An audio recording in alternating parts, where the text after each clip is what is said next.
Introduction. Awaken your child's financial genius. Everybody is a genius. But if you judge a fish by its ability to climb a tree, it will live its whole life believing that it is stupid. Albert Einstein. Whenever I think about writing a new book, I ask myself, why am I writing this book? For me, the answer has always been simple, and always the same. I have always wondered why money is not a subject taught in school.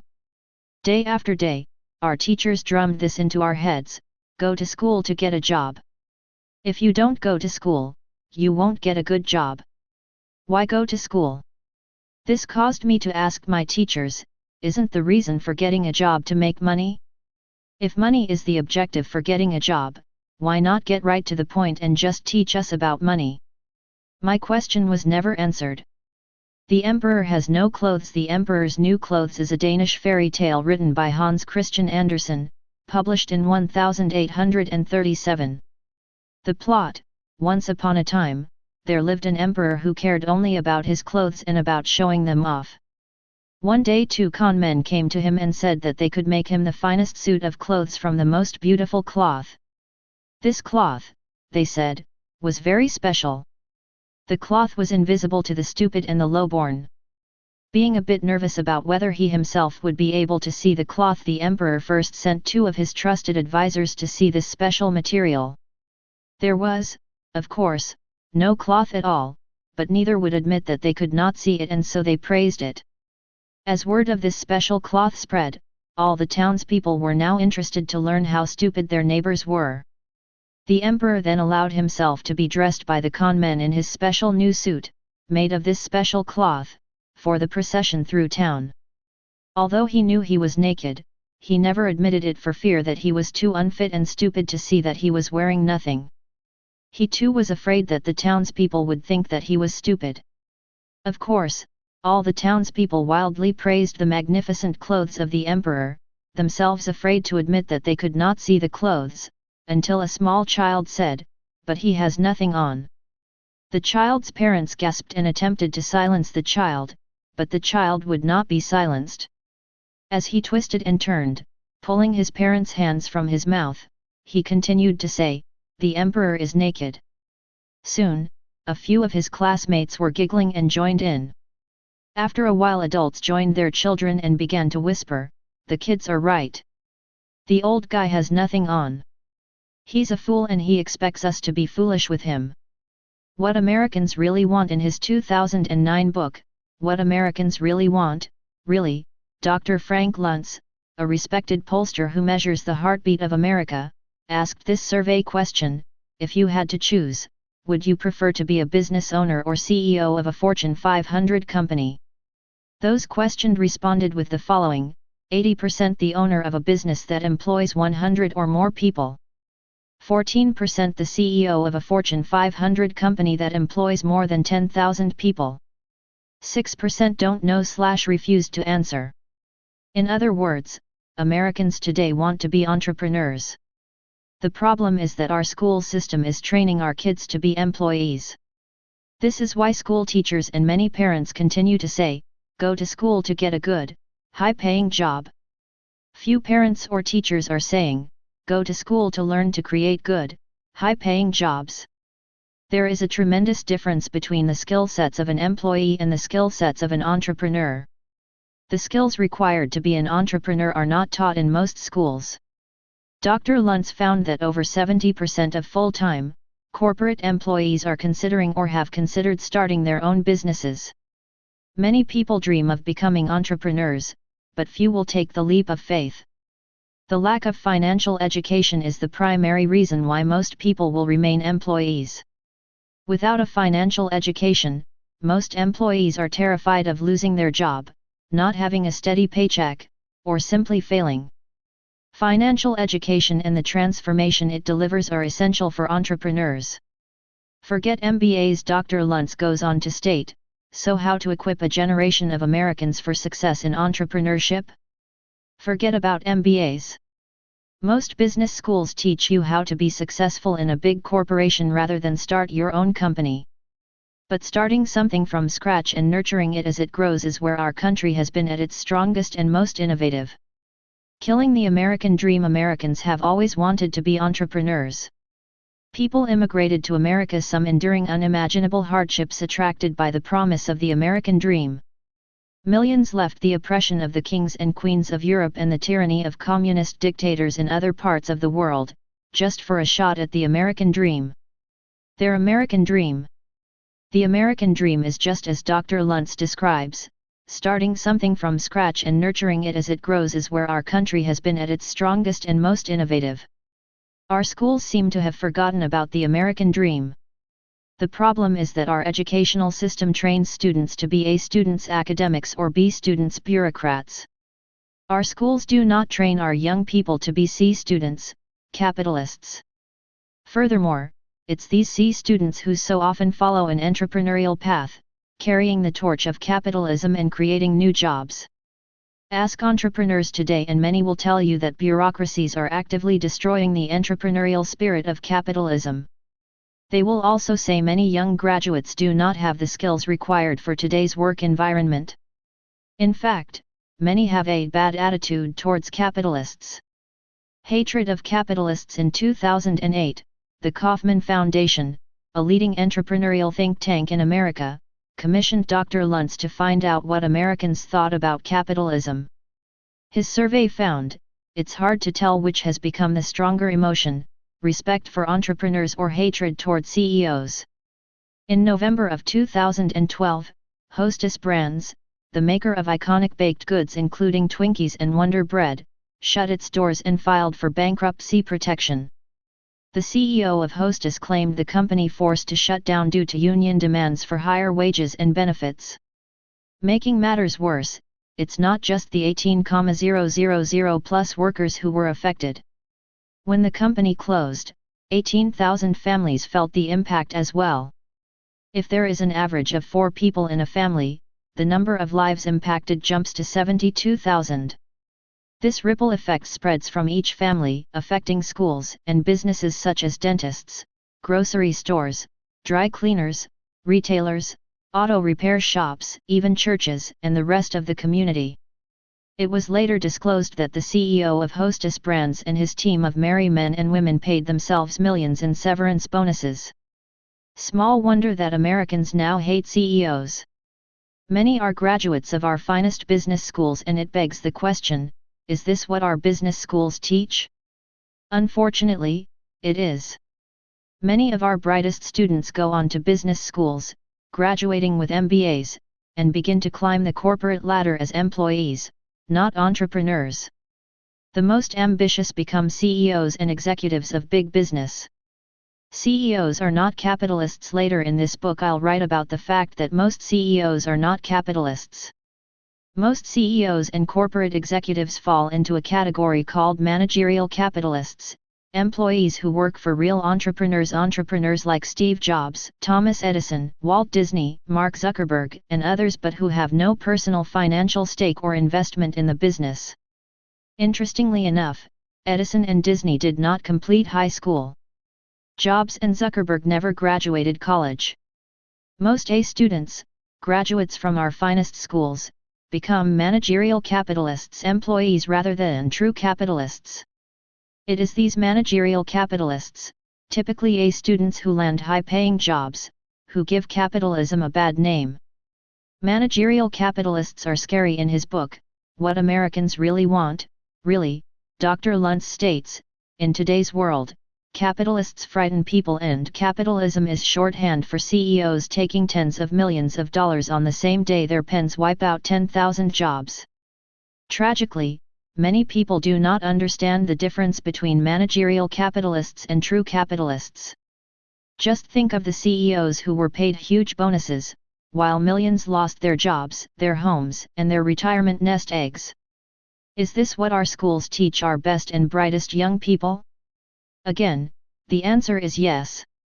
Our schools give capitalism a bad name, because what they teach is not true capitalism. Unfortunately, most parents are proud when little Johnny or Susie graduates at the top of their class and is hired by a Fortune 500 firm earning a 6-figure salary at the age of 26 and begins climbing the ladder. Most parents do not care that their child has been trained to be a managerial capitalist, rather than a true capitalist, an entrepreneur like Steve Jobs or Thomas Edison.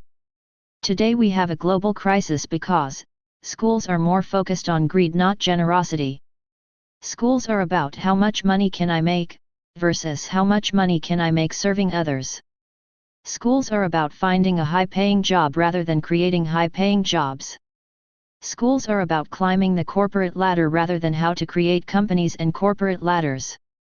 Schools are about job security rather than financial freedom, which is why most employees live in fear of losing their job. Schools teach little to nothing about money, which is why millions of people now believe in entitlement programs, like Social Security and Medicare in the United States. And millions take jobs in government or military service, not to serve their country but for the retirement and medical benefits. The New Depression in 2007, the world awoke to the New Depression. There are many reasons for this modern-day depression. A few of them are: 1. Governments printing money. 2. Trillions of dollars of debt, both personal and governmental. 3. Underfunded entitlement programs such as Social Security and Medicare in the United States and a growing entitlement mentality all over the world. 4. High youth unemployment and student loan debt that can damage a student's credit worthiness. 5. Globalization, including workers in emerging countries working for less and causing jobs to be exported, leading to lower wages at home. These are the problems your child will face. The emperor has no clothes. So the question parents should ask is, are schools preparing my child for the real world? The answer is no. And so the plot thickens, as Hans Christian Andersen warned us in 1837 in his Tale of the Emperor.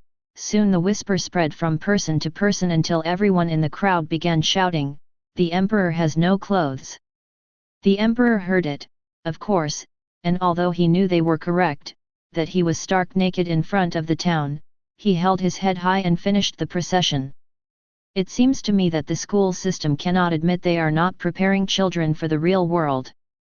That would be admitting to failure, and we all know what failure means in the school system. It means the school thinks your child is not smart, but it really only means that your child isn't doing what the school tells them to do. Without financial education, your child will leave school naked. He or she might be an A student, but they will be parading through life like the emperor. As the tale goes, although he knew he was naked, he never admitted it for fear that he was too unfit and stupid to see that he was wearing nothing. He too was afraid that the townspeople would think that he was stupid. Since our schools will never admit that they are not preparing your child for the real world, it is up to parents, a child's first and most important teachers, to give children the financial education required for the real world, a world that runs on money. Part 1: Are schools preparing your child for the real world? Modern-day version of The Adventures of Tom Sawyer. Mark Twain, 1876. Part 1: Introduction. School is a great experience for some children. For others, school is the worst experience of their lives. Every child has a genius. Unfortunately, their genius may not be recognized by the educational system. Their genius may even be crushed. Thomas Edison, one of the great geniuses of modern times, was labeled addled by his first teacher. Addled means mixed up or confused. He never finished school, and instead became an inventor and an entrepreneur. The company he founded, known today as General Electric, creates products that have changed the world. A few of Edison's early projects were the phonograph, the motion picture camera, and the electric light bulb. Albert Einstein also failed to impress his teachers. From elementary school through college, his teachers thought he was lazy, sloppy, and insubordinate. Most of his teachers said, "He will not amount to anything." Yet Einstein became one of the most influential scientists in history. Genius is an acronym for Genie in us, the genie or magician in each of us. All parents have met the genius in their child. Most parents know that a child's true genius is found in their dreams. We see glimpses of it from an early age, the ideas and things that delight them, fascinate them, and challenge them. Protecting and nurturing the genius in your child is a parent's most important job. This book is written as a guide to help you develop child's financial genius. Part 1 Chapter 1 Lesson Number 1, An Educational Crisis. The 2012 U.S. presidential campaign between President Barack Obama and former Massachusetts Governor Mitt Romney brought to light the difference in their levels of financial education. While both are highly educated men, one candidate was financially sophisticated, the other less so. Obama versus Romney. During the campaign, President Obama disclosed that he paid 20.5% in taxes on approximately $3 million in income. Mitt Romney paid 14% on $21 million in income. This gap in income and taxes angered many voters, especially the poor, middle class, and younger voters. Rather than ask why and how Romney made more money and paid a lower percentage in taxes, many voters just got angry. Most failed to ask, how did Romney do that? Or how did he earn $21 million and pay 14% in taxes? Or how is that legal? Or who is smarter when it comes to money, President Obama or candidate Romney? In his second term as president, Mr. Obama seems determined to and already has raised taxes on the rich rather than teach kids about money and capitalism, which is how and why the rich get rich and stay rich and often pay less in taxes. Rather than teach kids to fish, it seems President Obama prefers to give kids fish. This book is about teaching kids to fish. What does it take to become rich? Many people believe the rich are crooks, and some are. Yet there are far more rich people who are honest, hard-working people, and are not crooks. They achieved the American dream the old-fashioned way through education, hard work, budgeting wisely, building businesses, creating jobs, and paying their taxes, as little as, legally, possible. They also acquired this wealth by studying subjects not taught in our schools. This difference in education is reflected in President Obama and Mitt Romney. Both men went to great schools. President Obama is a graduate of Columbia University and Harvard Law School. Mitt Romney is a graduate of Harvard Business School and Harvard Law School. The primary difference between President Obama and Romney is that President came from a poor family and the former governor comes from a rich family.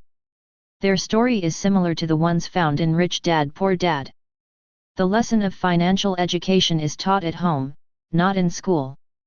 This book is written for parents who want to give their child a financial head start, at home, studying subjects most students, even A students, never study. Making the case the business of education is one of the biggest industries in the world, impacting the lives of nearly every person on the planet in one way or another. In the United States, public elementary and secondary schools alone, which employ 3.3 million full-time teachers, $571 billion will be spent for the 2012-2013 school year. That's only in the United States, a country where approximately 5 million students entered high school in the 2010-2011 school year. Globally, that number grows exponentially. I often ask myself how many of these kids finished high school, and how many dropped out. How many went on to college or university, and how many actually graduated. The staggering statistics on the college loan debt they're saddled with have made headlines around the world. And how many went on for an advanced degree at even greater cost in the hope of proportionately higher salaries when they joined the global workforce. Not only are hundreds of billions of dollars spent on elementary through university education, but the military also spends billions of dollars to train young men and women to serve their country. Corporate training of employees is another billion-dollar industry, as are the trade schools that teach future technicians to repair and maintain our cars, refrigerators, electrical systems, and computers. But financial education, at least in the established, formal arenas of school systems and curricula, is largely ignored. I've asked myself again and again, why is that? Could the lack of financial education be one of the reasons behind our financial crisis? How much of the subprime mortgage crash was caused by a lack of financial education? How many of the millions of families who lost their homes lost them, in part, due to a lack of financial education? Could the lack of financial education be the reason why so many people are dependent upon government programs like Social Security, Medicare, military and public service pensions which are bankrupting cities, states, and entire countries? Is the United States, like countries around the world, heading for bankruptcy because millions of Americans need the government to take care of them socially, medically, and financially? Is our escalating national debt a reflection of our corporate and political leaders' lack of financial education? Is the United States decaying into the same economic demise countries such as Greece, Italy, France, Japan, England, and Spain are facing? Welfare for the rich. We all know there are welfare programs for the poor, but what about welfare for the rich? Why do our leaders, the President, Congress, and other political bureaucrats, vote themselves giant pensions and generous benefit packages while the number of families on public assistance goes up? Are our leaders as financially needy as those who rely on the government to meet their most basic needs? What would happen if we had leaders who knew how to create wealth rather than just knowing how to spend other people's, the taxpayers', money? Why do CEOs grant themselves massive pay increases, stock options, and perks at the same time they lay off workers? Are CEOs greedy due to a lack of financial education, or did they go to school to learn to be greedy? Did the bankers who lost billions have an adequate financial education?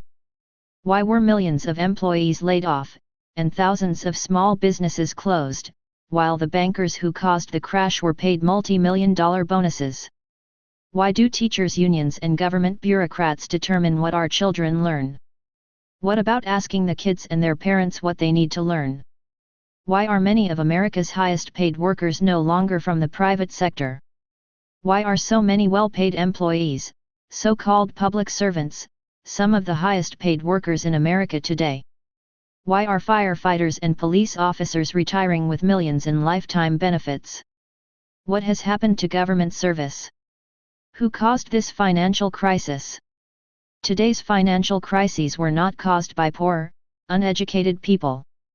Behind the chaos are some of the most well-educated people in the world, people such as Federal Reserve Chairman Ben Bernanke, a former Stanford and Princeton professor, a student of the Great Depression, but, unfortunately, someone without much financial education or real-life business experience.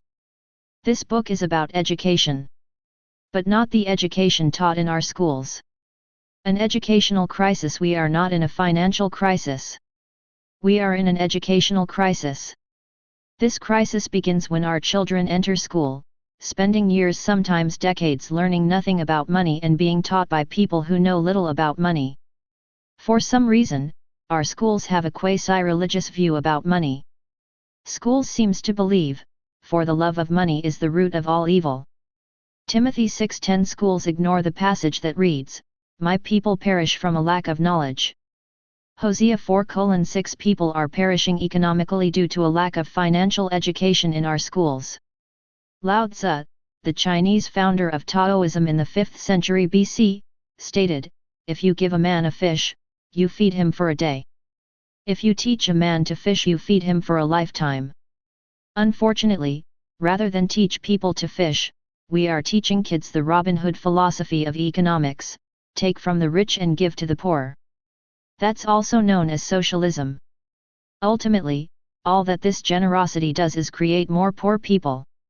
On November 2, 2012, a headline in the Weekly Standard stated, "Food stamp rolls grow 75 times faster than jobs." As expected, the Republicans blame President Obama for this crisis, and the Democrats state that Republicans are to blame. This book is not about politics. It is about education, and about how the lack of financial education is the true cause of financial crisis. Lag times. Most school teachers are great people. The problem is that most teachers, and parents, are products of the same educational system. Many teachers are frustrated. Many teachers are pushing for change. Unfortunately, the education industry seems to be an industry that has one of the slowest rates of change. Different industries have different lag times. One definition of lag time is the time delay between a new idea being proposed and its adoption. For example, I've been told that in the world of technology, lag time is around 18 months, the time between a new idea and that idea taking the form of a new product. That's why competition can become so fierce in bringing a new product to market, and why new companies soon find themselves out of business because someone else can deliver new products or technology faster, better and cheaper. Lag times in the agrarian age were measured in hundreds of years. Lag times in the industrial age were measured in 50-year increments. Lag time in the information age is measured in half years. I've heard that the auto industry has a lag time of 25 years. This means the new ideas you see on cars today were conceived 25 years ago, ideas such as hybrid cars. And that the business of government has a lag time of approximately 35 years. The reason many teachers and parents are frustrated is because, among all industry sectors, the educational industry has the second longest lag time, 50 years. The only slower industry is the construction industry, with a lag time of 60 years. Notice that the automobile, government, construction, and educational sectors all have strong labor unions, and labor unions are products of the industrial age. The future of education. The lag time in education means that children starting school today will be grandparents before the educational system adopts the changes this book offers. By teaching your kids the lessons in this book, you are giving your child a financial head start. If lag times hold, it will take until the year 2065 before the ideas in this book enter most classrooms. I don't believe we can afford to wait. This book is written for parents who know that it's up to them, not the school system, to prepare their child for the real world. And that world is a fast-paced, ever-changing, information age world, a world unlike any of us have ever experienced. This book is also written for parents who know their children face larger financial challenges, the financial garbage heaps previous generations have left behind. This book is written for parents who want to understand why President Obama earns $3 million and pays 20.5% in taxes while Mitt Romney earns $21 million and pays 14%. Once a parent knows and understands the differences in what the two men know, they can pass that knowledge on to their children. My story: I have been an advocate for financial education for most of my adult life. In 1973, I returned home to Hawaii from the Vietnam War and found my dad, the man I call my poor dad, unemployed. He had been the superintendent of education for the state of Hawaii. His problems began when he ran for lieutenant governor as a Republican against his boss, a Democrat. In losing the election, he also lost his job. My dad committed professional suicide by running for lieutenant governor. He risked his job security because he was a man of principle. Once he reached the top of the school system's ladder, as head of the Department of Education, he was outraged at the corruption he found in Hawaii's government, a government Forbes magazine has since called the People's Republic of Hawaii. That same article stated, "The state taxes everything that moves. Fidel Castro would feel right at home here." President Obama grew up in Hawaii. He is the first U.S. president from Hawaii. The Forbes article may explain why the president has the views he has on government, business, and taxes. The end of empires. I am not a Republican or a Democrat. And I do not blame President Obama for the crisis we face. This crisis has been brewing for decades, and similar crises have occurred throughout history. Financial ignorance and political corruption have brought down empires for centuries. The same financial ignorance and corruption threatens to bring down America. Military-industrial complex. On January 17, 1961, President Dwight Eisenhower gave the nation a dire warning about what he described as a threat to democratic government. He called it the military-industrial complex, a formidable union of defense contractors and the armed forces. Eisenhower, a retired five-star World War II Army general who led the Allies on D-Day, made the remarks in his farewell speech from the White House. Economics of war. Empires also end when empires fight too many wars in faraway places. In doing that, America is proving we've failed to learn from history. While in junior high school, I listened to President Eisenhower's warning to the nation about the threat of the military-industrial complex. I was in my early teens, and his warning meant little to me.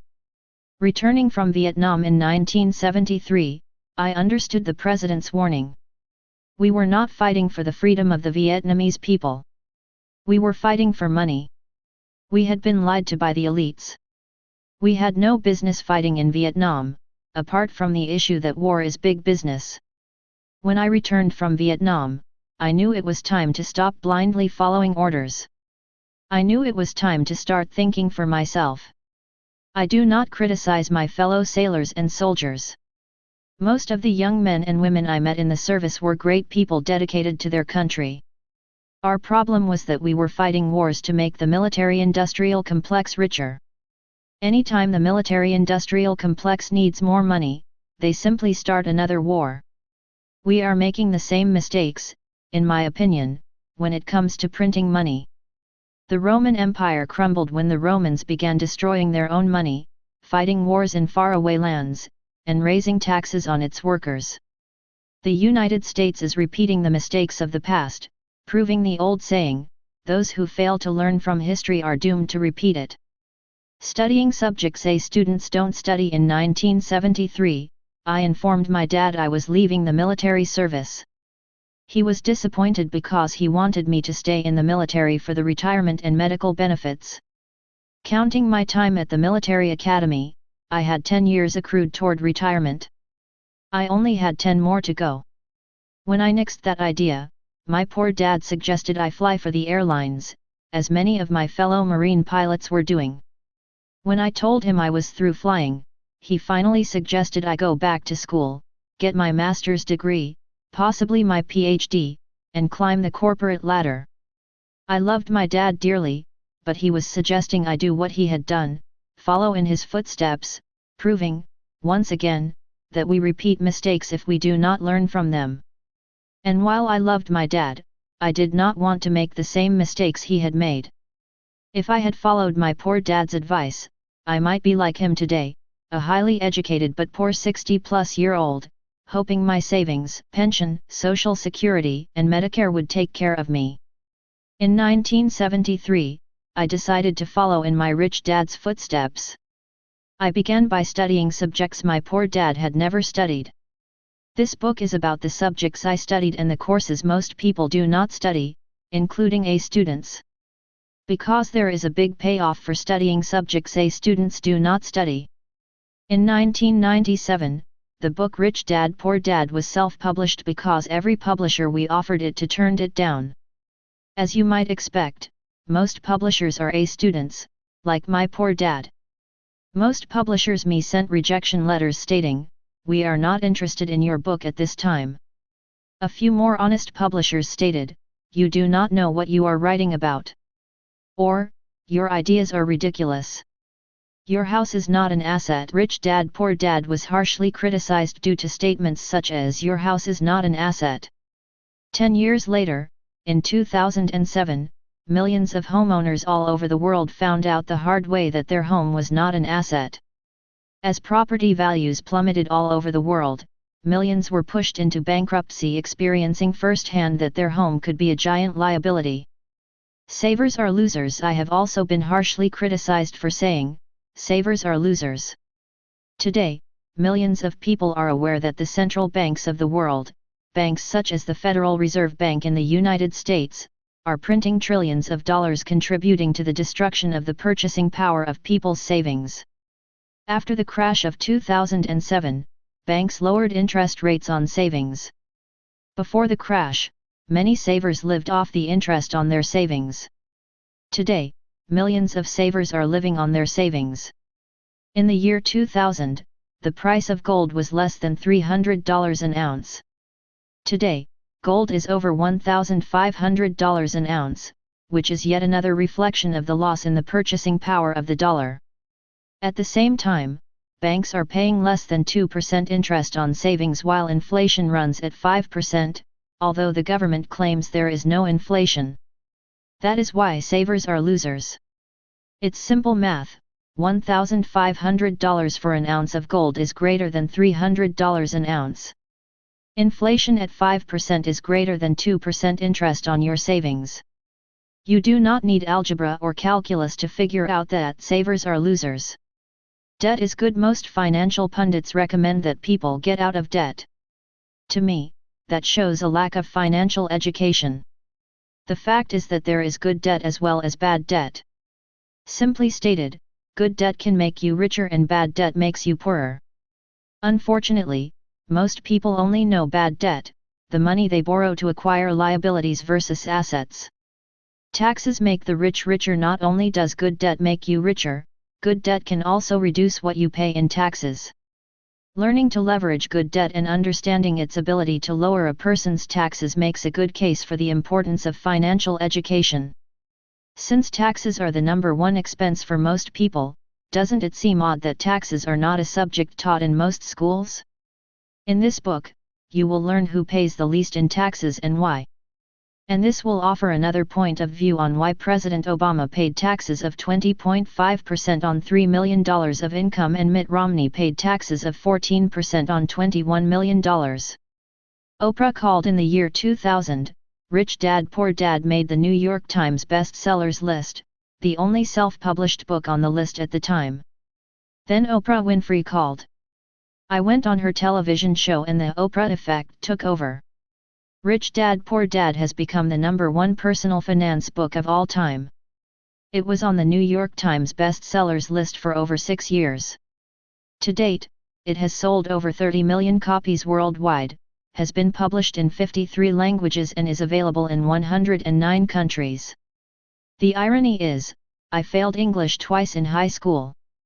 I failed because I could not write, could not spell, and because the teacher did not agree with what I was writing. I mention all this not to brag or toot my own horn. People from around the world have told me that Rich Dad Poor Dad speaks to them, resonates with them. The book has struck a chord with people around the world who know that there are voids in their education, especially related to money. I've also been told that one of my gifts is the ability to take complex ideas and concepts and simplify them.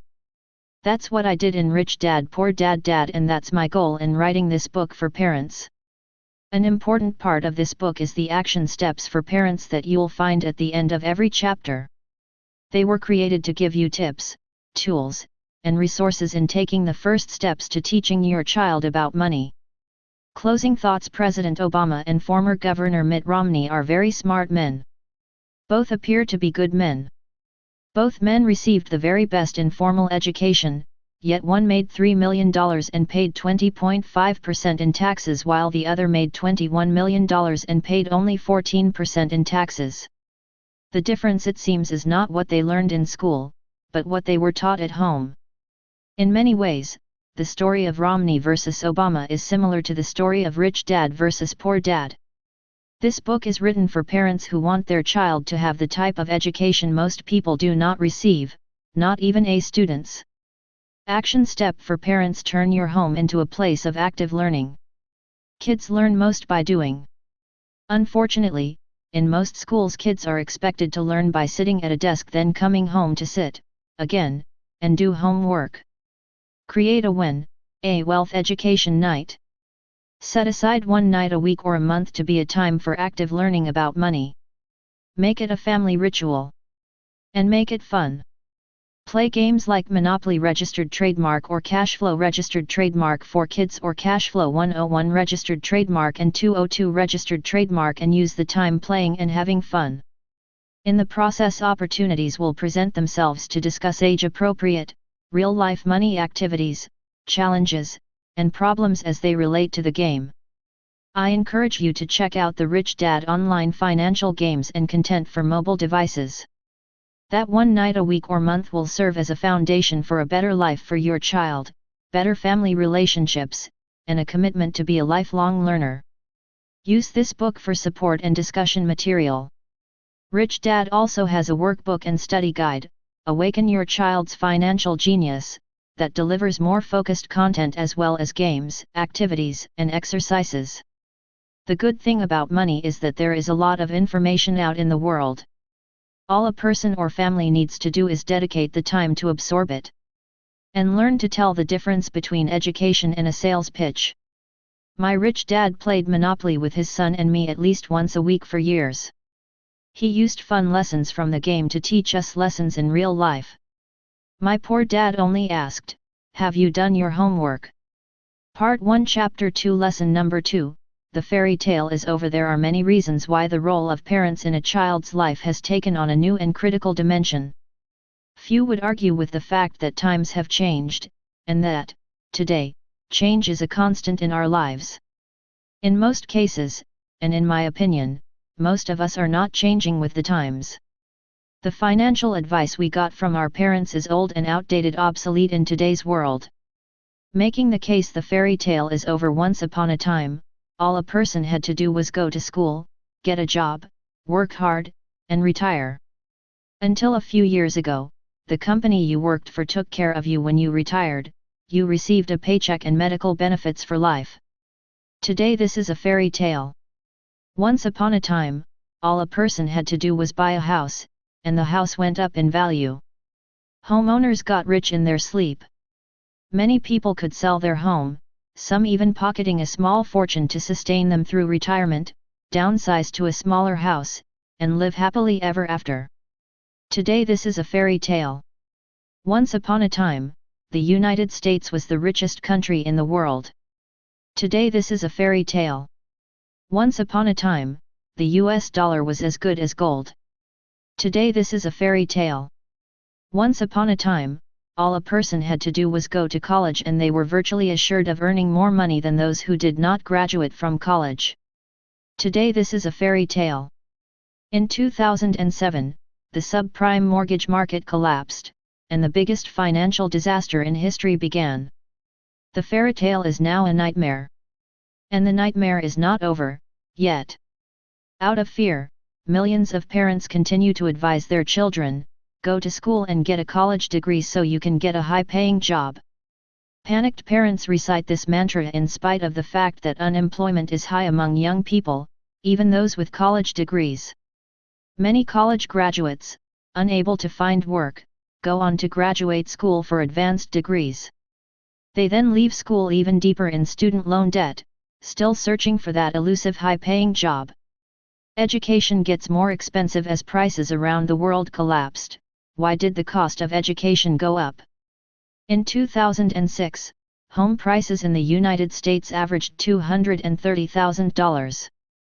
By 2011, home prices had fallen 26%, to an average of $170,000.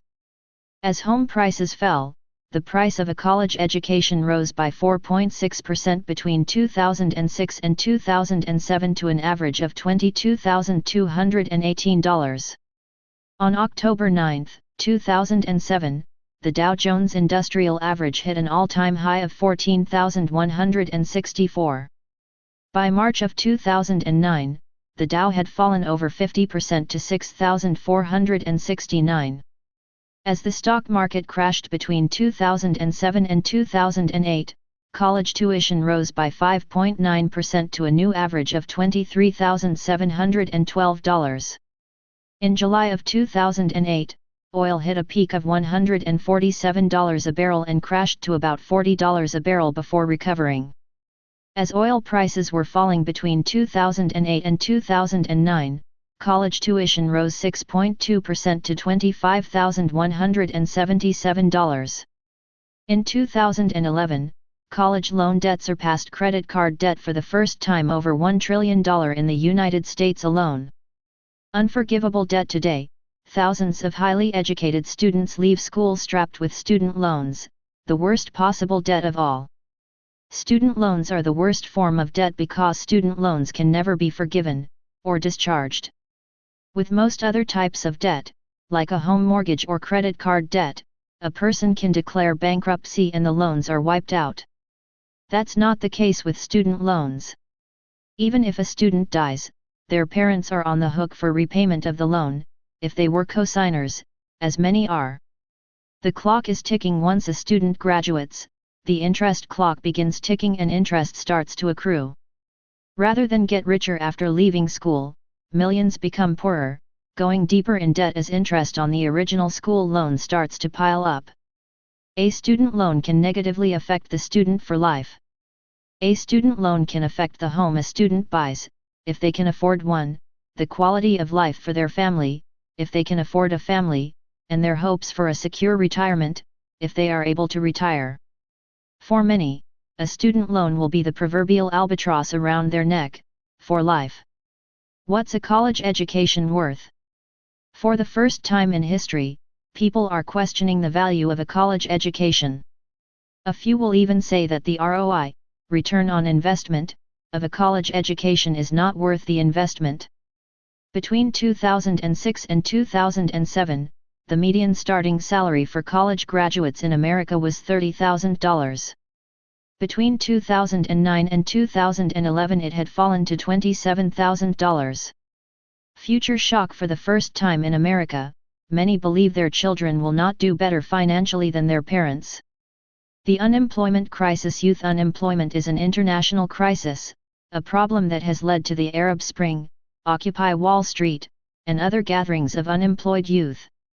In 2012, as the presidential campaign heated up, both political candidates promised to bring jobs back to America. How can that happen when American factory workers earn between $125 to $200 a day, once benefits are factored in? Many workers in low-wage countries earn just $2 a day. Even China is having problems with low-wage countries. It's estimated that there are dozens of countries in which workers' wages are even lower than those in China. You do not need to be a math professor to know that factories follow low-wage workers, and $2 a day is less than $200 a day. On November 5, 2012, Time magazine published this piece by Peter Gumbel, Why the U.S. has a worse youth unemployment problem than Europe. The latest unemployment statistics released this week on both sides of the Atlantic show that the number of jobless is continuing to rise in Europe far above the rate in the U.S., and the picture is especially bleak for young Europeans under the age of 25. In the 27 EU nations as a whole, the youth unemployment rate rose to 22.8% in September, up from 21.7% the previous year. In Greece and Spain, that proportion is over 50%. In the US, meanwhile, the unemployment rate was essentially unchanged in October, at 7.9%, the Bureau of Labor Statistics announced November 2. And the US rate of unemployment among young people under 25 was 16%. But such statistics are rather misleading because they don't tell the whole story. They don't include the millions of youngsters who are not in the labor market because they are continuing with their education or are engaged in training programs. If you take those young people into account, the picture is still grim everywhere, but the US actually comes off as having a worse youth unemployment problem than Europe. Education is becoming more important than ever. Our schools provide the important function of training skilled workers to support the economy. For example, schools train doctors, accountants, lawyers, engineers, teachers, social workers, mechanics, construction workers, cooks, police officers, and military personnel, who are all essential to a civilized society. Yet, as the global economy contracts, how many of these people, educated or uneducated, will find jobs? In April of 2012, less than 50% of America's graduating class was able to find meaningful employment. Many found jobs, but are underemployed. The question is, what kind of education is important? And why do we keep saying to our kids, go to school to get a high-paying job, when jobs keep migrating to lower-wage countries? Why become an accountant or attorney when technology makes it possible to hire accountants and attorneys in lower-wage countries? Why talk about job security when advances in technology make some jobs obsolete? And, just as important, why is there so little, if any, financial education taught in our schools? Top of the food chain: most parents want their child to have a good education for a secure future. They want their child to make it to the top of the food chain. Most parents dread the thought of their child toiling at a menial job, underemployed, earning low wages, paying higher and higher taxes, and battling inflation all their lives. Many parents hope a sound education will put their child at the top of the class or the leader of the pack, possibly a doctor, lawyer, or CEO. The sales pitch from the schools is, you must finish school. You must have a college degree. If you do not finish school, you will not be successful in life. The following are 50 people who did not finish school, but that didn't let that stop them. They made it to the top. 1. George Washington, President of the United States. 2. Abraham Lincoln, President of the United States. 3. Harry Truman, President of the United States 4. Grover Cleveland, President of the United States 5. Zachary Taylor, President of the United States 6. Andrew Johnson, President of the United States 7. John Glenn, Astronaut, U.S. Senator 8. Barry Goldwater, U.S. Senator 9.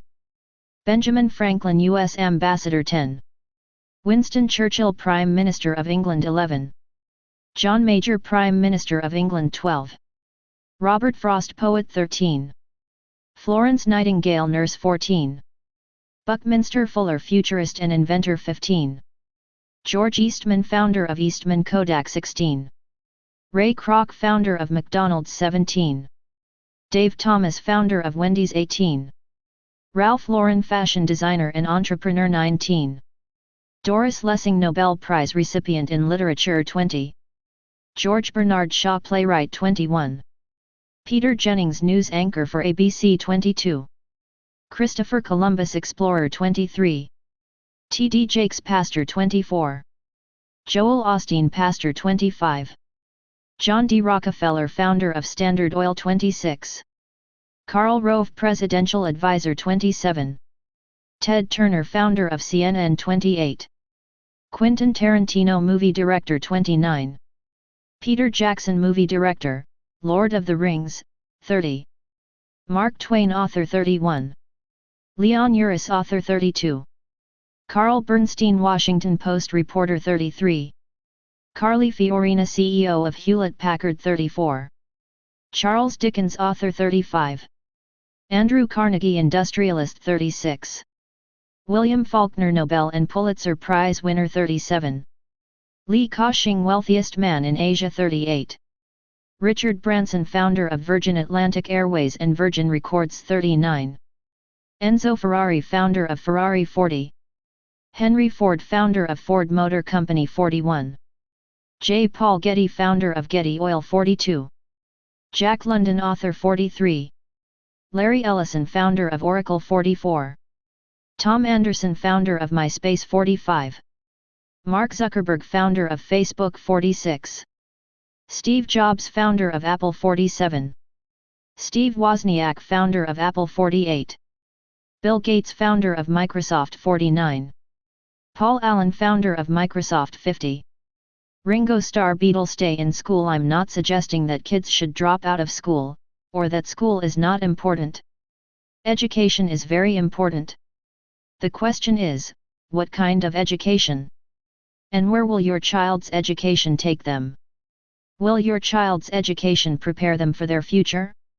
Will a good education help your child's financial security in a world with less and less security? This book is about the education not taught in schools. It's about putting your child on a path where they won't need a job or a government pension to feel secure. It's about getting to the top, rather than working for those at the top. This book is about capitalism. It will explain why some of the greatest business leaders of our time never finished school. Notable examples are Steve Jobs, Bill Gates, and Mark Zuckerberg. In this book, you will find out what these entrepreneurs know and why they left school. The future of education. Once upon a time, all a child had to do was focus on two types of education. They were, 1. Academic education. This education supports the general skills of learning how to read, write, and solve math problems. This is an extremely important education. 2. Professional education. This education provides more specialized skills to earn a living. The top students, the A students, become doctors, accountants, engineers, lawyers, or business executives. Other schools at this level are trade schools for students who want to become mechanics, construction workers, cooks, nurses, secretaries, and computer programmers. What was missing? 3. Financial education. This is the level of education not found in our school system. This is the education of the future. Again, we advise kids to go to school to get a job and work for money, yet we teach them little or nothing about money. The statistics tell a sad and sobering story. While 90% of students want to learn more about money, 80% of teachers do not feel comfortable teaching the subject. Someday, financial education will be part of the curriculum of all schools, but not in the near future.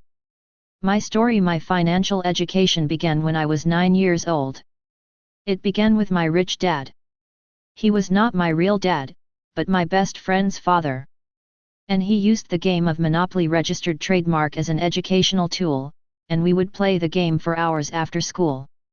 When I got home, my real dad, the one I call my poor dad, would ask, "What have you been doing all day?" When I replied, "Playing Monopoly," he would say, "Stop wasting your time with that silly game. You should be at home studying, doing your homework.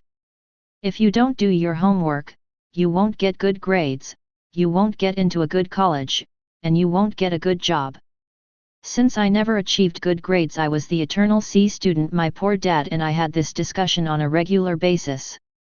My best friend Mike was rich dad's son.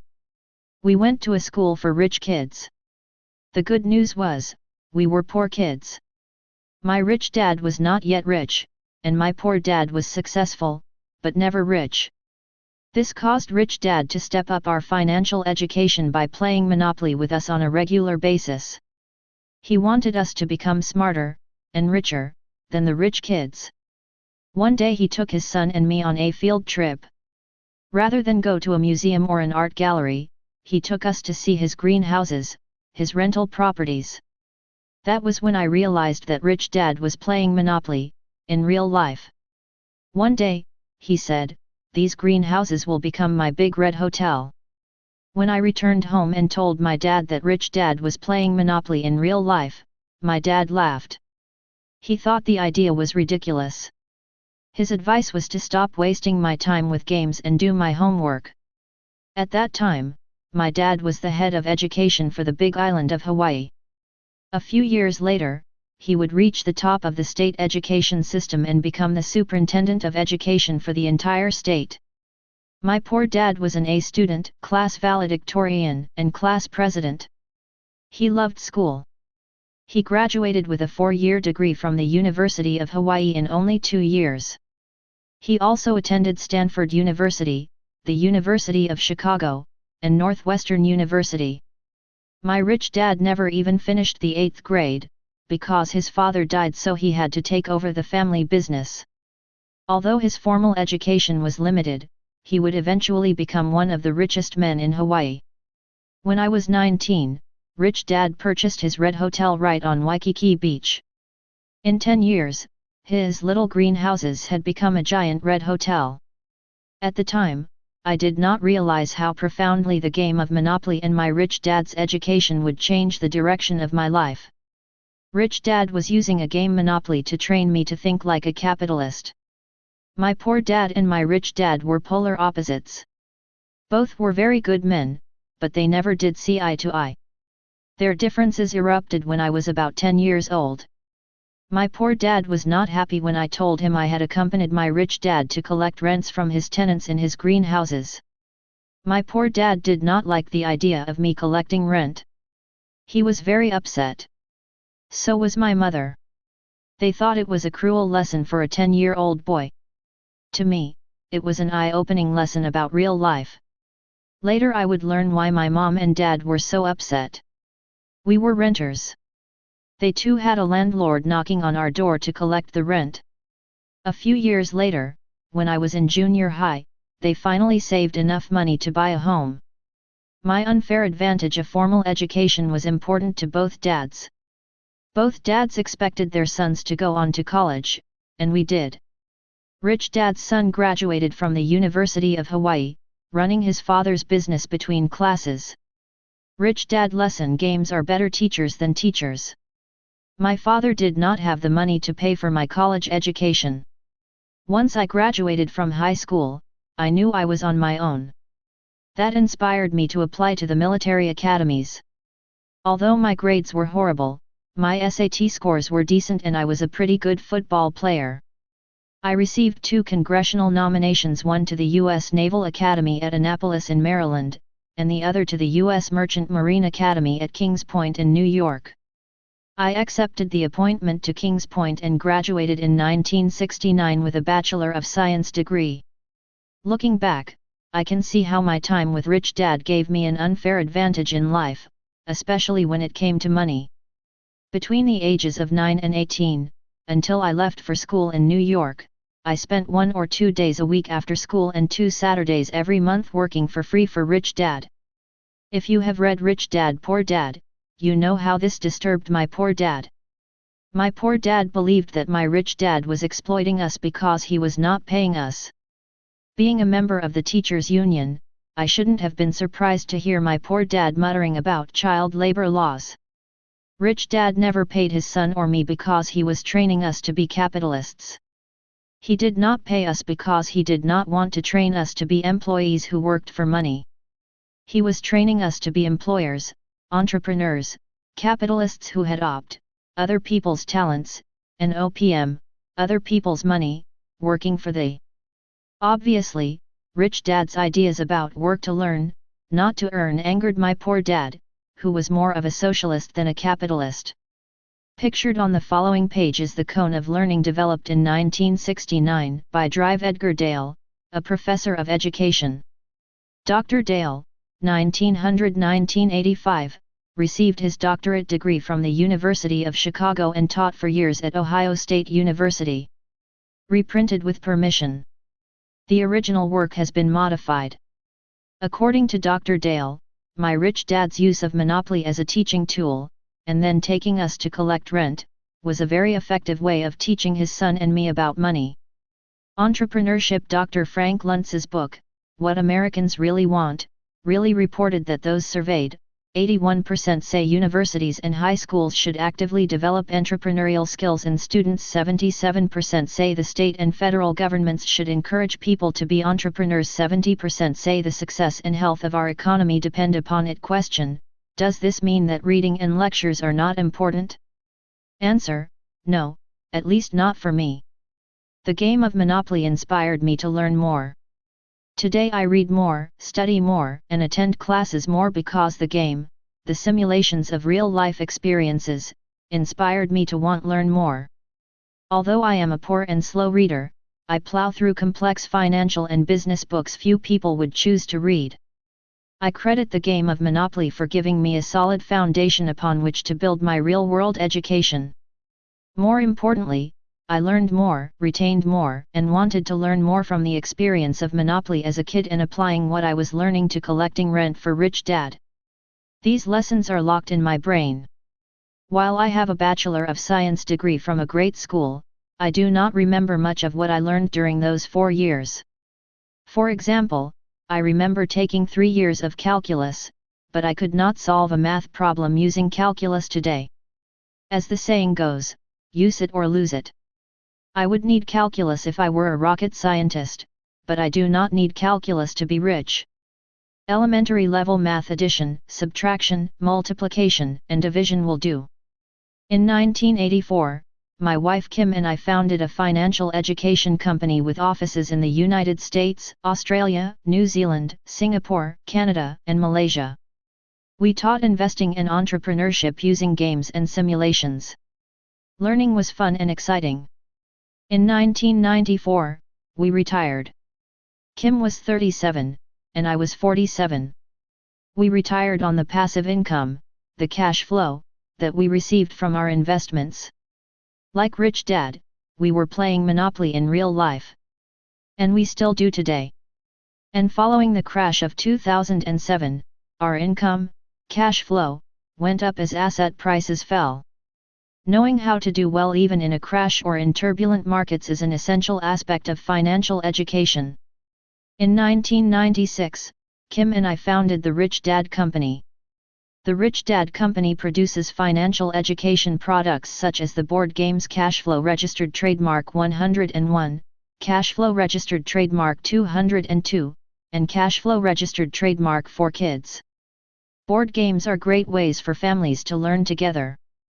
We also have an expanding line of electronic games for mobile devices and tablets. Our electronic products will be supported by online curriculum and assessment tools, so you can grade yourself, correct, learn, and improve. In 1956, when Mike and I were 9 years old, Rich Dad began teaching us financial and entrepreneurial skills using games and simulations. Rich Dad was ahead of his time, and that gave us an unfair advantage over our classmates. Action step for parents: take time to discuss money and the role it plays in life. Unfortunately, in many homes, there is little discussion or conversation about money. And when there is, it's often an argument. As a young boy, I have painful memories of the fights between my mom and dad over money. No matter how much money my dad earned, we never had enough money. Rather than discuss money, my mom and dad, the two people I loved most, only fought about money. My rich dad, on the other hand, spent hours discussing real money problems. Today, I carry my rich dad's discussions into my own marriage.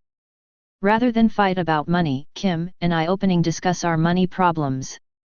Once you establish the ritual of your family wealth education nights, make it a time to discuss real-life money problems when they occur in the course of everyday life. Talk about the problems and challenges, what caused them, and how you'll solve them. Invest the time to make your home to be a place of discussion rather arguments about money. Part 1, Chapter 3, Lesson Number 3, Prepare your child for the worst. As a child's first and most important teachers, parents are the ones who provide the foundational building blocks of education. Parents celebrate a child's first words and teach them new ones, teach them to count and walk and read and ride a bike. As a child grows up, many parents become sounding boards, guides, advisors, and role models. Parents interact with their kids every day and, consciously or unconsciously, have a huge and powerful impact in shaping their lives. We lead by example, and when kids see parents who are open to new ideas and embrace lifelong learning, it makes an impression. A child's life changes when his or her parents are teachers who will ask questions until they have a clear understanding of the answers, keep an open mind to other points of view, and encourage their children, and their spouses, to follow their dreams on the path to a rich and rewarding life. I often see parents walk a fine line between sheltering and protecting their children from life's harsh realities and proactively preparing them for what, in today's world, is likely to be an uncertain future. The world of tomorrow belongs to those who can process information, see relationships and trends, and be agile and responsive to change as the world changes. And just as our world today is very different from the world in which our parents grew up, the world your child will face will be different, too. We can expect new and different challenges, as well as new opportunities. Making the case, most Americans have heard references to the 800-pound gorilla in the room. If you have not heard the phrase, it simply means that there is something, a topic or an idea that carries some weight or needs to be reckoned with, that everyone knows about, but no one wants to talk about. There are 4 gorillas in your child's future. As I see it, there are 4 gorillas of the future that your child will face. Few people are talking about them, but they're out there. Few people are talking to your child about these 4 gorillas of the future, and your child needs to prepare for before he or she encounters them later in life. 800-pound gorilla number 1, the new problem of growing old. The problem of growing old is a new phenomenon. In 1935, the Social Security Act was signed into law by President Franklin D. Roosevelt. Back then, 65 was considered old age. Today, 65 is the new 45, at least that's what many baby boomers would like to believe. In America, people fear growing old and the loss of their independence more than they fear dying. With advances in medicine and technology, the new old for your child may be 90 or even 120. In other words, growing old is a new and escalating opportunity and problem. In 2012, the U.S. government finally admitted that the Social Security Fund will be bankrupt by 2033. How old will your child be in 2033? Most baby boomers will just be entering their 80s. The question is, how will governments afford to keep an aging population housed, fed, and given proper medical care? Is age an asset or liability? During the agrarian age and industrial age, being older was an asset. Older meant wiser. In the information age, being older is a liability. In 2012, the Social Security Administration reported that 10.8 million Americans were now receiving disability benefits. That is a 53% increase over the past decade. More than 5 million people have applied for disability benefits since the economic crisis began in 2007. When unemployment rises, more people collect disability. What will happen if the economy remains flat for the next 20 years, as many predict?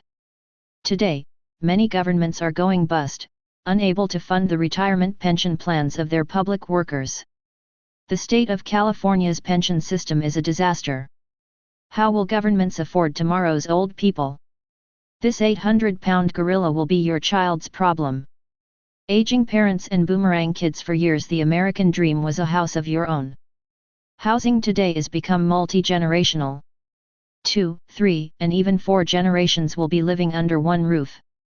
This is why many builders are designing homes with several separate dwell spaces, all under one roof.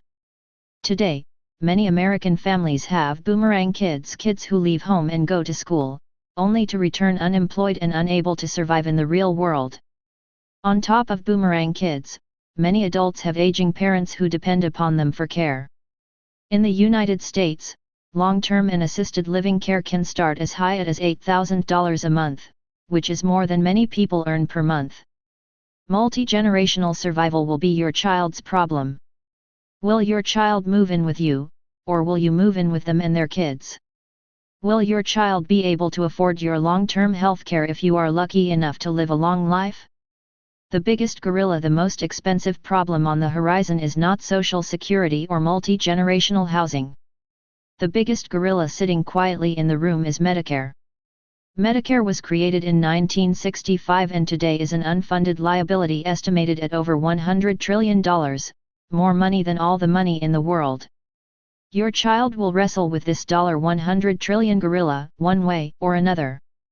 President George W. Bush created the most expensive social problem in recent years, and the largest Medicare liability, when he signed into law Medicare Part D. President Barack Obama's Obamacare sets the stage for another massive problem that your child will pay for, one way or another. I believe Obamacare is more problematic than Medicare. Today, the first wave of approximately 80 million U.S. baby boomers has begun to collect on Social Security and Medicare. Keeping the math simple, if 80 million baby boomers collect $1,000 a month from the government, that is $80 billion each month in taxpayer money, yours and your child's taxes. Baby boomers will live longer than their parents and demand expensive medical care to stay alive, as long as someone, your child and his or her peers, is willing to fund their golden years. This leads to the next gorilla. 800-pound gorilla number 2, accelerating national debt. Most of us have heard of the power of compounding interest. Albert Einstein is often credited with referring to it as the most powerful force in the universe. A parallel concept is the miracle of compounding debt. Your child will face the tyranny of compounding debt as well as the compounding interest on that debt. In the year 2000, the national debt of the United States was over $5 trillion. By 2012, it had risen to over $16 trillion. In 2011, riots erupted in Greece when the government of Greece declared bankruptcy. The United States, England, and Japan may not be far behind. This leads to the next gorilla waiting for your child. 800-pound gorilla number 3, the new Depression chairman Ben Bernanke is currently running the U.S. Federal Reserve Bank. He is arguably the most powerful banker in the world, simply because he has the power to tell the Treasury to print U.S. dollars. His first profession was as a college professor at Princeton, and he particularly studied the Great Depression. He believes the reason the last depression was so severe was because the Fed did not print money, which caused the economy to collapse. Hence, he believes the way to save the economy in this new depression is through quantitative easing, aka printing money. That is why his nickname is Helicopter Ben, for reportedly suggesting he would drop money from helicopters if the economy stalled. History records 2 different types of financial depressions. 1. The Great Depression of 1929 in the United States. 2. The German hyperinflation in the 1920s. Q&A question: how long did the last U.S. depression last? Answer: it lasted 25 years. In 1929, the Dow was at a high of 381 before crashing. It took until 1954 before the Dow reached 381 again. If the Great Depression lasted 25 years, the new depression could last from 2007 to 2032. Summarized in simple terms, the American Depression was caused by not printing enough money. The German hyperinflation type of depression was caused by printing too much money. A few disturbing comments from the Fed Chairman Ben Bernanke, an A student. The US government has a technology called a printing press or its electronic equivalent today that allows it to produce as many US dollars as it wishes at no cost. 2002, house prices have risen by nearly 25% over the past 2 years. Although speculative activity has increased in some areas, at a national level these price increases largely reflect strong economic fundamentals. 2005, in 2007, housing prices began crashing. The Federal Reserve is not currently forecasting a recession. 2008, one myth that's out there is that what we're doing is printing money. We're not printing money. 2010, Chairman Bernanke is a distinguished academic. Unfortunately, he is not a businessman. From my viewpoint, his statements reflect being out of touch with the real world. After 2007, it became apparent to me that Chairman Bernanke favored the German type of depression, a financial crisis that, if successful, will lead to hyperinflation. He believes printing money will solve the problem of printing money. It is like an alcoholic drinking more to cure his addiction. Hyperinflation is a period of rapid inflation that leaves a country's currency virtually worthless. For people who work for money and savers who believe in saving money, hyperinflation could wipe them out. This is important to note because, during the last US Depression, the Americans who had jobs and had money saved were the winners. During the German Depression in the 1920s, those who produced products that were needed for survival, products such as shelter, debt, and fuel, did well. A few did very well because producers could raise their prices. In the new depression, savers, retirees, and fixed-income workers will be the biggest losers. Debtors and producers of food, fuel, and shelter, as well as those who hold gold, silver, and diamonds rather than cash, will be the biggest winners. The point is, it is important to prepare your child for the possibilities of both types of depressions. Sir Edmund Burke, who lived from 1729 to 1797, said, "Those who do not know history's mistakes are doomed to repeat them." This global financial crisis is a global condemnation because our schools fail to teach financial history, an essential element of financial education. Rich Dad Lesson: financial education must include lessons in financial history. He said, "If you want to prepare for the future, you must know the past." The warnings of economists today: many people claim that printing money to stimulate the economy is Keynesian economics. That is rubbish. That is a lie told to a public that has no idea what Keynesian economics are. This is what British economist John Maynard Keynes had to say about devaluing the currency. Lenin is said to declare that the best way to destroy the capitalist system was to debauch the currency. There is no subtler, no surer means of overturning the existing basis of society than to debauch the currency. By a continuing process of inflation, governments can confiscate, secretly and unobserved, an important part of the wealth of their citizens. The process engages all the hidden forces of economic law on the side of destruction, and does it in a manner which not one man in a million is able to diagnose. 800-pound gorilla number 4, higher taxes. Every time central banks print money, two things happen. 1. Higher taxes. 2. Higher inflation. Inflation is another tax. Taxes are not patriotic. Many people believe paying taxes is their patriotic duty. Here again, they are victims of a lack of knowledge of financial history. In 1943, the U.S. Congress passed the Current Tax Payment Act to fund another war, World War II. For the first time in history, the U.S. government began taking taxes out of workers' paychecks before the worker was paid. The workers allowed this to happen in the name of fighting for freedom and liberty. That is why many Americans believe it is patriotic to pay taxes. The problem is, World War II is over, but the United States never stopped collecting taxes. As you know, bureaucrats running the government know how to spend money, but they do not know how to make money. They only know how to increase taxes. Runaway spending and raising taxes is not a rich or poor problem. The rich have just as many welfare programs as the poor. The rich have corporate welfare programs, and the poor have social welfare programs. Regardless of what you call them, the taxpayer pays the price. Welfare programs for the rich are often called pork. Pork funds such programs as bridges to nowhere and building weapons the military does not want.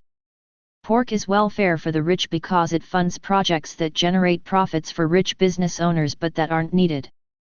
Today, if government welfare to both the rich and the poor were cut off, there would be a crash bigger than the subprime crash of 2007. Granted, some government programs do a lot of good. The problem is that your child will pay the price for those programs with higher and higher taxes. One discussion a parent should have with their child as early as possible is on the subject of taxes, and explaining who pays the most in taxes and why.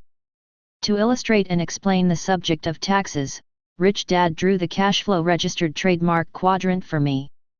The letters in the 4 quadrants represent: E for employee, S for small business or self-employed, B for big business, 500 employees or more, I for investor. Each of us resides in at least one of the 4 sections or quadrants of the cash flow registered trademark quadrant. Which quadrant we are in is determined by where our cash flows come from, hence the name cash flow registered trademark quadrant. A person can have multiple streams of cash flow and reside in more than one of the quadrants. Employees in the E quadrant are people with steady jobs who rely on paychecks. Those in the S quadrant are the self-employed who work by the hour, on commission, or on a fee basis. Many A students, such as doctors and lawyers, reside in the S quadrant. The B quadrant is filled with people such as Steve Jobs and Bill Gates, entrepreneurs who start large businesses. People in the I quadrant are professional, active investors like Warren Buffett. Most people are passive investors who invest in pensions, IRAs, and 401(k)s. Since they are passive investors, not professional investors, their investments are taxed at higher levels. Most CEOs are in the E quadrant. They are known as managerial capitalists, employees who work for entrepreneurs. True capitalists are people like Steve Jobs, Bill Gates, or Mark Zuckerberg, entrepreneurs whose companies employ more than 500 employees and who transitioned from the S quadrant to the B and I quadrants. Our school systems prepare people for the left side of the cash flow quadrant, the E and S quadrants. That is why most parents advise their kids to go to school to get a job, E quadrant, or become a doctor or lawyer, S quadrant. The differences in taxes between the people and the quadrants are extreme. Where a person resides in the cash flow quadrant, meaning where their income comes from, determines how that income is taxed. The diagram here depicts different types of income from different quadrants, and who pays the highest percentages in taxes today. Now you know why President Obama paid 20.5% in taxes and Mitt Romney paid 14%. The difference is the blended differences in income earned in different quadrants. President Obama looks at the world from the E and S quadrants. Mitt Romney views the world from the B and I quadrants.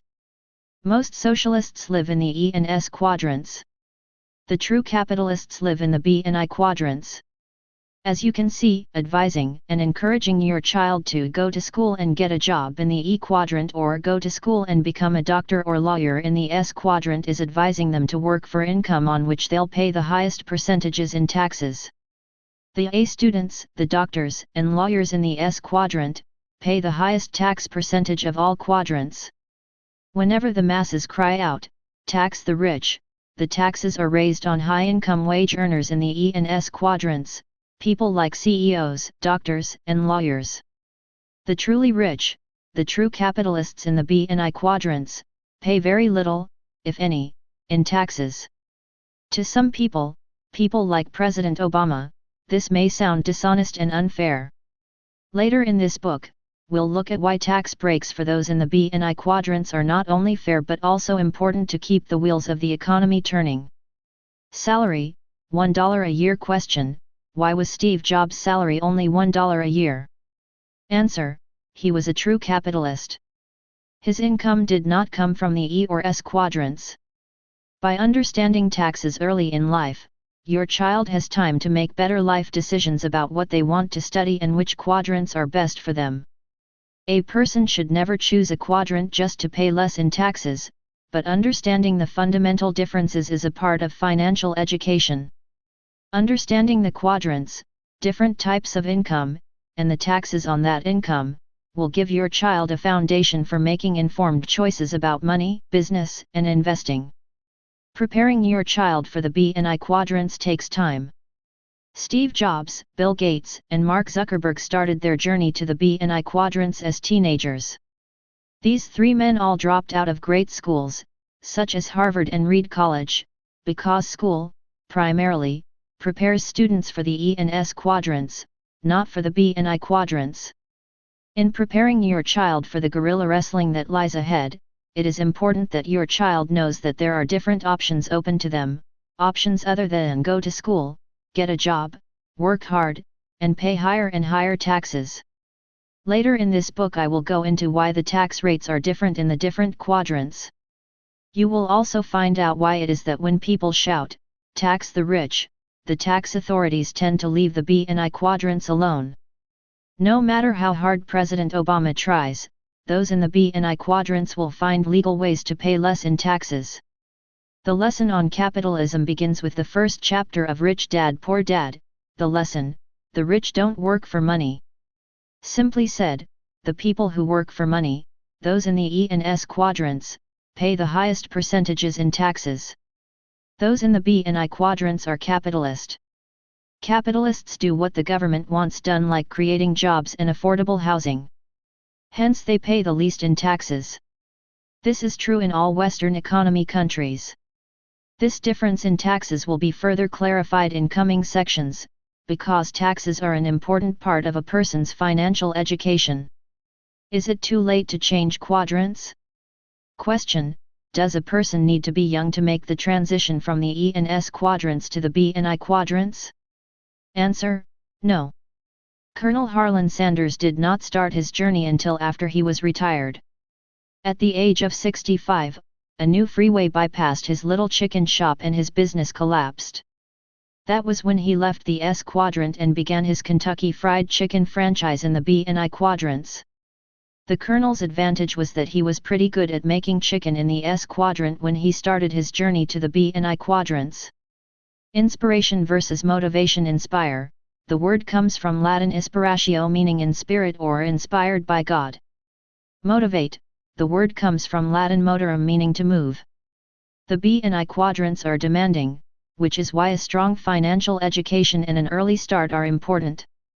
Many start the journey, but few succeed. Yet for those who do make it, the rewards are immense. Success in the B and I quadrants is like climbing Mount Everest, ascending to the top of the world, the top of the financial food chain. If your child starts preparing early enough, they have a better chance of making it. The good news is that you do not have to be the smartest person to succeed in the B and I quadrants. You do not have to be an A or B student, which is more important in the E quadrant and especially the S quadrant. Success in the B and I quadrants is best described as a team sport. All you have to do is surround yourself with smart, trustworthy, hardworking people. And while that may seem simple enough, it is often the toughest challenge of the B and I quadrants.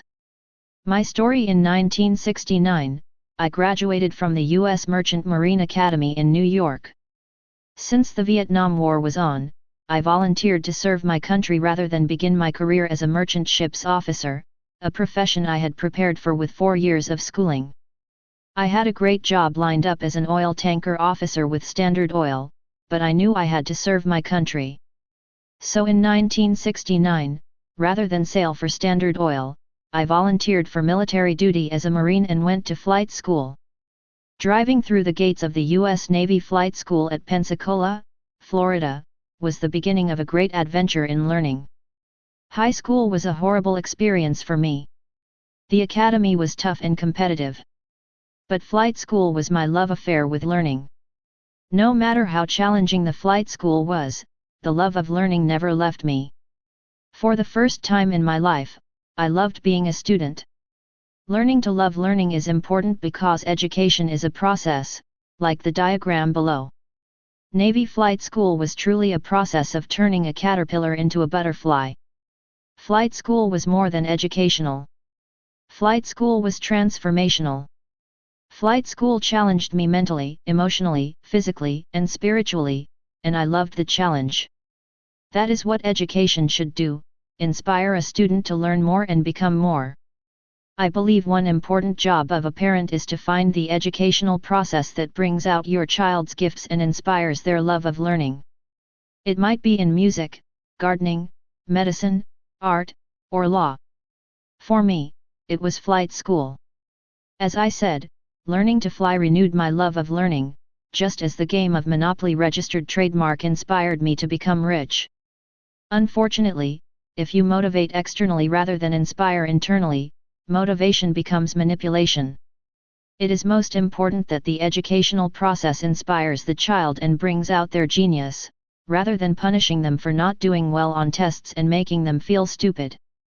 If a child has a strong financial education from home, they can do what they love and still do well financially. Using myself as an example, today I am a teacher.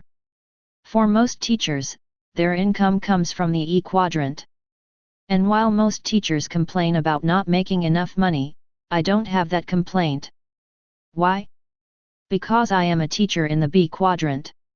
Since I am also in the I quadrant, I do not need a paycheck.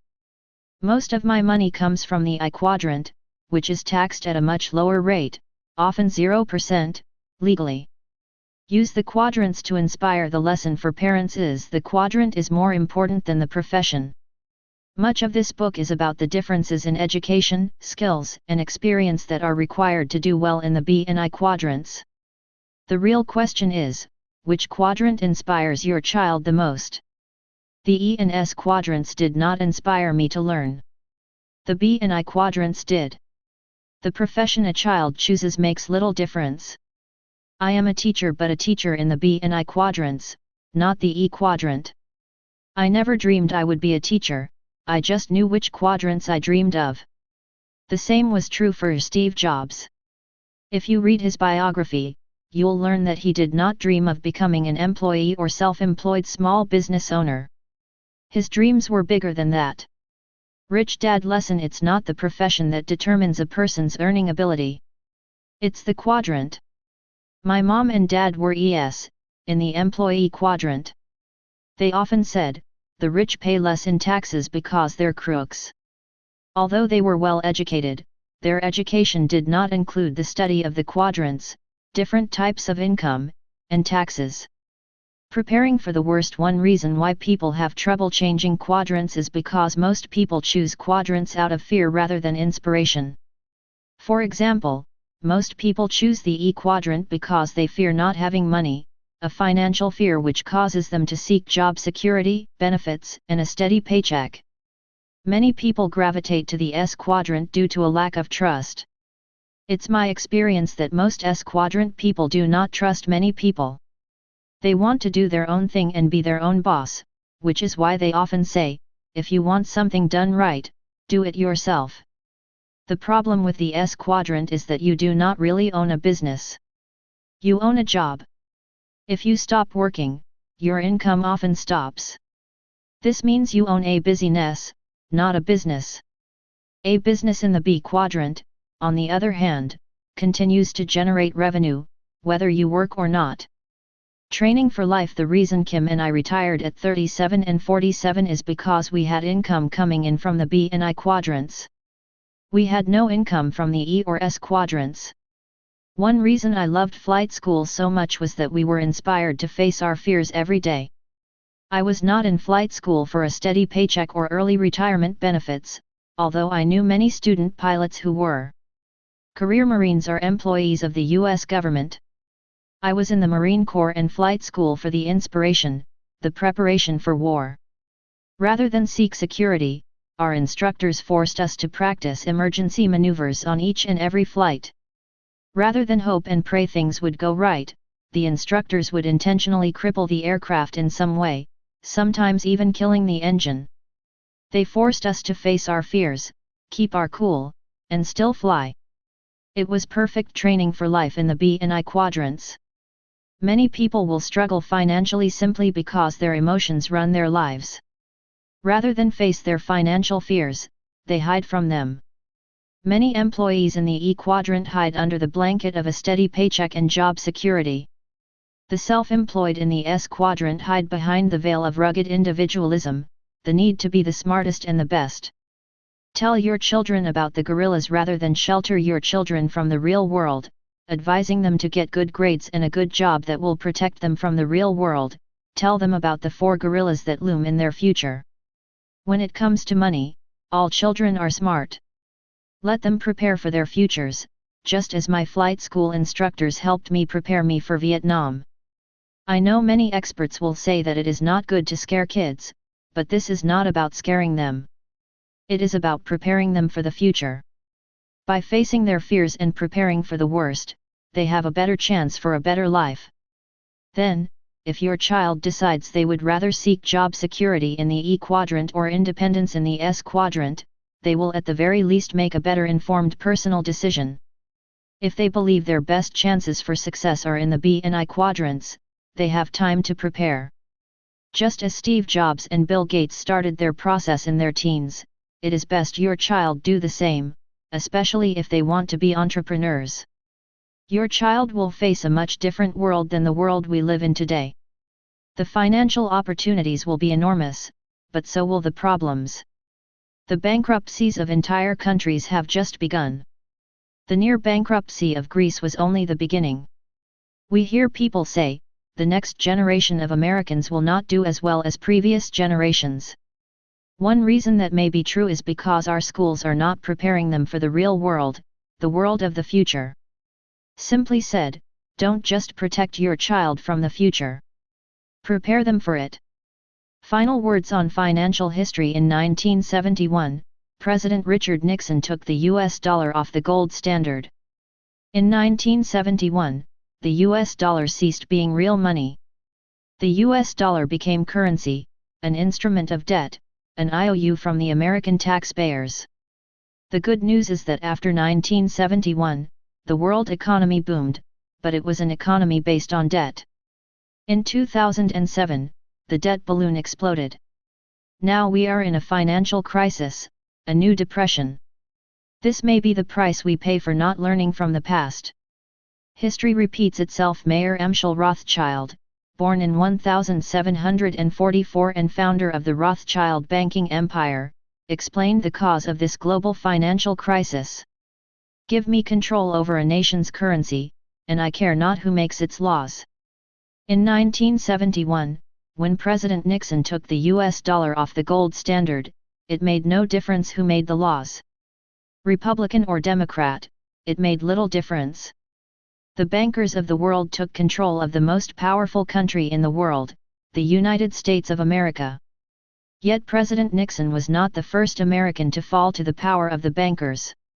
Thomas Jefferson, one of America's founding fathers, signer of the Declaration of Independence, and third President of the United States, stated, "If the American people ever allow private banks to control the issue of their money, first by inflation and then by deflation, the banks and corporations that grow up around them, will deprive the people of their property, until their children will wake up homeless on the continent their forefathers conquered." Jefferson also warned, "I sincerely believe that banking institutions are more dangerous to our liberties than standing armies, and that the principle of spending money to be paid by posterity, is swindling futurity on a large scale." In other words, the central banks, created in 1913 and of which the Federal Reserve Bank is the most powerful in history, have been stealing the future from our parents, our children, and their children's children. That theft has now spread throughout the world, and fueled the global crisis we face today. The U.S. Federal Reserve Bank is not a U.S. enterprise. It is a cartel controlled by the richest banking families in the world. It is no longer federal. You and I have no control over it. It has no reserves. It does not need money, it prints money. It is not a bank. In 1913, the 16th Amendment led to the U.S. Constitution was passed. It gave the federal government the power to assess an income tax on its citizens. The 16th Amendment the creation of the IRS, the Internal Revenue Service, and gave it the power to collect those taxes. In 1913, the citizens of the United States lost control over their money. The richest people in the world took control over the soon-to be most powerful country in the world. A cash heist began with taxes, because taxes are how the rich and powerful put their hands into our pockets, via the government they control. This theft of our future, via the banking families of the world, is the reason I believe we have no credible financial education in our schools. And why parents must fill that void and prepare their children for the financial realities of the future. Thomas Jefferson, born in the 1743, warned of this, and this was a part of his warning: the banks and the corporations that will grow up around them, will deprive the people of their property, until their children will wake up homeless on the continent their forefathers conquered. This may explain why our government bailed out the megabanks such as Goldman Sachs and Bank of America and bailed out corporations such as AIG and General Motors, bailouts paid for by the taxpayers. It was not to save jobs. It was to save the rich. The end of the Fed? During the presidential election of 2012, Ron Paul, a representative from Texas and candidate in the Republican primaries, talked about his book, End the Fed. In that book he writes about the power of a central bank that work against the personal interest of Americans. In other words, who pays Fed Chairman Bernanke's salary? He inspired an End the Fed grassroots movement. Thomas Jefferson would agree. Back in the 1800s, Jefferson said, the issuing power of money should be taken from the banks and restored to the people to whom it properly belongs. Futile effort. While it may be a noble effort, working to end the Fed is a waste of time. The entire corrupt system will probably collapse, just as the Roman Empire collapsed around the 5th century. Will it collapse? When will it collapse? Who knows? Rather than end the Fed, my rich dad taught his son and me to be the federal. To be the Fed requires a high level of financial education, which is why he started teaching us early in life. By the end of this book, you will learn how you, too, can inspire your child to be the Fed rather than work to end the federal. By the end of this book, you will learn how I print my own money, as the Fed does, and pay less in taxes, like the country's largest corporations do, legally. And I make this point because with financial education, the type of education that can transform lives, you and your children can print your own money, too. I want to be clear here, I am not saying this is fair. There are lots of things in life that aren't fair. What I am saying is that freedom is a noble concept and one for which, I believed, I went to war. It includes the freedom to make choices. It is my opinion that our school system is dysfunctional if it does not give our students the freedom of choice over education in the 4 quadrants. Our world needs more men and women like Steve Jobs, people who needed to leave school to learn about the B and I quadrants. But why should they leave school to do so? Steve Jobs created jobs. Our schools produce enough CEOs, the managerial capitalists who are employees who need a job and often destroy jobs. It is not fair when our schools teach history that is selective or distorted. Why not tell kids the truth? Much of history is about money. It is a distortion of the truth to say wars are fought for freedom. Wars are fought for money. War is very big business. It is a distortion, a single point of view opinion, to say that Christopher Columbus was an explorer. He was an entrepreneur, financed by Queen Isabella, who went in search of a trade route to Asia. Columbus was the Steve Jobs of his era. His discovery of the riches of North and South America made Spain the richest country in the world at the time. With all the gold stolen, by the great explorers, pirates, such as Francisco Pizarro, Ferdinand Magellan, and Hernando Cortés, Spain's economy boomed. Spain, once a great nation, is today one of Europe's economic basket cases along with Greece, Italy, and France. This time, Spain's economy went boom and bust not on gold and silver but on debt, counterfeit money from central banks, just like the rest of the world. The great pirates still roam the world. Today, they do not sail ships. Today they run international banks. Mayer Amschel Rothschild's words, from 1838, are worth repeating: give me control over a nation's currency, and I care not who makes its laws. Today, he might say, give me control over the world's currency and I care not who makes its laws. Lessons from the game of Monopoly. Registered trademark. The rules of Monopoly state, the bank never goes broke. If the bank runs out of money, the banker may issue as much as needed by writing on any ordinary paper. This is why Rich Dad used the game of Monopoly to teach his son and me about money. My rich dad often said, Monopoly is the real game of life. The world today, the world runs on counterfeit money, debt, and is from taxpayers.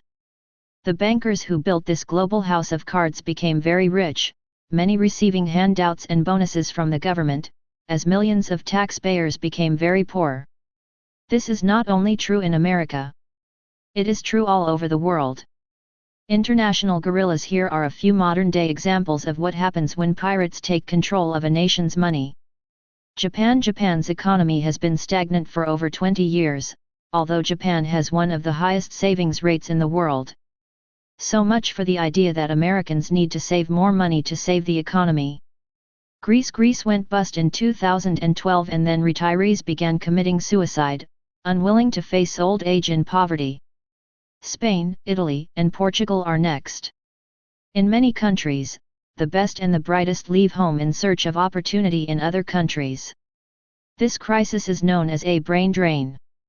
Italy. In Italy in early 2012, in just one day, the price of a gallon of gas went from $10 to $16. This was because of an increase in taxes to help pay the interest on the national debt. The problem with most highly educated bureaucrats is that they think increasing taxes will save the economy. Taxes kill economies, as bankers and politicians get richer. Three things happen when banks print money: taxes and inflation go up and people become poorer. France, the second largest economy in Europe, is deeply in debt as growth slows. Rather than work harder, the French want more to have time off, work less, and take earlier retirements. As their productivity declines, so will France. To solve the problem, France is raising taxes on the rich, just as the United States wants to do. When you tax the rich and their money, leave the country. China's engine of growth is sputtering as unemployment and its military power rises. Mexico. In Mexico, America's neighbor, drug lords have more money, guns, and influence than the government. Obviously, this is not an ideal environment in which to raise children. Give your child a financial head start. If you want your child to have an unfair advantage in life, teach them about money and money's impact on history. Teach them the real rules of money and taxes. In an upcoming section of this book, you will learn the real-life unfair advantages that a financial education can give your child, unfair advantages that even A students do not have. Your child's future. Repeating Edmund Burke's warning, those that cannot remember the past are condemned to repeat it. Personally, I would rather than learn from the history of money, than be crushed by the future of money. Since 1971, it's been reported that the US dollar has lost over 90% of its purchasing power. It's not going to take another 40 years to lose the last 10%. Consider this: if you teach your children to be capitalists, educate them about the unfair advantages that the B and I side of the quadrant offers for capitalists, and inform them of the real rules of money and taxes, there is less of a chance the four gorillas sitting in the room will stomp on your child's future. Action step for parents: use money problems as opportunities to learn.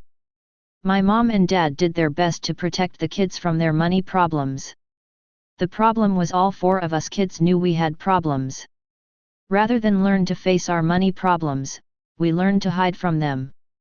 When my rich dad had money problems or employee problems, he would use the real-life problem as opportunity to learn. He would take the time to explain the problem and possible solutions to the problems. Rich Dad often said, problems can make you smarter. Problems can also make you poorer. It's your choice. When money problems occur in your home, I suggest parents use this book or other resources to seek possible solutions to your personal financial problems. Then discuss the problem and possible solutions, growing smarter and bigger than the problem. A family can use money problems and working through solutions as a way to grow smarter together. Later in life, when your child is faced with money problems, this habit will help them see the problem as opportunities to grow smarter about money. If your child is too young or not yet ready to handle the sometimes disturbing real-world money problems, take them grocery shopping and discuss how you budget your money to feed the family. That will be a real-world education. We all have money problems, even rich people. What makes us richer or poorer is how we handle our money problems. I've learned not waste a good money problem, because every time we solve one we get smarter in the process. Part 1 Chapter 4 Lesson Number 4, Windows of Learning. I'm sure most parents are well aware of their child's awareness related to money. As a baby, shiny coins catch their eye, and as they get older, children, they begin to get a sense of what things cost. Many of us probably recall our parents' admonitions when we wanted a new toy or bike: do you think money grows on trees? They see money changing hands at the grocery store, the movies, the gas station, and soon have an understanding of paychecks and expenses. They come to like the idea of having money of their own, whether it's a few dollars from the tooth fairy, $5 from dad for some extra help with the yard work, or a cash birthday gift from grandma. Question: at what age should you start teaching your child about money? Answer: the moment they can tell the difference between a $1 bill and a $5 bill. Making the case, all children go through 3 important windows of learning. The 3 early windows of learning are: first window, birth to age 12; second window, age 12 to age 24; third window, age 24 to age 36. The 3 windows of learning. When teaching children, it is important to be aware of the 3 windows of learning and what a child is experiencing as he or she ages and moves through stages of development. Window of learning number 1, birth to age 12, quantum learning. Most educational psychologists agree that learning window number 1 is the period of quantum learning in a child. Anything they can see, taste, and feel is a new and exciting learning experience. They may not understand the word hot, but they soon know what hot feels like. During this learning window, the child's brain is like clay. Their brain is also whole at first. It is not until the age of 4 that the brain begins to divide into a right hemisphere and a left hemisphere. If a person is described as right brain dominant, the person is more artistic, creative, and more free-flowing in their approach to life. If a person is described as left brain dominant, the person is more bookish, less creative, and more linear. The left brain is where speech, reading, writing, and math skills and aptitudes are said to come from. Traditional schools believe left brain dominant students are smart.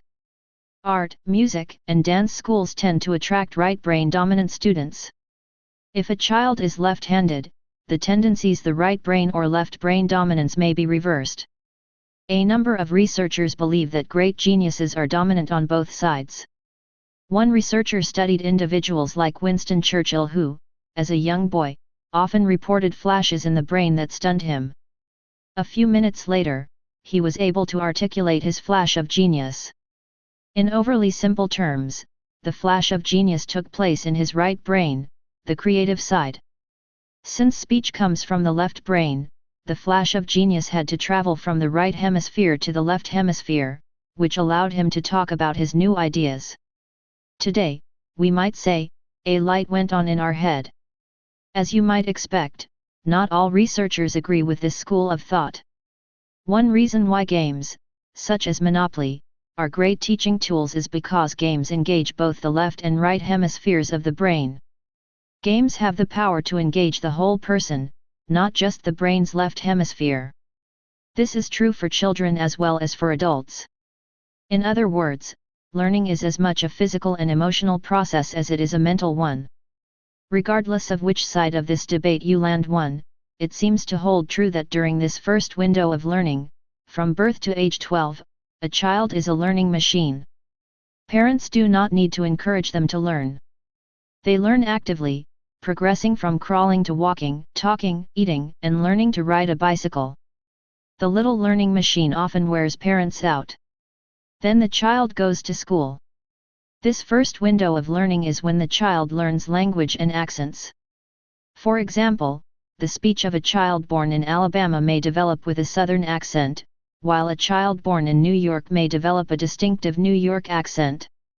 Later in life a child may learn another language, but the accent developed early in life often transfers to the new language. Children raised in Europe have a distinct advantage because they spend their first window of learning years in a multiple language culture. Later in life, this experience allows them to learn new languages and change languages with ease. In contrast, a child raised in a single language environment often struggles to learn a second language later in life. During the first window of learning, the child acquires preferences for cultures, foods, and music. A delicacy for one child is disgusting to another. A child growing up in the city will see the world differently than a child growing up on a remote farm. A child growing up in the ghetto will see the world differently than a child growing up in suburbia. Similarly, a poor child will develop differently than a child born to wealth. And an abused child will often face challenges later in life that a child raised with love may never understand. Between birth and age 12, the child's brain is relatively smooth. As learning takes place, neural pathways are formed in the brain. In simple terms, neural pathways are like roads inside the brain.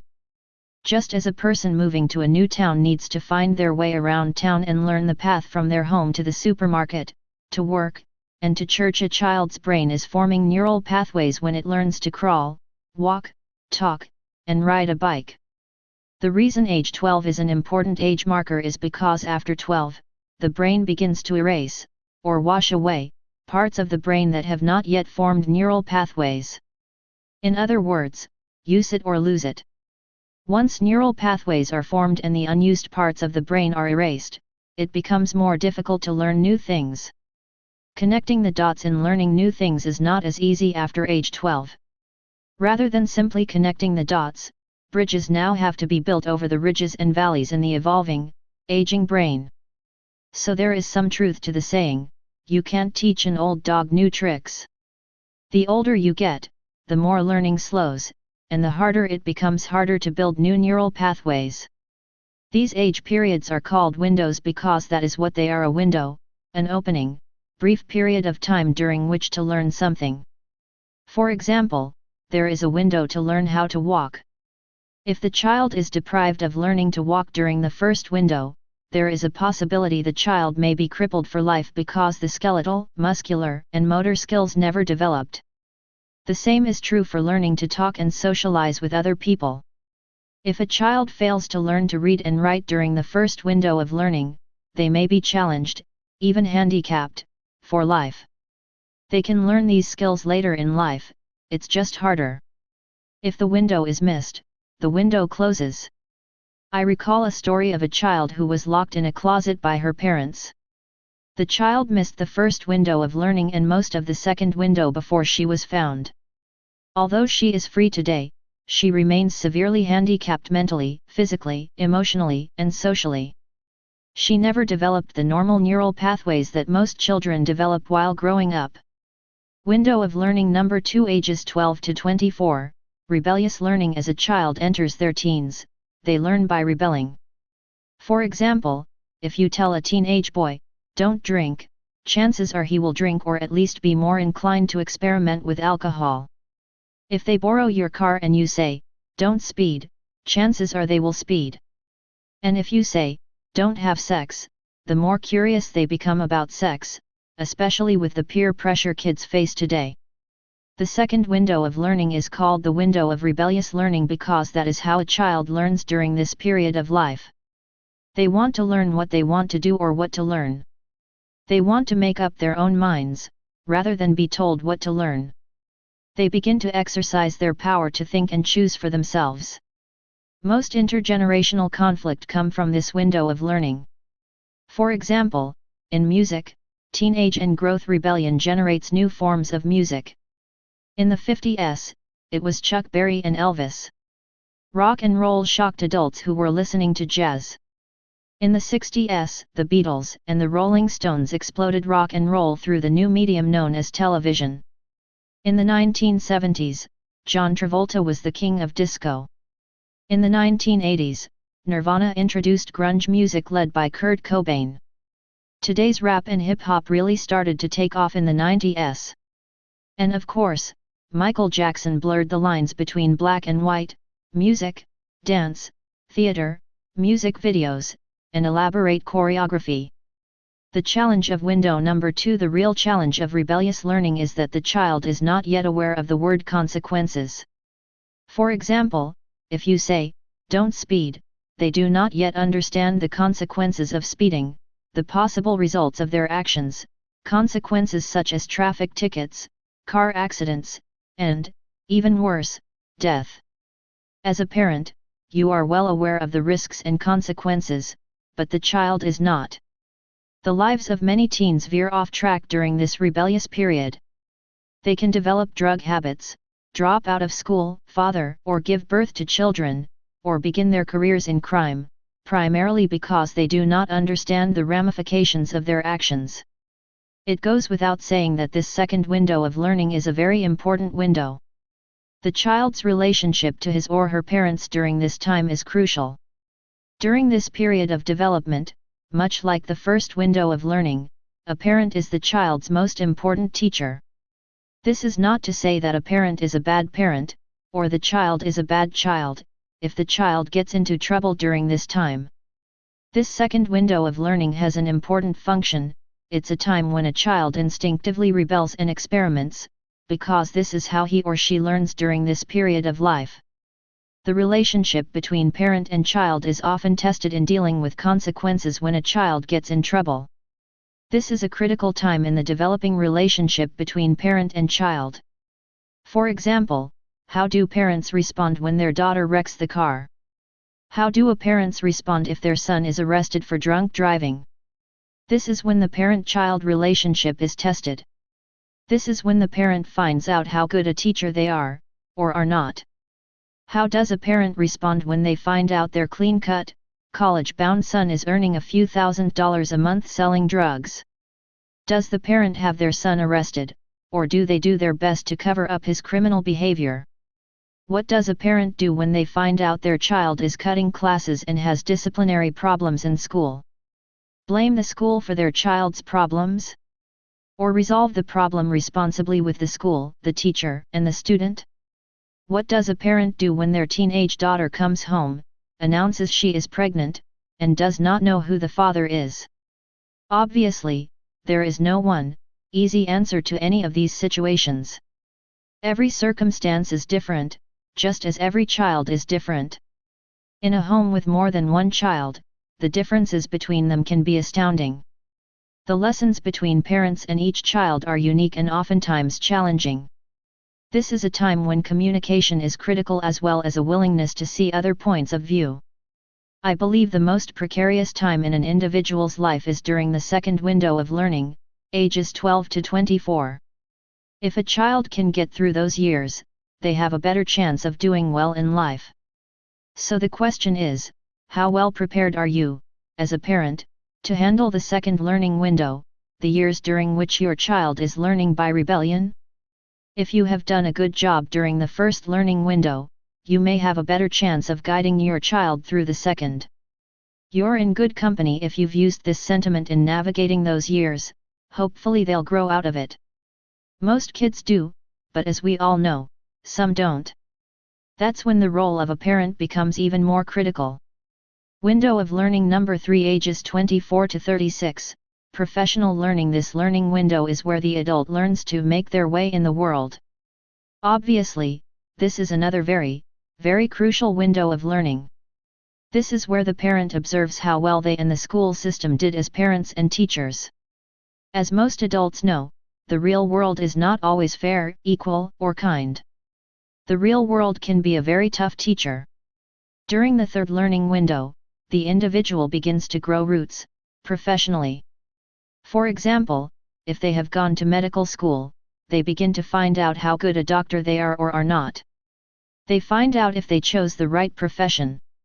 If they lack professional education, they may wander from job to job before finding themselves if they ever do.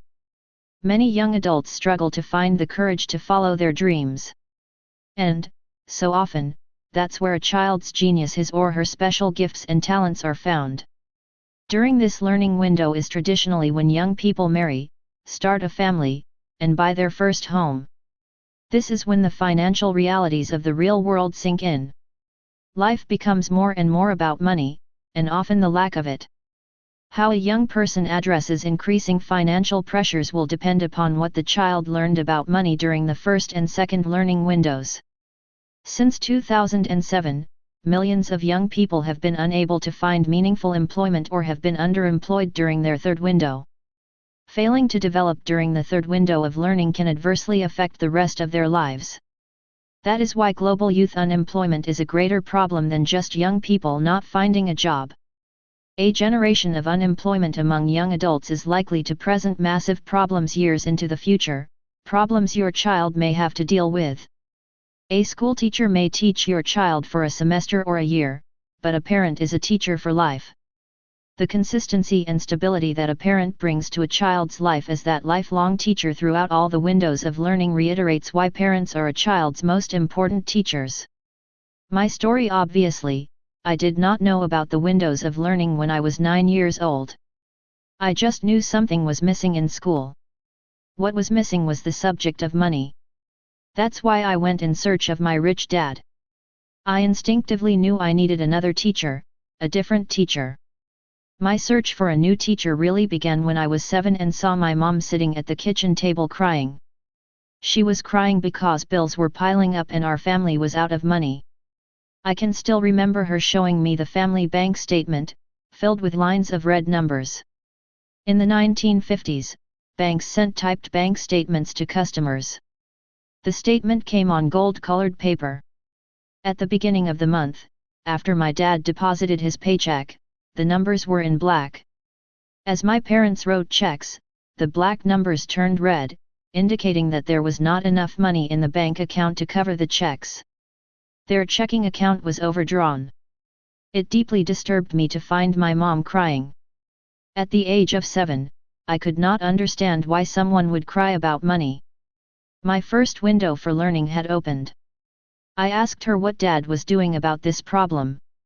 She defended him, saying, "He's doing the best he can. He is working hard and going to school to get his master's and doctorate degrees so he can get a higher paying job." At 7 years old, I really had no idea what she was talking about. I just knew something was wrong, something very important. Today as an adult, I cringe and bite my tongue when I hear someone say, "I'm going back to school for another degree," as a solution to their financial problems. I can still hear my rich dad saying, "If going to school made you rich, then school teachers would be millionaires." My first window of learning, as I've said, my rich dad would teach his son and me our lessons on money after playing games of Monopoly. Rather than tell us what to do and warning us not to make mistakes, he used the mistakes we made during the game as the basis for discussion and lessons to be learned. According to the learning windows theory, then my neural pathways relating to money began to connect while playing the game of Monopoly. My grades in school were never good. No matter how hard I studied, I was just an average student. Both my dads were concerned about my grades. And rich dad's son, Mike, was not much better in school than I was. One day rich dad took us aside and said, "Your grades are important. But I will let you in on a secret to real life." "What is the secret?" we asked. Leaning forward, rich dad whispered, "My banker has never asked me for my report card. My banker does not care if I was a good student or what school I went to." Curious, we asked rich dad, "What does your banker want to see?" "My financial statement," rich dad said, reaching into a file drawer of his desk. Showing us his financial statement, rich dad said, "Your financial statement is your report card when you leave school." The problem is, most kids leave school and never know what a financial statement is. When Kim and I created our board game Cashflow registered trademark, we built the game around a financial statement, like the 1 Pi. A financial game built around a financial statement is the evolution of the game of Monopoly. It's a way to apply the money and investing lessons of the game to real life. During my first window of learning, Rich Dad burned the image of a simple financial statement into my brain. This simple diagram became part of the development of my neural pathways that would someday guide the direction of my life. This is Rich Dad's diagram of a financial statement: your report card once you leave school, the report card your banker asks to see. When it came to teaching us the language of money, Rich Dad used very simple definitions for the most common financial vocabulary words. For example, rather than the complex and confusing definitions for asset and liability found in the dictionary, he used simple definitions that anyone could understand. For example, Webster's dictionary defines an asset this way: asset noun \asset also st\a, the property of a deceased person subject by law to the payment of his or her debts and legacies. b. The entire property of a person, association, corporation, or estate applicable or subject to the payment of debts. Rich Dad defined the word asset in simple terms: something that puts money in my pocket. His definition for liability was just as simple: something that takes money out of my pocket. The arrows on the diagram on the previous page illustrate the cash flow. It is the direction of cash flow, money coming in and money going out, that defines the difference between assets and liabilities. To Rich Dad, the words cash flow were the two most important words in the world of money. If you could not see cash flowing, you could not tell if something was an asset or a liability. That is why Rich Dad said, "My house is not an asset." It was not an asset because, even though it was mortgage and debt-free, he still had to pay real estate taxes, electricity, sewer, water, maintenance, and insurance each month. Since his house, his personal residence, took money out of his pocket each month, his house was a liability. His rental properties were a different story. They were assets even though they had debt on them, because his tenants' rent payments covered the mortgage, taxes, and repairs on the property, and still put money in Rich Dad's pocket. Every year he grew richer because every year he would buy more rental properties, his greenhouses, until he could start buying red hotels. Once he had several red hotels, he stopped buying little greenhouses. Rich Dad constantly repeated, "Assets put money in my pocket," and then drew a line on the financial statement from the asset column into the income column. The words, the explanation, and the diagram locked the definition into my mind and developed a neural pathway in my brain. Rather than using words alone for a definition, left brain, I also had a picture, right brain, that I associated with the physical experience of playing the game. Most important of all, I had a great teacher, a man who was patient and knew what he was talking about, a man who loved us and let us know we were important to him. A man who wanted us to do well in the real world. Although he was a very busy man, we played Monopoly together for hours. He was preparing us for the real world, a real world that ran on money. Rich Dad did not say something once and expect us to get the lesson. He believed in repetition as a key component to long-term learning.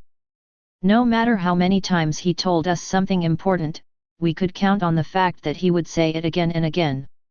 If I heard, "Assets put money in your pocket," followed by seeing his diagram with lines drawn from the asset column into the income column, once, I heard and saw it 1,000 times. He also repeated, "Liabilities take money from your pocket," every time we played Monopoly. Today, I know my home, my personal residence, is a liability because it takes money from my pocket. I also know my apartment buildings, commercial buildings, oil wells, businesses, and the intellectual property of my books, games, and patents are all assets putting money in my pocket every month. It's because of the cash flow from my assets that I don't need a paycheck or a retirement plan. As Einstein once said, "Simplicity is genius." My rich dad was not an academic genius, but he was a financial genius. All he did was play Monopoly in real life. Almost anyone, even high school dropouts, can play Monopoly in real life. It's important that each person find the game they love to play. Steve Jobs loved his game, the game of making people feel smart, hip, and like geniuses, which is why Apple stores have genius bars rather than service desks. Colonel Sanders loved the fried chicken business and the franchise game. Walt Disney loved making people happy and built the fantasy of a magical kingdom known as Disneyland. Not one of these three men finished college, but they all found the game they loved. Through their game, their genius came out. The same thing happens for many athletes. Their genius may not come out in a classroom, yet once they hit the basketball court, football field, or golf course, they are in their element. For someone with a love for music, it could be playing a musical instrument or singing that brings out their genius. Mick Jagger attended a prestigious school to become an accountant, but found his genius as a rolling stone. Early signs of a child's special genius are often found in the dreams they have for their future. In the cash flow game, before the first roll of the dice, each player chooses their dream. During my first window of learning, I discovered the difference between capitalists and everyone else. I found the game I wanted to play. By the time I was 12, this picture was burned into my neural pathways. ES and SS focus on job security, BS and is focus on property/production and asset acquisition. As a 12-year-old, I did not know how I was going to acquire assets such as businesses and property, but my neural pathways were forming and they were focused on the asset column. When I went with Rich Dad to collect rent or evict tenants, my neural pathways grew firm and I became more convinced of my path in life. Although I did not realize it at the time, I was making plans to become a capitalist. Inspiring genius. Many years later, at the Merchant Marine Academy in New York, I met the English teacher of my dreams. He was a great teacher who inspired me to write. After struggling with English all through high school, I finished college-level freshman English with a B. If not for Dr. A. Norton, I might not be known as a best-selling author today. My second window of learning, the years between 12 and 24 were an interesting time for me. I was in academic trouble in high school and flunked out of English twice at ages 15 and 17. I'm thankful that my dad was the superintendent of education. If not for him, I might have dropped out of high school at age 15. When I got into academic trouble the first time, my dad did not panic or scold me. He just said, "Often in life you will run into people you do not like and who do not like you. Learn from the experience, grow from it, and move on." My dad was talking about my English teacher, a horrible teacher who flunked nearly 2/3 of his class. My dad fired the teacher, explaining to the assembly of high school teachers, "A teacher's job is to teach, not fail, students. If a student fails, the teacher has failed." When I failed English again at the age of 17, my dad smiled and said, "You're on your own now." This caused me to approach my teacher, retake some tests, and graduate with a D. Also at the age of 15, my rich dad was allowing his son and me to sit in on his Saturday management meetings. Rich Dad had his accountants, attorneys, architects, builders, bankers, sales managers, property managers, and human resource manager at these meetings to discuss the challenges facing his business. The best team wins. Many of Rich Dad's advisors, like his attorneys, accountants, and bankers, were A students, individuals who were very smart academically. Others were great managers, B students, bureaucrats whose skill was the ability to deal with people, one of the toughest aspects of a business. Some of his managers had college degrees. Others came up through the ranks. Rich Dad's team included his attorneys, accountants, bankers, managers, and other leaders. He often said, "Business is a team sport. The person with the best team wins." Rich Dad often said, "You have to be smart in the E and S quadrants. In the B and I quadrants, I don't have to be the smartest person. All I have to do is surround myself with A students." My own advisors today, I have my own team of advisors. They are experts in very specific areas of business and investing. They have written books that share their expertise and experience, and those books have become the Rich Dad Advisor series.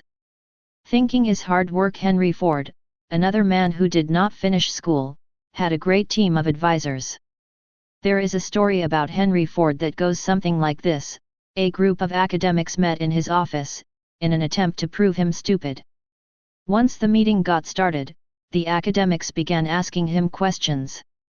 With each question, Henry Ford would simply pick up one of the many telephones on his desk and say, "Ask him, or ask her." Frustrated, the lead academic blurted out, "That is what we are talking about. You don't know anything. Every time we ask you a question, you just tell us to ask someone else." That was the moment Ford was waiting for. He paused for a moment, then said, "I hire the smart people your schools produce.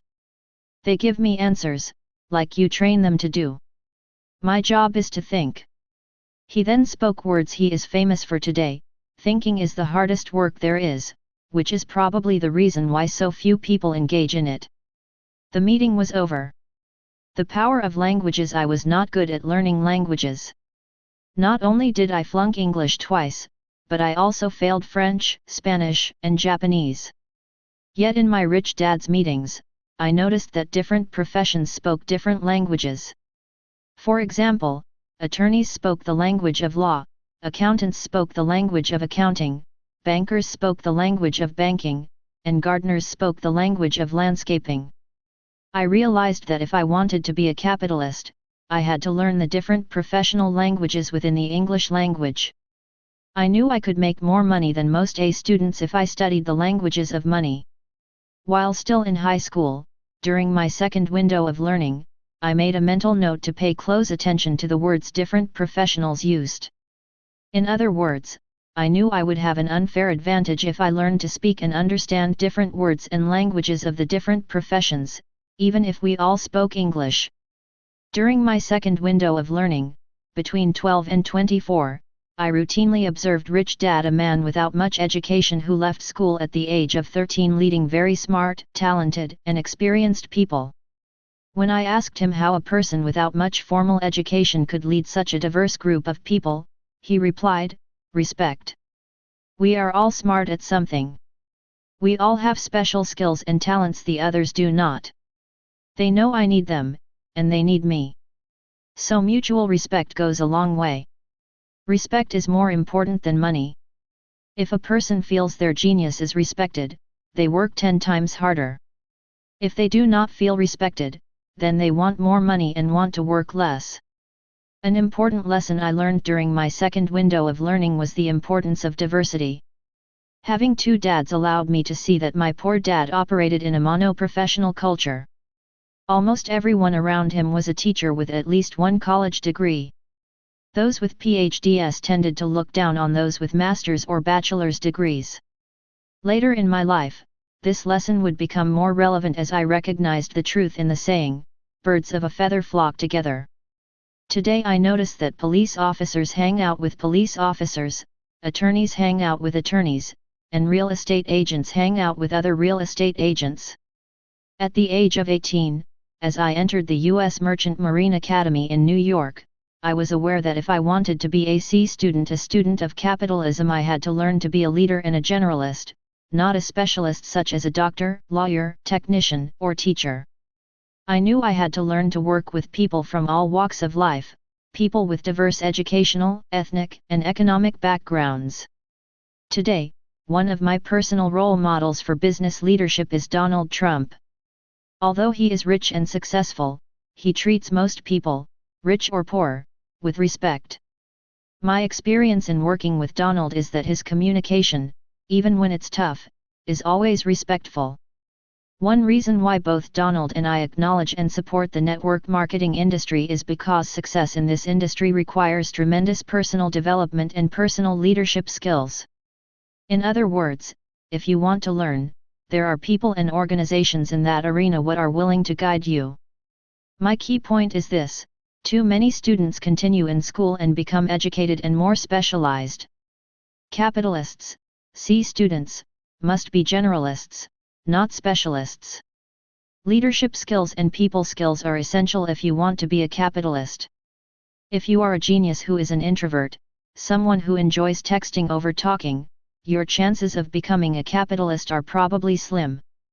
My third window of learning: returning from Vietnam in 1973 at the age of 25, I knew I had a few life decisions to make. I knew one thing for sure: I was definitely going to become a capitalist once my flying career was over. Seeing my poor dad unemployed in the prime of his life at the age of 53 without any property or production options, my neural pathways to capitalism became highways. I knew I could go back to my old job with Standard Oil of California sailing as a tanker officer, or I could fly for the airlines as many of my fellow Marine pilots were doing. But that would be specialization, a narrow focus, where tanker officers spent time with tanker officers and pilots hung out with pilots. The unfair advantage I had was my rich dad and his lessons on life's choices. Different classrooms pointing to the cash flow quadrant pictured on the next page. Rich dad would often say, each quadrant is a different classroom. Each classroom teaches different subjects, develops different skills, and requires different teachers. As I began my third window of learning as a young adult, I knew it was time for me to decide which quadrant, which classroom, was next for me. If I had chosen to return to sailing or flying, I would have chosen the E quadrant. At the age of 25, I was ready for my next educational experience into the B and I quadrants. I was going to become a student again. I did not know how long it would take me to graduate from the B and I quadrants, but at least I had my rich dad's education, beginning with the game of Monopoly at the age of 9, preparing me for the process. In 1973, at age 25, I knew it was time to make a life decision, my first real decision as an adult. My poor dad suggested I go back to Standard Oil as a ship's officer or get a job flying for the airlines, as an employee in the E quadrant. When I told my dad my sailing and flying days were over, he suggested I go back to school, get my MBA, and possibly a PhD, as he had done. I listened to my dad and enrolled in the MBA program at the University of Hawaii. It did not take long for the old memories of how much I hated school to come back to me. After learning to fly from real combat pilots, it was tough to learn from university professors who had little, if any, real-life business experience. In my youth, during my first and second windows of learning, I had sat in on many of my rich dad's staff and management meetings. Now, back in college, I realized that I had more real-world experience than my college professors, most of whom had never started or run a business. When I asked my college professors questions, I often received textbook theory rather than real-life answers and lessons. By my third month in the MBA program, I was once again flunking out. I really wanted to learn, but that environment, the MBA classroom, wasn't the right one for me. A business is not a democracy. It was during one exceedingly boring class that I remembered a very intense meeting my rich dad once had with his advisory team. As tempers flared and his team disagreed, my rich dad finally laid down the law and said, "A business is not a democracy. I pay your salaries. Either you do what I ask, or look for a new job." I believe I was about 16 years old at the time, and the exchange disturbed me. I had never seen grown men and women argue so intensely or emotionally. I also remember many of his staff backing down once rich dad threatened to fire them if they failed to do their jobs. He said, "All I ask of you is to do your jobs. I do not want your excuses. If you cannot do your job, look for a new job." Once the meeting was over, rich dad took his son and me aside to make sure we were okay. It was then that I heard him say for the first time, "This is why A students work for C students." The A students may have been smart in school, but they do not have the guts to start, own, and run their own business. They went to school to become specialists, only knowing the law or accounting or sales and marketing. They know how to work for a paycheck, but they do not know how to build a business and make money. They have brains, but lack guts. They are terrified of risk. If you don't pay them, they don't work. If they do extra work, they want overtime or time off. They want me to do things their way, but they are not willing to pay for their mistakes if they fail. He added, "I have to pay for my mistakes as well as theirs. If the company fails, I am left with the mess, the debt, and the financial losses. They simply look for a new job. That is the primary difference between A students and C students. He then told me, people like your dad are A students, people who do well in school but never leave school. So they become B students, bureaucrats. They are people with responsibility who are terrified of risk. Most bureaucrats work for the government or other bureaucratic organizations, hiding in big corporations or organizations where office politics, laziness, and incompetence are tolerated. Most A and B students cannot survive in the B and I quadrants where managing risk and living or dying by the results of your decisions are everything. Rich Dad also criticized my poor dad for being the head of the teachers' union. Although he did not say much to me on that subject, he did not hide his feelings toward union members. One day, a group of his employees got together to unionize his hotel and restaurant operations. He backed them down saying, "I'll shut down the business and all of you will lose your jobs if you unionize. I can start a new business and I don't need the money, but you need your jobs. I've been fair to you and your families. All I ask is for you to be fair to me and my family." When the vote was taken, the union lost. As I sat in my MBA program classes, as an adult and a combat veteran entering my third window of learning and bored to tears, I better understood my rich dad's lessons. I realized my rich dad focused his life on his asset column by acquiring property and production. He was a true capitalist. My poor dad and rich dad's employees, many of whom were A and B students, focused on job security and a steady paycheck. They had college degrees and jobs, but owned nothing. They had no property or production. It's not surprising that they needed security, benefits, and a pension plan. Sitting in the MBA program, listening to my instructors drone on from textbooks and theory rather than real-life business experience, I realized I was learning from teachers I did not respect. That's not to say they weren't good people. Most teachers are like my poor dad, very good people dedicated to their profession. The problem with my MBA instructors was that they were A students who lived in the E and S quadrants. I wanted to learn from teachers who lived in the B and I quadrants.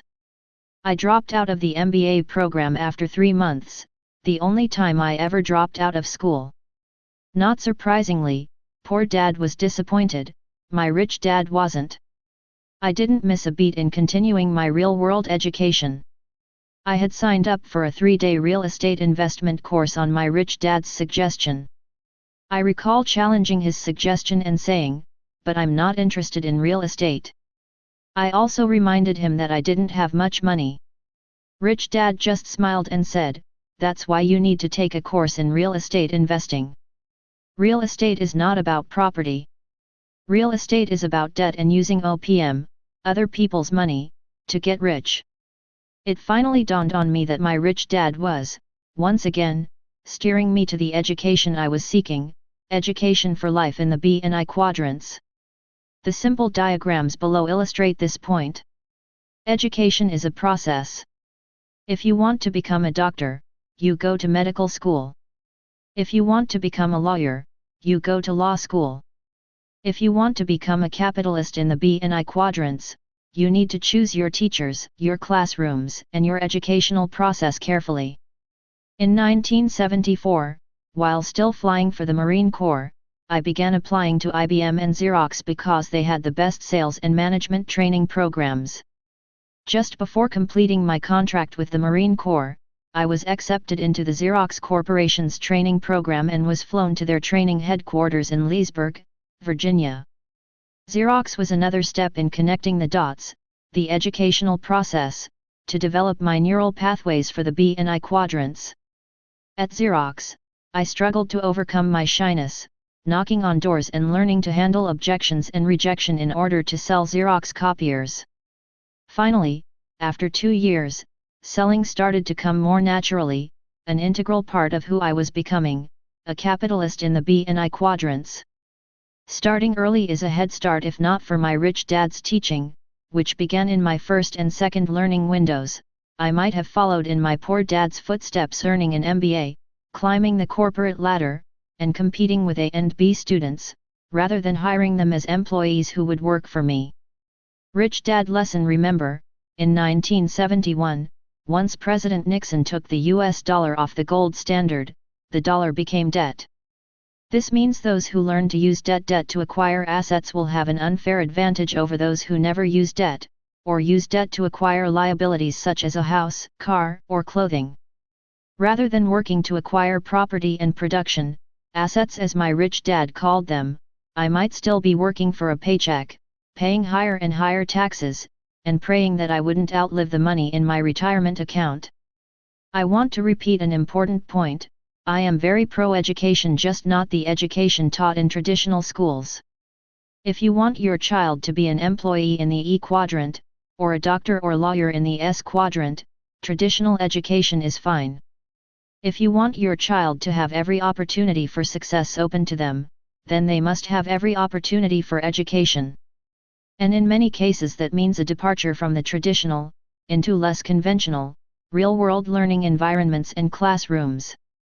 The important lesson I've learned is, each quadrant is a different classroom, requiring different teachers. Question: what if I cannot get a job with a company like Xerox or IBM? How do I get my own sales training and experience?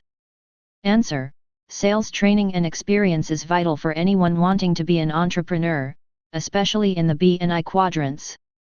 There are many ways to get sales training. The best thing about network marketing companies is that they will not fire you if you do not perform, as Xerox would have fired me if I had failed to sell its products and services. It did not matter how long I worked for Xerox. Every salesperson knew that they were only 1 or 2 months away from being fired, if they failed to sell. Question: what if I don't have enough money?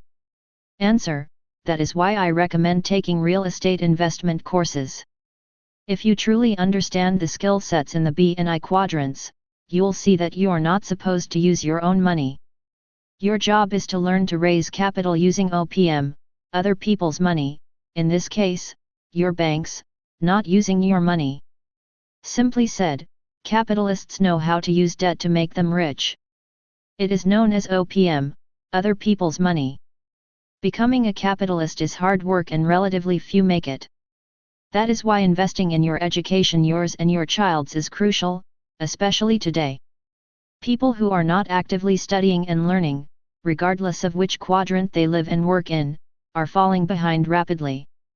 When you read the stories of entrepreneurs, great capitalists such as Steve Jobs, Bill Gates, and Mark Zuckerberg, they began their path to capitalism and educational process in the first and second windows of their lives.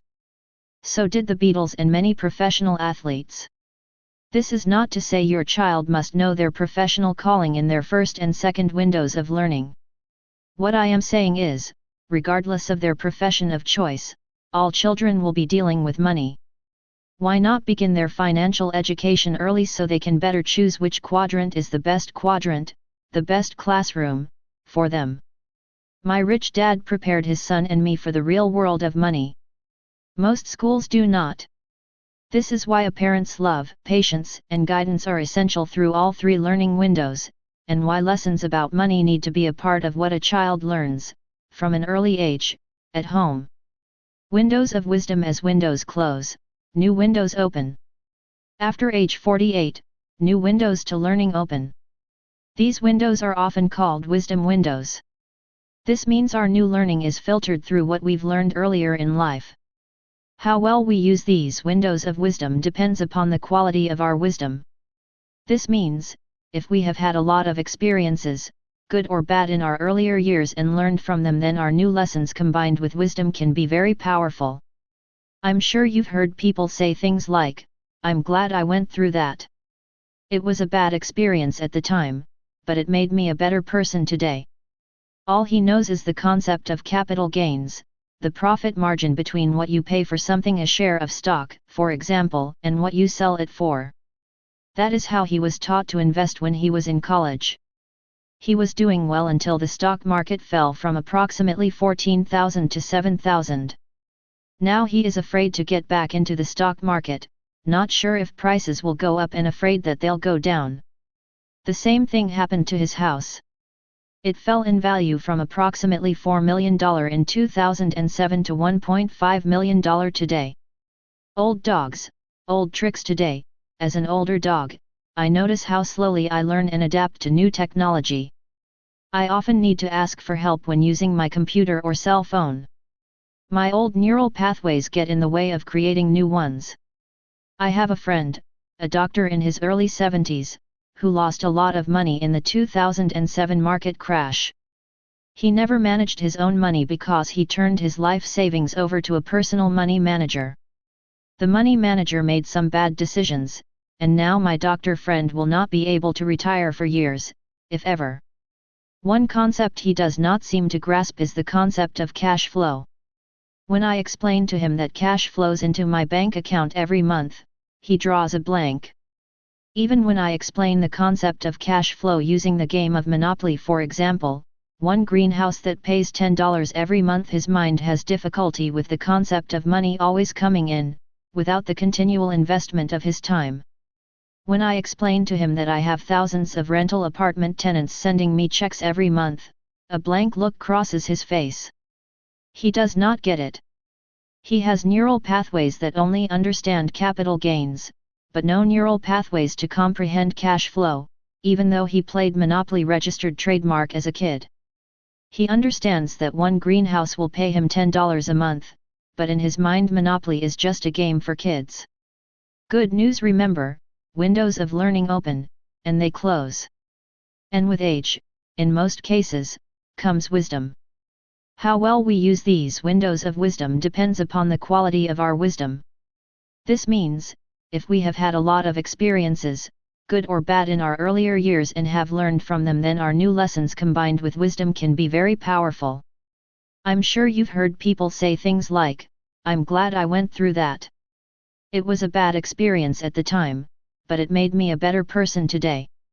Bad experiences. The bad news is this: if all we have from your youth are bad experiences, and if we've failed to learn from them, we hold them as regret, anger, or resentment, and any new learning will be tainted by the emotions surrounding those past experiences.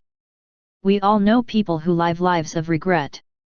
They often say, "I wish I had," or "I never got a break," or "if only I had known," or "it's too late for me." Knowledge of this can play a powerful role in taking action to move beyond regret and anger in our lives. Why harbor negativity that can keep you from moving forward and living the life you deserve? I'm sure that holding on to the limiting and power-zapping energy of bad experiences is not the example parents want to set for their kids, and a parent's desire to give their child every advantage in life can be a powerful motivator. Parents lead and teach by example, and the choices they make in life send messages to their children. When kids see their parents learning new things, being open to other points of view, and admitting, and learning from, their mistakes, the message to their children is clear: learning is a lifelong process.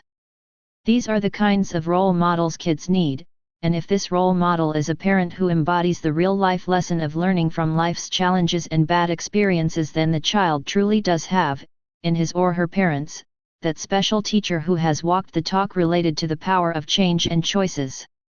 Action step for parents: introduce new ideas, words, concepts, and experiences to your child on a regular basis and, ideally, in the course of everyday life.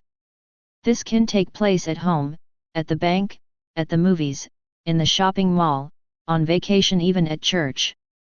Use the windows of learning as a guide for age-appropriate topics and exercises for experiential learning.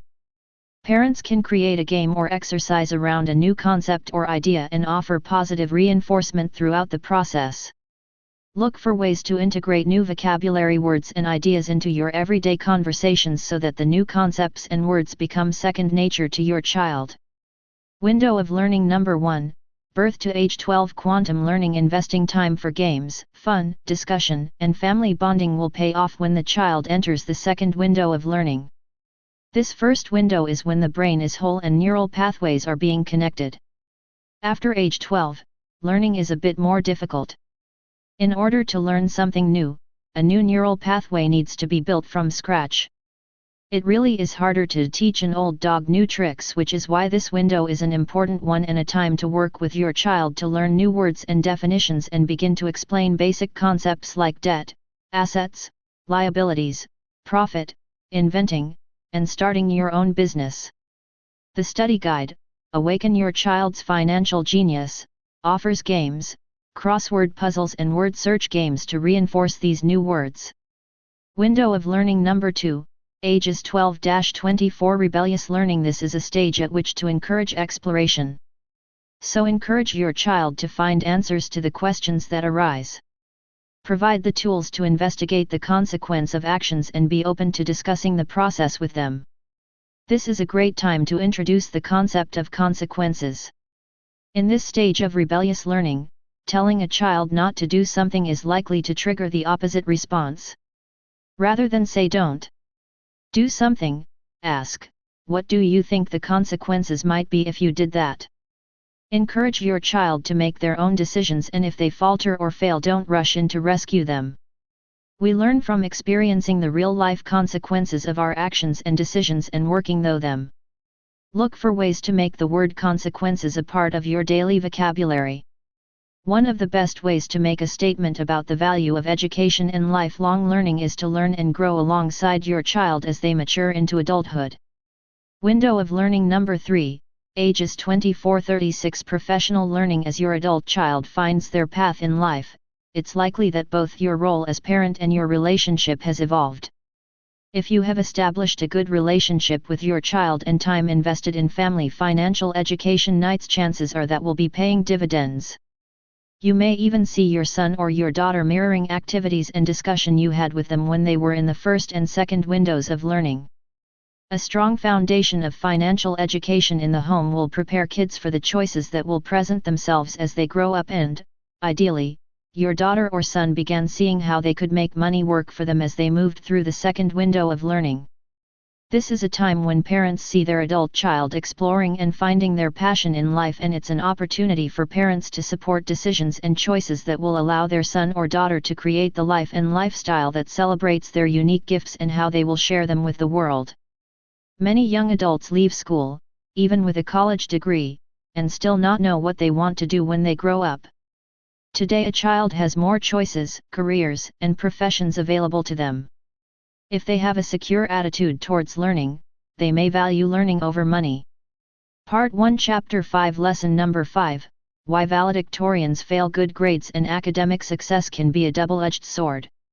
In the short term, being lauded as an A student on the fast track to corporate success may open a few doors and help what colleges and universities anoint as the best and brightest graduates land jobs.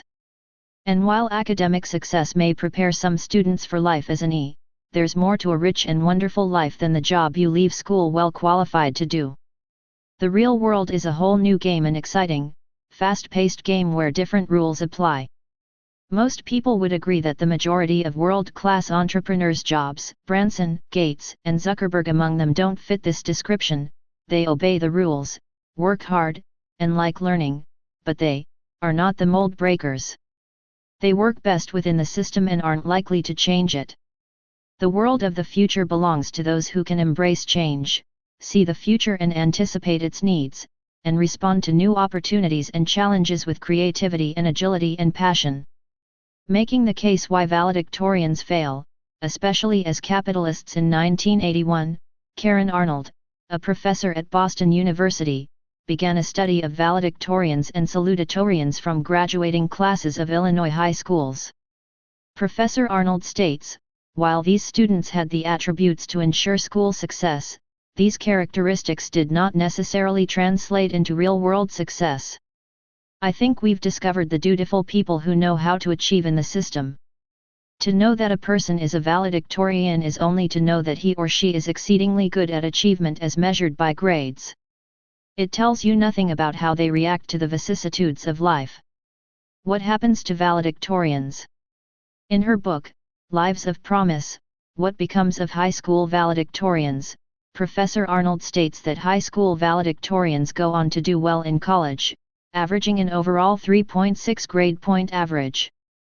Most went on to work in conventional careers such as accounting, medicine, law, engineering, and education. Arnold says, while valedictorians may not change the world, they run it and run it well, but just because they could get A's doesn't mean they can translate academic achievement into career achievement. She also stated, they've never been devoted to a single area in which they can put all their passions. The opportunities to become famous or change the world as an accountant, for example, are few and far between. They obey rules, work hard, and like learning, but they're not the mold breakers. They work best within the system and aren't likely to change it. Test scores equal happiness. In another study, 95 Harvard students from the class of 1940 were followed into their middle age. The study found that the men with the highest test scores in college were not particularly successful in terms of salary, productivity, or status in their chosen fields when compared to their lower-scoring peers. The Harvard study also found that high test scores did not translate into greater happiness, better friendships, or superior family and romantic relationships. The Harvard Business Review published an article about academic success stating, as it develops, academic-type success was not a good predictor of on-job productivity, nor was IQ discovered to be a factor. The Harvard article also states, many people who get good grades have come to be quite smug about their intelligence even in the face of repeated failure outside the classroom. Millionaire Mind. In his book, The Millionaire Mind, Thomas J. Stanley gives in-depth statistical research to identify which variables caused people to become successful in business and become super wealthy. Contrary to popular belief, there was no correlation between grades in school, class position, SAT scores, and success. In fact, 33% of those on Forbes 400 lists of wealthiest people did not start college or dropped out. And the dropouts' average net worth was much greater than that of their college graduate peers. The dropouts had an average net worth of $4.8 billion. The college graduates' net worth averaged $1.5 billion.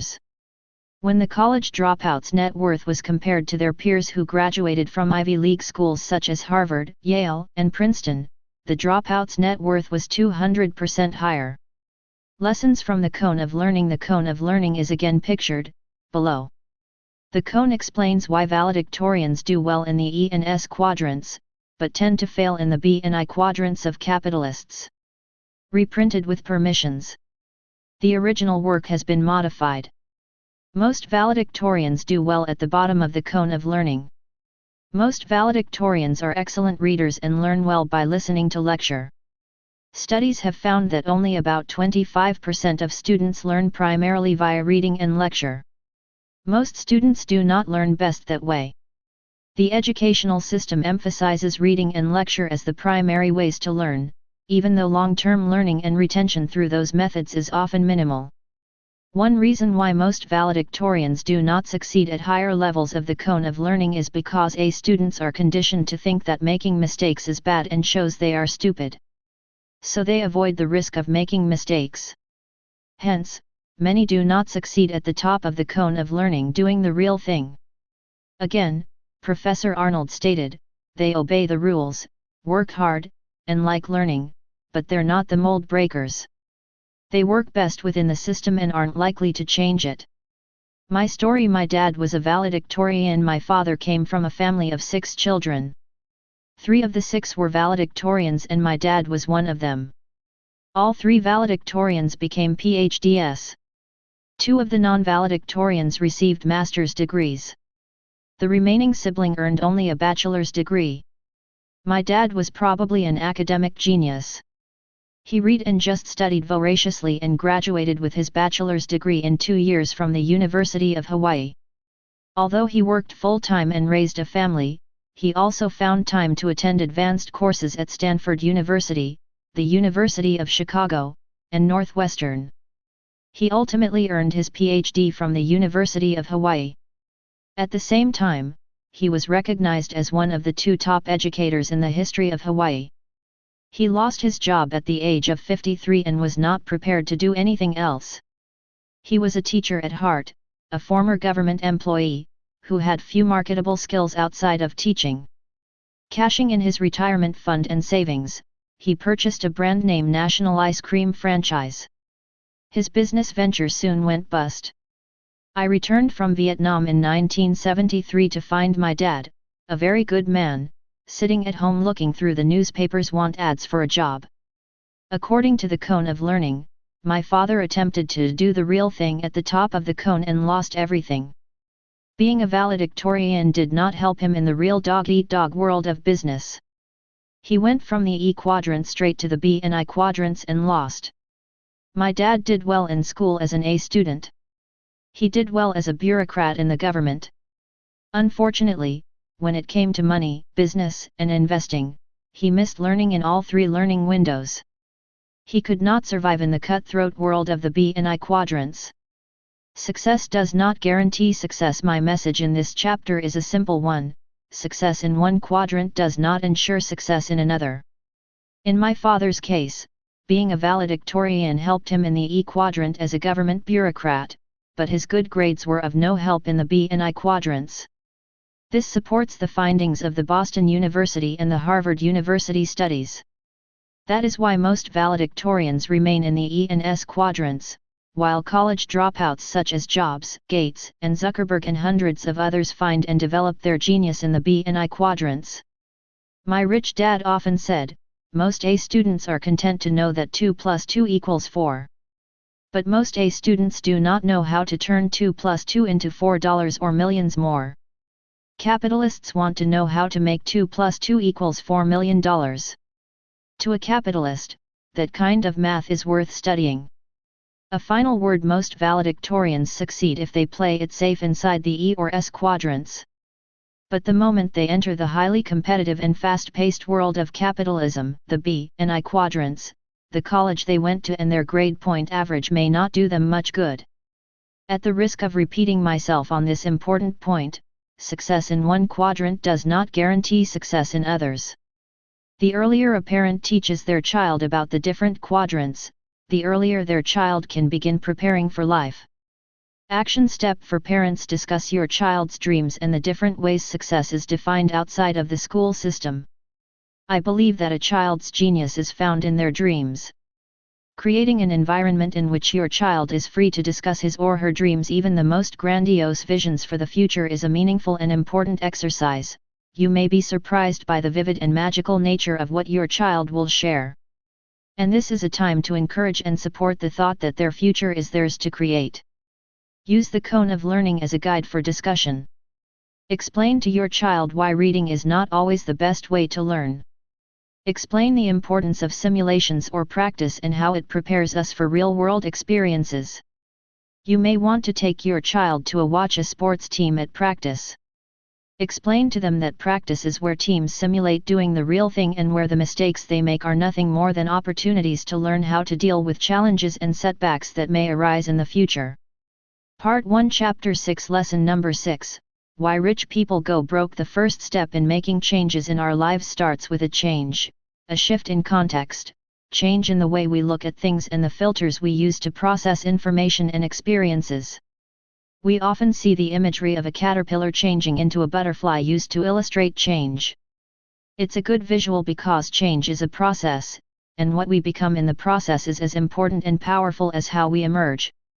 By learning to transform ordinary income into passive and portfolio income, you will have the key to unlocking your future and your child's future. In Chapter 7, I will talk more about the different types of income and why understanding the differences is important. The world is an exciting and ever-changing place. This means new challenges and opportunities all the time. Preparing a child for the world of tomorrow is one of the most important roles a parent plays in a child's life. And it can be a daunting one. Taking on that challenge starts with understanding that our thoughts and actions, what we put into our brains and how we act on that information, needs to change as our world changes. Making the case: over 2,000 years ago, Greece was the most powerful empire on earth. Many words in our vocabularies today can be traced to the Greeks, including the words democracy, theater, Olympics, marathon, even the letters A, alpha, and B, beta, which gave us the word alphabet. The Greeks also gave us the concept of trial by jury and, in theater, the tragedy. Today the spectacular country of Greece is on life support, the basket case of Europe, a modern-day Greek tragedy. A Greek tragedy on the world stage. Japan, England, France, and the United States also play roles in this Greek drama. If other powerful nations crash, it will be a global tragedy.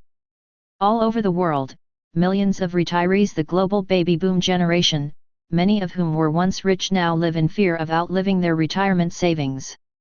Men and women of my generation feel as if they too have bit parts in this, their personal Greek tragedies. The children, grandchildren, and great-grandchildren of the baby boom generation are in the audience, wondering how the tragedy will end. The rise of despots. If this global financial crisis is not solved, the final act will not be pretty. During times of financial crisis, a new type of leader often emerges, leaders known as despots. A few of these leaders are infamous. They are Franklin Delano Roosevelt, Adolf Hitler, Mao Zedong, Joseph Stalin, Robespierre, and Napoleon. It seems ironic that the word despot is a French word derived from the Greek word despots. I know it may seem like blasphemy to list FDR in this Rouge's gallery. I am often severely criticized for doing this. He is one of our most beloved presidents. Before slamming this book shut, let me offer you my reasoning. Reason number 1: both Hitler and FDR came to office in the same year, 1933. Reason number 2: both men were elected to solve the same problem, a depression. Reason number 3: both men failed to solve the problem. Hitler's solution was to go to war. FDR's solution was go to war, as well as initiate social welfare. The Social Security Act of 1935 is America's most beloved government program. The problem is, FDR's solutions didn't work. Roosevelt simply kicked the can down the road, pushing the problem to future leaders. Today Social Security and Medicare are huge elephants sitting in the room. The same is true in Greece, England, Japan, and other countries of the world. The problem is, the can cannot be kicked much farther. Does this mean the rise of a new despot? My generation, the baby boomers, claim they deserve their Social Security and Medicare benefits. And they do. They contributed to the social programs. The problem is, all government social programs are Ponzi schemes.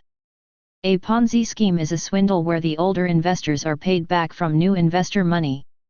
Most of us have heard of Bernie Madoff, the heavyweight champion in the arena of private Ponzi schemes. He went to jail. What he did is illegal, and, in my opinion, what the US government is doing is immoral. Social welfare is destroying the soul of America. Social programs are cancers growing within the spirit of the people they were created to serve. Social programs do not make people stronger.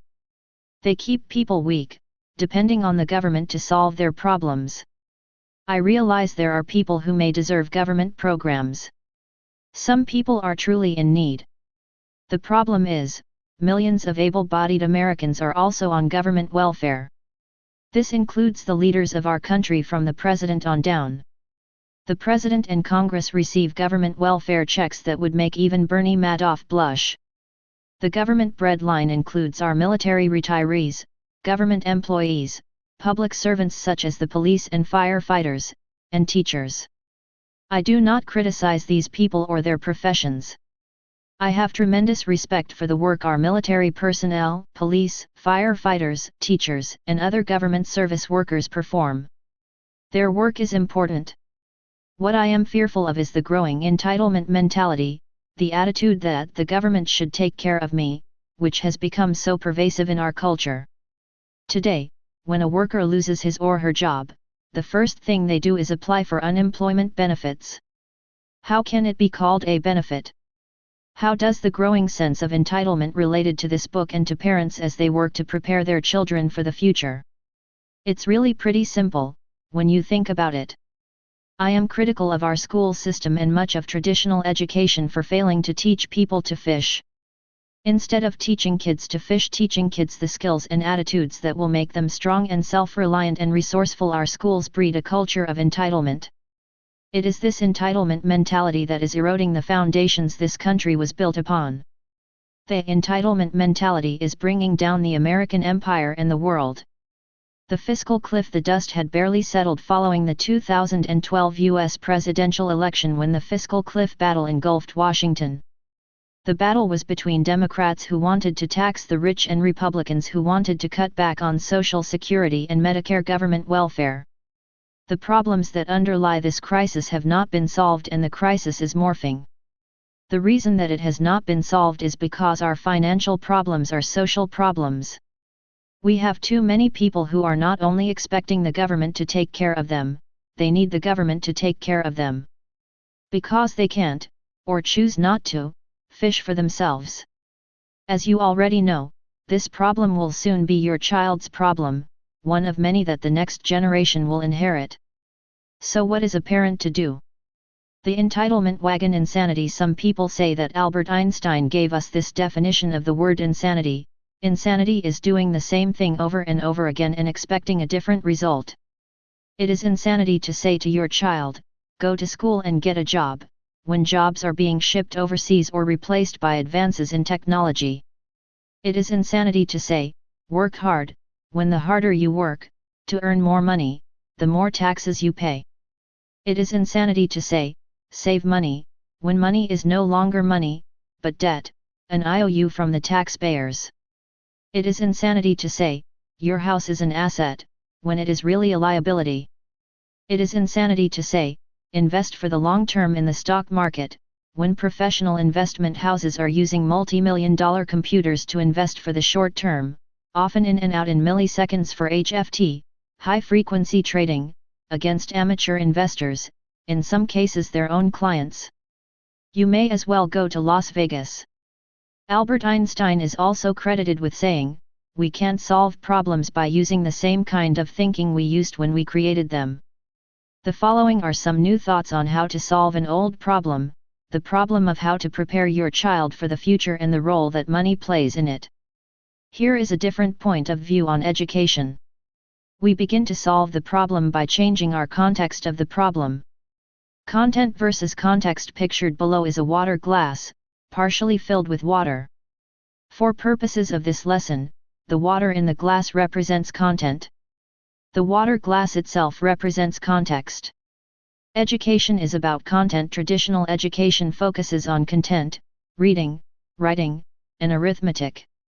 Traditional education does not focus on context, the student. My problems in school began when I did not like the content, the water, my teachers were pouring into my head. Every time I objected, saying, why am I studying this, their answers were uniformly the same, if you don't get a good education you won't get a good job. I've grown to understand that my teachers' responses demonstrated a lack of concern for my context. They assumed I wanted to be an employee. What is context? Context holds the content. Contexts can be visible, invisible, human, or non-human. A person's context includes their philosophies, beliefs, thoughts, rules, values, fears, doubts, attitudes, choices. A poor person's context is seen in their words, I'll never be rich. The rich will not go to heaven. I'd rather be happy. Money is not important to me. The government should take care of people. The reason many poor people are poor is because they have a poor context. In most cases, more money will not make a poor person rich. In many cases, giving a poor person money keeps them poor longer, often forever. This is also the reason why so many lottery winners are soon broke. The same often holds true for sports stars. Notice the shift in priorities, values, and words that communicate a middle-class person's context. I must get a good education. I need a high-paying job. I want a nice house in a nice neighborhood. Job security is very important. How much vacation time do I have? People with a middle-class context typically don't get rich. Many go deeper in debt to keep up with the Joneses. Instead of investing, people with a middle-class context just consume more. They buy a bigger house, take nice vacations, drive expensive cars, and spend money on higher education. Since most people buy on credit, they often find themselves getting deeper in debt, bad debt, consumer debt, rather than getting richer. When they hear there is good debt and bad debt, their context closes. All they know is bad debt, debt that makes them poorer. Most cannot grasp the idea of good debt, the kind of debt that can make them richer. For many of these people, it is best that they simply follow the advice of those who counsel cut up your credit cards and get completely out of debt. That is the content, the water, that their context can handle. When it comes to investing, most middle-class people have the context, the belief system, that supports the position that investing is risky. That is because most invest in traditional education for college degrees, but fail to invest in financial education. Examples of statements that reflect a rich person's context might include: 1. I must be rich. 2. I own my own business and my work is my life. 3. Freedom is more important than security. 4. I take on challenges so I can learn more. 5. I want to find out how far I can go in life. Most of these people are true capitalists. They know how to usurp other people's talents, and OPM, other people's money. When a middle-class person puts their savings or retirement fund into a bank, the banker lends that money to the capitalist. This was Rich Dad's way of saying, context is more important than content. One reason I had a tough time in school was because I had no plans to be an employee. I wanted to be an employer, an entrepreneur. Every time a teacher attempted to motivate me with, if you don't get good grades, you won't get a good job, I checked out, my mind just shut off. By the time I was 12, I had been working with Rich Dad for 3 years. I no longer had the context of an employee. The statement, "You won't get a good job," worked on my classmates who wanted to be employees. It did not work on me. If the teacher had said, "I'm going to teach you how to raise capital so you can start your own business," I would have been all ears. I would have been sitting at the front of the class. I would have said, "Pour that content in." My story context before content. When Rich Dad talked about teaching pigs to sing, he saw it as a lose-lose proposition. It wastes your time. And it annoys the pig. His message was, you cannot teach a poor person to be rich until they change their context. Teaching a person with poor or middle-class person's context is a waste of time, and it does annoy them. I have been teaching entrepreneurship and investing for over 30 years. Teaching the lessons my Rich Dad taught me. I can attest to the fact that Rich Dad was right. When Rich Dad Poor Dad was first released, it was more than rejected. It was trashed by the A Student Society of the book publishing world. That's why, in 1997, I had to self-publish that book. Most journalists are A students, academics, who do not share the same context as C students, or capitalists. In 2002, when the book Why We Want You to Be Rich was published, it felt like déjà vu. That book, a book that Donald Trump and I wrote together, warned of the looming financial crisis and its potential impact on the middle class. It was not well received by the financial establishment. When I asked myself why would the financial community attack our work, the possible answers weren't difficult to uncover, once I considered all the different contexts in play: media owners, their advertisers, the journalists, and their audiences. Rich Dad lesson: don't teach pigs to sing. It wastes your time. And it annoys the pig. Life is context. Our life is made up of contexts.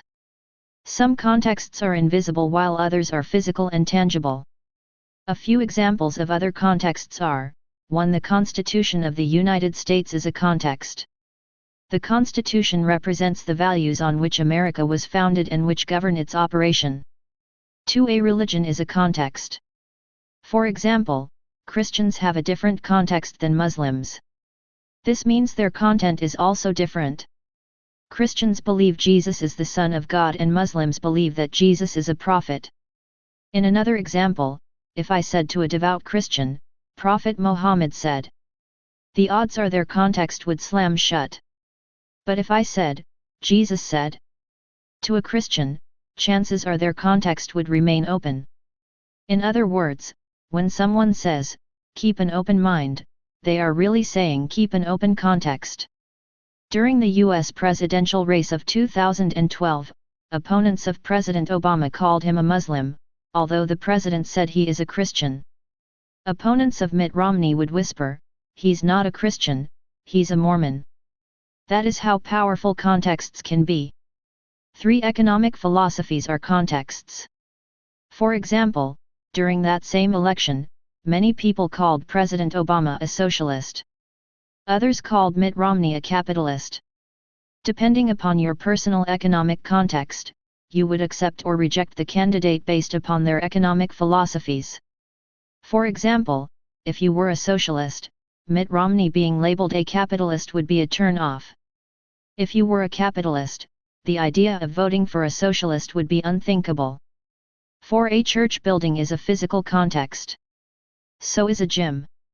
We go to church for one purpose and a gym for another.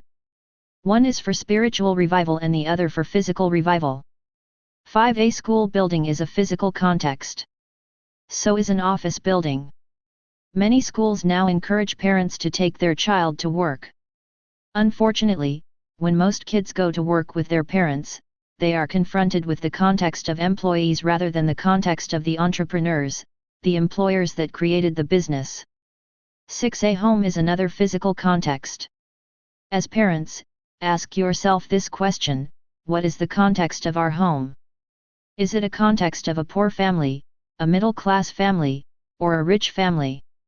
Change your context, and change your life. When I returned from Vietnam in 1973, my rich dad suggested I take a course in real estate. He said, "If you want to be rich, you have to learn to use debt to become rich." Since my context already was "I want to be rich," I eventually acted on his suggestion. My context easily accepted the content "debt will make me rich." So I was signed up for a 3-day real estate investment course. If I had had a poor or middle-class context, I would have said, "I'll think about it. Before I take a class on real estate, I think I'll go back to school and get my MBA." Today, when I say to people, real estate is about debt, debt that can make you rich. And the more debt you have, the less taxes you'll pay. It usually doesn't take long before their context slams shut. Fingers go in their ears and, like a child, they repeat the context of their parents instilled in them: investing is risky. Debt is bad. The rich are greedy. Debt and taxes cannot make you rich. Again, the lesson is, context determines content. Or don't teach pigs to sing, unless they want to be pigs that can sing. The 3-day real estate course I took was great. Although I had learned a lot with Rich Dad and I owned the condo that I lived in, the course taught me a lot and made me realize that I still had a lot to learn. The instructor was a great teacher. It was obvious that he taught because he loved teaching. He was a successful real estate investor who did not need a paycheck. He was for real. And he practiced what he preached. What made his class even better was he was not teaching pigs to sing. The whole class was there to learn. When the class was over, the instructor said, "Now your education begins." He smiled at us and said, "This is your assignment. In the next 90 days, your job is to look at, inspect, analyze, and write an evaluation on 100 or more potential rental properties." Most of us were excited about the assignment. A few were not. They had allowed their loser context get in the way. Some of their excuses were: 1. I don't have the time. 2. I have to spend time with my family. 3. I have a full-time job. 4. I was going on vacation.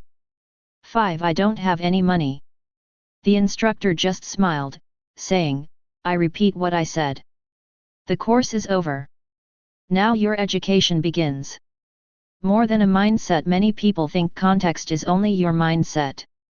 But context is more than your thoughts.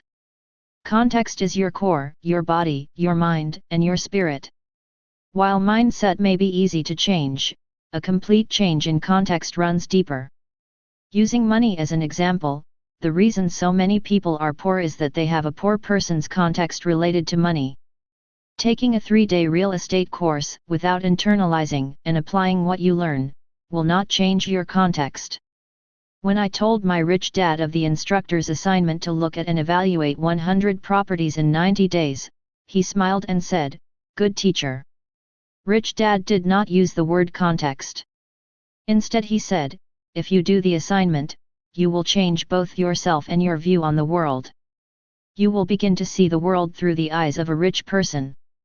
The assignment will not guarantee you success, or that you will become rich, but you will begin to do what rich people do. You may recall the cone of learning from a previous chapter. At the top of the cone, and deemed to be the best way to learn something new and retain what you learn, is doing the real thing. The assignment to look at 100 properties in 90 days was a simulation of the real thing. Graduation at the end of 3-day real estate course, the instructor split the group into teams. There were 6 people on my team. We were to do the 90-day exercise together. The first week after the course, 2 members of our team quit. They did not show up for our first meeting. We never heard from them again. Their context 1. That left 4 of us. We continued on our assignment for about 4 more weeks, then 1 more team member left, saying, real estate is not for me. Again, their context 1. By the start of the 3rd month, 60 days into the process, a 4th person left after telling us, I want to spend more time with my family. 2 of us finished the 90-day process. We evaluated 104 properties. John, the person who completed the process with me, went on to become a real estate developer and has made millions. I haven't done too badly either. We both paid $385 for that 3-day course. Education versus transformation. My choices of education changed my life.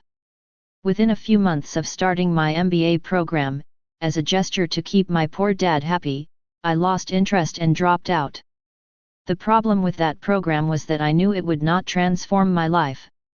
I already had 2 high-paying professions I could fall back on, one as a tanker officer for Standard Oil, the other as a pilot for the airlines. Even if I had completed the MBA program, I would still have to be an employee.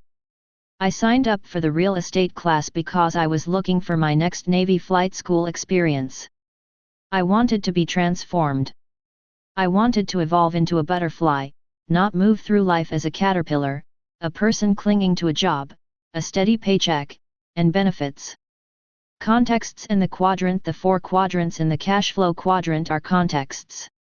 For a person to quit their job to start their own business, they first had to change their context. To evolve out of the E or S quadrant into the B or I quadrants is, again, a change of context. Changing context takes time. It does not happen overnight. It is more than a change of mindset. It requires more than positive thinking. It is a process of mental, physical, and spiritual evolution.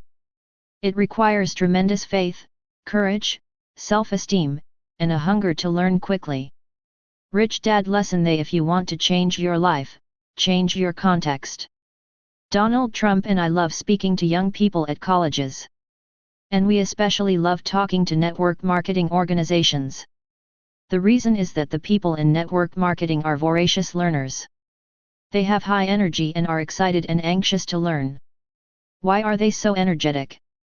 Because they are in the process of transformation, a process that requires much more energy than just education. Most are evolving out of the E and S quadrants into the world of the B and I quadrants. They know they are not learning to look for a job.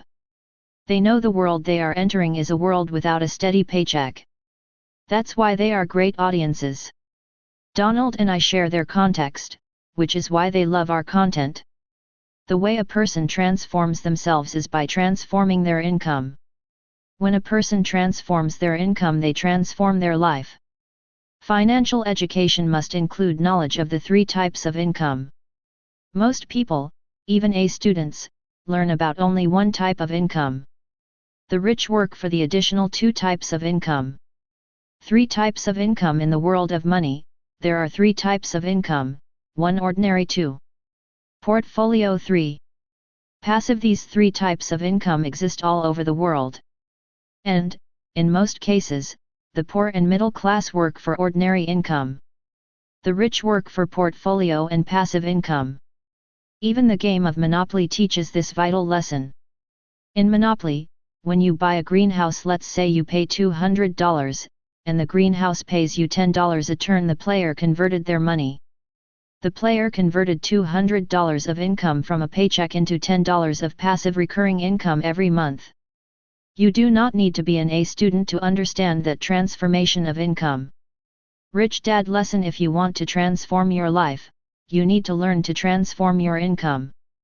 Why some rich people go broke. The reason so many million-dollar lottery winners and well-paid professional athletes wake up one day to find they are broke is because they failed to transform their income.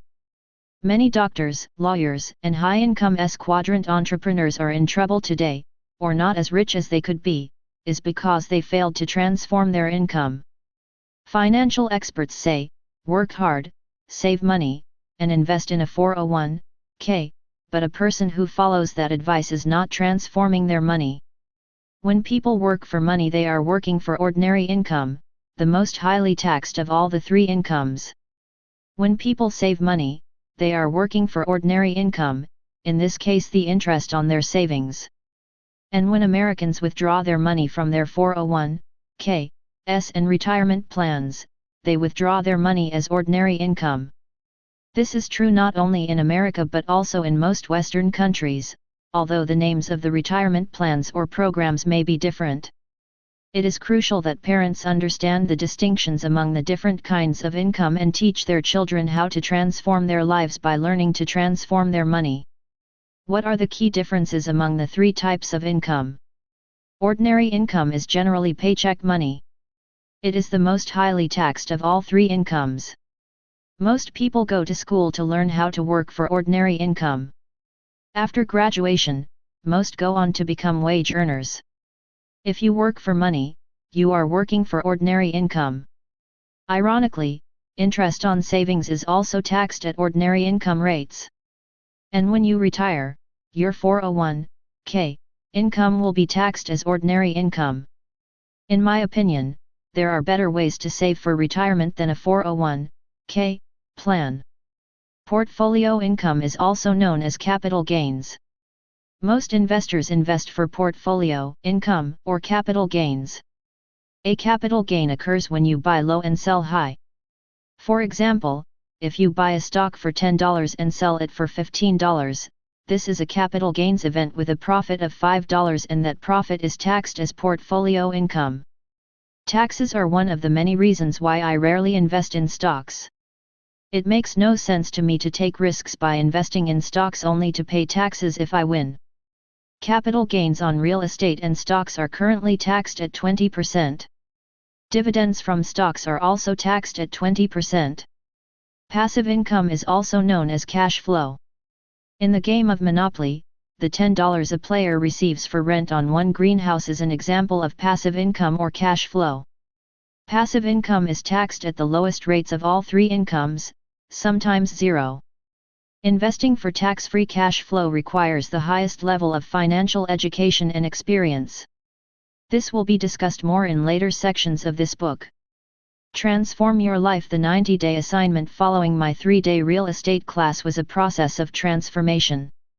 Just as the cone of learning illustrates, it was a process of simulation, before doing the real thing. Simulation in the world of sports is known as practice. In the theater, simulation is known as rehearsals. In school, there is no room for mistakes. A student takes the test, the teacher subtracts the number wrong from the number right, kicks out a grade, and the class moves on. One reason why many A students do not go as far as they could in life is because, from within their context, which in this case is their ingrained belief system, making mistakes means you are stupid. In business, entrepreneurs know that mistakes are learning experiences, and in many cases are valuable feedback related to their business model, product, or service. The reason I recommend that when people play the game cash flow they play it at least 10 times is not to win the game but to make as many mistakes as possible and learn from those mistakes. Each game, especially the ones you lose, actually makes you smarter, and more prepared for the real world. As the cone of learning illustrates, simulations, games, practice, rehearsals, are what you do before you do the real thing. Why students fail. One reason that being an A student does not guarantee success in life is because there is more than the one intelligence recognized by the school system. In 1983, Howard Gardner, a professor at the Harvard Graduate School of Education, published his book, Frames of Mind, The Theory of Multiple Intelligences. The following are brief descriptions of Gardner's 7 intelligences. 1. Verbal linguistic. People gifted in verbal linguistic intelligence tend to be good at reading, writing, and memorizing words and dates. They learn best by reading, taking notes, and listening to lectures. These people are left brain dominant. School is relatively easy if you are strong in this intelligence. Most A students are strong in verbal linguistic intelligence. Many go on to become journalists, lawyers, authors, and doctors. 2. Logical mathematical. Those gifted with this intelligence do well in math. They are comfortable with numbers, numerical problems, logic, and abstractions. These people are often left brain dominant. Students with this intelligence also do very well in traditional education environments and often become A students. Many go on to be engineers, scientists, doctors, accountants, and financial analysts. 3. Body kinesthetic. These students are often gifted physically. They tend to learn better by moving around and by doing. This intelligence comes out through the gym, football field, dance studio, acting studio, wood shop, or auto shop. Professional athletes, dancers, actors, models, surgeons, firefighters, soldiers, police, pilots, race car drivers, and mechanics are often gifted with this intelligence. 4. Spatial. This intelligence is strong in art, visualization, design, and solving puzzles. These people are generally considered right brain dominant. Students gifted with this intelligence tend not to do well in traditional education environments. They do better in schools that focus on art, design, color, and architecture. These students go on to become artists, interior designers, fashion designers, and architects. 5. Musical. This intelligence is sensitive to music, rhythm, pitch, melody, and timbre. This person often sings and plays musical instruments well. This intelligence does not do well in a traditional education setting. A person with this gift is better off in musical environments of learning, such as schools for the performing arts. 6. Interpersonal. These people are communicators. They are usually popular and extroverts, displaying sensitivity to others' moods, feelings, temperaments, and motivations. A person gifted with this intelligence often does well in school, especially in popularity contests such as running for student government. These people tend to go into sales, politics, teaching, and social work. 7. Intrapersonal. This intelligence is often called emotional intelligence. This intelligence deals with self-reflection and being introspective. Emotional intelligence refers to having a deep understanding of yourself, knowing your own strengths and weakness, and what makes you unique, with the ability to handle reactions and emotions. Intrapersonal intelligence is crucial for high-stress environments. In fact, intrapersonal intelligence is critical for success in almost any field or profession. The success intelligence. Intrapersonal intelligence means communicating within yourself. It means being able to talk to yourself and control your emotions. For example, when someone who is angry says to himself, "Count to 10 before you speak," that person is exercising intrapersonal intelligence. In other words, he speaks to himself before he opens his mouth and lets his emotions speak. Intrapersonal intelligence is important for success, especially when times are tough and a person wants to quit or is fearful. We all know people who are highly emotional. Rather than think logically, highly emotional people tend to let their emotions run their lives, often saying or doing something they may later regret. Emotional intelligence does not mean being void of emotions. Emotional intelligence means you know it is okay to be angry, just not out of control with anger. You know it's okay to feel hurt, but it is not okay to do something stupid in the name of revenge. Many of us know a person who is very intelligent, let's say in math, but allows their emotions to damage other parts of their lives. Addictions are often caused by a lack of emotional intelligence. When frustrated, angry, or fearful, a person may eat, drink, have sex, or do drugs to numb the emotional pain. Some people go shopping when bored, spending money they do not have. On the positive side, we all know people who have been subjected to extreme abuse and have risen above it. One example is Nelson Mandela. He was wrongfully imprisoned in South Africa, yet emerged a great man rather than an angry man. Eventually he rose to be the leader of the country that had imprisoned him. Greatness is often a reflection of a person with high emotional intelligence. Again, emotional intelligence is often equated with success intelligence because successful people are successful at managing their emotions, especially in stressful situations. These are all comments describing a person with high emotional intelligence. She is cool under pressure. She achieves her goals. He controls his temper. He can see both sides. He quit smoking 5 years ago. He'll be truthful, even if he looks bad. She keeps her promises. He's persistent and disciplined. She doesn't make excuses. He admits to his mistakes. These are also comments often made about successful people. Acting like children. Most of us have seen children cry when unhappy, complain when they do not get their way, quit when tired, become selfish with their toys, blame someone else for their mistakes, lie, run to mommy and daddy for security, become jealous when a friend gets a new toy, refuse to pick up their clothes, expect to be given everything. Most adults can tolerate these behaviors in children because, after all, they are just children. Most adults will say, they'll grow out of it. Unfortunately, many people do not outgrow these childish behaviors. Many adults become skilled at disguising or hiding their emotional immaturity behind their facade, their act. We have all met adults who smile and are polite when you first meet them. Then, after you get to know them, you meet the rotten kid hiding behind an adult mask. Once we get past a person's act and get to know them a little better, we often see their lack of emotional maturity. You may hear this immaturity with statements such as, "You can't trust him. She will tell you anything you want to hear. He smiles, and then stabs you in the back. He loses his temper easily. He'll quit when the going gets tough. She's a complainer. He cheats on his wife. She's greedy. He can't take criticism. She loves to gossip." In other words, many people grow up physically, but fail to grow up emotionally. Many adults are still little kids on the inside. They go to school, get a job, and the little kid inside shows up at the workplace. They get their paycheck, and once again, the little kid shows up and spends the money. The years go by, and one day they wonder what happened to their lives. They've worked for years, but have nothing to show for it. It is this lack of emotional development that often hinders adults in the real world. Many adults spend their lives doing what they want to do rather than doing what they need to do. Emotional intelligence is essential for long-term success.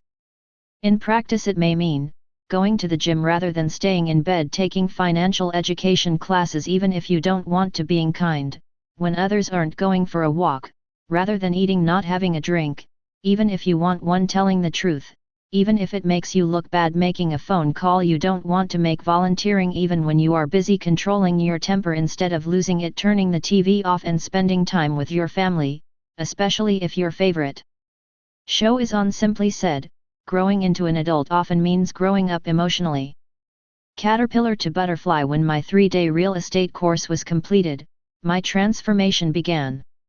Evaluating 100 properties in 90 days was not really that hard.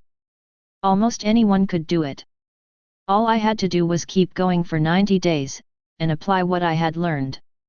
Like most people, I did not have much money. Marine lieutenants don't make much money. And I did not have much time, since I was still flying for the Marine Corps and taking night classes for my MBA. The 90 days was a test of my emotional intelligence, the success intelligence. At the end of the 90-day period, I knew exactly which property was going to be my first investment. And I knew why. I was excited. As Rich Dad often said, I was seeing a world few people ever see. The property was a 1-bedroom condominium on the island of Maui. It was across the road from one of the most beautiful beaches on the island. The entire development was in foreclosure and the price of the condo was $18,000. I did not have the money. I didn't even have the down payment.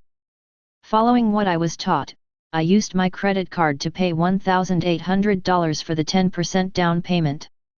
The seller financed the remaining $16,200. After all expenses were paid, including the mortgage payment, I put $25 net in my pocket each month. This little deal changed my life. Although the passive income was not big money, my personal transformation was huge. I now knew I could be rich. I now had my rich dad's context. I knew I would never need money again. I knew I could never say, I can't afford it again. More importantly, my life was transformed from that of a C student on the grading scale of academia to a C student in the world of capitalism. My desire to learn was exhilarating. I no longer cared what my high school and college grades were. The only report card that counts for C students in the world of capitalism is their financial statement. How did you do it? When Kim and I retired, she was 37 and I was 47. Many people asked us how we did it. To say that it was tough to explain is an understatement. Imagine telling normal, often well-educated, people that we used debt and taxes to get rich and retire early. Rather than talk, we spent the next few years creating our cash flow game. It is the only game in the world that uses a financial statement as a scorecard. The purpose of the game is to teach players how to transform their ordinary income into passive and portfolio income. Many players report the game changed their lives. It changed their lives because the game was designed to change a person's context. My life changed although I had learned a lot after years with Rich Dad. It took a real estate course and 90 days of making mistakes for the lights to go on in my head. When they did, I knew my transformation had begun. $25 a month is not a lot of money, yet it was a giant step into the B and I quadrants. My point of view had changed. My focus had changed. My transformation was beginning. In conclusion, the Greek tragedy that is playing out across the world is not a mistake. It is what happens whenever a country, organization, or person rests on their laurels. It's the result of remaining stuck in the past and forgetting that the world is changing. The reason many professional athletes, lottery winners, and many high-income earners lose everything, is because they failed to learn how to transform their money, and, in transforming their money, they could transform their lives. The problem with school is most kids come from homes, context, where parents work for ordinary income and went to school, context, reinforced, to learn to work for ordinary income. This is education, not transformation. The reason transformation is difficult, even for A students, is because transformation requires emotional intelligence more than any other kind of intelligence. When a person learns to transform their money from ordinary income to portfolio and passive income, they begin their transformation from the context of the ES quadrants into the context of the BI quadrants. It is the same transformation process a caterpillar goes through before becoming a butterfly. If you want to change your life, change your context and learn to change the type of income you work for. And remember, don't try to teach pigs to sing, unless the pig wants to learn to sing. Action step for parents: teach your child that money does not make people rich. Many people believe that it's money that makes people rich. In real life, money can, and often does, makes people poor. During your family wealth education nights, use the example of millionaire sports stars who go bankrupt. This paradox of thought will cause your child's mind to open and search for answers to understanding the relationship between money and being rich. Then use the Monopoly game or the cash flow game to explain why people with the most greenhouses and red hotels, the most assets on their financial statement, are the richest people in the world. Talk about what makes people rich and use this book or the study guide to explain the reasons why rich people becoming poor. The discussions will lead your child to realize that their mind, not their money, is what makes them rich. And they may realize they do not need money to become rich. Part 1, Chapter 7, Lesson Number 7, Why Geniuses Are Generous. What's the secret to raising a child who is generous? It's really pretty simple. Without financial education, many people leave school financially desperate, needy, and greedy. Financial education, the kind of financial education that transforms both the mind and spirit, opens our eyes to other points of view. It shows us how important it is to see both sides of a coin. What are our schools teaching our children? Are they giving them fish to eat, keeping them needy and, often, greedy? Or do they teach kids to fish, to be self-reliant, innovative, and responsible enough to feed themselves? As a parent, you can show a child a path in life on which they can learn to use their gifts, their talents, their genius to create a life in which they are free from the fear and worry of how they will survive. By finding and developing your child's genius, you are also teaching them to be generous. Making the case, there are dozens of questions I ask myself when I think about what kids learn in school and how poorly most schools prepare our kids for the real world. Why do most students leave school needing job security? Why do so many employees expect their employers to take care of them for life? Why is Social Security one of the biggest government programs in American history? Why will America go broke, unable to fund Medicare and other social welfare programs? Is our neediness caused by a school system's inability to prepare students for the real world? Do our schools foster the entitlement mentality? Are our schools killing the American dream? America, land of the needy. More than 150 years ago, Alexis de Tocqueville, a French aristocrat, wrote about the power of the American dream and how millions immigrated to America from all over the world in pursuit of that American dream. In Europe and Asia, at the time, there were basically two classes of people, the royals and everyone else. If you were born into the peasant class, you could never be a royal, no matter how hard you worked. The American dream represented the opportunity for someone who was a peasant to become American royalty, someone who could own property, control production, of goods or services of a business they could own, and work hard to create the life of their dreams. The American dream, the spirit of entrepreneurship, is the driving force behind capitalism. This dream was the spirit that caused people to leave their homelands and immigrate to America. While most were happy to join the American middle class, America did create its own nobility entrepreneurs like Henry Ford, Thomas Edison, Walt Disney, Steve Jobs, and Mark Zuckerberg. Alexis de Tocqueville believed that Americans could tolerate the gap between the rich and the poor as long as there was the hope that a person move from peasant to middle class and maybe even become rich. In 2007, when markets crashed, the American dream began to die. As the economic crisis lingered and more people lost their jobs, homes, businesses, and retirement funds, the spirit that had been the driving force in this country began to die. The bedrock of middle-class status was to own a home. Today, millions of homes are worth less than the amount of the mortgage. Millions of people have lost their homes and are renting. Today, more people are moving out of the middle class and joining the ranks of the poor, rather than moving into the upper middle class or joining the rich. In 2011, the number of Americans living in poverty grew to 46.2 million people. Approximately 1 in 6 Americans now lives in poverty, and the number is growing. When a person has no property, they join the ranks of the poor and become dependent upon the government to take care of them. Unfortunately, some turn to crime in the streets and white-collar crime in business. As more people lose their personal property, the more likely it is that the philosophies of communism, socialism, and fascism will fester within America. And capitalists will become the new enemy. America became a great nation because people came here in search of opportunities for a better life. They wanted to succeed. They wanted to be capitalists. Then something changed. Today, rather than work hard in pursuit of the American dream, many feel they are entitled to the American dream.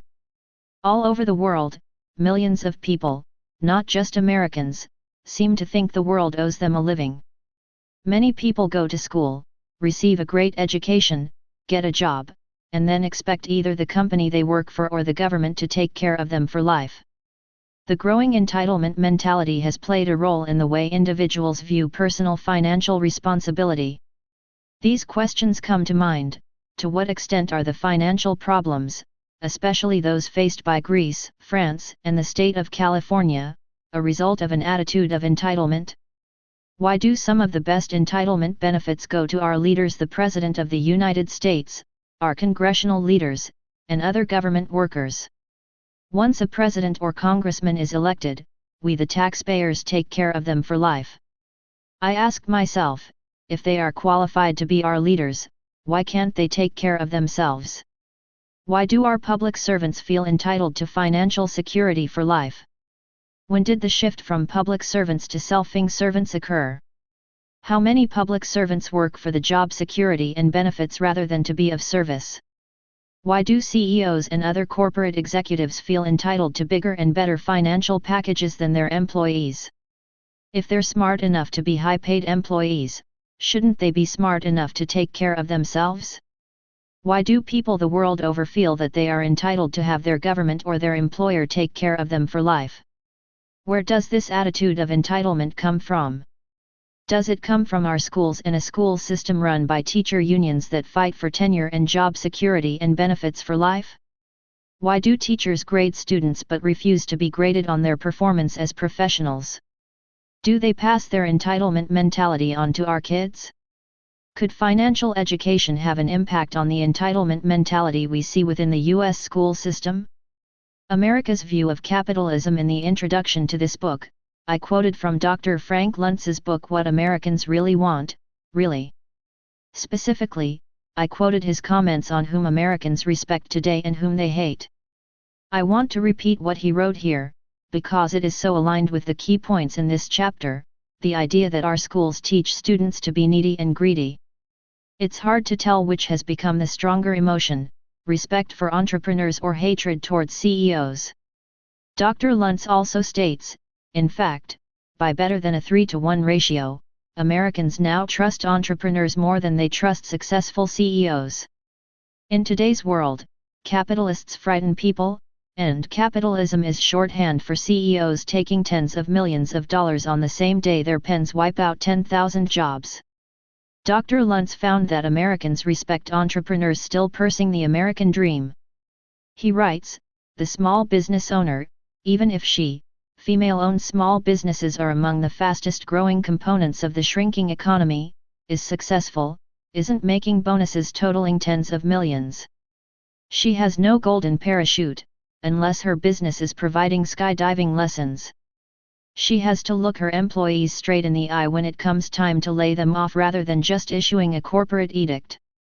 She has endured a lifetime of sleepless nights, tossing and turning about whether the business really was going to make it and whether she was going to let her employees down.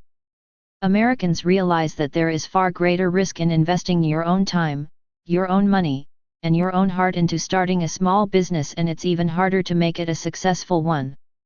And these risks made by the small business owners are all in search of far less financial reward than their CEO counterparts. Repeating Dr. Luntz's statement on MBAs, forget about MBAs. Most business schools teach you how to be successful in a big corporation rather than start your own company. Capitalists versus managerial capitalists. John Bogle, an entrepreneur and true capitalist, is the founder of Vanguard Funds, one of the world's largest mutual fund companies. He is very critical of managerial capitalists. In his book, The Battle for the Soul of Capitalism, Bogle addresses how the financial system undermined social ideals, damaged the trust in markets, robbed investors of trillions. In an interview about his book he stated, "We have had what I describe in my book as a pathological mutation from traditional owners' capitalism, where the owners put up the lion's share of the capital and got the lion's share of the rewards, to a new form of managers' capitalism, where the managers are putting their interests ahead of the direct owners." By direct owners, Bogle is referring to the shareholders of public companies. Bogle is saying that many of our largest corporations are led by managerial capitalists, not true capitalists. They are employees, not entrepreneurs. Many managerial capitalists are A students, graduates of the finest business schools. Managerial capitalists are not entrepreneurs. They did not start the business. They do not own the business. As managerial capitalists, they have responsibilities, but take no personal financial risks. They get paid whether they do a good job or bad job. They get paid, whether the business thrives or fails, and even when employees lose their jobs or shareholders lose their investment. John Bogle is especially critical of Jack Welch, former CEO of General Electric. Jack Welch was a managerial capitalist, an employee of GE. Thomas Edison is the entrepreneur who founded General Electric. Thomas Edison did not finish school and his teachers labeled him addled. Jack Welch, on the other hand, is a highly educated man, a chemical engineer with a doctorate degree from the University of Illinois. He is also one of the most respected CEOs in the world. Many believe him to be one of the best CEOs.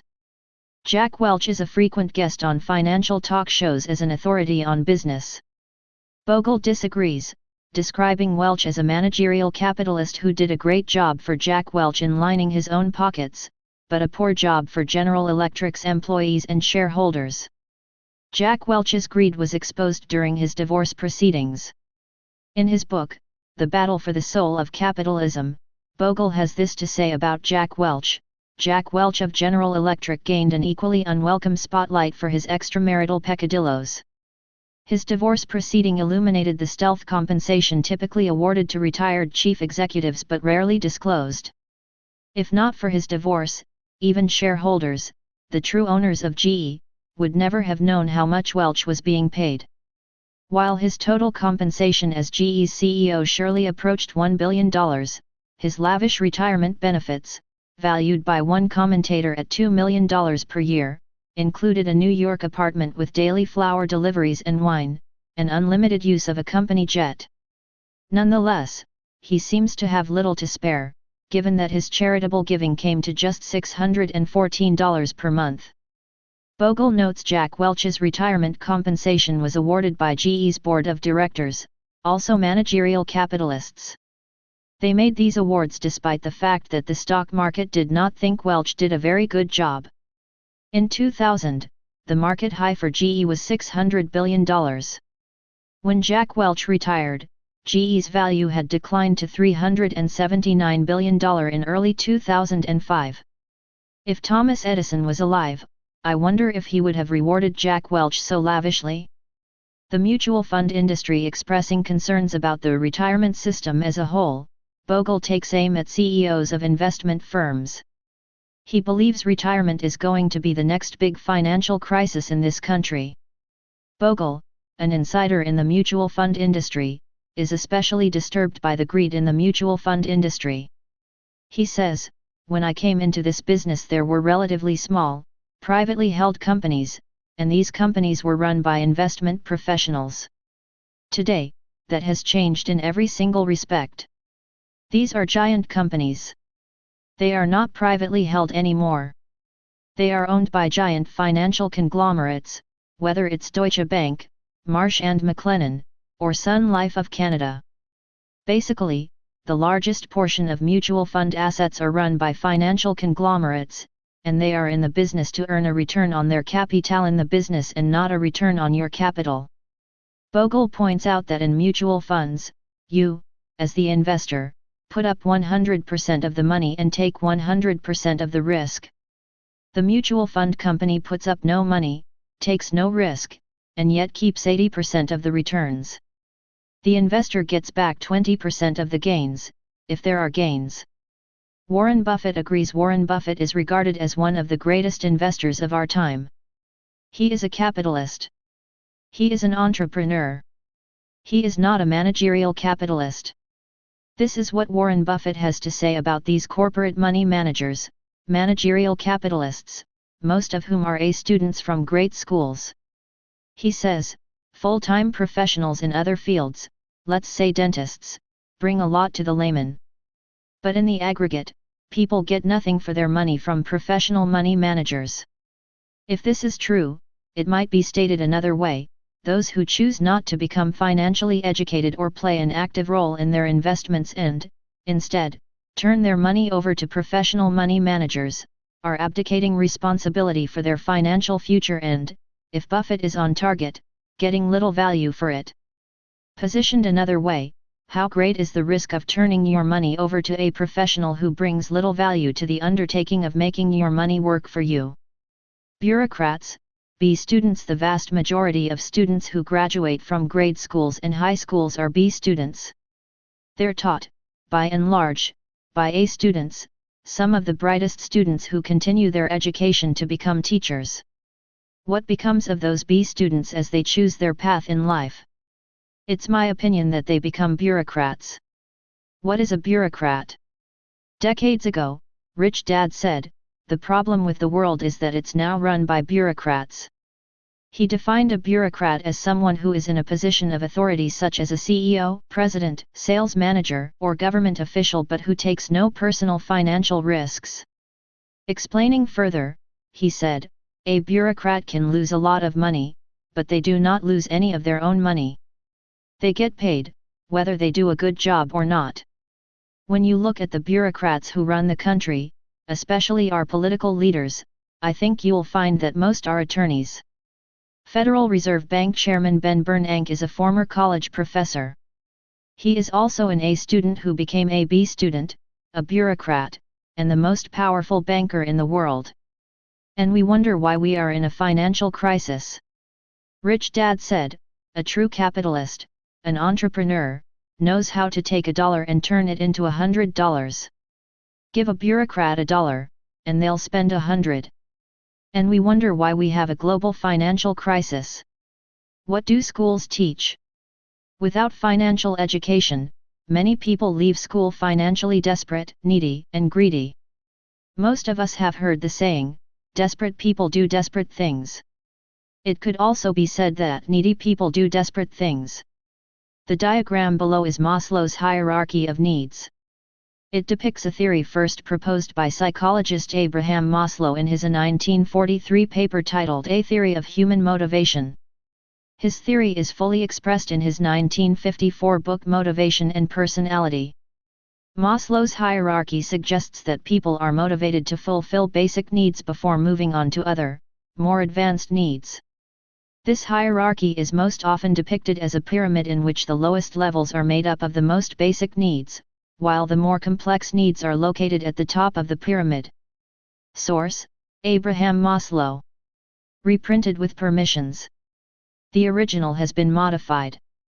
Maslow's second level, safety. In my opinion, our schools fail to fill a child's needs at Maslow's second level, safety. This is why so many people leave school both needy and greedy. Without a real financial education, people can never feel safe and secure, or in control of their resources, their family's security, their health, and their property. Most people leave school in need of financial security, also called a steady paycheck. Many people will do anything to keep their job, and I do mean anything.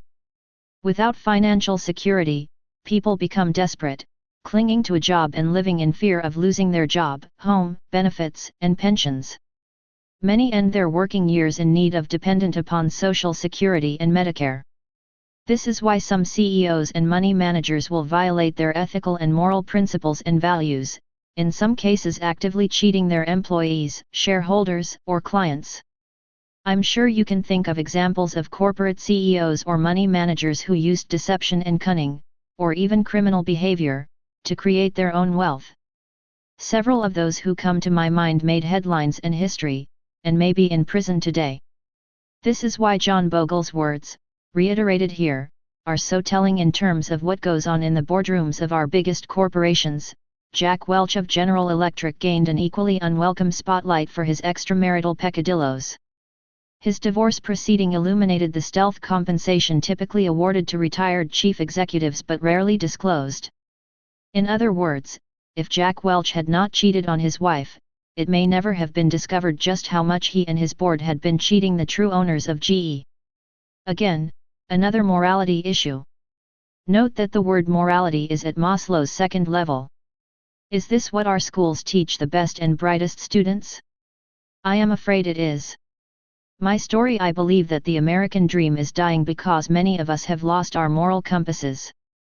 Our schools are not fulfilling the educational needs of our students, especially at Maslow's second level, safety, in the hierarchy of needs.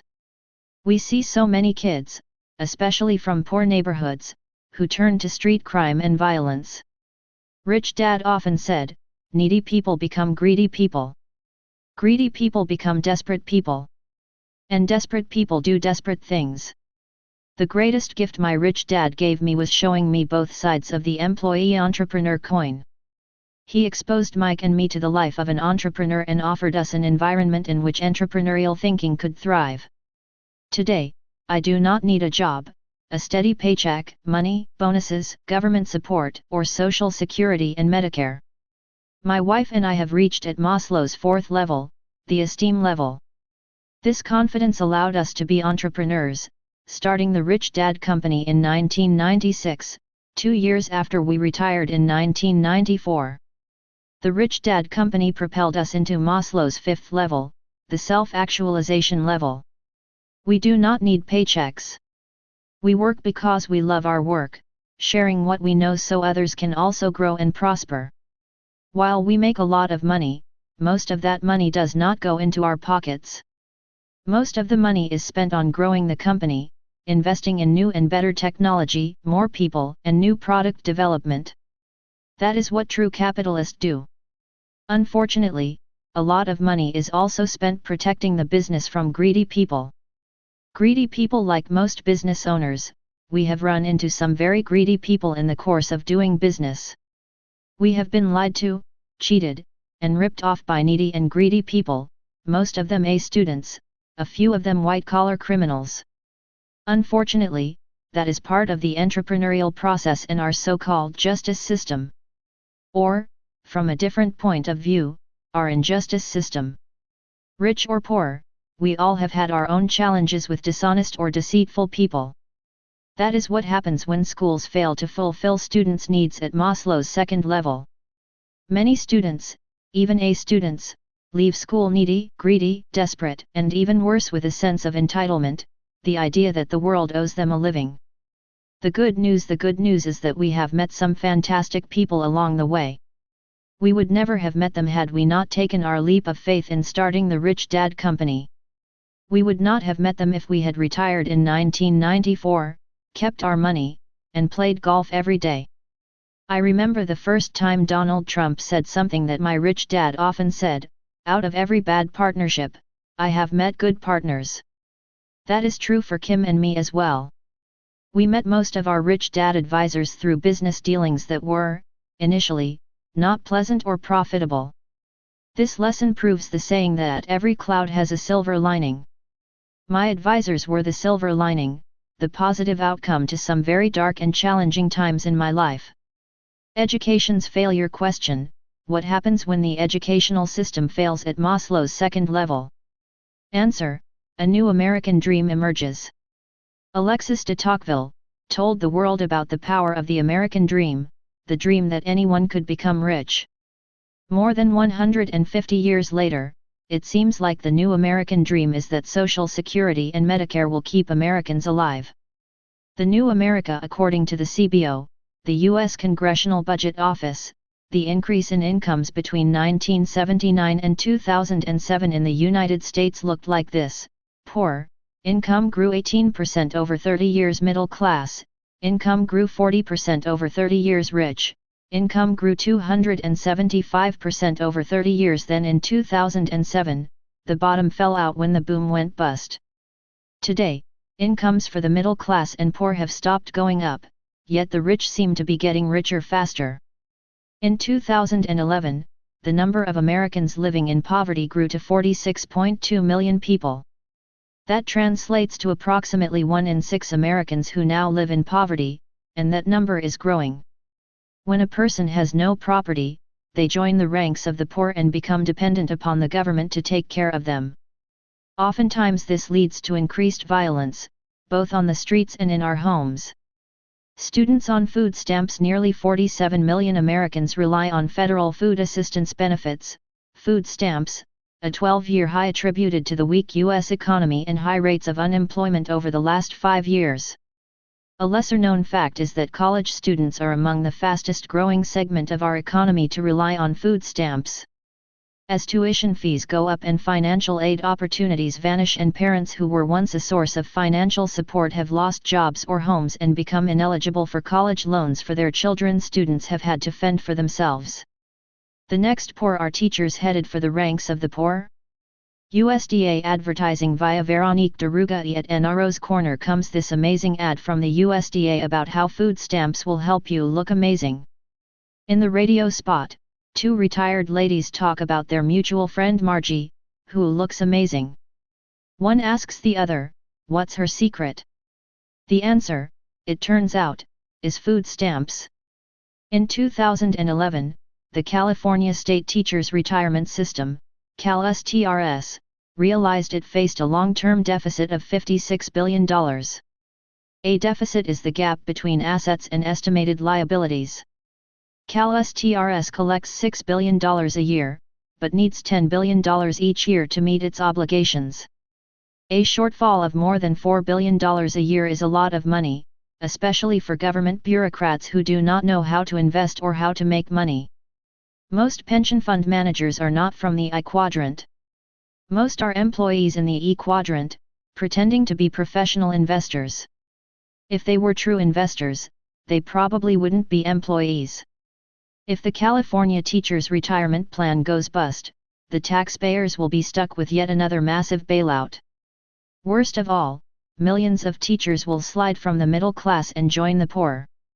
Again, repeating the words of John Bogle, the whole retirement system in the country is in, I think, very poor shape, and it's going to be the next big financial crisis in the country.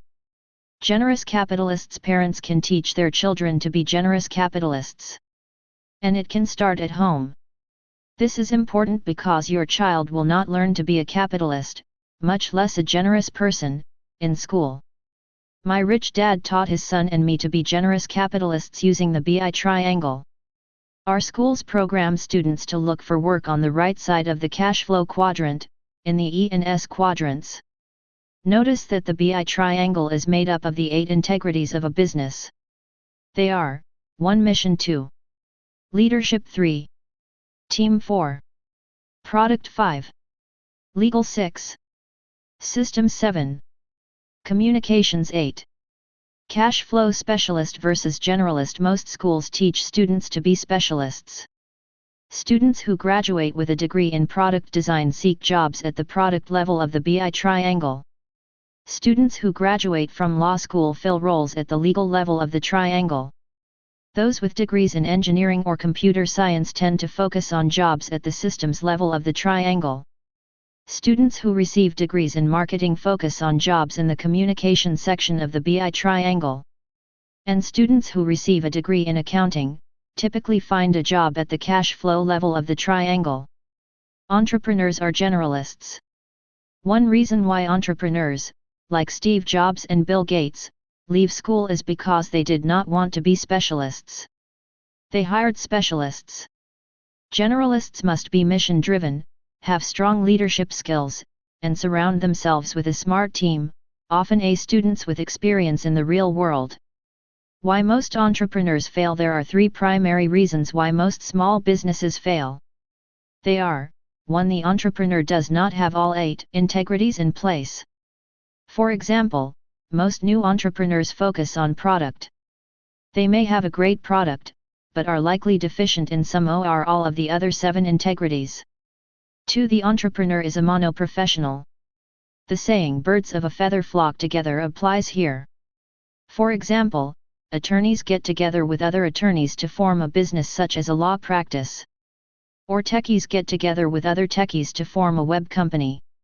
Again, they may be smart professionals, but they will lack professional strength at the other 7 integrities.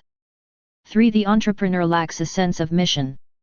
You will recall that, among the 7 intelligences, emotional intelligence and a sense of mission is essential in carrying an entrepreneur through the ups and downs of starting a business.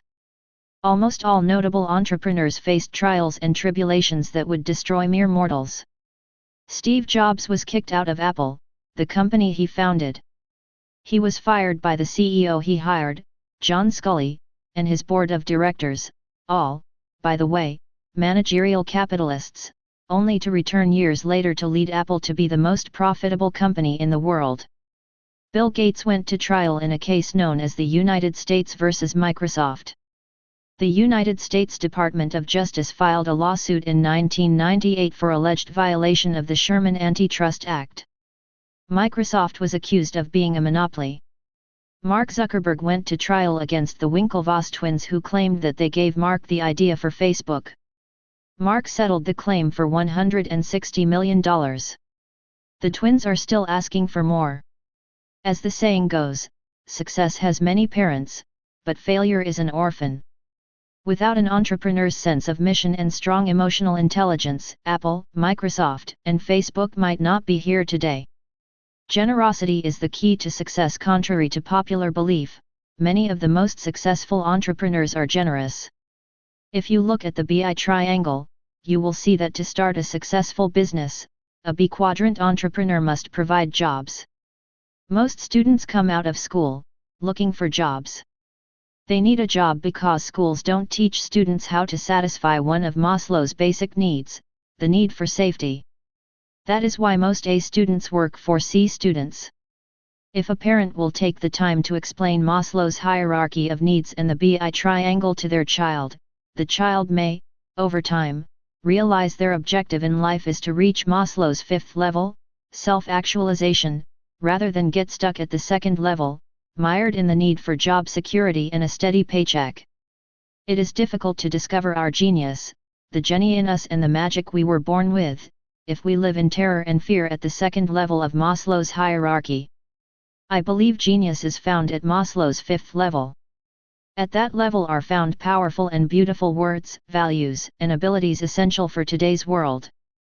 The words are: 1. Morality, you don't have to cheat people to be rich. 2. Creativity, tap into your genius. 3.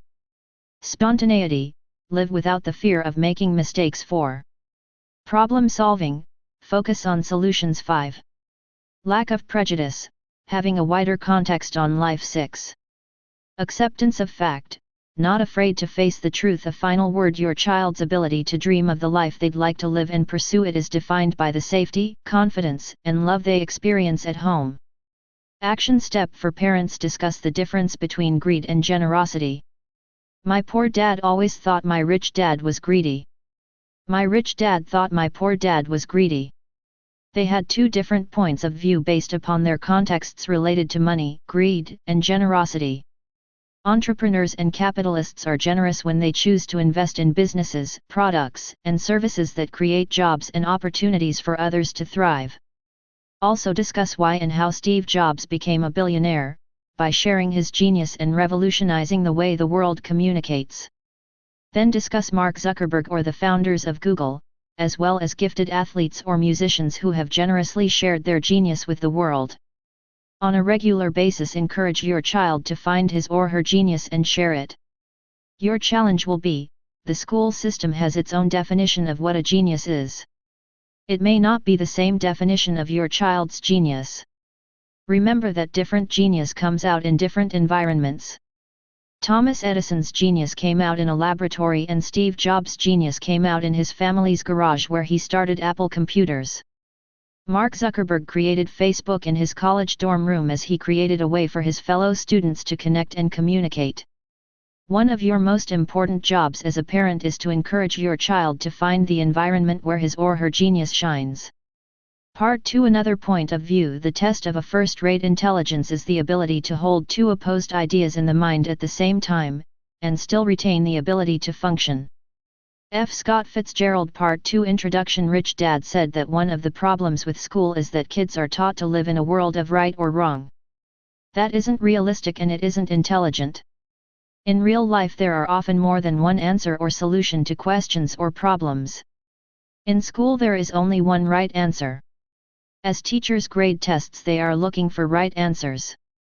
In school, you are intelligent if your right answers agree with your teacher's right answers. If your answers agree with the teacher's answers, you are an A student. The idea of only one right answer is the foundation of academic education. Right answers in real life: in real life there is more than one right answer. Here's an example. When I asked my poor dad what 1 plus 1 equaled, his answer was 2. Rich dad's answer to that same question was different. His answer was 11. This is why one man was poor and the other rich. Definition of first-rate intelligence. This statement from F. Scott Fitzgerald supports the core lessons of Part 2 of this book. The test of a first-rate intelligence is the ability to hold two opposed ideas in the mind at the same time, and still retain the ability to function. Discussing the two sides of a coin is nothing new. I propose a spin on this and believe that all coins have three sides: heads, tails, and the edge. According to F. Scott Fitzgerald, the most intelligent people live on the edge, able to see both sides. Many students leave school believing that only one answer can be right. Rather than open a student's mind, traditional education closes minds. Kids leave school believing in a world of right or wrong, black or white, smart or stupid. This is the primary reason why so many people do not like school, including many A students. If a student never gets to the edge, that vantage point from which they can see both sides, they see only one side of the coin. One answer, one point of view, one perspective.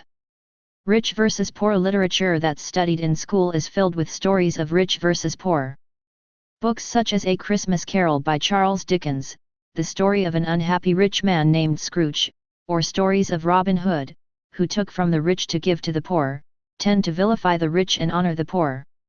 Very few schools recommend their students read Atlas Shrugged by Ayn Rand, who takes the other side of the coin, vilifying the socialists and honoring the capitalists. The Bible, a book of books in which money is the single most discussed subject, is a bit more balanced. It has stories for believers on both sides of the coin. Both sides. Part 1 of this book is about financial education. Part 2 of this book is about financial intelligence, the ability to look at the subject of money from the edge of the coin and see more than one point of view. Fitzgerald refers to the ability to hold two opposed ideas in the mind at the same time as the test of a first-rate intelligence. In other words, the idea of right versus wrong, which is taught in school, is unintelligent. In fact, it is ignorant, since right versus wrong ignores, rather than explores, the other side. In my opinion, the idea of right versus wrong is the basis of all disagreements, arguments, divorce, unhappiness, aggression, violence, and war. Lines and waves in school, all teaching is linear, as in the following diagram. In this method, there is no room for anything but the right answer. For schools, there is only a direct, linear connection between the question and the correct answer. The problem is that in all other facets of life nothing linear. Nothing is so simple. As R. Buckminster Fuller has noted, physics has found no straight lines. Instead, the physical universe consists of only waves undulating back and forth, allowing for corrections and balance. An example of this universal theory is found in NASA's Apollo 11 space mission that landed two Americans, Neil Armstrong and Buzz Aldrin, on the Moon. The capsule was on a straight-line trajectory for only 5% of its time in space. There was no one, linear, correct answer for getting there from point A to point B. Instead, 95% of the trip was correcting course, left to right, starboard to port, to reach the intended destination. Think of driving your car. If you followed the school model direct line from point A to point B, you'd be a menace to society. There is definitely an accepted way to drive, and that is to use the steering wheel. As you leave school, you quickly learn that nothing is linear. As you navigate your life's course, you'll have ups and downs, course corrections, that create waves of experience and education. This is how we learn, and it is anything but linear. The following diagram is an example of the ups and downs of my path. In 1979, two friends and I started the Rippers wallet business. By 1980, life was good. We were millionaires on paper, which led to fast cars and faster women. As you might expect, we took our eye off of the business, and by 1981 we hit bottom. But we were resilient and got right back into it. We set up some joint ventures with radio stations in Hawaii and high-profile rock bands, including one of my favorites, Pink Floyd, and by 1982 we were back. But the problems from our first failure were, in hindsight, never fully addressed. A few of the partners had marital problems and that, among other things, led to dissolving the partnership in 1983. Fortunately, I had started studying entrepreneurship in 1981. And better yet, in 1984 I met Kim and we moved to California later that year to teach entrepreneurship for a seminar company. The business thrived and we expanded internationally to 5 offices in Australia. One day a reporter from the Australian broadcasting company, ABC, showed up. The TV network was interested in our seminars and wanted to report all the good work we were doing. That's what they told us. But it wasn't the truth. Their intention was to expose what they saw as a cult. David Koresh and his Branch Davidian followers, some of them Australian, had died in a government siege outside Waco, Texas in April of 1993. The ABC wanted to expose Americans who were, in their opinion, conducting cult-like activities in Australia. The negative and devastating ABC broadcast sunk our business. Interestingly, an unsolicited letter-writing campaign by all the people our seminars had helped began immediately. The higher UPS at the ABC soon realized they had a problem. Their report was a monumental falsehood. They recanted the story, out of fear they'd be sued. While we certainly had the grounds for a lawsuit, starting with their initial misrepresentation, we chose to view the experience as a sign that we should step back and refocus. Kim and I realized it was time for a change. In 1994, we started to create the Cashflow 101 board game. It was launched in 1996. And in 1997, the marketing brochure I wrote for the Cashflow game was published as a book, Rich Dad Poor Dad. Most of you know the rest of that story, and while we've had a few bumps along the way, we have enjoyed a high level of success and personal satisfaction in supporting the important work for financial education advocacy. The point here is that in the grandness of the physical universe and the unique journey of your own life, nothing is linear. Instead, there are only waves and peaks and valleys. I encourage you to chart your own life, as I have done, and celebrate the high points of your life. On the flip side of the coin, take time to recognize the lessons that the low points have delivered. And explain to your children that there is not one right answer to most of life's questions, but rather a wave of choices, from different perspectives and different points of view.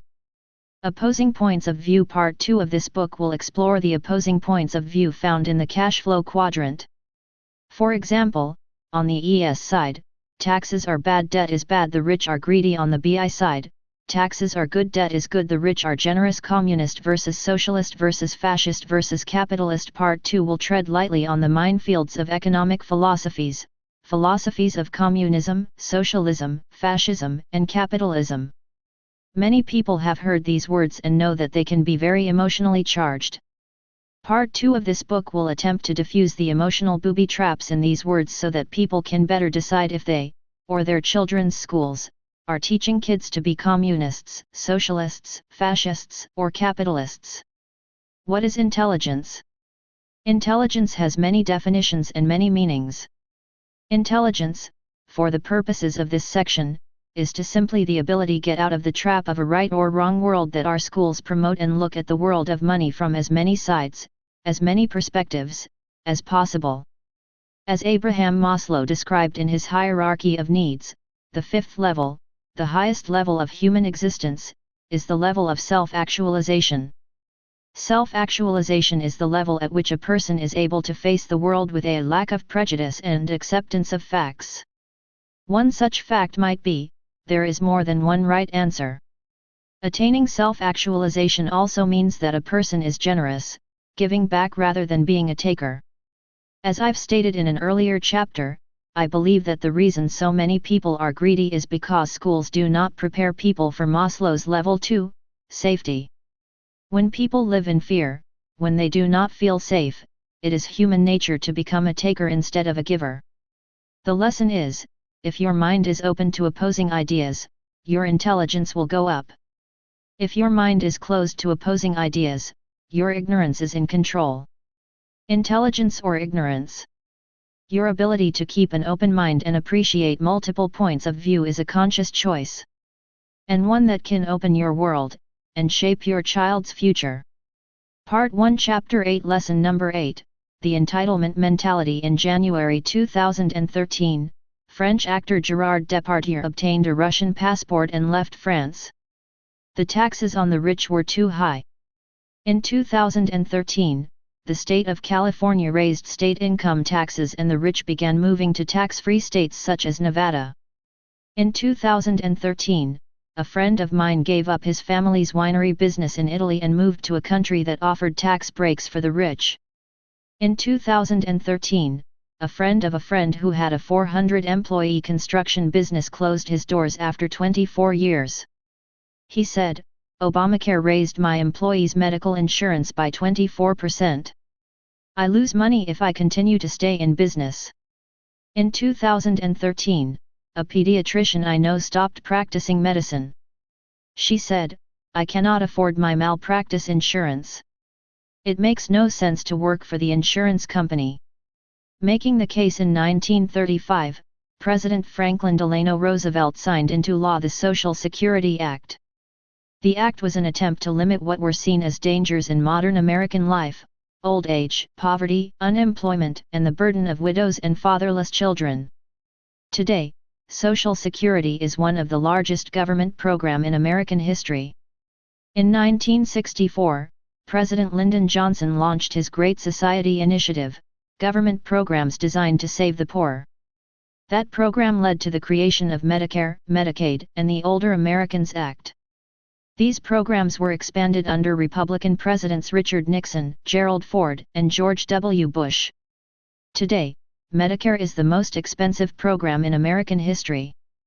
In 2010, President Barack Obama passed the Patient Protection and Affordable Care Act, more popularly known as Obamacare.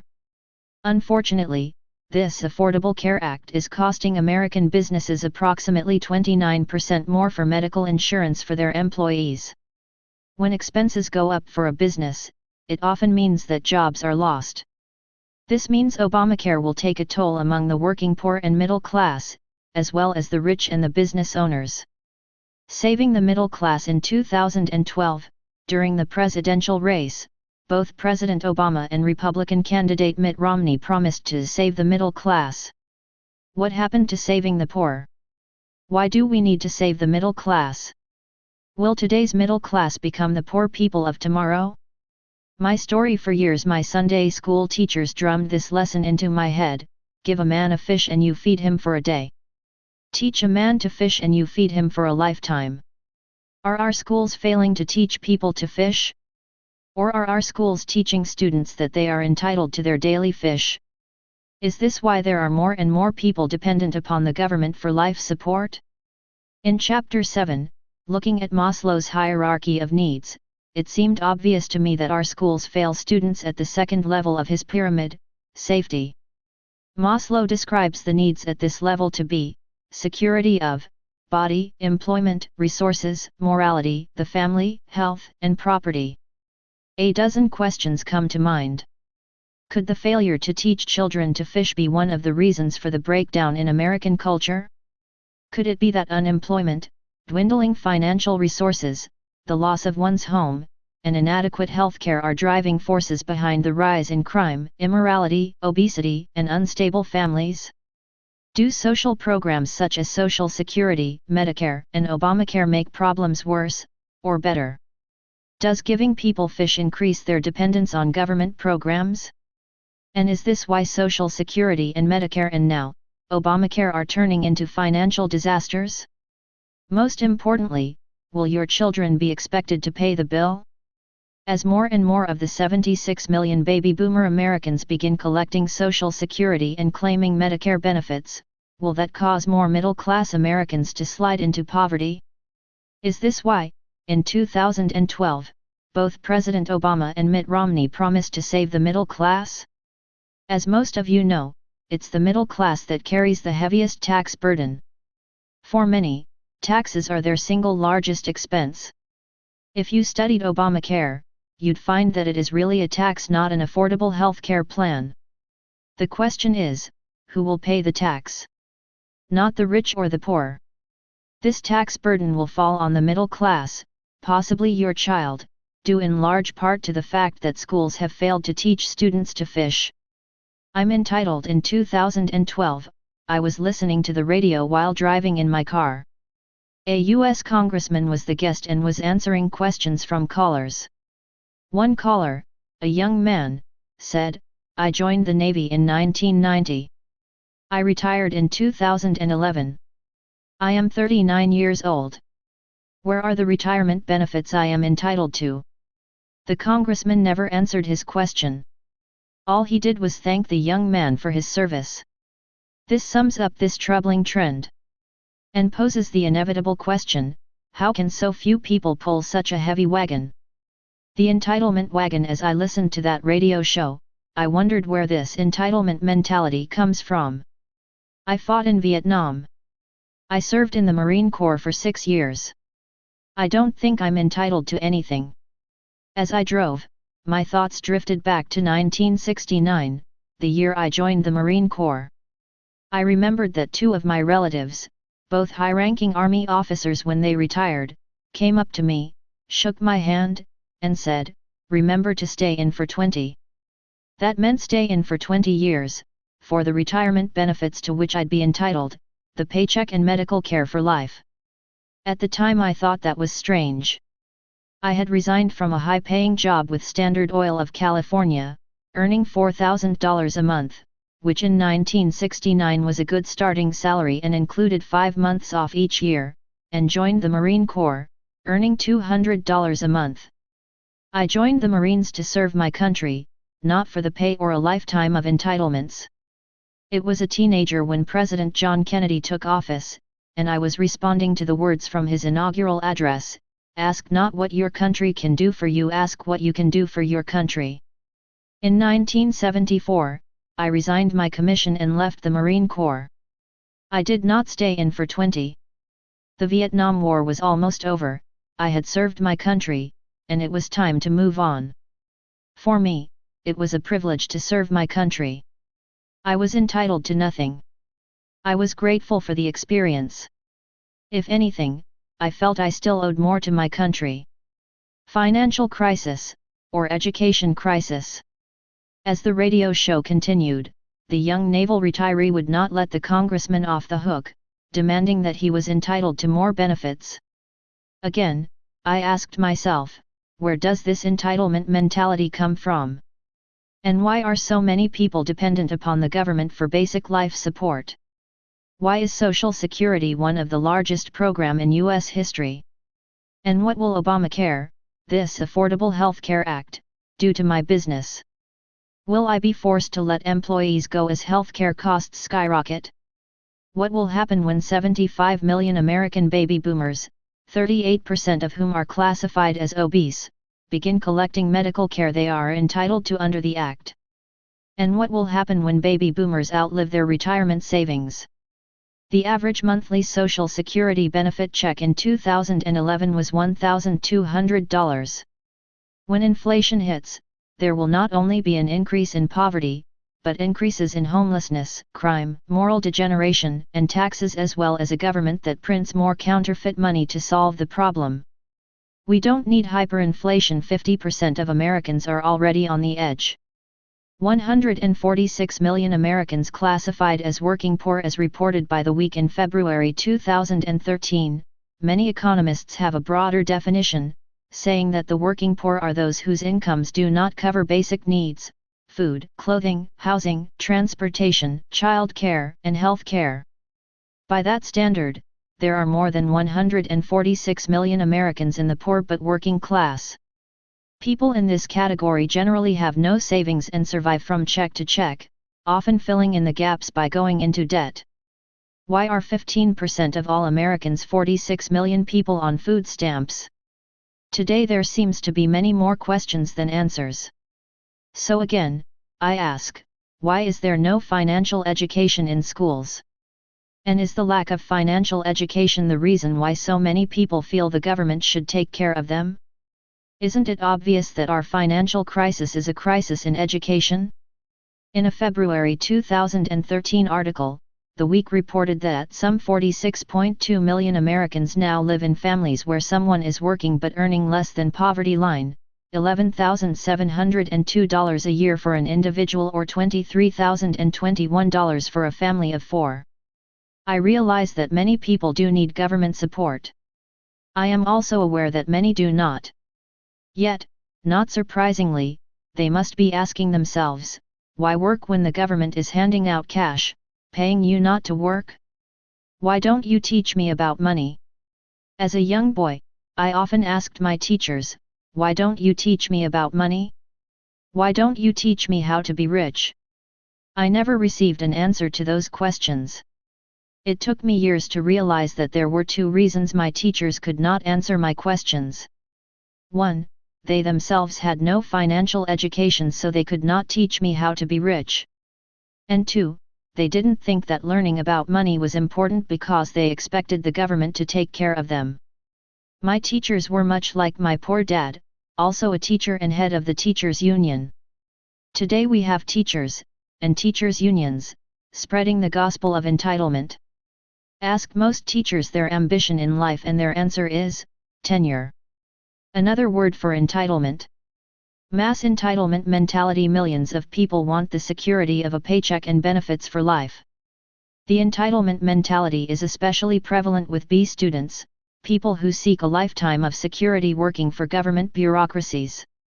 The legal system often fuels this entitlement feeding frenzy. Most trials are more about money than justice. And while judges perform an important role in society, the justice system has become a Roman circus of frivolous lawsuits, a battle between rich and poor. The rising cost of medical malpractice insurance for doctors is only one reason for the rising cost of medical care. Many jurors rule against doctors simply because he is a rich doctor who has insurance. The high cost of malpractice insurance causes many doctors to leave the profession. There is a lot of talk about tort reform, which means limiting the outrageous sums of money that judges and juries can award a patient. One reason there may never be tort reform is because most of the lawmakers in Washington are lawyers. The rest are politicians who receive large campaign contributions from trial lawyers. Television ads bombard us day and night as they troll for new clients. Have you been injured in an accident? They ask. Call us. We're lawyers and we will get you the money you are entitled to. Rich dad lesson. My rich dad often said, you always get what you pay for. If you pay people not to work, you get more people not working. Entitlement mentality in the gym. My wife Kim and I go to the same gym and work with the same coach. The gym is a no-nonsense gym. It is not fancy.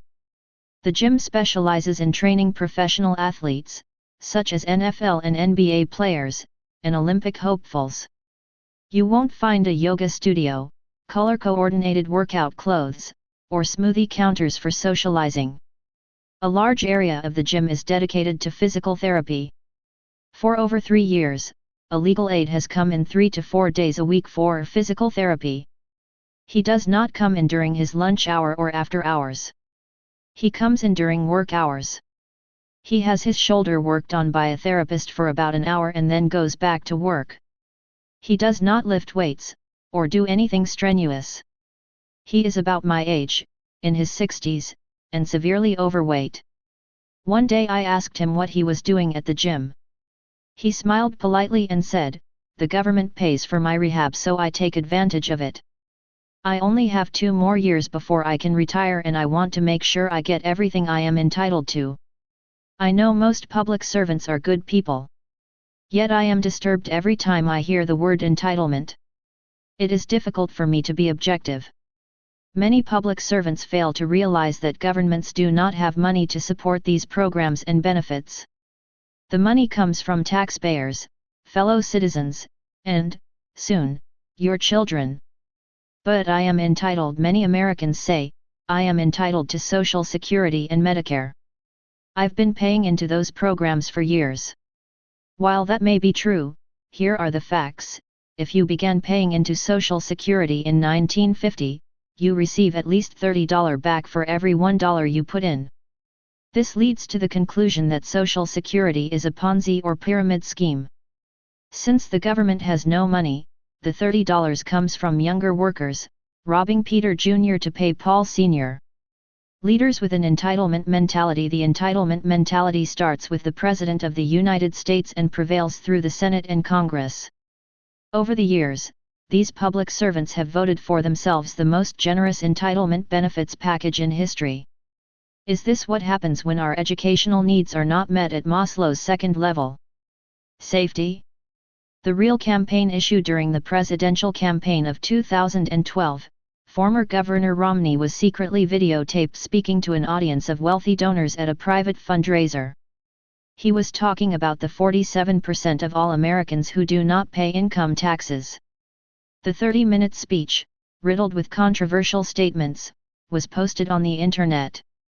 Romney characterized the 47% of income tax-exempt Americans as being dependent on the government and feeling entitled to health care, to food, to housing, to you name it. The video caused a firestorm of protest. The Democrats, sensing blood in the water, attacked. They gave reasons why the 47% were justified in not paying taxes. Many argued that Romney's facts were inaccurate. Just the facts according to the Bipartisan Tax Policy Center. Here are the facts. In 2011, about 46% of Americans, 76 million people who filed taxes, did not pay a penny in federal income taxes. Whether his 47% figure was accurate or not, Romney took a punch to the chin and did not recover. The secret video proved to be one more nail in his campaign coffin. President Obama went on the offensive, attacking the rich, saying the rich 1% did not pay their fair share in taxes. Romney should have used facts to counter emotions. The facts are, to be in that richest 1% of Americans, you must earn $370,000 a year. In 2011, the top 1% paid 37% of all income taxes collected in America. To rank in the lowest 50%, you earn $34,000 a year or less. The entire lower 50% pays 2.4% of all taxes paid. In summary, if 1% of the wealthiest Americans pay 37% of all taxes collected, while the half of Americans earning $34,000 a year or less pay only 2.4%, it doesn't seem unreasonable to ask, who isn't paying their fair share? It's likely I'll get raked over the coals for even asking this question.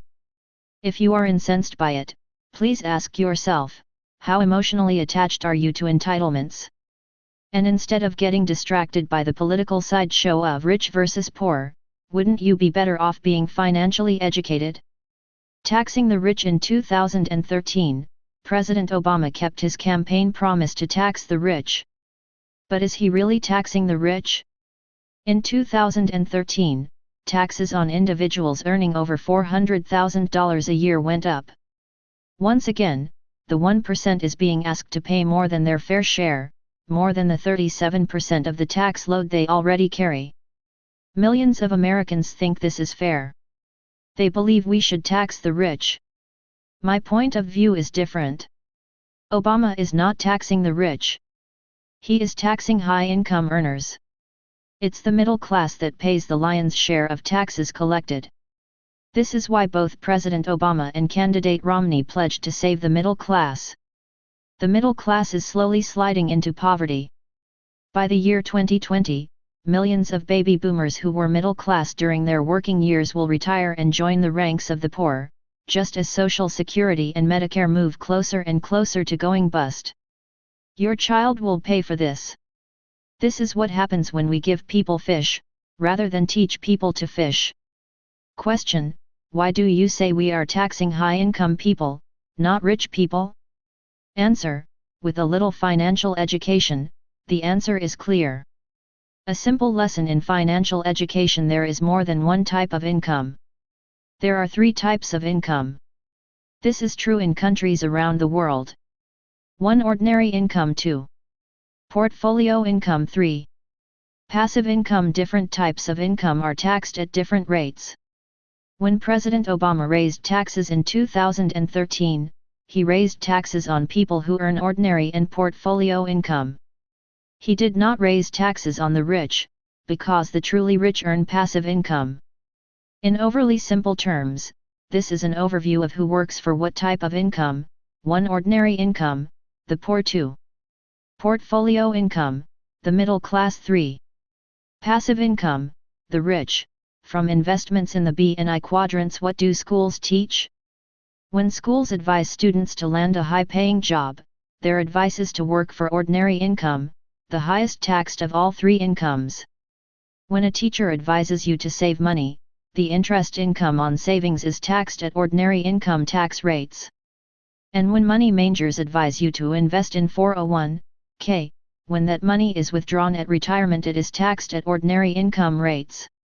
In January 2013, many working Americans found that President Obama had raised taxes on them, even if they were not rich.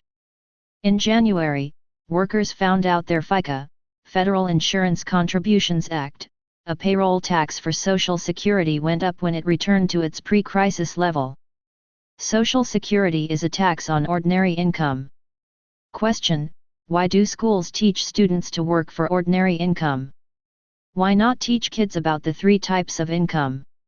Why not teach kids ways to keep more of the money they'll earn throughout their lifetimes? Answer: many teachers do not know there are three types of income. And most teachers work for ordinary income. Words: it is important to know that different professions use different words to say the same thing. For example, accountants say ordinary income, portfolio income, passive income; investors say earned income, capital gains income, cash flow income. This is an example of why financial education can be confusing. That's why I use simple language to explain concepts that are often complex and confusing. In my opinion, financial education is important enough to deserve a parent's time and focus so that you can teach your children. Since I am a professional investor and not an accountant, I tend to use investor words except when I am talking to my accountants. This is because most accountants are not professional investors. The same is true for attorneys and doctors. When I speak to my attorney, I do my best to speak his language, the language of lawyers. One reason why I make more money than most attorneys is because most attorneys do not speak the language of money. When an attorney speaks about money, they may say, "I charge $250 an hour, but that's ordinary income." Rather than speak about money, they speak about the cost of their labor. 1. Poor people's income, ordinary income. Ordinary income is poor people's income because the more you earn, the less you keep. That is not financially intelligent. Many people go back to school, work harder or work overtime, hoping to earn more ordinary income. Earning more money pushes them into higher and higher tax brackets. Again, the more they earn, the less they keep. Most parents teach their children to work for ordinary income. That's what most people work for. They do so when they advise, go to school, get a job, work hard, save money, invest in a 401(k). All generate ordinary income, the highest taxed of all incomes. 2. Middle class income, portfolio income. Middle class investors are counting on their stock market portfolio to keep them alive once their working days are over. The same is often true for many government employees. Many government employee retirement funds have been counting on gains in the stock market. 8% per year is the percent of increase we often hear talked about, to meet their obligations. If the returns aren't there, will the retirees get less money, or will the government employee bureaucracy seek to raise taxes on the rest of us?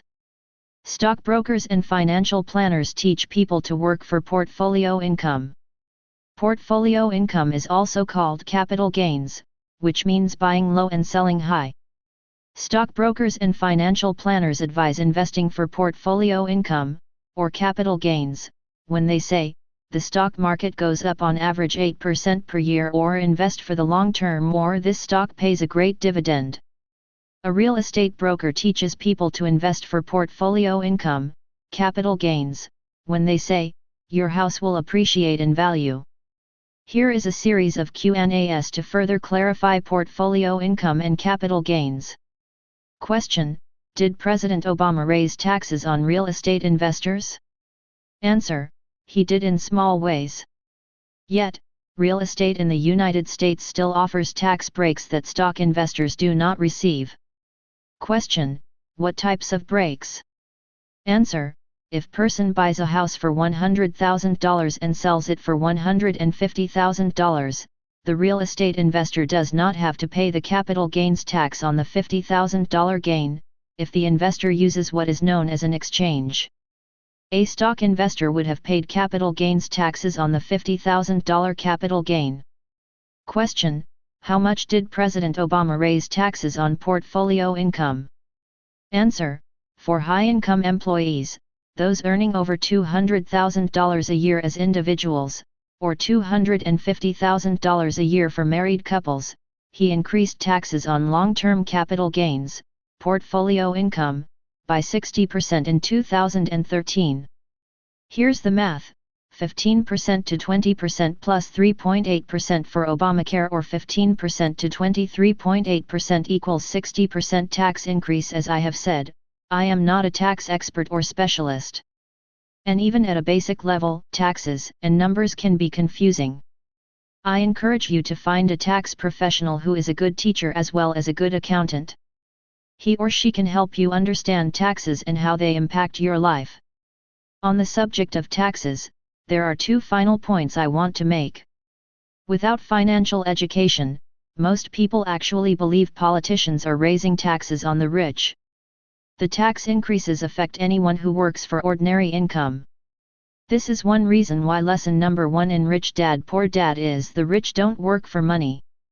Taxes were raised on those who invest in the stock market for portfolio income. This is one of many reasons why I do not invest in the stock market. Why pay taxes when I can invest for tax-free income with less risk and higher returns? On the other hand, if your investment plan cannot beat returns in the stock market, it may be best to stay invested in the stock market. It comes down to your willingness to become financially educated and move from being a passive investor, who turns their money over to a financial planner or money manager, to an active one. How do the rich avoid paying taxes? It's simple: the rich work for passive income. 3. Rich income, passive income. Passive income is also known as cash flow. The truly rich are rich because they have this type of income. President Obama did not raise taxes on most of this type of income. Where do people learn about cash flow? The rich teach this to their kids at home. Rich Dad began teaching his son and me by playing Monopoly with us after school. In the game of Monopoly, when a person lands on a property and pays $10 rent, that is cash flow. Question: how do you know the rich work for cash flow? Answer: it's common knowledge. For example, Steve Jobs worked for a salary of $1 a year. He did not need a paycheck. He did not want ordinary income. Technically, with earnings of only $1 a year in ordinary income, he would be classified a poor man. Yet he was a multi-billionaire. It was his stock in Apple, the company he created, that made him rich. In effect, he printed his own money by creating a profitable company in which he was a significant stockholder. And while ES and SS buy shares of stock, BS and IS sell stock in the companies they create. That is what made Steve Jobs rich. Question: how do the rich earn money? Answer: by working in the B and I quadrants, not the E and S quadrants. You'll learn more about this later in this book. Lessons from the Cashflow Registered Trademark game. Pictured below is the board for the Cashflow Registered Trademark 101 game. The Cashflow game offers another illustration of how the rich work and invest.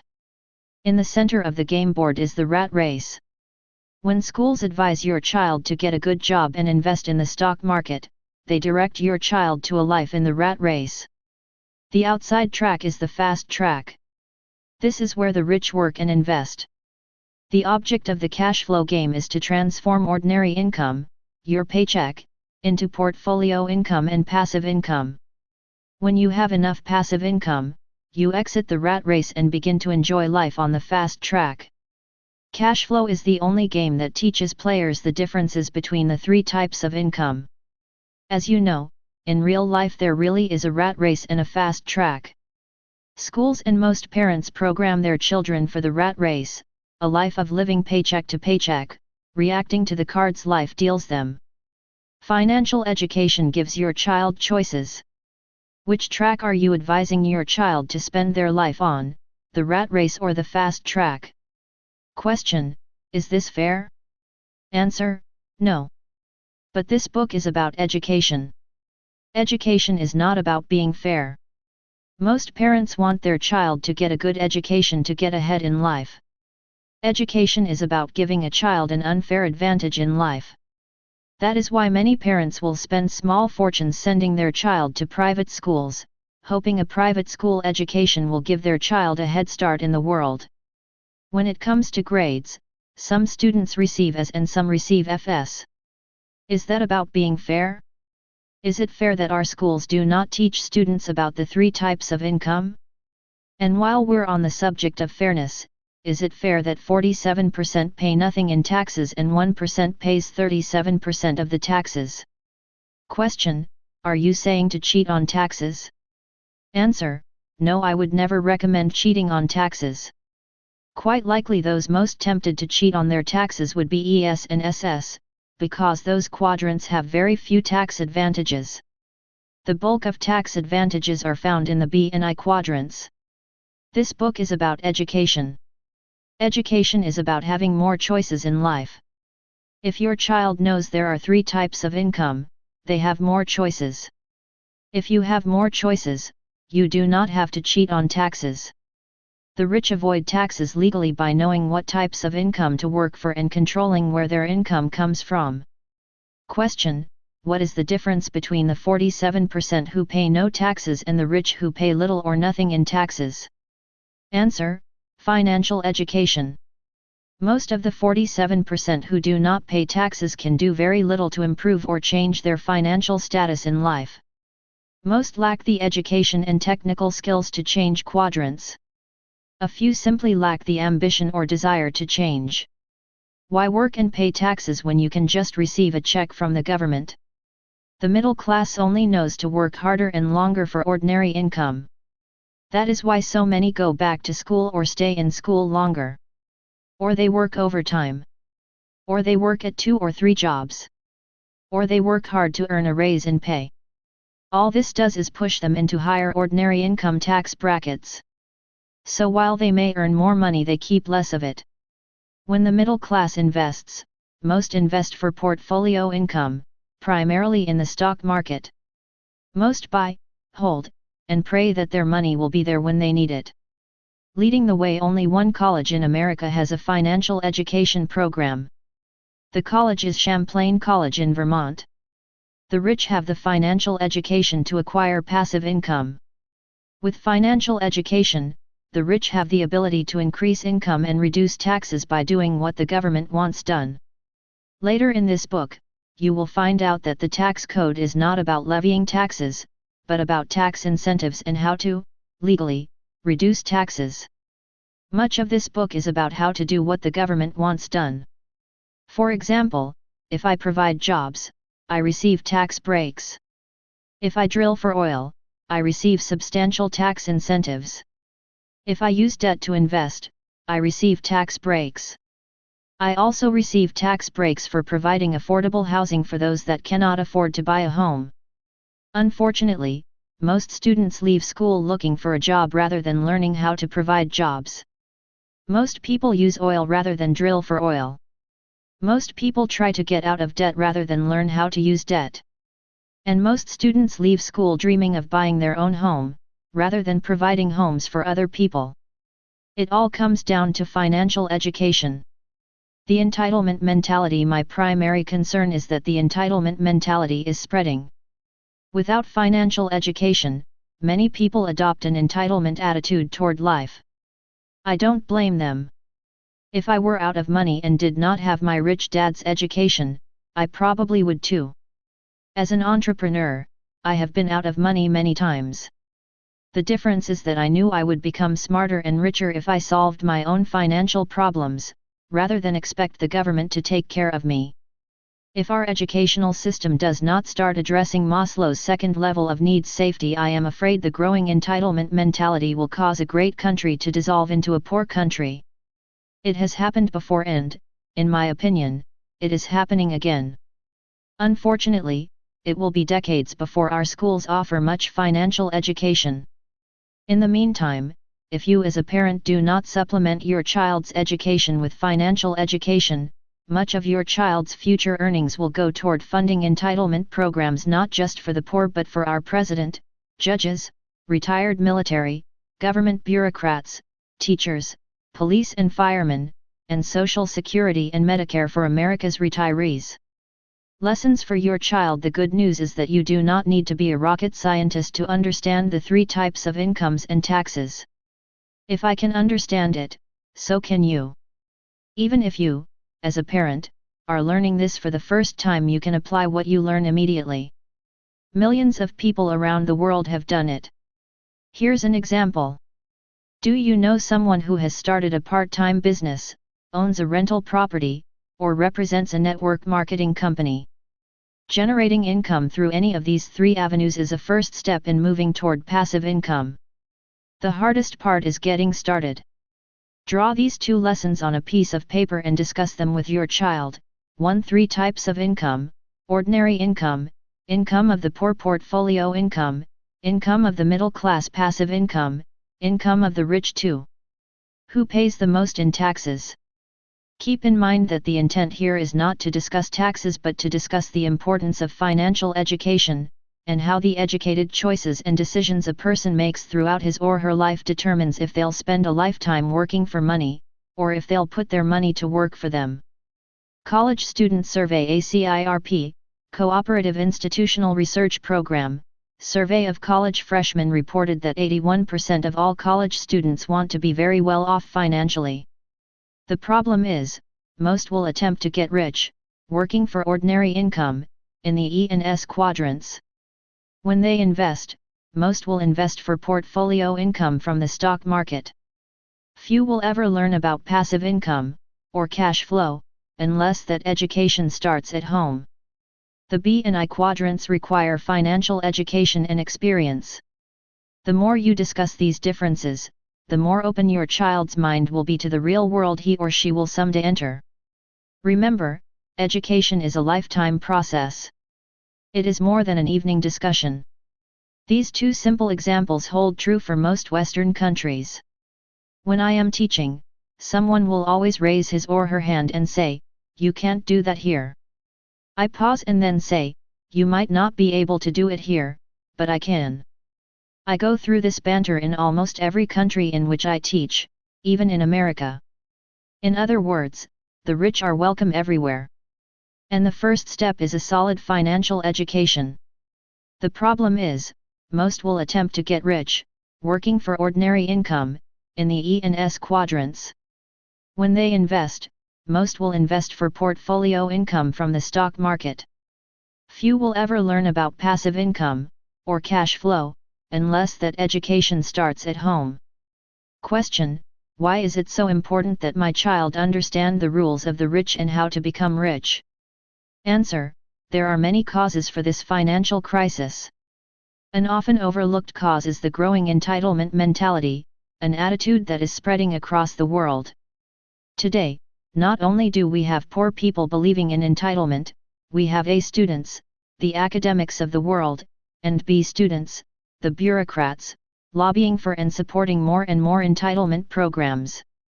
As Alexander Tyler, a Scottish history professor at the University of Edinburgh, said, a democracy will continue to exist up until the time that voters discover they can vote themselves generous gifts from the public treasury. The A and B students and the poor of the world want to tax the rich, not realizing they are raising taxes and expenses on themselves. They are also destroying the American democracy. They believe the rich are greedy, rather than entertaining the possibility that they are the greedy ones, living off the labors of others. Without financial education, how could they know anything different? All they can see is one side of the coin. At the beginning of this chapter, I used an example of how the rich, in this case the French movie star Gerard Depardieu, may simply leave the country in search of a more friendly tax environment. True capitalists, like the builder with 400 employees who is unable to afford Obamacare, will just shut the business down. And medical doctors will stop practicing because the Robin Hood theory of finance, take from the rich and give to myself, is alive and well among judges, attorneys, and juries. Your study guide. We've created an in-depth study guide to help structure and support you in driving your child's financial education. The title is Awaken Your Child's Financial Genius because it was created to do just that, awaken your child's financial genius. Most children are interested in money and you can make learning about it fun for them. The United States has not had a new budget since 2009. This is because the battle between rich and poor, or class warfare, is alive and well. The reason the United States cannot balance a budget is simply because the cost of our entitlement programs, for the poor and the working class, runs into the trillions of dollars. Rather than cut entitlements, it is easier for the educated middle class to join the poor and chant, "Tax the rich." Yet it is the middle class that will, ultimately, foot the tax bill. If your child leaves school and finds that high-paying job, the odds are they will join the high-income middle class in the rat race of life, working harder and harder for ordinary income, and paying more and more in taxes. And when they invest, it's likely they will invest in the stock market for portfolio income. If that is what you want for your child, then a financial education is not necessary. But if you want your child to escape the middle-class rat race, then becoming rich is one option. The other option is to be poor. Living in a free country means you have the freedom to choose to be rich, poor, or middle class. That choice starts at home.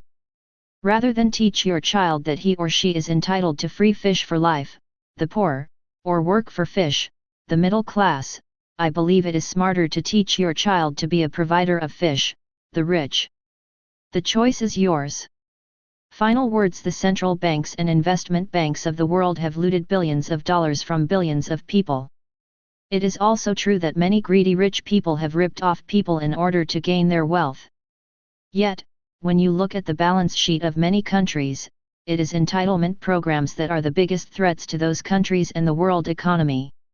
In the United States, Social Security and Medicare alone are estimated to be $100 to $230 trillion in unfunded liabilities. When you add in all the military, state, and local entitlement programs, the numbers are beyond imagination. This is what happens when our schools fail to meet our needs at Maslow's second level. Rather than teach people to fish, we teach people that they are entitled to free fish. From my point of view, that needs to change. The Creature from Jekyll Island. For anyone who wants to be a professional investor or entrepreneur, I recommend the book The Creature from Jekyll Island, written by G. Edward Griffin. It is a big book, yet it's an easy read, reading more like a murder mystery because that's what it really is. It's a book about financial murder, about banks and money, especially the U.S. Federal Reserve Bank. Griffin believed that communism could not take hold in America simply because the American spirit of free enterprise and capitalism was too strong. An intermediate step was required, and that intermediate step was socialism. Today we have Social Security, Medicare, and Obamacare.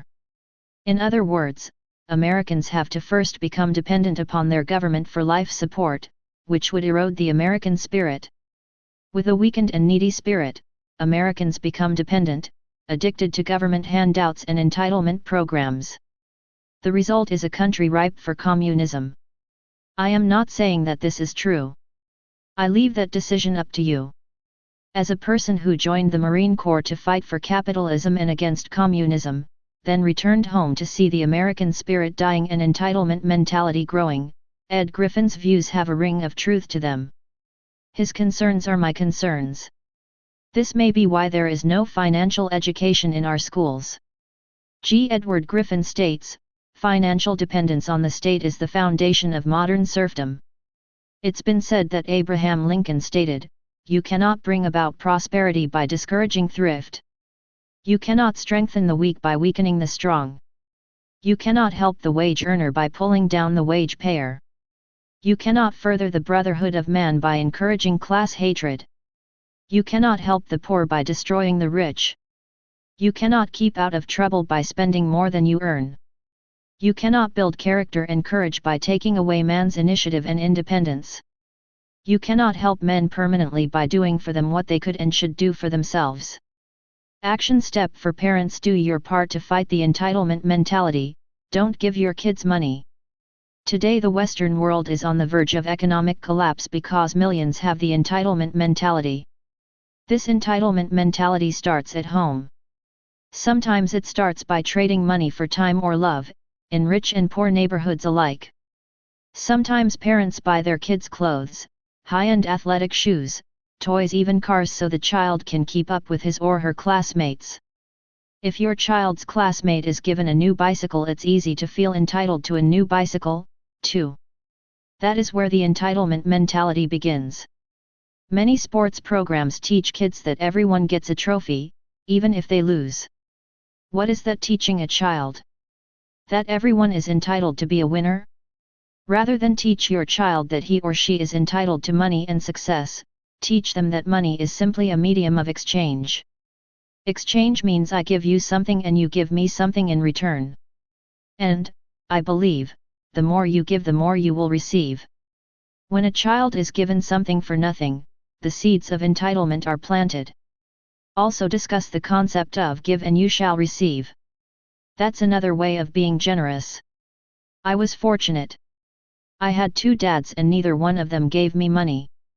When I was 16, my real dad told me he would not pay for my college education.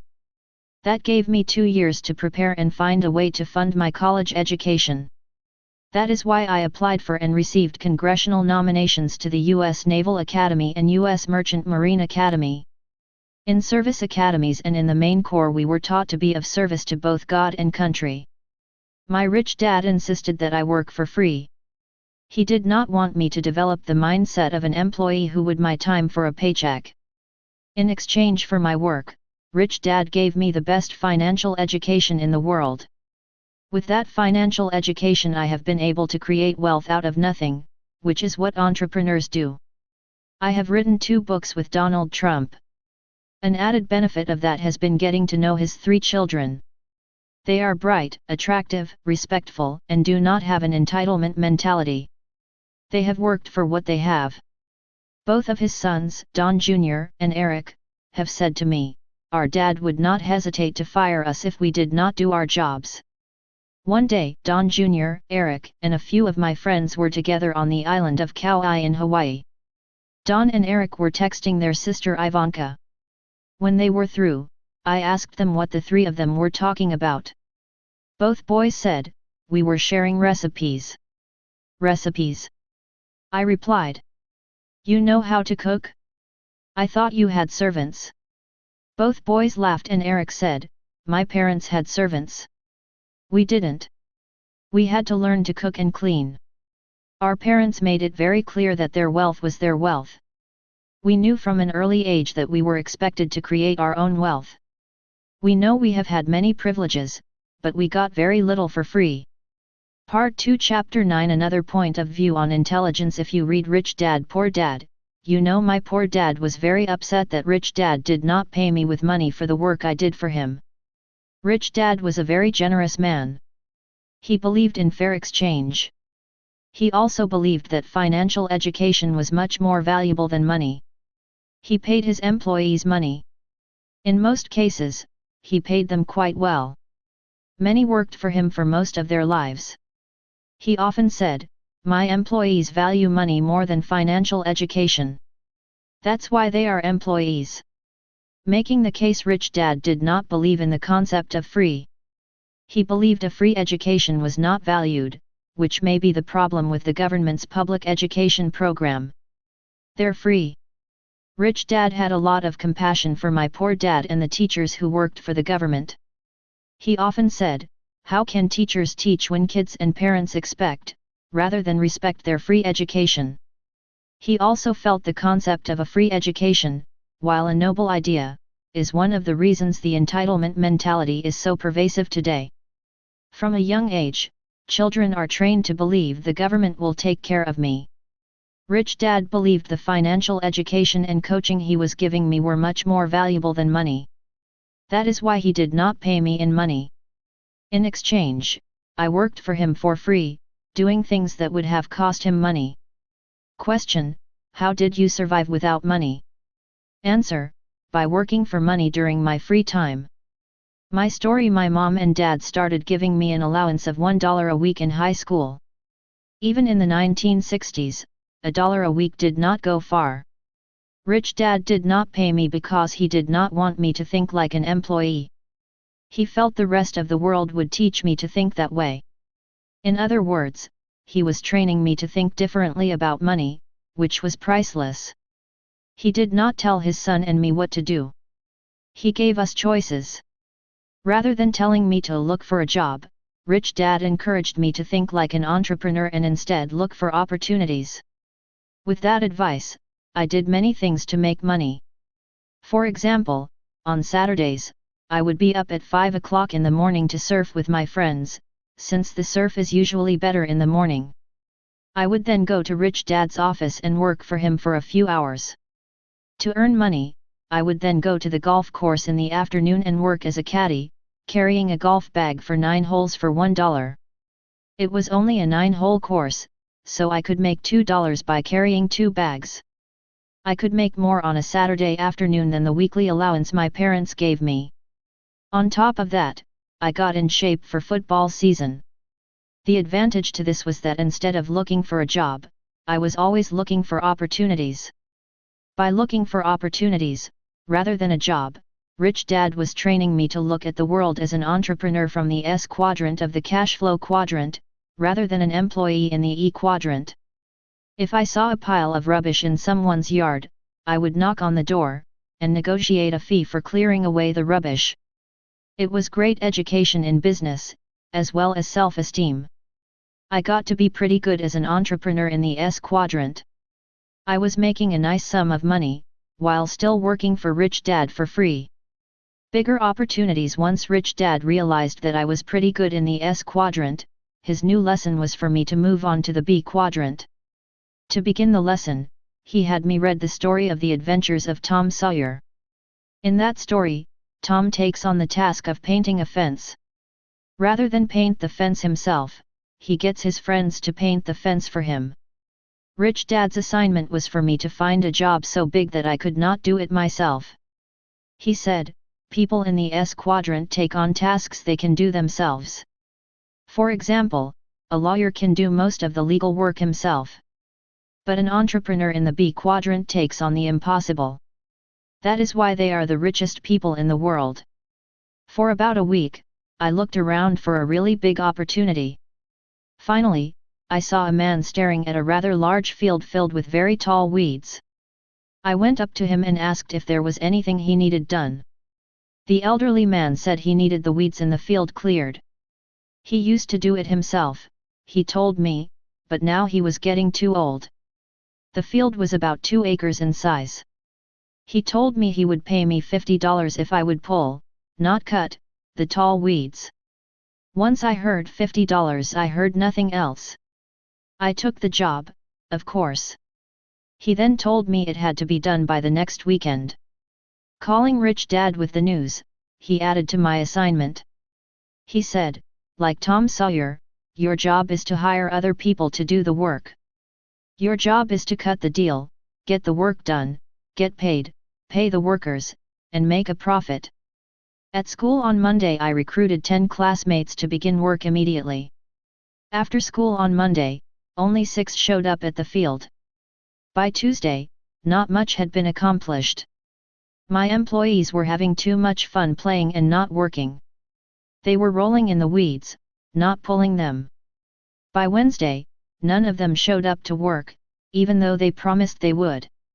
On Wednesday night, I talked to Rich Dad, who said, you had better keep your word and get the job done. I did the job by myself on Thursday and Friday. On Saturday, the owner paid me the $50. On Monday, my workers wanted their share of the money. At the age of 15, I was handling my first labor dispute, which I lost. I paid them because the pain of seeing them every day at school, being harassed, and possibly beaten up, was not worth $50. In the long run, it was an experience I couldn't put a price on. When I told Rich Dad the story of doing all the work but not making any money, all he did was smile and say, "Welcome to my world."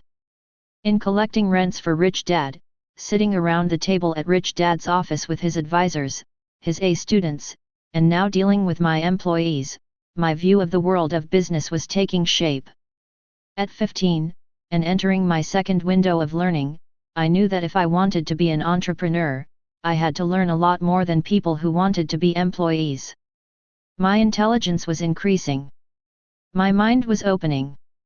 I was beginning to see both sides of the coin. It used to be that instead of going to college you worked as an apprentice. Unlike college, an apprenticeship allowed you to be wrong, to make mistakes, and to take the time to really learn how to do something well.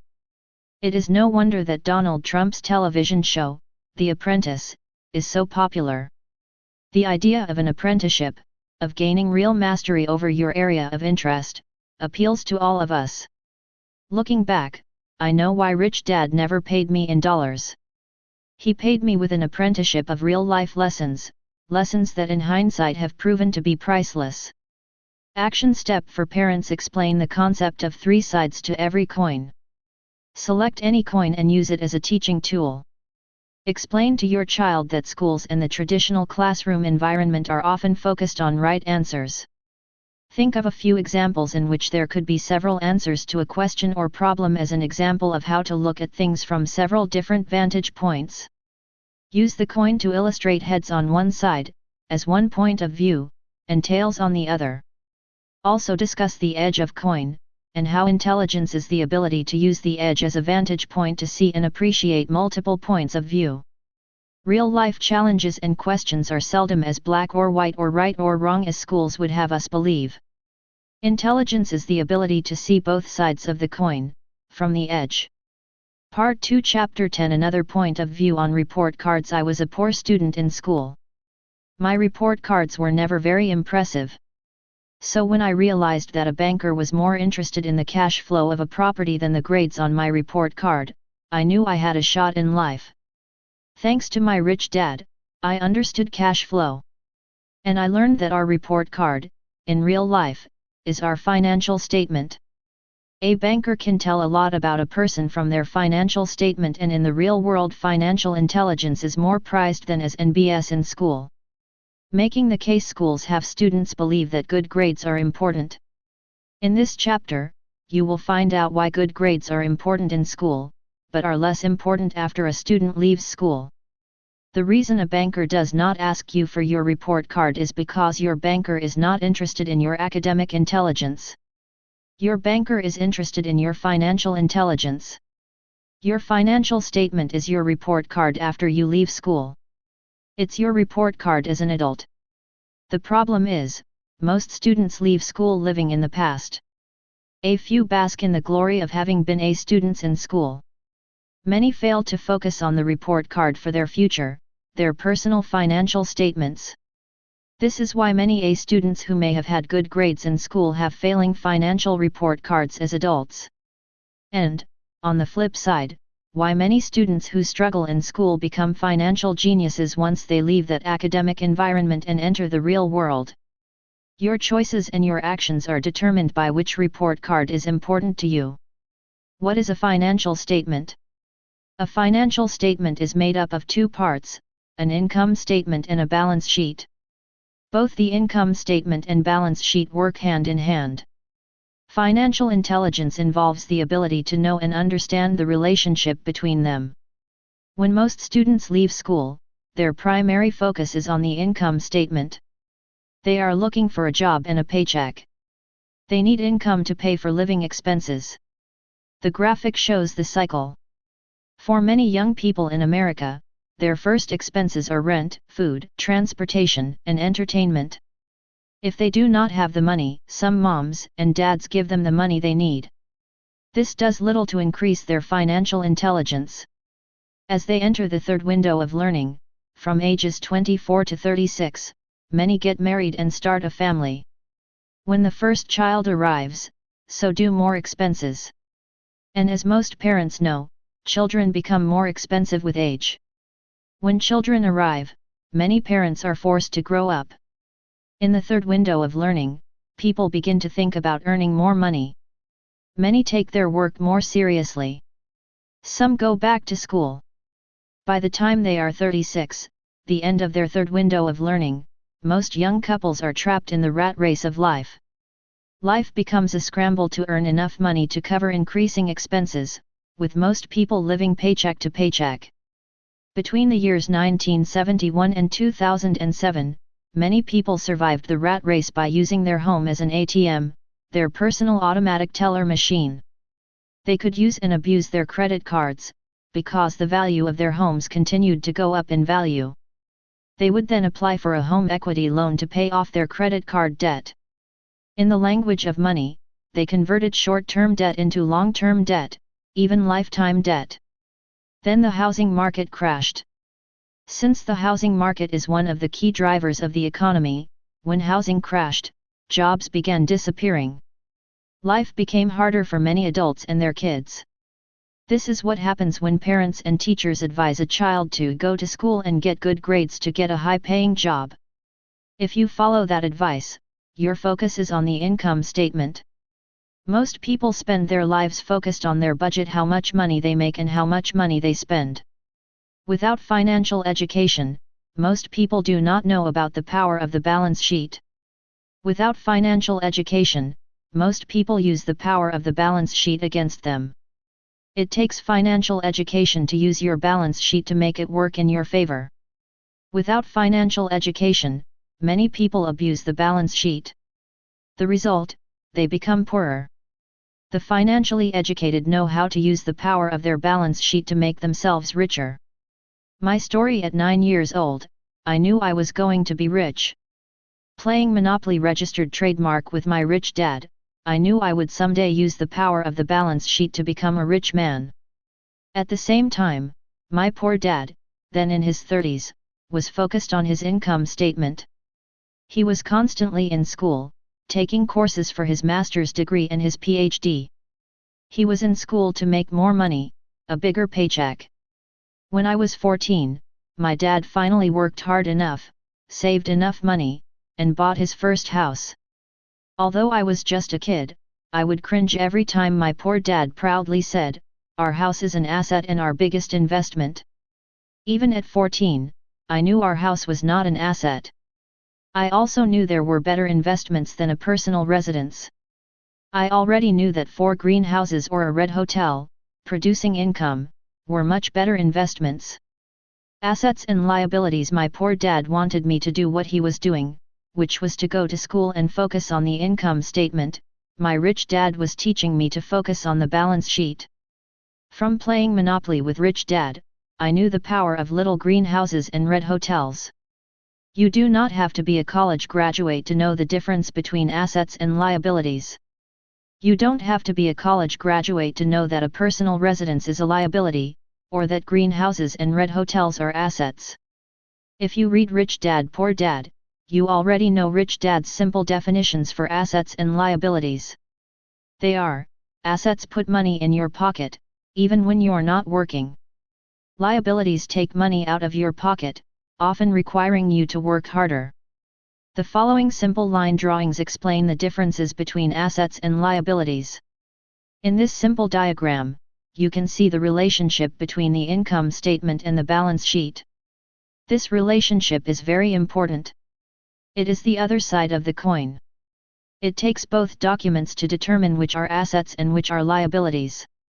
If you do not understand the relationship between the income statement and balance sheet, please review it again or ask someone to assist you in understanding it. You may recall that, in the cone of learning, discussion is a higher level of learning. If you do not understand the relationship between the income statement and balance sheet, don't feel that you're alone. Many people, even accountants, attorneys, and CEOs, do not know the importance of that relationship or, in some cases, even how the two are related. Simply stated, you cannot tell assets from liabilities without first checking the income and expenses on the income statement. A financial statement is not rocket science.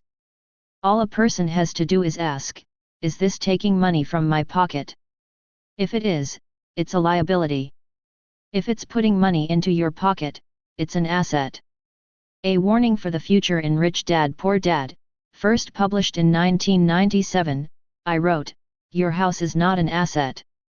My friends who are real estate agents stopped sending me Christmas cards. 10 years later, in 2007, millions began to find out the hard way that their house was not an asset. Millions learned another important word in the language of money, the word foreclosure. I am not saying, don't buy a house. I am simply saying, do not call a liability an asset. The reason the world is in crisis today is because our leaders continue to call liabilities assets. On October 3, 2008, President George W. Bush authorized $700 billion for TARP. TARP stands for Troubled Asset Relief Program. And TARP is an excellent example of our leaders not knowing the difference between assets and liabilities. If those assets were really assets, they would not be in trouble. They would not need relief. The real problem was that those assets were actually liabilities. If our leaders were financially smart, they would have named the program LRP, for Liability Relief Program, or RPL, for Relief Program for Losers. Even A students do not always know the difference between assets and liabilities on a balance sheet. Like my poor dad, most people focus on a paycheck in the income statement. On top of that, they call their personal residence an asset. No wonder we have a global financial crisis. What do you expect when our leaders are best, brightest, and most educated call liabilities the assets? What are assets? Rich Dad's definition of assets applies to anything, not just real estate. Businesses, stocks, bonds, gold, and even human beings can be classified as assets or liabilities. Anything that takes money from your pocket is a liability. Anything that puts money in your pocket is an asset. Assets cannot exist without liabilities. Remember that there are always two sides to every coin. For example, if you take the time to write down your monthly expenses, you will see where your cash is flowing into someone else's asset column. If your home has a mortgage, your mortgage payment is your liability. But you and your loan are your banker's asset, as long as you keep paying on that mortgage. If you stop paying on your mortgage, your banker's asset turns into his liability. Knowing this is key. Assets becoming liabilities is a major factor of the global financial crisis. The reason banks needed bailout money was simply because people had stopped paying the banks. The result, the bank's assets have become the bank's liabilities. That is why knowing the power of the balance sheet is essential to your financial well-being. Since many of our leaders do not know the difference between assets and liabilities, it is important that you do. Consequences. In an earlier chapter, I wrote about the second window of learning from ages 12 to 24. During this window, a child learns by taking risks without fully understanding the consequences. Young people often learn the hard way about the consequences of their actions. It seems our banking and political leaders are learning the hard way, too. The problem is that we, the taxpayers, foot the bill for the consequences of their financial ignorance. In the language of money, when an individual fails to pay on their mortgage, it is called a foreclosure. When a country cannot make the payments on its debt, it is called a default. Different words, with the same meaning, and defining the same problem.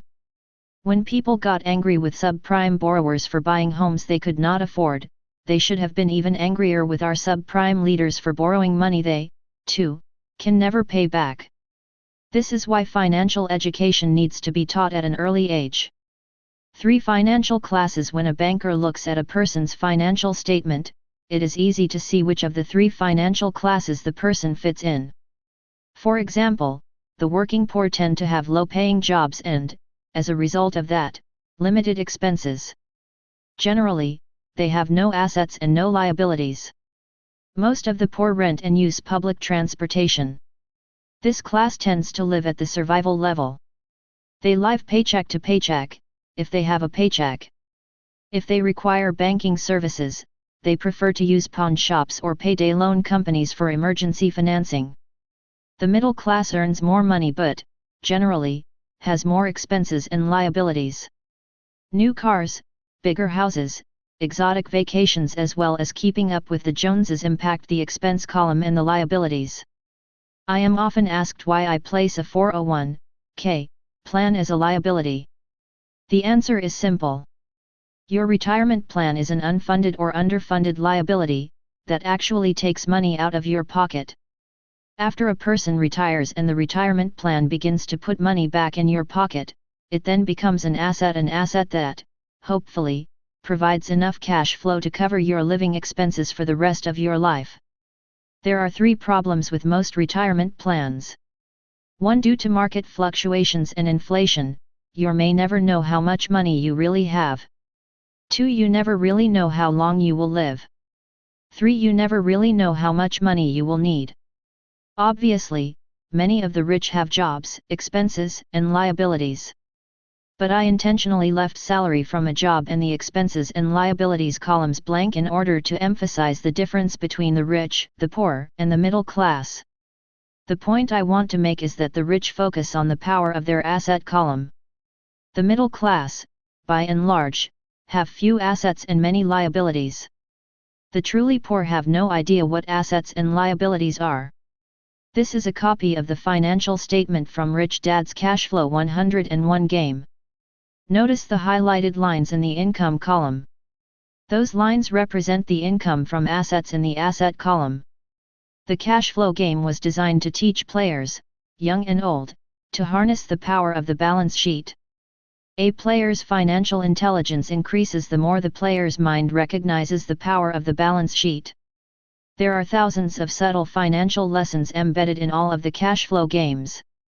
Since every game is different professions and incomes, different deal cards, different due-date expenses, different market conditions, a player's financial IQ increases every time they play. The more a person plays the cash flow game, whether it's cash flow for kids, cash flow 101, cash flow 202, or one of the new Rich Dad social mobile games, the more obvious it becomes why bankers do not ask you for your school report card. The more you play the game, the more you realize why your banker does not care if you were an A student, B student, or a college dropout like Steve Jobs, Bill Gates, or Mark Zuckerberg. A banker wants to know if you know how to harness the power of the balance sheet, if you know the difference between assets and liabilities, how many assets you really own, how much money your assets are putting in your pocket. If you can teach your child what your banker wants to know, then you have given your child a massive financial head start in life.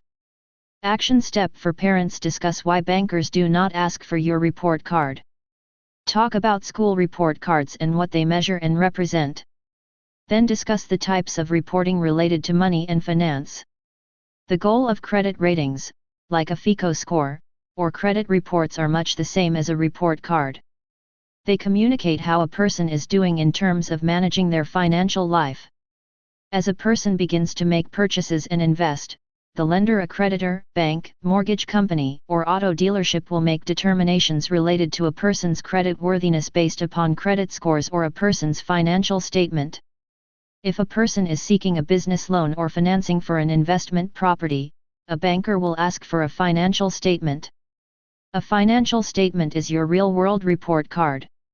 It shows a banker your financial strength and the level of your financial education, and that is important information to a banker. If you have a financial statement, share it with your child, to the extent that parts of it are age appropriate.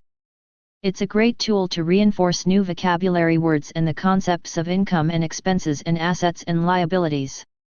The real game board of the cash flow game is the financial statement that players fill out and update as the game unfolds. The cash flow games teach players, young and old, the power of the financial statement, and how to see the world through a banker's eyes. Part 2, Chapter 11. Another point of view on greed. Many people believe the rich are greedy. That's one point of view. Certainly there is another side to this coin. A capitalist is often driven by this principle: the more people I serve, the more effective I become. Capitalists serve people in many ways, the least of which is stepping up to the challenge of free markets and producing more with less, including better products and services at better prices. From my point of view, that's not greed. It's ambition and drive. should they become wildly successful and insanely wealthy? I first think of all the jobs they create and the innovations they bring to our lives. They've enriched other lives on the road to becoming rich, and I have a hard time labeling that as greed. Making the case, a California government retiree is claiming that the reduction in his government pension is elder abuse. Bruce Mockenhorst, 78, is fighting CalPERS, California Public Employees Retirement System, for reducing his retirement pension. His pension was reduced from $45,073 per month, or $540,000 a year, to just $9,644 a month, or approximately $115,000 per year. Elder abuse. Bruce Mockenhorst also claims that denying him an additional $60,000 a year for golf fees and massages is another example of elder abuse. His justification for his high retirement pay and fringe benefits, such as regular massages and free golf, is, "I'm from an era where you made as much as you could for as long as you could." This sounds like greed to me. Mockenhorst is not an isolated example. The city where he was making as much as he could for as long as he could is the tiny industrial town of Vernon, near Los Angeles, with a population of just 100 people. How can 100 people, 112, actually, as reported in the last census, afford such dedicated public servants? 6 other government officials of Vernon are also under investigation. In the end, Bruce Mockenhorst was fined $10,000 and ordered to pay back $60,000 in green fees. It seems that government workers protect their own. Throughout the world, there seems to be a popular sentiment that capitalists are greedy, hence the term, capitalist pigs. A person does not have to be rich or a capitalist to be greedy. One definition of greed is, wanting more than you are willing to give. When a mutual fund takes 80% of their clients' gains, that is greedy. When a politician does favors for special interest groups that can benefit the politician, that is greedy. When a worker expects to be paid for more than they produce, that is greed. When an employer cheats an employee, the employer is greedy. There are as many greedy poor people as greedy rich people. It seems to me that greed knows no boundaries, class, or otherwise. America's new Civil War. In the 1860s, America was embroiled in a civil war, a war between the North and the South, a war fought over the economic and moral issue of slavery. Today, America is engaged in a new civil war. This time it's a civil war between civil servants and the people they serve. In 2012, a battle broke out in the state of Wisconsin.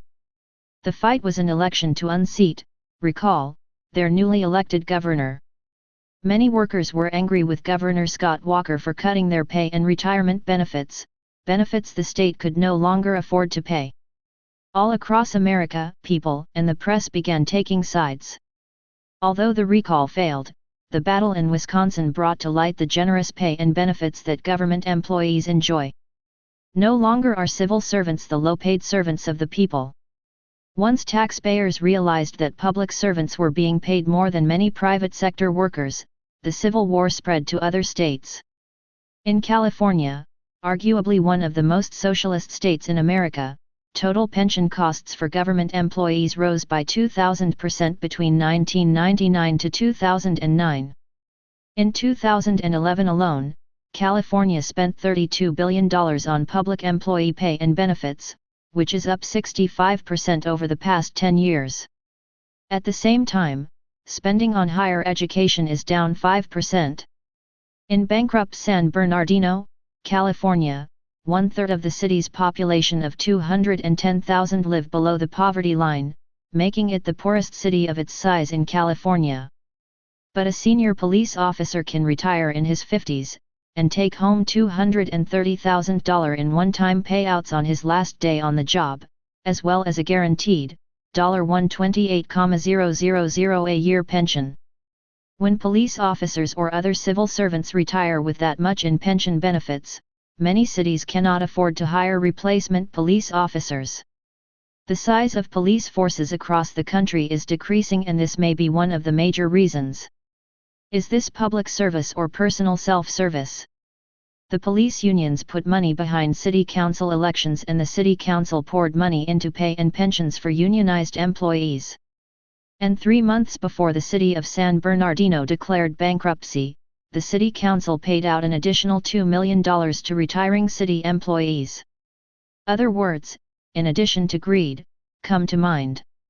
California's civil war spread to the cities of San Diego and San Jose when voters in those cities cut benefits and pensions to government workers.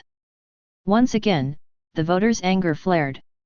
They were tired of government workers ripping off the people they were hired to serve. An example of what fueled the anger: it's projected that pension and retiree healthcare costs would equal 75% of San Jose's public safety payroll and 45% of its non-safety payroll by 2014. In order to afford these high-paid public servants, the city was forced to close libraries, cut back on park services, lay off government workers in other departments, and ask the remaining civil servants to take a cut in pay. 25 years ago, San Jose, the 10th largest city in the United States, had approximately 5,000 public servants. Although the city sits in the heart of Silicon Valley, San Jose can afford only 1,600 public servants today. For years, it seems, public servants were serving themselves, resulting in fewer public servants and less service. And this isn't just a problem in California or the United States.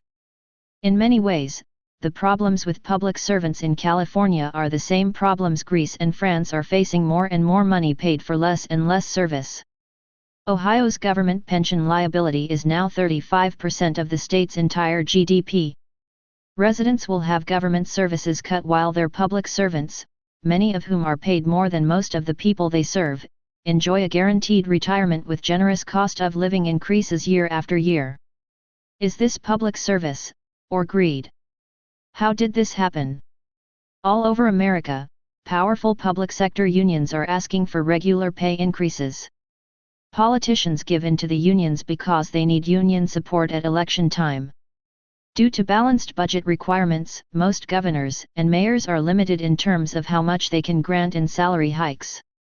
Instead, they hand out generous pension benefits that will impact the state's budget years after the politicians themselves are out of office and enjoying a comfortable retirement. In other words, politicians, bureaucrats, and unions have been stealing from our kids' future. That is why America is fighting a new civil war. The elections in Wisconsin, San Jose, and San Diego mark the beginning of America's war against greedy government pigs, rather than greedy capitalist pigs. Foolish government bureaucrats at the heart of this civil war are corrupt government pension plans. In theory, government employees and the city and state governments must finance their retirement plans with monthly employee and employer contributions. The size of their contributions is determined by assumptions made in the investment plan. The better the assumptions on rate of return, the less the workers and the government need to contribute. The big problem is with the assumptions that the state governments have been using. The assumption was that the stock market would grow 40% faster in the 21st century than it did in the 20th century. The stock market grew 175 times in the 20th century. To make their assumptions, the stock market will have to grow 1,750 times in the 21st century.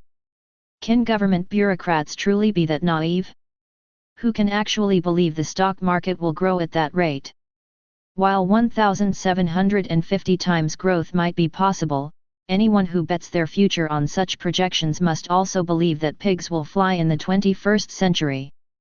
Words of warning long before the financial crisis took down giant banks like Lehman Brothers in 2008, Warren Buffett warned the world about derivatives.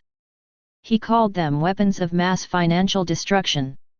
A derivative is like the juice of an orange. The juice is the derivative of the orange itself. Just like a mortgage is a derivative of a piece of real estate. A more technical definition of derivative is a security whose price is dependent upon or derived from one or more underlying assets and its value is determined by fluctuations in the underlying asset.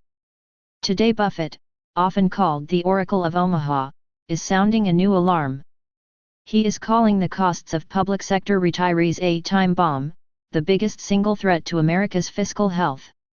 The other side of the coin, a friend of mine in Phoenix, Arizona, Councilman Sal DeCiccio, has been fighting government greed and corruption for years. His fight has come at a price. He and his family have been threatened many times, yet he continues to fight. I asked him to write about the battle he fights in Phoenix. These are his words: "As a Phoenix City Councilman, I've learned that the number one rule of government is to not to serve the public, but to serve and protect yourself. This applies across our country in every city, county, and state. What if you found out some government employees were handed a check for $500,000 or more when they retired? Retired in their 50s, with generous pension and health care benefits for life? Would you be upset to learn this, and would you look at government differently if you found out this were true?" Well, that is exactly what is happening. And it is happening, to some degree, in every city in the nation. If you think government is out to protect you and your family, you are wrong. They will protect themselves at your expense. And they make you believe that they are protecting you as they protect themselves. Let's take the most cherished positions in government, firefighters. They save cats from trees and rush into buildings when we run out. It also doesn't hurt that most are good-looking and buff. Who doesn't love a firefighter? Let's see if that image fits reality. In Phoenix, and in most U.S. cities, a firefighter can typically walk away with about $500,000 in pension after working for 25 years, in addition to a generous retirement with health and many other benefits. Here are some stats: $340,000 is handed to them at full retirement. In a firefighter's last 5 years of work, the employee officially retires, but keeps working and drawing a salary. While still working and drawing their salary, they collect a pension for the next 5 years, put into an account with a taxpayer-guaranteed 8% return. 5% of gross pay goes into a tax-deferred 401(a) account regardless of employee contribution. That's about $94,000 over a 25-year career, not including gains. This is in addition to the firefighter's pension. $33,880 by selling back accrued sick pay. This is the big scam. These employees are allowed to accrue sick leave year after year and it never disappears. The accrued sick days act as casino chips at retirement. They get to cash them in, and it bumps their pension benefits too. Ready for the double whammy? Pensions are based on a firefighter's last few years of pay, and those sellbacks and other devices spike their pension, a pension they receive for the rest of their lives, with 80% going to a surviving spouse. The union contract also guarantees the most senior, and therefore highest paid, employees get first shot at overtime, another means by which to spike pension. $76,000 in post-employment health benefits, paid out as they are used. That's firefighters. What about an entry-level clerk? Here are few benefits they receive: in their first year on the job, 40.5 days off a year, holiday, vacation, and sick days, $8,000 in annual education benefits, $150 contributed weekly to a post-employment health plan, pension funding by the city at 20% of pay, employee contributes 5% Cadillac healthcare funding at $150 per month for post-employment health benefits. So how did public workers here fare during the Great Recession? While millions of Americans lost their jobs and homes, Phoenix government employees received pay raises, called step increases, averaging 4.5% a year. Then they announced they were taking cuts in pay, to make it seem as though they were making sacrifices like millions of other Americans. For most, the cut was a cut in the pay raise that they got, not their base pay. What about layoffs? Phoenix has 17,000 employees and only 15 got a pink slip. Small companies were hit much harder. During the Great Recession, average compensation per public servant went up more than $20,000 from $80,347 in 2005-06 to $100,980 in 2011-12. That's about 26%. How did you do during those years? So while millions have been scraping by to make ends meet and keep their home during the recession, taxpayers have been paying more to ensure government workers get healthy pensions. Many employees pension hop, which means they retire in their 50s and move to another government entity, sometimes to a position similar to the one from which they just retired. They get another pension and start the cycle all over again. These are just the high points of public employees' benefits that taxpayers pay for. There are many smaller perks, like free bus and light rail passes. It's also worth noting that it's nearly impossible to have anyone fired. Phoenix once had an employee being paid while on death row. If government workers were compensated on a par with private sector employees, and if they had competition for their jobs, like in the private sector, you would have a different relationship with government. You would either have more money in your pocket or more services, or some combination of the two. And the people who served you in government would be responsible to a standard of good service, not to their union representative. Respectfully submitted, City Councilman Sal DeCiccio, 2012. Please note that it is not my intention to criticize public servants as professionals. Government workers, including teachers, and especially police and firefighters, perform essential and sometimes dangerous functions of civilized society. I realize and appreciate that their professionalism protects and serves my family, business, property, and community on a 24-hour, 365 days a year basis. This purpose of this book is raise questions and challenges on issues that are tied, in my opinion, to a lack of financial education, which leads to an entitlement mentality, a mentality that causes all of us, public and private, to suffer. My story: my poor dad, a school teacher, was truly a public servant. He dedicated his life to education. He even took 2 years off from work and a cut in pay to serve in the Peace Corps. He signed up the moment President Kennedy announced the creation of that service organization. The years my mom and dad spent in the Peace Corps were some of the happiest years in my family's life, although the sacrifices were high. But as the years went on, my dad's bitterness grew. He grew angrier and angrier with his classmates who chose to go into business while he chose government service. My dad resented the fact that he was successful professionally, but not financially, while some of his classmates enjoyed both professional and financial success. As his classmates grew richer, my dad began calling them fat cats rather than friends. At first, he was not an active member of the teachers' union. But as his resentment toward his fat cat classmates grew, his involvement in union activities increased. He eventually became the leader of the HSTA, the Hawaii State Teachers Association. It was from this position, as the head of one of the most powerful unions in Hawaii, that he vented his frustrations at his fat cat friends. If not for my rich dad's lessons on money, I might have grown up siding with my poor dad. I, too, might have grown up thinking that the rich are greedy. Why bankers want to see your financial statement by the age of 12, I understood financial statements. Because I understood financial statements, I could tell who was greedy and who was not. It hurt to realize that it was my poor dad who was greedy, not my rich dad. Comparing my poor dad's financial statement against my rich dad's financial statement was an eye-opening experience. The following is a comparison of their balance sheets. Poor dad: jobs created, 0 housing provided, 0 rich dad: jobs created, hundreds of jobs, housing provided, hundreds of units. My poor dad was a highly paid government employee. My dad did not own a house until he was in his 40s. Our family rented the home we lived in.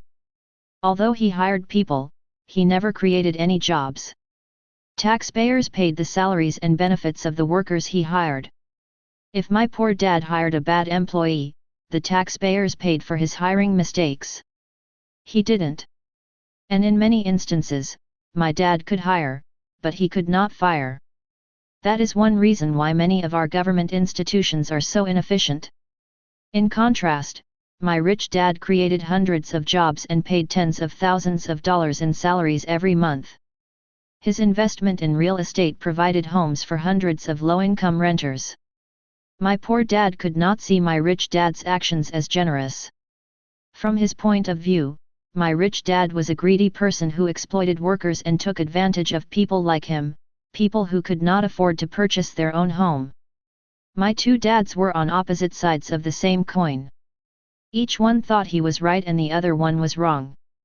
This is the same battle as America's new Civil War, a battle between government workers and taxpayers, between the rich and everyone else. Which side a person is on depends upon the person's definitions of the words greed and generosity. Having two dads, I could see both sides, from the edge of the coin. Beyond emotions, having two dads got me past the emotions and down to the facts. The real battle between capitalists and everyone else is the asset column. Capitalists make the asset column a personal priority. Socialists don't. They tend to see the asset column of capitalists as public property. As is often the case, a picture is worth 1,000 words. The most important concept, the lack of financial education in school, is one of the causes of the battle between the rich and everyone else. I believe that if children knew the difference between assets and liabilities, the gap between the rich and poor would be narrower, or at least the poor and middle class might realize why the rich are growing richer and decide to put what the rich know to work in their lives. Many people have the tax the rich or the Robin Hood take from the rich and give to the poor philosophy of government. Many people believe the rich are greedy. Period. I see another side of the coin. I know of many rich people who are generous, with both their time and their resources.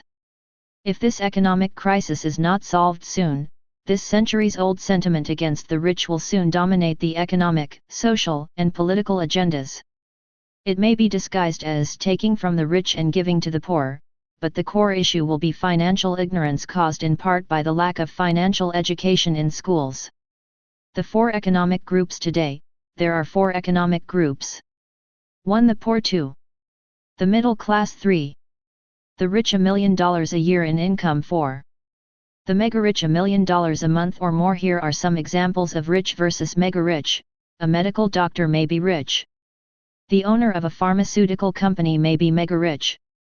A professional athlete may be rich. The owner of the sports team who signs the athlete's check may be mega rich. A lawyer who lives in a mansion may be rich. A person who invests in apartment houses has a better chance of becoming mega rich. Young people should know those differences. It will help them see both sides of the coin and give them more choices in life. What is a millionaire? Many people dream of becoming a millionaire. The question is, what kind of millionaire? The following are examples of different types of millionaires. Net worth millionaires. This is the largest group of millionaires. Many people in the middle class are in this category. An example would be a baby boomer who bought their home in 1975, for $100,000, just as inflation took off. That $100,000 home today may be valued at $2.50 million and the homeowner may own it free and clear. They may have a portfolio of stocks worth $500,000. This person is a net worth millionaire. The problem is, many in this category still worry about day-to-day living expenses, since they may have little cash flow from their net worth. Rich Dad's accounting does not follow traditional accounting methods. Rich Dad based his accounting on cash flow. If something put money in his pocket, it was an asset. If it took money from his pocket, it was a liability. In this example, the $2.5 million home is not an asset, since it is taking money from his pocket for expenses such as repairs, upkeep, insurance, utilities, and taxes. If the homeowner sells his house, the house would then be an asset, putting money in his pocket, as capital gains rather than cash flow. The $500,000 in stocks may or may not produce cash flow from dividends. Millions of Americans are net worth millionaires, which means they are millionaires on paper only. Very little cash is flowing into their pockets. High-income millionaires. These are millionaires who receive million-dollar paychecks from the E and S quadrants, people like CEOs, high-income employees, lawyers, professional athletes, doctors, film stars, and lottery winners. Although they are millionaires in income, many of these millionaires still worry about losing their job or running out of money if they stop working for any reason. Cash flow millionaires. These people receive income from assets. They are the truly rich. They do not need a job. This is why Steve Jobs did not need a paycheck and took a salary of only $1 each year. When people refer to the 1%, the truly rich in America, most of this group of rich people are in this category of cash flow millionaires. What are you teaching your children? Kids learn by example and mirror what they see and hear. Exposing your child to seeing multiple points of view, both sides of coin on a variety of thoughts, opens their mind to new ideas and new ways of thinking. Many parents encourage their child to go to school to find a high-paying job in the E quadrant, rather than learn to create high-paying jobs for as many people as possible in the B quadrant. Which path will your child travel? Many people focus on buying their dream home rather than investing to provide homes for others. Many people invest for the long term in a pension plan for themselves rather than investing in assets for cash flow, assets that can be passed on to their children or charities for years and generations to come. Challenge yourself, and your children, to see another side of the coin on greed. Rich Dad Lesson. Rich Dad encouraged his son and me to become generous rich people by becoming cash flow millionaires. It was a little easier for Mike because he inherited his father's assets. I started with nothing. Today Kim and I provide over 1,000 jobs, have over 4,000 rental units, as well as books, games, and oil wells, assets producing millions in cash flow. If we stop working, the money continues to come in. When we pass on, these assets will continue to provide cash flow for the charities that are the beneficiaries of our estate. In our minds, we had to be generous if we were to produce cash flow that would be sustainable, to continue for generations to come. Yet, in the minds some people, we are greedy capitalist pigs. In conclusion, the real issue between the rich and the poor and the middle class is one of focus. The rich focus on acquiring assets in the asset column. The poor and middle class focus on their income, how much money they earn, in the income column. The poor and middle classes then tend to save money, even as their own government bureaucrats devalue the purchasing power of their savings. Rather than understand and address their financial problems, many of those in the poor and middle classes get angry with the rich, accusing them of being greedy. The gap between capitalists and everyone else begins when a parent says to their child, "Go to school to get a job," rather than, "Go to school and learn to acquire assets." The poor own few real assets. This is also true for the majority of the middle class. Notice that I'm referring to real assets, investments that put money in your pocket every month. Most only have jobs or professions. Most people have only one job, their own. Most people have only one house, their own. Most people have one retirement plan, their own. The true principle of capitalism is, the more people I serve, the more effective I become. That is why those in the B and I quadrants must be generous. You must be generous if you want to serve as many people as possible. Many of us are familiar with this Bible verse, "Give, and you will receive. Your gift will return to you in full, pressed down, shaken together to make room for more, running over, and poured into your lap." The amount you give will determine the amount you get back. Luke 6:38, NLT. Unfortunately, many people want to be paid more, do less, and retire early. Doesn't this violate the principle of generosity? So who has to be the most generous?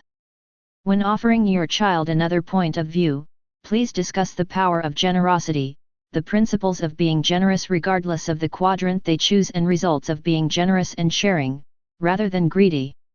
Action step for parents: discuss what generosity means and ways everyone can be generous. Ask your child to think about ways in which he or she is generous. They may be surprised to see how many small but meaningful ways generosity is a part of their everyday life. Generosity is sharing their toys, being patient when mom or dad is busy, being kind and helpful to a younger brother or sister, volunteering at a homeless shelter, and tithing. It is important for your child to know that greatest entrepreneurs such as Henry Ford, Walt Disney, and Thomas Edison have been very generous people, creating millions of jobs and tremendous wealth for the country and the world. This may inspire your child to learn to be more generous rather than believe capitalists, or the rich, are greedy people, and that capitalism is a four-letter word. Part 2 Chapter 12 Another point of view on debt. Often the only financial education that students or young people get is to save money and get out of debt. Many say that's the smart thing to do. In this chapter you will learn why these are outdated ideas that may, in fact, put speed limits, and speed bumps, on your child's road to financial freedom. Making the case. In 2012, a 5-star hotel near our home in Phoenix was sold to the government of Singapore, purchased via the Singapore Sovereign Wealth Fund. Where did that money come from? The money came from Americans who used their dollars to buy TVs, computers, iPhones and other products made in Asia, products that lose value over time. Those dollars then returned to the United States to buy our wealth, assets that increase in value over time. Today, the employees who work for the hotel are now employees of the country of Singapore, assisted by financing from international banks. Losing our wealth and our jobs. This is an example of globalization. The American people, always in search of a bargain in the name of saving money, send the money they earn to countries that produce these low-cost bargains. That money costs them their jobs and as well as our country's wealth. It is an expensive lesson in global economics. Globalization also means the US government has already surrendered massive amounts of political and economic power to global organizations such as the United Nations, the WTO, World Trade Organization, the IMF, International Monetary Fund, and the World Bank. In particular, the US economy, in large part, has been merged into the emerging one world economy. For the average person, globalization means your leaders are not your leaders, nor can they protect you. Lessons from history. President Richard Nixon did 2 things to contribute to our modern economic crisis. 1. In 1971, President Nixon took the US dollar, the world's reserve currency, off the gold standard. The gold standard was converted into the debt standard, and for over 40 years, the world economy boomed. Inflation took off, debtors became winners, and savers were losers. Immediately, housing prices began to go up. Homeowners, many who never expected to be rich, suddenly discovered they were because their house had appreciated in value. In reality, it wasn't that the value of their home had appreciated, it was the value of the dollar depreciating. 2. In 1972, President Nixon opened the door to trade with China, and suddenly low-priced Chinese goods began flooding the US market. American production and manufacturing shifted gears and Americans became consumers first and producers second. And as Americans bought more and more low-priced Chinese products, more American jobs were exported to China.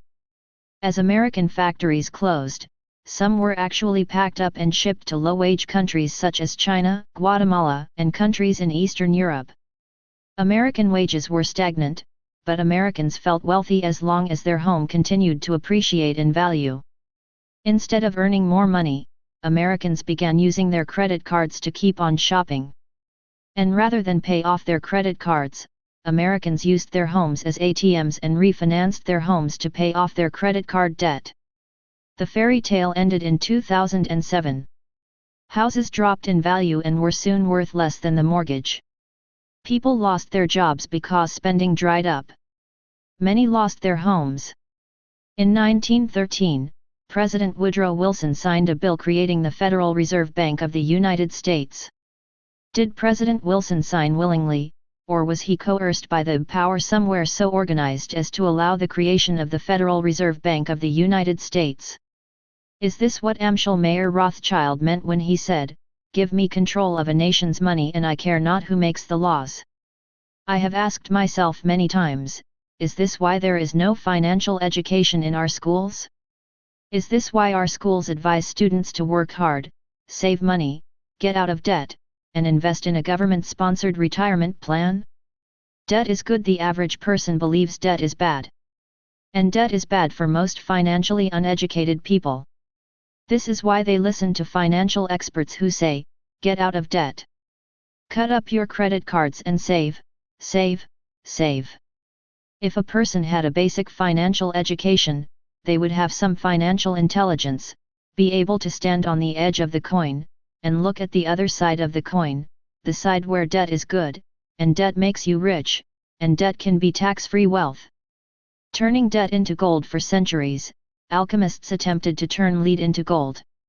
Over 1,000 years ago, the Roman government began to mix lead into some of their gold and silver coins. This deception may have accelerated the fall of the Roman Empire. In 1971, President Richard Nixon became a modern-day alchemist when he took the US dollar off the gold standard, and basically turned debt into gold. Today, the best and brightest graduates of our finest business schools work as employees for investment banks such as Goldman Sachs and Citigroup, turning debt into gold. These A students, most without any real-life financial education, continue even after the crash of 2007 to package debt as assets. They wrap this debt in pretty paper and tie it with a ribbon, using words such as derivatives or CDOs, collateralized debt obligations, CMOs, collateralized mortgage obligations, terms few average people use or understand. And they sell this debt to professional investors, pension funds, insurance companies, and governments. Many of these so-called professional investors who purchased these derivatives are A student employees in the E quadrant, not the I quadrant. Most have nothing at risk, no skin in the game or personal financial responsibility if they are wrong. If they lose billions, they still collect their paycheck, bonus, and retirement benefits. Warren Buffett has called these types of derivatives weapons of mass financial destruction. Today there are over $1.20 quadrillion of these weapons of mass destruction, time bombs, that will one day go off and destroy the world as we know it. In spite of his warning, Warren Buffett's company, Moody's, was collecting high fees to rate subprime debt as AAA, the highest quality, investment-grade debt. Rating subprime debt as AAA amounted to, in my opinion, taking a pig's ear and selling it to smart people as the proverbial silk purse. A students from our finest schools were on both sides of the transactions, buying and selling toxic debt, believing it to be as good as gold. Again, I find myself asking, is this a truly amazing story in mass global stupidity or a story in legalized corruption? This situation is a reminder that it's very important to look at both sides of the coin. The good news is that as long as the world is on the debt standard, the people who know how to use debt will become richer. Unfortunately, many of those who do not will become poorer. That's why, in 1973, Rich Dad advised me to take classes in real estate investing. When I asked him why I should invest in real estate, he answered, because you must learn to use debt if you want to become rich. As you know, handling debt can be like handling a hand grenade. Both must be handled carefully. As millions of people found out after 2007, debt can financially kill you. If you are not willing to study and learn how to use debt, it may be best to follow the popular advice to get out of debt. Saving money is stupid. As strange as it may sound to most people, saving money is stupid and getting into debt is smart. As long as governments are printing trillions of counterfeit dollars, why save them? Remember, after 1971, the US dollar and debt became the same thing. They are both debt. If governments stop printing money and begin raising interest rates, then it may be wise to save money, maybe. Using debt to become poorer today, debt is money. People have been using debt as money for years. The reason so many people got into financial trouble is because they used debt as money to buy liabilities rather than assets. For example, millions are in financial trouble because they used student loans to pay for their education, secured a mortgage to buy their house, accepted financing on a car loan, and used their credit cards to go shopping. These are examples of people using debt as money to become poorer. When someone says, "I don't have money to invest," it is because they don't know how to use debt as money, they don't know how to use debt to create more money.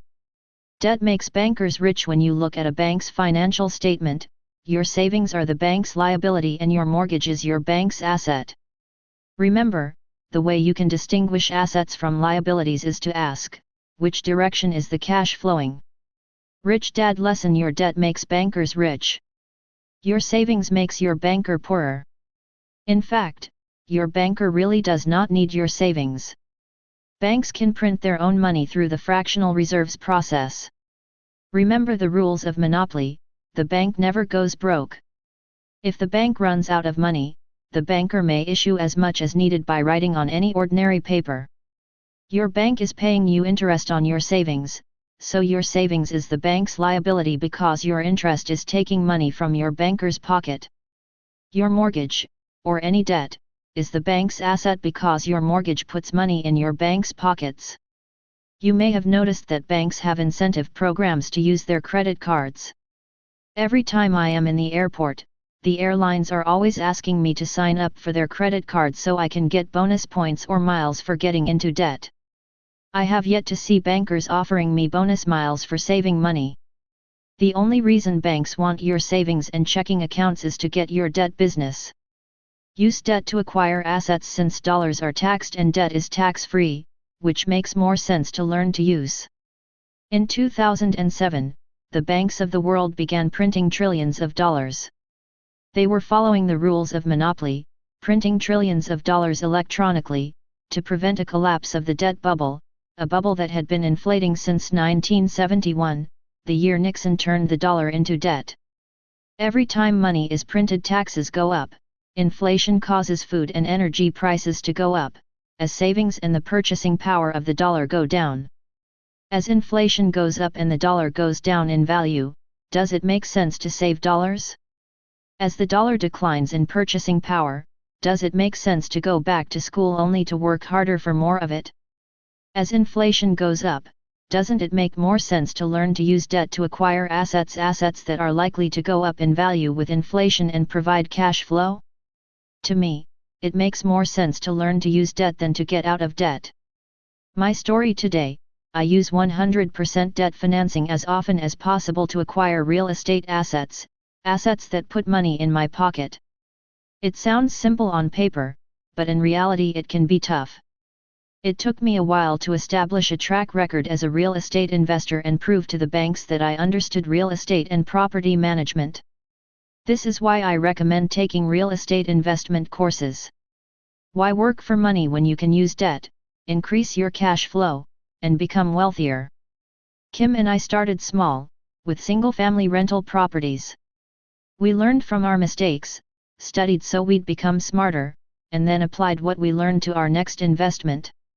When we felt confident and had a few cash-flowing properties in our portfolio, we stepped up our game and looked at small apartment complexes. Today, my personal debt is in the hundreds of millions of dollars, but it's debt that makes me richer, not poorer, debt that puts more money, passive income from cash flow in my pocket every month. I can hear some of you saying, hundreds of millions in debt. You've just been lucky. Someday you are going to lose it all. Could I lose everything? Absolutely. That is why I take my education seriously. As I've explained earlier in this book, each quadrant is a classroom. Rather than learn to become a professional investor in the I quadrant, most people have been trained by our schools and our media to blindly turn their investment money over to total strangers, hoping and praying they will return it to them. It's almost Pavlovian, this training and conditioning. My rich dad trained me to be an entrepreneur so I could make my money work for me. I do not turn my money over to strangers. In my opinion, that's risky and stupid. The other side of the coin, using debt, is one of the reasons I don't need a job. And why I don't need to save money, have a 401k, or count on Social Security or Medicare to take care of me. My situation today is a result of investing time and effort into the lifelong learning process of financial education and then putting what I learned into practice. Not every investment was a windfall. There are always ups and downs in the process. And always lessons I could learn from the mistakes I made. That's how the process works for all of us. Rich Dad lesson: since all money is now debt, financial education must include lessons on debt, both good and bad. My game Cashflow 101 is the only board game that teaches players to use debt to get rich, to use debt to produce income. As in real life, if you misuse debt in the game, you will be soon go broke. The good news is, you will go bust using play money and play debt. And the lesson will cost you nothing but your time. If a parent will begin teaching their child during their first window of learning, from birth to age 12, using cash flow for kids, then using cash flow 101 and 202 between ages 12 to 24, their child will better prepared for real life before they leave home. Their child will also have a financial head start even most rich kids don't have. I recommend parents create a ritual, family financial education night, at least once a month. By playing games and discussing real-world financial events at home, the relationship between parent and child will grow stronger and both parent and child will be better prepared for the uncertainties of the world ahead. One of the many jobs of a parent is to prepare your child for the opportunities of tomorrow. As the cone of learning illustrates, simulation is the next best thing to doing the real thing. By playing the cash flow games many times, you can learn to use debt, before doing the real thing with real debt and real investments. As the saying goes, practice makes perfect. By using a game as a teaching tool while your child builds their financial neural pathways, you will increase their financial intelligence and connect the dots to their financial future. Leaders in need of education. In my opinion, the global economic crisis is a crisis of leadership and a crisis of education in individuals who are very smart people, but lack real-world financial education. Most of our leaders are A students who became B students, bureaucrats. Very few are C students, true capitalists like Steve Jobs, Thomas Edison, and Henry Ford. Our current leaders are attempting to use more debt to solve the problem of too much debt. Our leaders are begging for more bailout money, more QE quantitative easing, aka printing more and more counterfeit money. They see tax hikes and increased spending as solutions. This, from my point of view, is financial suicide. Many people want to believe debt is the problem. The problem is not debt. The problem is the lack of financial education. If our leaders were better educated, they would know how to use debt to make us richer as a nation and a people, rather than poorer. Today, I believe we are experiencing the biggest financial crisis in world history, a crisis far bigger than the Great Depression of 1929. I am afraid this crisis will not end well. If history once again repeats itself, we may be headed for a financial collapse. For thousands of years, every government that has used fraud by adding lead into coins or using the printing press to solve its financial problems has destroyed the very economy it promised to save. This is why financial education that increases your financial intelligence is crucial. If you can see the other side of the coin, you and your child will be better prepared to make intelligent choices about money. You can be among the financially educated who will thrive while the masses struggle to survive. Conspiracy and Prophecy. Two of my books on the subjects of money and investing are Conspiracy of the Rich, about how our wealth is stolen via our monetary system, and Rich Dad's Prophecy, published in 2002, about my prediction that the biggest stock market crash in history is coming within the next decade. Question: Am I against the system? Answer: I am not against the banking system. I am a student of the system, using it to my benefit. The giant banking system does a lot of good and a lot of harm. I choose to use it for good. Question: Do I recommend getting into debt? Answer: It depends. And most people are already in debt. Every time you use money, you are using debt. Each time our governments print money and bail out banks, retirement plans, or entire countries, we are getting deeper into debt. The answer to this question is tied to understanding bad debt and good debt as well as your level of financial education on how to use debt to make you rich. Since 1971, the US dollar has lost 90% of its purchasing power. It will not take much longer to lose the last 10%. You have already taken the first step in investing in your financial education by reading this book. You are learning about money, learning about the power of debt, and the power of taxes. So many people use debt out of ignorance, and in doing so unintentionally enslave themselves, their families, and their country to debt and taxes. While I want to be wrong and I hope for the best, I doubt our political leaders, Republican or Democrat, can solve the problems we face. The problem is simply too massive for one country, much less one political party to solve. Besides, I suspect there are people who are quite happy with the problem. And, perhaps, quite happy with the fact that there's little if any financial education in our schools. Intentional or unintentional, it is the lack of financial education that has pushed billions of people to the edge, living lives filled with fear and worry and uncertainty. Unfortunately, our leaders cannot protect us from this global crisis. But parents can protect their children from the incompetence of our leaders. Because, like it or not, debt is the new money. We can use debt to become poorer or use it to be richer. The choice is ours. Action step for parents: teach your child that there are two kinds of debt, good debt and bad debt. Bad debt makes you poor and good debt can make you rich. Discuss different types of debt: credit card debt, your mortgage, student loan debt, and an auto loan. If it's age appropriate, you can discuss interest and interest rates and how interest impacts debt, the cost of what you finance. Your child should also know that good debt can be tax-free and can be used to make you rich.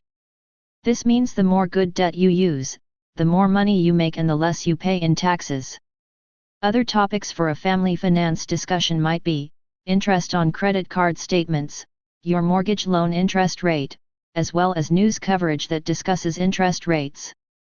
Cash Flow 101 and 202 are the only games that teach the power of debt. Games offer the opportunity to test what you learn about using debt with play money. This means you can practice making lots of mistakes, losing lots of money, and getting smarter along the way about the power of debt. If your child leaves home understanding the power of debt, they may never fall into the trap of too much bad debt, and they may even become extremely wealthy using good debt. Part 2, Chapter 13. Another point of view on taxes: every time voters demand to tax the rich, it is the poor and middle class who pay more in taxes, not the rich. Taxes are often viewed as punitive, onerous, that one thing, besides death, that we just can't escape.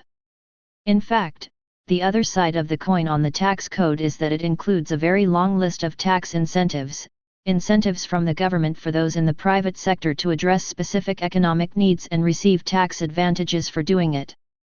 Making the case: William J. H. Boetker, 1873–1962, an American religious leader and public speaker, is perhaps best remembered for his authorship of a pamphlet titled The 10 Cannots that emphasizes individual freedom and responsibility. They are, with my emphasis added, you cannot bring about prosperity by discouraging thrift. You cannot strengthen the weak by weakening the strong. You cannot help little men by tearing down big men.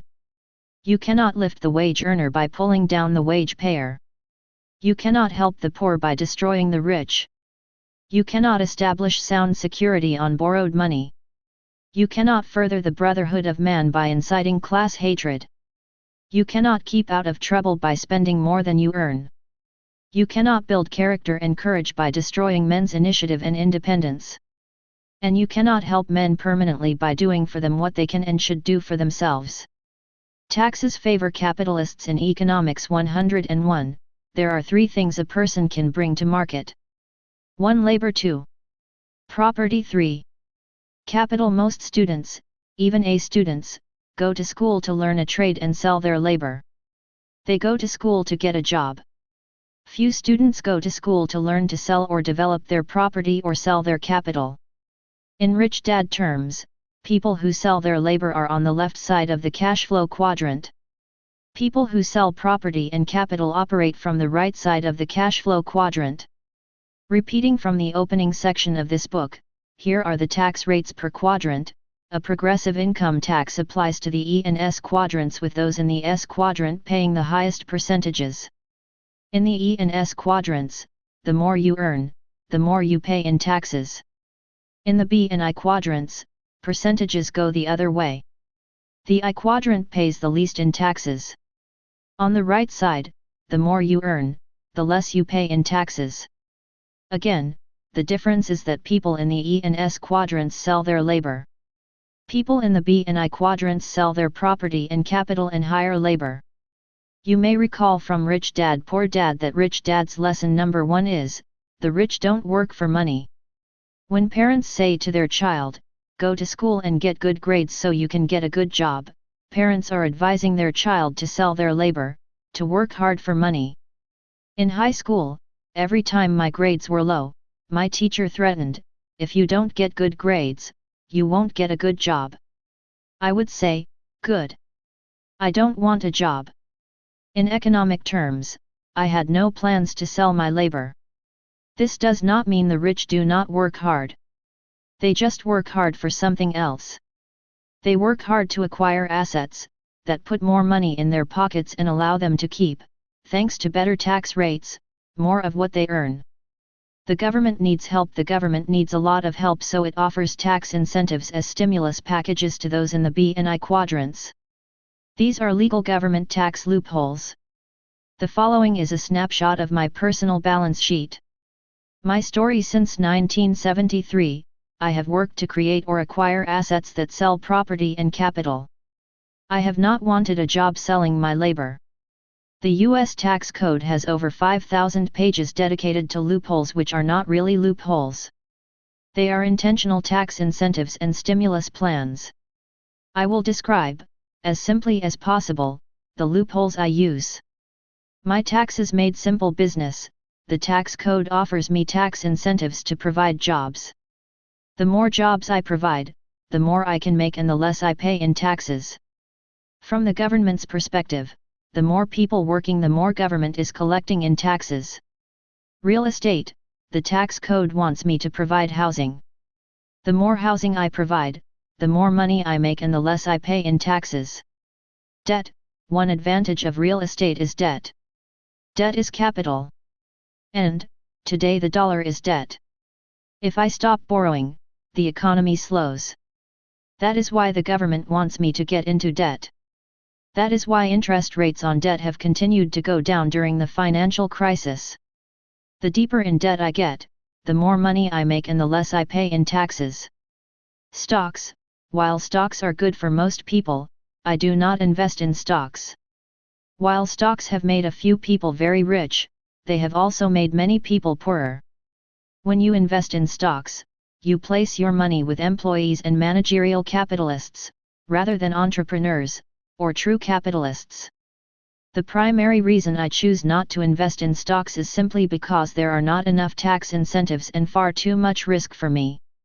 Commodities. I invest in oil production, not oil company stocks. The more money I make, the less I pay in taxes. The government wants investors to keep producing oil for two reasons: 1, to keep the price of oil down, 2, to reduce dependence upon foreign oil. If you look at the board of the cash flow game, you will notice two tracks. One track is a circle called the rat race. People in the rat race invest in stocks, bonds, and mutual funds. The second track on that same game board is the fast track. In real life, there really is a fast track. The fast track is where the rich invest. On the fast track, investors choose more sophisticated investment vehicles like limited partnerships and private placement memorandums. This is where I chose to invest my money. The advantage I have is I know the entrepreneur, a true capitalist who is the founder of the company as well as the person who runs the company. When I invest as a partner, the entrepreneur will take my call. If I invest in stocks, I will probably never know the CEO, who is in most cases an employee, a managerial capitalist, not an entrepreneur or true capitalist. Simply said, stockholders invest in shares of a company. Most public companies have millions of shares. A partner invests in percentages of the company. In many cases, partners receive tax breaks. Shareholders do not. Rich Dad lesson: there are many CPAs and tax attorneys, but very few smart ones. There are many tax incentives and stimuli. There are many tax incentives in the tax code. I have only listed the ones I use.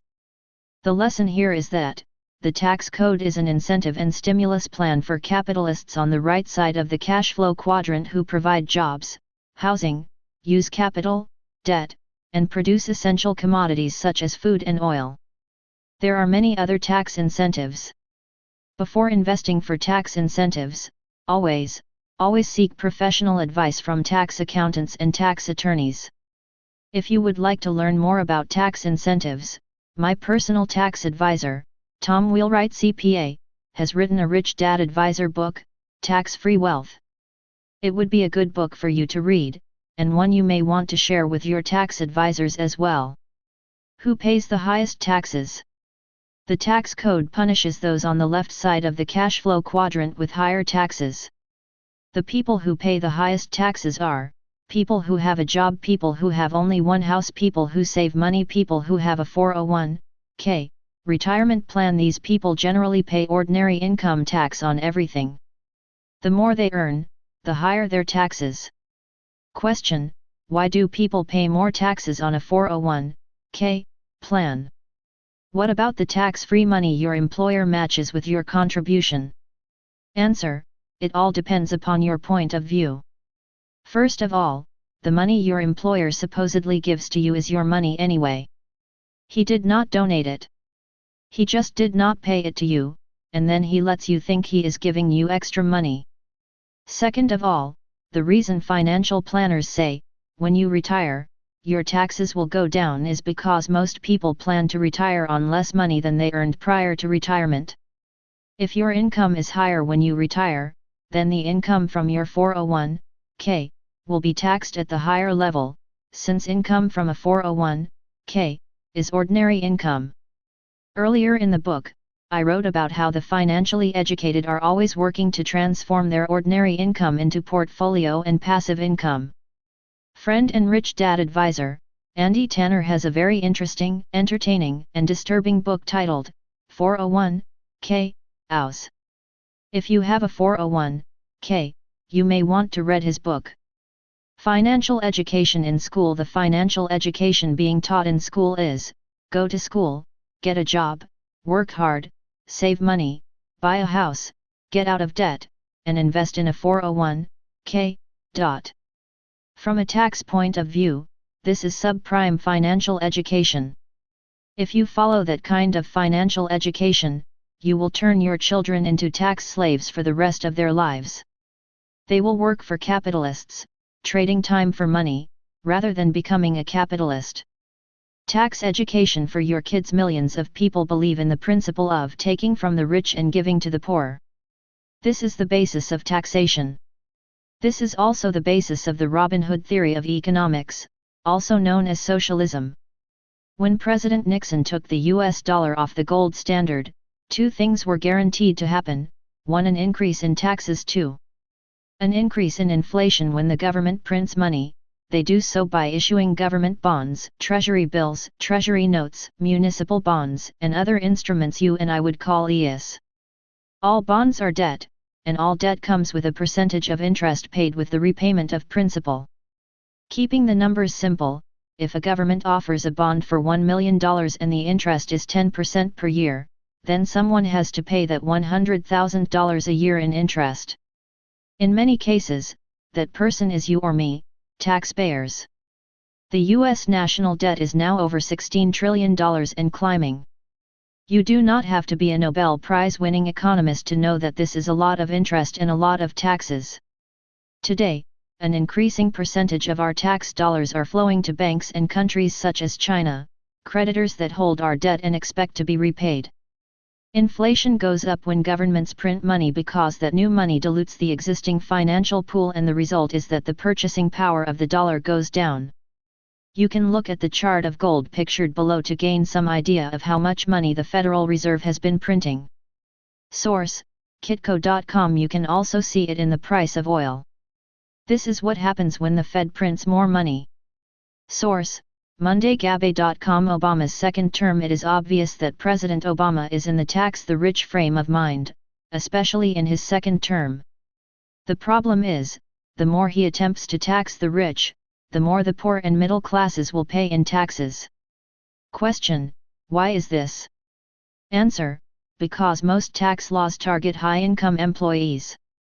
That is why I wrote earlier about the three things a person sells: labor, property, and capital. As inflation increases, incomes will move up. This means low-wage workers will eventually be earning more money, and their pay raises will push them into higher and higher tax brackets. While the president will score a few victories, the fundamental principles of capitalism will hold. If a person continues to act as a smart business person and does what smart business people do, the government will welcome you as a partner, and offer you tax incentives to do things the government is not able to do. If you only do things to evade paying taxes, the government will come after you, as they should.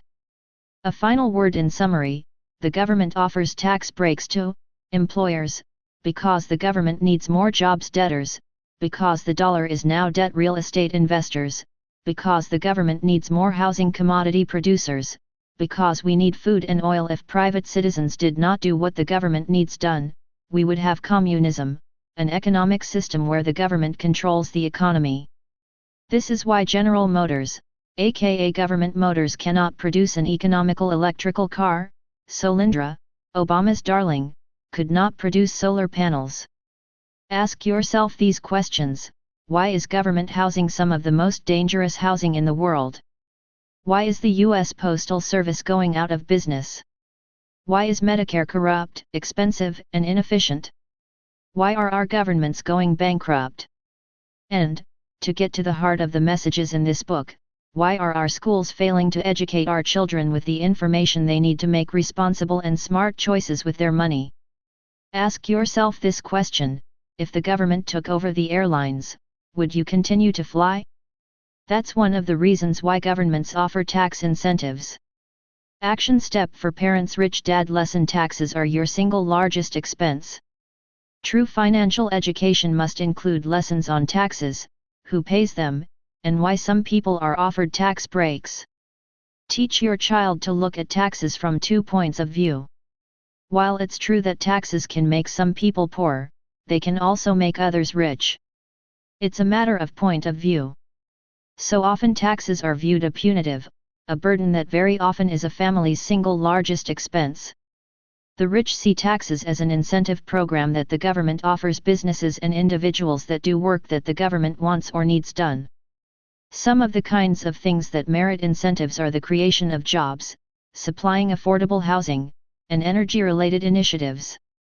Other conversations and learning opportunities related to taxes can be explored when your child is old enough to understand that you file a tax return in each year. Review a copy of your tax return with your child, showing them where both income and expenses are recorded. Also point out the section that details deductions. Also show your child a pay stub or summary of the deductions from your paycheck. It will help them see how programs like Social Security are funded and how income is taxed, with the government taking its tax from the gross wages and the difference between those gross, total, wages and take-home pay. I encourage you to teach your child the 3 sides of the coin of taxes and help them to understand the differences. Part 2, Chapter 14. Another point of view on words in Sunday school. An important lesson is, and the Word became flesh and dwelt among us. John 1:14. Words become flesh in real life, words do become flesh. And each economic class has words that reflect it and define it. Rich people use rich words, middle class people use middle class words, and poor people use poor words.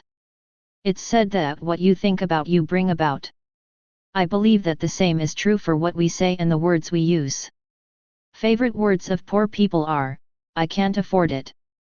Rich people say, how can I afford it? Simply said, if you want to change your life, change your words. Making the case: money talks. Rich Dad often said, money talks and BS walks. He taught us that money has its own language, a language that's not taught in schools. If you want to be rich, he advised, take the time to learn the language of money. Rich Dad also said, when it comes to money, there is a lot of BS walking around. Millions are in a financial crisis because they listen to a lot of financial BS. Rather than teach kids the language of money, schools focus on the language of school teachers, a language that uses words such as verbs, calculus, nouns, history, chemistry, and physics. Those words are important, but they fail to prepare students for the real world of money. As Albert Einstein said, the difference between stupidity and genius is that genius has its limits. This financial crisis is a crisis of unlimited stupidity.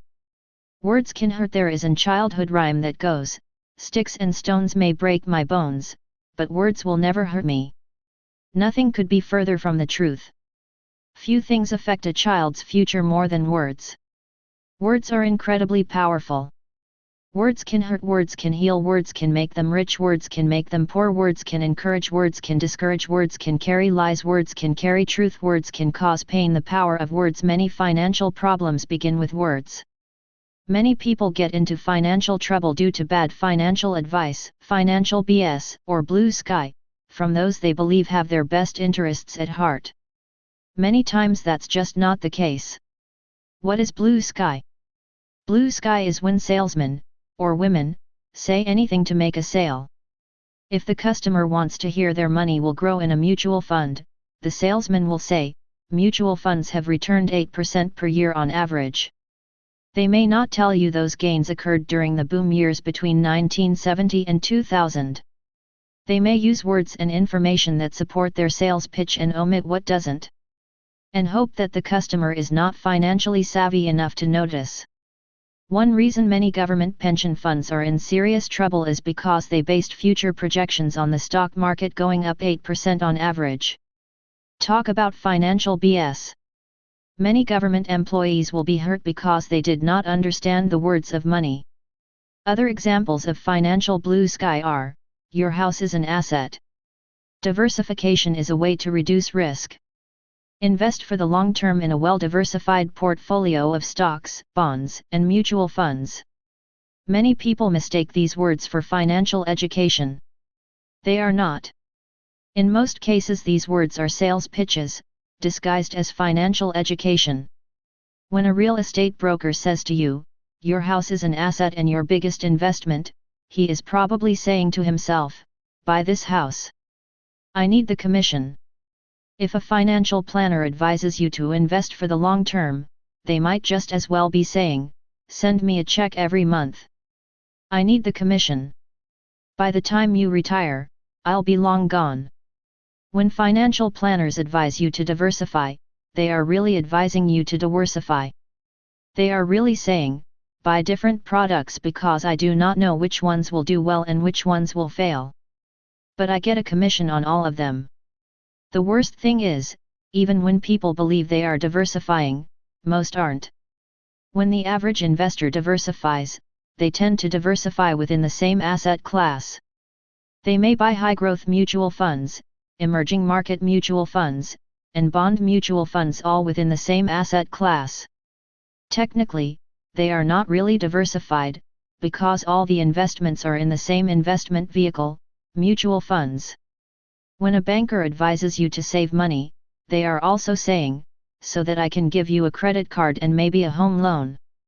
Remember, banks do not make money on savings. They make money on debt. Financial advice versus financial education. Financial problems begin when financial advice, a sale pitch or BS, is confused with financial education. Many people think advice and education mean the same thing, but they don't. Asking for advice means, tell me what to do. Seeking education means, tell me what to study so I can learn what I need to do. The difference between education and advice may seem like a small point, but little differences can often have a significant impact over a person's lifetime. If all you've been taught to do is hand your money over to salespeople, you are a customer, not a financially educated person. When Bernie Madoff's Ponzi scheme was revealed, many people took huge financial hits. Much worse than losing money, perhaps, was that they gained very little in the way of financial education. Rich Dad encouraged Mike and me to make honest mistakes with our money. He said, if you make the mistake, you will learn from that mistake. If your financial advisor makes the mistake, you are no smarter than the day you handed over your money. Tell me what to do with my money. One of the questions I am asked again and again is, I have $10,000. What should I do with it? My reply, the first thing I would do is keep quiet. Don't let the world know you have money to invest and don't know what to do with it. If you ask financial advisors what to do with your money, their answer is usually the same, turn your money over to me. Employee retirement plans are even worse. When a new employee is hired, the human resources director hands them a form and says, choose a mutual fund for your retirement fund contributions. It might be better to just advise the employee, go to Las Vegas and have a good time with your money. You might win. At least there, if you win, you'll keep 100% of your money. In an earlier chapter I talked about John Bogle, the founder of Vanguard. He cautions investors that in a mutual fund they put up 100% of the investment, take 100% of the risk, but get only 20% of the gain, if there are any gains. The mutual fund, via fees and other charges listed in the fine print, keeps 80% of any gains you may make. Worst of all, even if you lose money, you may have to pay taxes on capital gains you never received. How does this happen? Let's say a fund has 2 million shares of XYZ company that it purchased 10 years ago. For purposes of this example, let's say the stock went up from $10 a share to $50 a share. Then you buy the mutual fund. 2 days later, the market crashes, the mutual fund must sell XYZ to raise capital to survive. You, the new shareholder, must pay the capital gains tax on the $40 gain, a gain you never enjoyed or saw the return on.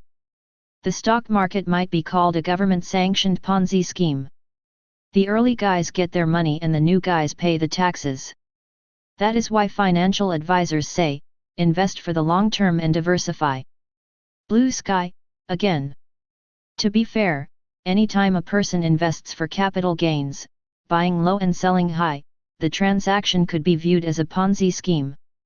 The reason so many people believe investing is risky is because most people invest for capital gains. When real estate flippers flopped after the real estate market crashed, they were investing for capital gains. Today, millions are buying gold and silver, hoping the prices keep going up. That, too, is investing for capital gains. The greater fool theory of investing. In the world of investing, there is a theory known as the greater fool theory of investing. Anytime a person invests for capital gains, they are waiting for the greater fool to come along, a person more foolish than they are, a person willing to pay more for something, shares of stock, a real estate property, or a silver coin. At the risk of repeating myself, this is why most people think investing is risky. When people invest for capital gains, which the majority of investors do, they are the greater fool, hoping for a fool bigger than they are. This is why words are so important. Later in this chapter, I will go into the difference between investing for capital gains, waiting for the greater fool, and investing for cash flow. My story, The Goose That Lays Golden Eggs. When explaining the differences between capital gains and cash flow to a young person, I often use Aesop's fairy tale of the goose that laid the golden eggs. A person who invests for capital gains will sell the goose. A person who invests for cash flow, on the other hand, will nurture and take care of the goose, and sell the golden eggs. The irony is that you pay much lower taxes, sometimes 0%, with golden eggs. You pay a higher percentage in taxes, eating roast goose. Since most financial experts are salespeople, not real investors, they sell geese. And since most adults do not know the difference between the words capital gains and cash flow, they believe investing is buying and selling geese. Most do not know how to invest for golden eggs. The irony is that it's likely an investor will pay lower taxes, sometimes 0%, on the sale of golden eggs. They retain the production, the goose, that delivers a steady stream of products, the golden eggs, for sale. This is why words and the learning the language of money are an important part of your child's education. The grand financial plan. It's always been surprising to me that, when it comes to money, most people are waiting to be told what to do. I've come to believe it's because they receive no financial education in school.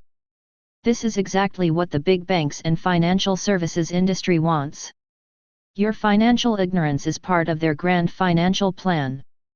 Most people seek financial advice from brokers, salespeople such as stock, real estate, and insurance brokers, as well as financial planners, people who profit from giving financial advice rather than financial education. That is why Rich Dad often said, the reason they are called brokers is because they are broker than you. Warren Buffett says, Wall Street is the only place that people ride to in a Rolls-Royce to get advice from those who take the subway. Believe it or not, it takes up to 2 years to get a license in massage therapy. It takes about 2 months to become a financial advisor. That is why it is important for parents to begin their child's financial education early. A child needs to know the difference between financial advice and financial education, the difference between being told what to do with their money versus knowing what to do with their money. Financial vocabulary. If you were planning to work in Germany, it would help to learn the German language. If you want to be a medical doctor, you will need to learn the language of medicine. If you want to play football, you'll need to learn the language of football. When I went to school to learn to be a ship's officer, I had to learn the language of the navigation. And when I entered flight school, my education began by learning the language of aviation. The language of money. Rich dad taught his son me the language of money, starting at 9. I taught the language of money to Kim.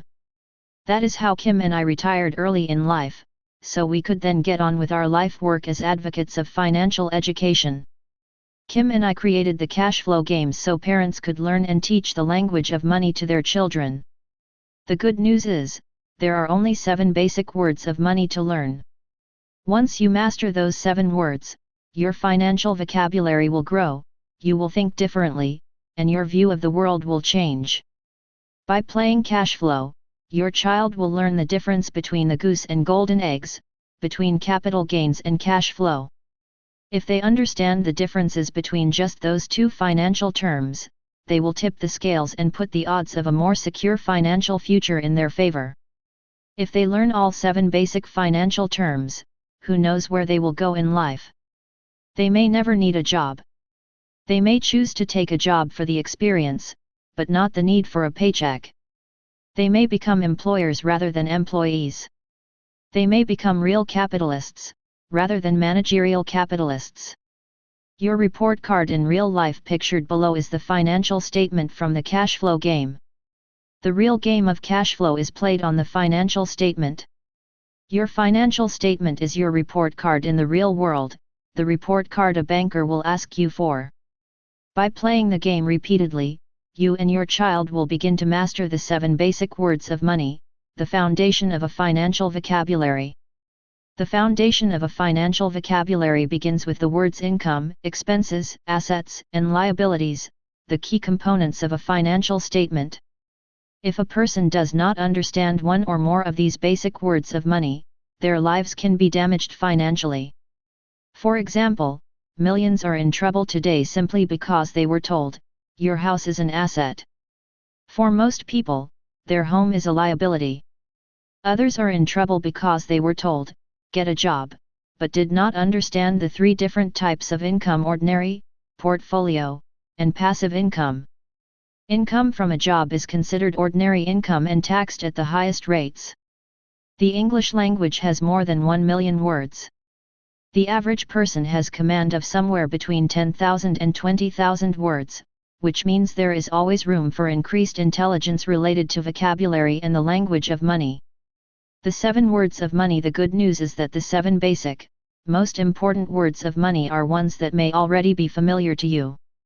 All of them are taught in the cash flow games. The words are, income, as we've already covered, there are 3 basic types of income: ordinary, portfolio, and passive. This is an example of how your financial vocabulary will grow from learning and understanding the basic words. Expense, expenses, or liabilities, take money from your pocket. The number 1 expense for most people is taxes. Other typical expenses are housing, food, clothing, medical care, education, and entertainment. Assets, assets put money in your pocket. There are 4 basic assets or asset classes. Business. Many of the richest people in the world built B-quadrant business. People like Steve Jobs, Bill Gates, Larry Ellison, Richard Branson, and Larry Page. Building a B-quadrant business is extremely difficult and requires the highest levels of financial education. If you're successful, the payoffs are literally out of this world. B-quadrant businesses require the entrepreneur to learn multiple languages. For example, an entrepreneur might need to speak the languages of law, accounting, engineering, marketing, sales, IT, leadership, and more. They do not have to be fluent in all these languages. They just need to speak and understand some of the important words of each profession that supports the success of a business. In most cases, schools teach kids to be specialists, learning more and more about less and less. Entrepreneurs need to be generalists, which means they need to speak a little of many different professional languages. One reason why A students do not make good entrepreneurs is that they tend to hang out with other specialists. For example, teachers hang out with teachers, and doctors spend time with other doctors. My poor dad spent 90% of his working hours with teachers. My rich dad spent 90% of his time working with A students such as bankers, accountants, lawyers, architects, contractors, and MBAs. After college, many A students go on to graduate and professional schools, such as med school, law school, or dental school. After graduation, they often join other doctors, lawyers, or dentists in business. They become more specialized, more isolated, less able to communicate with other people and professions. Some of the advantages of owning a B quadrant business are the opportunities for significant wealth, global scale and reach, and tax advantages. The biggest advantage is becoming multilingual, speaking the languages of many different professions. Real estate is the second most challenging asset class. Real estate is about debt, and debt has a language of its own. Real estate requires both property management and people skills. The biggest advantages of real estate are debt and taxes. The disadvantage is property management. In other words, getting the loan is the easy part. Managing the property well and profitably is the hard part. Property management speaks a different language and is where most novice real estate investors get into trouble. The beauty of being a professional real estate investor is you can invest for both capital gains and cash flow and pay little, if anything, in taxes. More about that in upcoming chapters. Paper assets. Paper is the asset class of the masses. The advantage to paper assets is that amateurs can get in easily. This is because paper assets such as stocks, mutual funds, bonds, and ETFs are scalable, which means a new investor can start with $100 as easily as $100,000. There are limited tax advantages for paper asset investors. For example, if a person invests in real estate via a paper asset like a real estate investment trust, they lose the tax and debt advantages of true real estate investors. The same is true for investing in commodities via paper assets like ETFs, exchange-traded funds. If you're familiar with the Rich Dad Company, you know that we do not sell investments. In the marketplace you'll find many organizations that offer financial programs, but they're often programs that train you to use their financial services and buy their financial products. In other words, very often their financial programs are nothing more than a disguised sales pitch, or blue sky, also called a lead generator. There is nothing wrong with selling and sales pitches. This is capitalism, and I support capitalism. In a true environment of capitalism, the words of caution are caveat emptor, Latin for buyer beware. This drives home the point of why financial education is more important than financial advice. True education should make you more aware of the world around you. Commodities. Commodities are the staples of life. This category includes oil, coal, gold, silver, and food such as corn, soybeans, pork bellies, and so on. Each commodity has its own language. There are large tax advantages for commodities such as oil and food. As long as governments are printing money, I save gold and silver rather than counterfeit money. Which asset class is best for you? Simply put, if you want to be an entrepreneur, the first two assets, business and real estate, are probably best for you. You will gain great real-life experience becoming a professional in those two asset classes. Those asset classes require tremendous financial education, resilience, and dedication. If you do not want to be an entrepreneur, then paper assets and commodities are probably better for you. Paper assets and commodities, like gold and silver coins, are great for people with limited entrepreneurial skills. In financial terms, paper assets as well as gold and silver are very liquid. This means that purchases and sales can be done instantaneously and electronically, 24/7, all over the world. And you don't need good people skills to invest in paper or gold and silver. Many A students tend to do well with paper assets and commodities like gold and silver because the investor skills in these two asset classes are similar to classroom skills. You can sit in front of a computer screen and trade the world without having to interact with other people. A very different environment and skill set than the leadership and interpersonal skills that an entrepreneur must develop. Liabilities, simply said, liabilities, such as a mortgage, school loan, credit card debt, and car payments, take money from your pocket on a regular basis. Most people acquire liabilities that cost them money. The objective of the cash flow game is to teach you to acquire liabilities that make you money. For example, when I buy a rental property, the liabilities such as taxes, maintenance, and mortgage are paid for from the rent revenue of the tenants. The profits flow to me, the investor, but only if I am a competent entrepreneur. Debt can be a liability. Debt can also be an asset. If I lend someone $10 at 5% interest, that debt is my asset and the borrower's liability. The Cash Flow 101 and 202 games are the only games I'm aware of that teach the use of debt and other types of financial leverage, such as options, calls, puts, and straddles.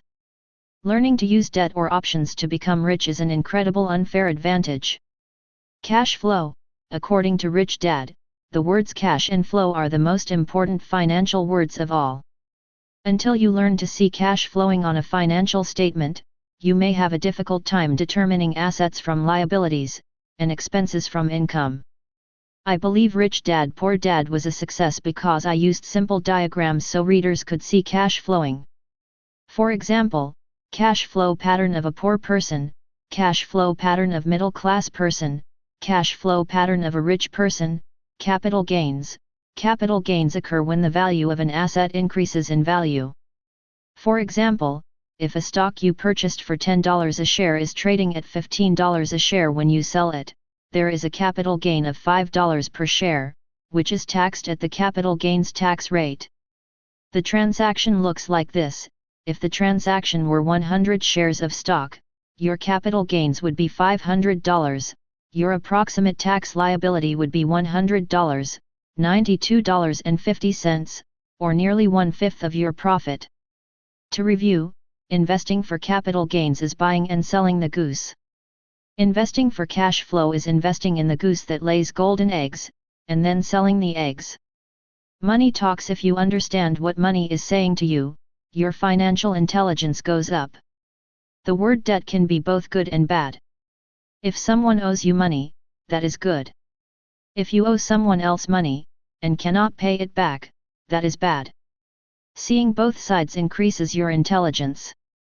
F. Scott Fitzgerald said it best: the test of a first-rate intelligence is the ability to hold two opposed ideas in the mind at the same time, and still retain the ability to function.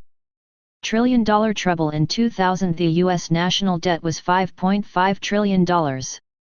By 2013 it had grown to $16.5 trillion. What's the next stop? $20 trillion. To give you an idea of just how much $1 trillion is, imagine this: if you had started spending $1 million every single day when 2,000 plus years ago, you still would not have spent $1 trillion. Another example of how to comprehend what $1 trillion represents is, if started spending $1 every single second, it would take you more than 31,000 years to spend $1 trillion. The U.S. government has accumulated debt of over $16.5 trillion, and it's expected that debt will top $20 trillion in the years ahead.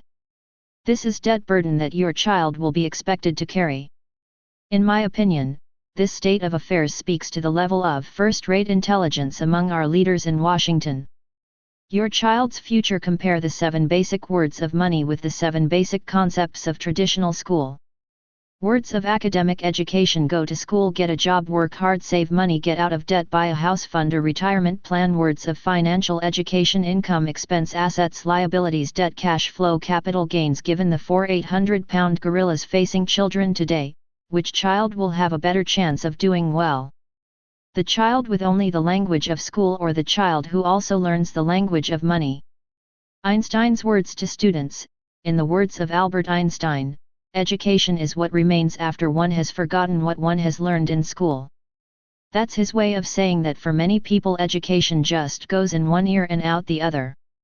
Rich Dad lesson: Rich Dad said, the financial statement is the center of the world of money, just as the sun is the center of the solar system. He also said, if a father has a weak financial statement, the entire family suffers. If a business has a weak financial statement, the employees suffer. And if country has a weak financial statement, the citizens suffer. I studied calculus for 3 years. I have never used calculus in real life and would not know how to solve any problem today using calculus. Most students leave school with this as their plan: I'm going to get a high-paying job with good benefits, save money, live below my means, buy a house, get out of debt, and invest in my retirement plan. Those words become flesh, become actualized or real as they run into the 800-pound gorillas. If your child fully understands the definitions of the 7 basic words of money, they will have a solid foundation on which their financial vocabulary can grow. Remember, words are the basis of financial intelligence. Words become flesh when children play the cash flow games. They will see that they use their body, mind, and emotions when they play the game. Each time they buy or sell something, they are mentally, physically, and emotionally transforming 7 basic words of money into flesh. And it's like riding a bicycle: once you learn to ride, you can ride forever. The same is true for the basic, fundamental understanding of the key words of money. Words, definitions, and relationships: in playing the cash flow game, players learn more than just the definition of the words. They are learning the relationships between the words. For example, if a person buys an asset, they will immediately see how assets increase their income. If they buy a liability, they'll see their income goes down. Understanding the relationships between words and transactions is much more powerful than simply memorizing definitions. Today, the financial statements of the United States, Japan, England, and France are gravely ill, riddled with economic cancer. The best way to protect you and your family from this deadly disease is to have healthy personal financial statements. Action step for parents: discuss the power of words and why the words we use are important. My rich dad forbade his son and me from saying, "I can't afford it." Rich dad said, "Poor people say I can't afford more it than rich people." In my family, "I can't afford it" was used repeatedly. Words have the power to build people up, or tear them down. They can inspire and empower, they can be devastate and demoralize. The magic of words is that they are free and we have the power to choose the words we use. Expanding your child's vocabulary related to money can start at a young age and will continue throughout his or her lifetime. As you play the games that introduce new words like assets, liabilities, cash flow, capital gains, take the time to find the definitions and understand what they mean. Encourage your child to use the new words and sentences in everyday conversation. As they grow older, keep a financial dictionary nearby and choose a word of the day. Look up the word, discuss the definition, and use the word in conversation at least 3 times during the day. As the years go by, the language of money will become a part of your family vocabulary. Part 2, Chapter 15, Another Point of View on God and Money. This quote, by Muhammad, makes me stop and think. A man's true worth is the good he does in this world. I think that God looks at what we do with the talents and gifts He gives us and whether or not we use them to do good things. So, who does God love more? Most likely it's those who share their gifts, talents, time, or treasure with the world. Making the case, the Bible says a lot about money, wealth, debt, bankers, generosity, and greed. In fact, it's said that the Bible contains more verses about money than about any other subject. The Bible verses that resonate with a person has a lot to do with which side of the coin they are on, and how they see themselves and the world. Poor people tend to listen to verses on the evil of money. Middle-class people tend to follow verses on being content and grateful for the money they have. Rich people tend to follow verses on how God rewards the rich and punishes the poor. Bible verses for the poor: here are a few that come to mind. Jesus answered, "If you want to be perfect, go, sell your possessions and give to the poor, and you will have treasure in heaven. Then come, follow me." When the young man heard this, he went away sad, because he had great wealth. Then Jesus said to his disciples, "I tell you the truth, it is hard for a rich man to enter the kingdom of heaven. Again I tell you, it is easier for a camel to go through the eye of a needle than for a rich man to enter the kingdom of God." Matthew 19:21-26. Now listen, you rich people, weep and wail because of the misery that is coming on you. Your wealth has rotted, and moths have eaten your clothes. Your gold and silver are corroded. Their corrosion will testify against you and eat your flesh like fire. You have hoarded wealth in the last days. Look! The wages you failed to pay the workers who mowed your fields are crying out against you. The cries of the harvesters have reached the ears of the Lord Almighty. You have lived on earth in luxury and self-indulgence. You have fattened yourselves in the day of slaughter. You have condemned and murdered the righteous man, who was not opposing you. James 5:1-6. Bible verses for the middle class: if they obey and serve him, they will spend the rest of their days in prosperity and their years in contentment. Job 36:11. The fear of the Lord leads to life, then one rests content, untouched by trouble. Proverbs 19:23. Bible verses for the rich: what uses money in the hand of a fool, since he has no desire to get wisdom. Proverbs 17:16. The parable of the talents. Note, a talent was a large sum of money. Today it might be $100,000 or even more. For it is like a man going on a journey who summoned his slaves and entrusted his property to them. To one he gave 5 talents, to another 2, and to another 1, each according to his ability. Then he went on his journey. The one who had received 5 talents went off right away and put his money to work and gained 5 more. In the same way, the one who had 2 gained 2 more. But the one who had received 1 talent went out and dug a hole in the ground and hid his master's money in it. After a long time, the master of those slaves came and settled his accounts with them.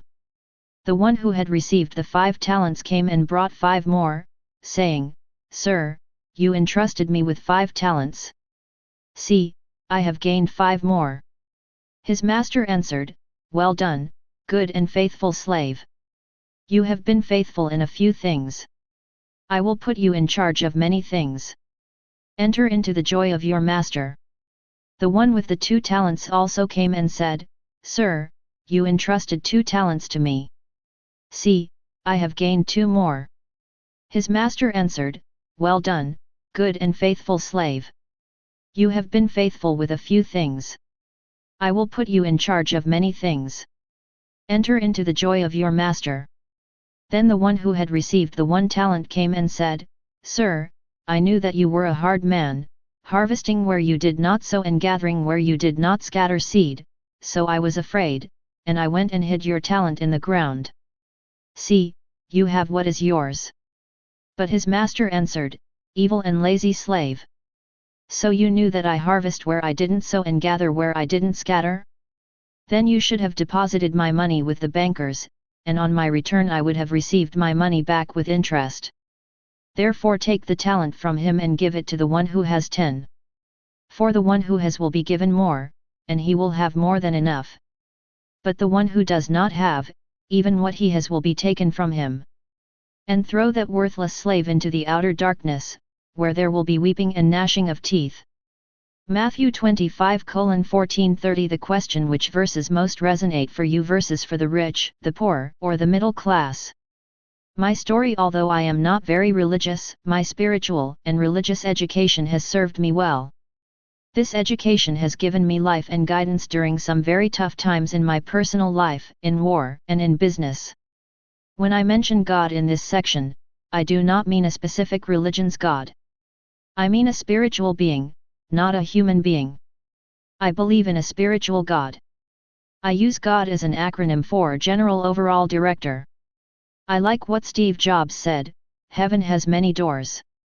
I also like what Mark Twain said, I don't like to commit myself about heaven and hell. You see, I have friends in both places. And I especially like Joel Osteen's comment, I'm going to let God be the judge of who goes to heaven and hell. I also support personal religious freedom, which includes not believing in a God. I do not like people imposing their religious beliefs on me, and I have no plans to impose my beliefs on you. New preacher in town. My religious education began when I was 10 years old. A new preacher came to town.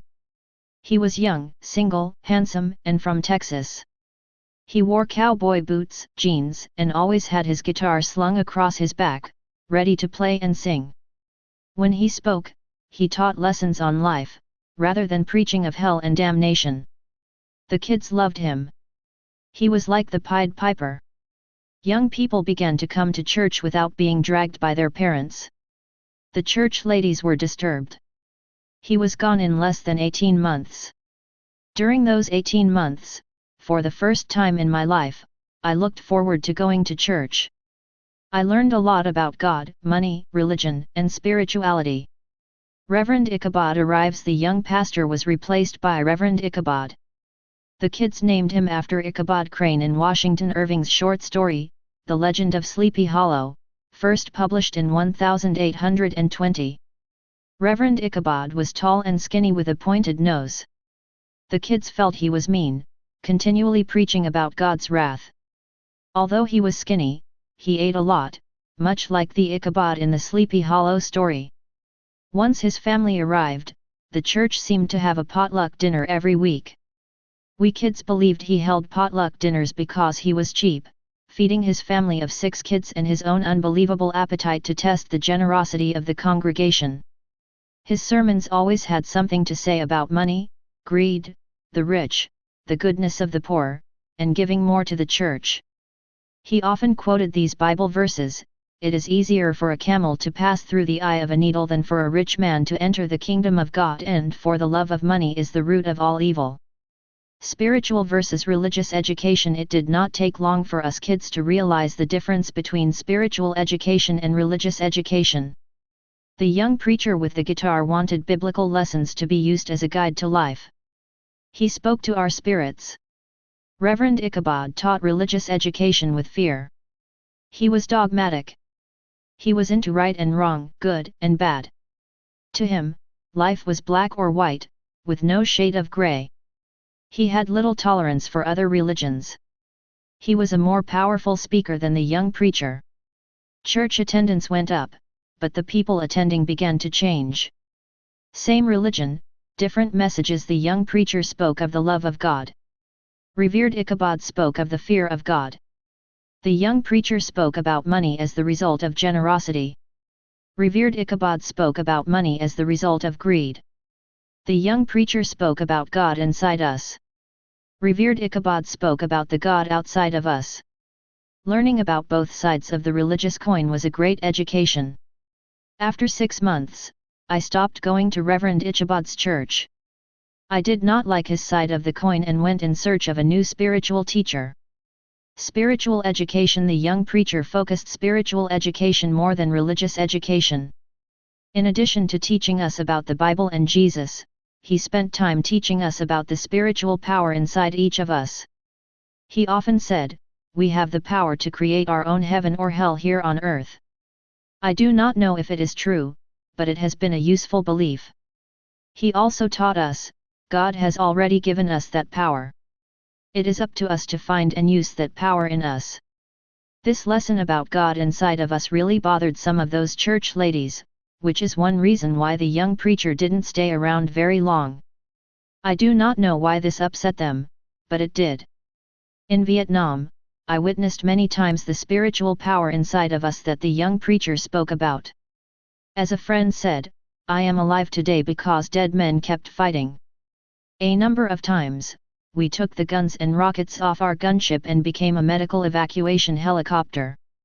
We performed far more dangerous and courageous deeds saving lives than we did in taking lives. As my crew chief said, we seem to do our best work when we care more about others than when we care about ourselves. In business, I continue to use the young preacher's lesson in business. If not for his lessons, I might not have survived my journey from the ES to the BI side of the cash flow quadrant. There are many evil, greedy, and desperate people who will do anything for money. The world is filled with modern-day Judases, like the disciple who betrayed Jesus for 30 pieces of silver. You have probably met a Judas or two in your life. Modern-day Judas's rich dad lesson. Rich dad often said, "I don't think God cares if you are rich or poor. God loves you anyway. But if you want to be rich, then choose your church and your preacher carefully." My life changed when Rich Dad Poor Dad became a best-selling book around the world. The moment fame and money came rolling in, so did the lawsuits from friends and business partners, modern-day Judases. That is why Chapter 5 and Lesson 4 of Rich Dad Poor Dad, The History and Power of Corporations, is an important chapter to read if you are rich or are planning to be rich. Lesson 4 is about the rich protect themselves from the Judases of the world via asset protection vehicles known as legal entities. My poor dad always said, "My house and my car are in my name." My rich dad always said, "I want nothing in my name." He kept his wealth in legal entities that protected him from lawsuits from friends, partners, and Judases. Friend, attorney, and rich dad advisor, Garrett Sutton goes into more detail how the rich protect themselves from modern-day Judases in his book, Run Your Own Corporation. I state this as a reminder that getting rich does not mean your problems are over. In many ways, new problems begin. Going through the court system and defending yourself, your business, and your money is a modern-day hell. There is an old saying that goes, "When going through hell, keep going." Millions in hell. After the crash of 2007, millions of people entered their personal financial hell. Rather than keep going, many are stuck in hell.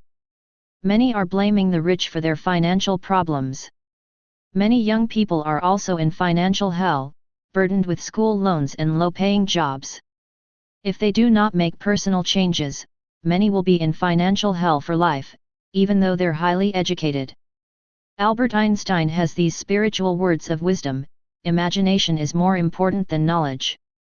Knowledge is limited to all we now know and understand, while imagination embraces the entire world and all there ever will be to know and understand. A lesson from hell. In looking back, I've realized that I've needed 4 different types of education to get through hell on earth. They are: 1. Academic education, 2. Professional education, 3. Financial education, 4. Spiritual education. Action step for parents: discuss the role religion and faith plays in your home, and how your beliefs affect how you think about money. Many powerful lessons are found within religious beliefs. And whether a person believes in God or follows a specific religion or not, the references and lessons offer other points of view on money and the roles it plays in our lives.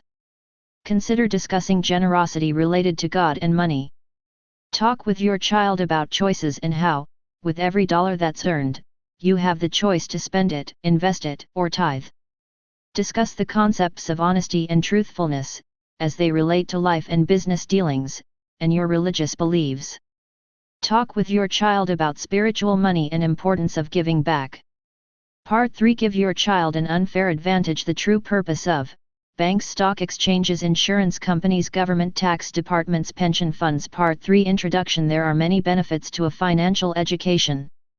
And the financial education that you as parents take on, in the home, will give your child these 3 unfair advantages in life. 1. Make more money. 2. Keep more money. 3. Protect more money. Legalized plunder. In the 1850s, the French political economist, Frédéric Bastiat, stated, "Everyone wants to live at the expense of the state. They forget that the state lives at the expense of everyone." Bastiat also stated that the privileged classes use the government for legalized plunder. Today, the legalized plunder of the rich is known by terms like pork, military contracts, bridges to nowhere, and shovel-ready projects. The rich have the power to influence the laws of the land. That is why there are so many lobbyists offering the president, senators, and congressmen special deals for support of their special interests. The biggest corporations, from banks and pharmaceutical companies to farm conglomerates and oil companies, have the power to influence laws, all in the name of helping the people. The 401(k) and Roth IRA retirement programs in the United States are examples of legalized plunder. This, in my opinion, is why there is no financial education in schools. The only financial education allowed in schools, it seems, supports teaching kids to save money and invest in a 401(k), filled with stocks, bonds, and mutual funds. These directives send money straight into the treasuries of the richest banks and people in the world. Again, I am not saying this is bad. From a position on the edge of the coin where I can see both sides of it, I get the complete picture. When cash flows into these giant investment banks, my partners and I borrow that money to invest in our own private projects such as apartment houses and oil wells. Basquiat said the legalized plunder by the rich encourages the lower classes to revolt and use socialist legalized plunder in retaliation against the rich. Examples of socialized legal plunder are programs such as Social Security, food stamps, welfare, Medicare and now Obamacare. It is the legalized plunder by big corporations that caused the rise of labor unions. Today, the biggest labor unions are not factory laborers but unionized government workers. Among the largest unions in America are the teachers' unions, including the NEA, the National Education Association. This organization is not focused on your child's education. The NEA focuses on making more money to pay for its lobbyists in Washington. Basquiat recommended that both capitalists and socialists cease all legalized plunder. Like most academics, he lived in a fantasy world, a dream state. He accurately forecasted that legalized plunder for any group, if perverted, would be turned and used against the group it was to defend. In other words, when capitalists use legalized plunder to make themselves richer, they lose. This is why Lehman Brothers, big banks, Wall Street, and many GSEs, government-sponsored enterprises such as Fannie Mae and Freddie Mac, got in trouble and had to be taken over by the government. As you may recall, this takeover took place after the executives, the managerial capitalists, helped themselves to hundreds of millions of dollars in pay and bonuses. This plunder of socialists, via programs such as Social Security, Medicare, and government pensions, is a contributing factor to the insolvency these programs face. Caught between these giants of legalized plunder are the ordinary citizens, working without the protection of government and giant pools of money. When giant corporations such as Walmart or Home Depot come to town, many small family businesses die. Managerial capitalists, trained by the finest schools in the world, run these large companies, companies that have replaced the mom-and-pop shops that thrived in small towns across the country and around the world. Rather than the warmth of a family-owned business, we see aloof corporate management. Rather than the spirit of "we're all in this together," the feeling becomes everyone for himself. Rather than high-paying jobs, these corporate giants create a new class of working people, the working poor. Instead of wages going up, wages are coming down. And the more wages fall, the more people depend upon government support for financial and medical survival. There is an old saying that goes, "When elephants fight, small animals get trampled." If you are not financially educated, the odds are you will be trampled, no matter how hard or how long you work. Railroads versus oil. During the Depression of the 1870s, Tom Scott, owner of the Pennsylvania Railroad Company, began building his own oil pipeline in Pennsylvania. This upset John D. Rockefeller, who had a monopoly on oil pipelines. Rockefeller retaliated by closing one of his refineries in Pittsburgh. The result was a huge financial blow to Scott. Scott and Rockefeller both lost money, but workers on both sides lost too. They lost their jobs. Scott fired workers and slashed the wages of those he kept. In retaliation, angry workers set fire to his railroad yards and Scott's empire came tumbling down. The Depression of the 1870s got worse as more workers and families struggled financially. Today, free trade agreements have succeeded in sending an estimated 2.5 million American jobs outside the country to nations that may or may not have labor laws, minimum wage standards, health care benefits, and worker compensation laws. The winners are corporate giants such as Walmart, General Electric, Microsoft, and Apple. The losers are American workers who have little choice but to shop at Walmart or Amazon, buying low-priced products from GE and Microsoft. Apple uses its own stores, as well as other retailers, to move its products. This is why your child's financial education is more important today. This is why most American parents want their young child to get good grades so they can find jobs with one of the corporate giants, or become an attorney or a doctor. Even if they find that high-paying job in the E quadrant or become a well-paid professional in the S quadrant, without financial education it's likely that your child will have a significant percent of their money taken, via legalized plunder, over their lifetime. As the global economy worsens, the legalized plunder will only increase. Our courts are filled with lawsuits, people suing other people and claiming they are entitled to more money. Drug-related crime and violence, kidnapping, and home invasions are a fact of modern life and not because people want to be crooks. For many people a life of crime seems like their only option. There is also a rise in white-collar crime. I have lost more money to white-collar criminals than I have to street criminals. The presidential election of 2012 was a reflection of the legalized plunder going on in the world. On one side you had the rich, demanding that spending for social programs be cut and that the defense budget remain untouched. On the other side you had the poor, demanding more government money for unemployment benefits, Medicare, and Social Security. As Baysitat states, there is legalized plunder on both sides. Repeating his words, everyone wants to live at the expense of the state. They forget that the state lives at the expense of everyone.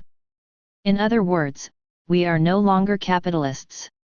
Today we are a more socialist nation, depending on the government to take care of our personal needs. As former British Prime Minister Margaret Thatcher said, and socialist governments traditionally do make a financial mess. They socialists always run out of other people's money. It's quite a characteristic of them.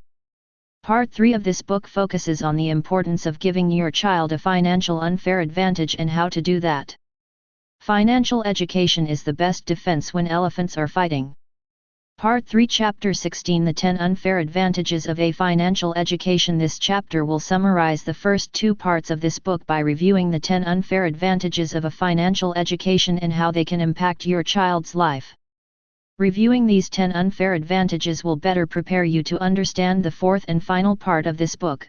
Be the federal making the case. What I refer to as an unfair advantage is the competitive edge that you gain through financial education. These are lessons that you, as parents, can apply and benefit from as well. The examples of lifelong learning that you set in your home and within your family will bring your child a lifetime of rewards and put them on a path to a rich life. Unfair advantage number 1, the ability to transform your money and your life. As you now know, there are 3 types of income. They are, ordinary, portfolio, passive. Most people leave school and work for ordinary income, the highest taxed of the 3 incomes. When a person saves money, in a savings account, CD, or in a 401k, they are working for ordinary income. It requires financial intelligence to be able to convert ordinary income into portfolio or passive income. A review, in simple terms, of most typical earning patterns. The poor work for ordinary income. The middle class work primarily for portfolio income. This includes capital gains, increases in value on their home, stock market investments, and retirement accounts. The rich work for passive income. This means cash flowing in, whether they work or not. When I was a kid, I used to watch the TV show The Beverly Hillbillies. The sitcom was about a poor man who took a shot at a rabbit and struck oil. That black gold made them rich and they moved to Beverly Hills and learned to adjust to a rich and glamorous lifestyle. Having passive income is like striking oil in your backyard. The money keeps flowing as long as the oil, or asset, keeps flowing. If you drill more wells, more oil or money flows into your pockets. I like to interpret the story of the goose that laid the golden egg as a fairy tale about portfolio and passive income. If you eat the goose, it's portfolio income, capital gains. If you keep the goose, you will have more and more golden eggs or passive income, in the form of cash flow. Question: why is knowing how to transform your income important? Answer: because after 1971, money was no longer backed by gold. Today central banks around the world are printing trillions of dollars, which means your money is worth less and less. Being able to transform your money means you are better able to keep up with the devaluation of the money you earn. When a young adult learns to transform their income, they transform their lives from poor to middle class to rich. Rather than work for money, they might strike oil in their brains. That is what Steve Jobs, Walt Disney, and Thomas Edison did. The word education comes from the word educe. Educe means to draw out, not put in. Unfortunately, our school system is not interested in drawing out your child's financial genius. They want to keep putting more stuff into your child. And, in most cases, this stuff programs your child for life as an employee. Unfair advantage number 2, the ability to be more generous. The primary reason there is so much greed in the world can be found in Maslow's hierarchy of needs, at the second level, safety. With a strong financial education, your child has a better chance of reaching Maslow's fifth level, self-actualization. At self-actualization, the child becomes more generous, giving rather than taking. As long as they feel insecure financially or uncertain at level 2, the child will remain needy, which often leads to becoming greedy. Rich Dad lesson: governments today are actively devaluing the purchasing power of their money by printing more money. Governments want to make the products produced in their country less expensive.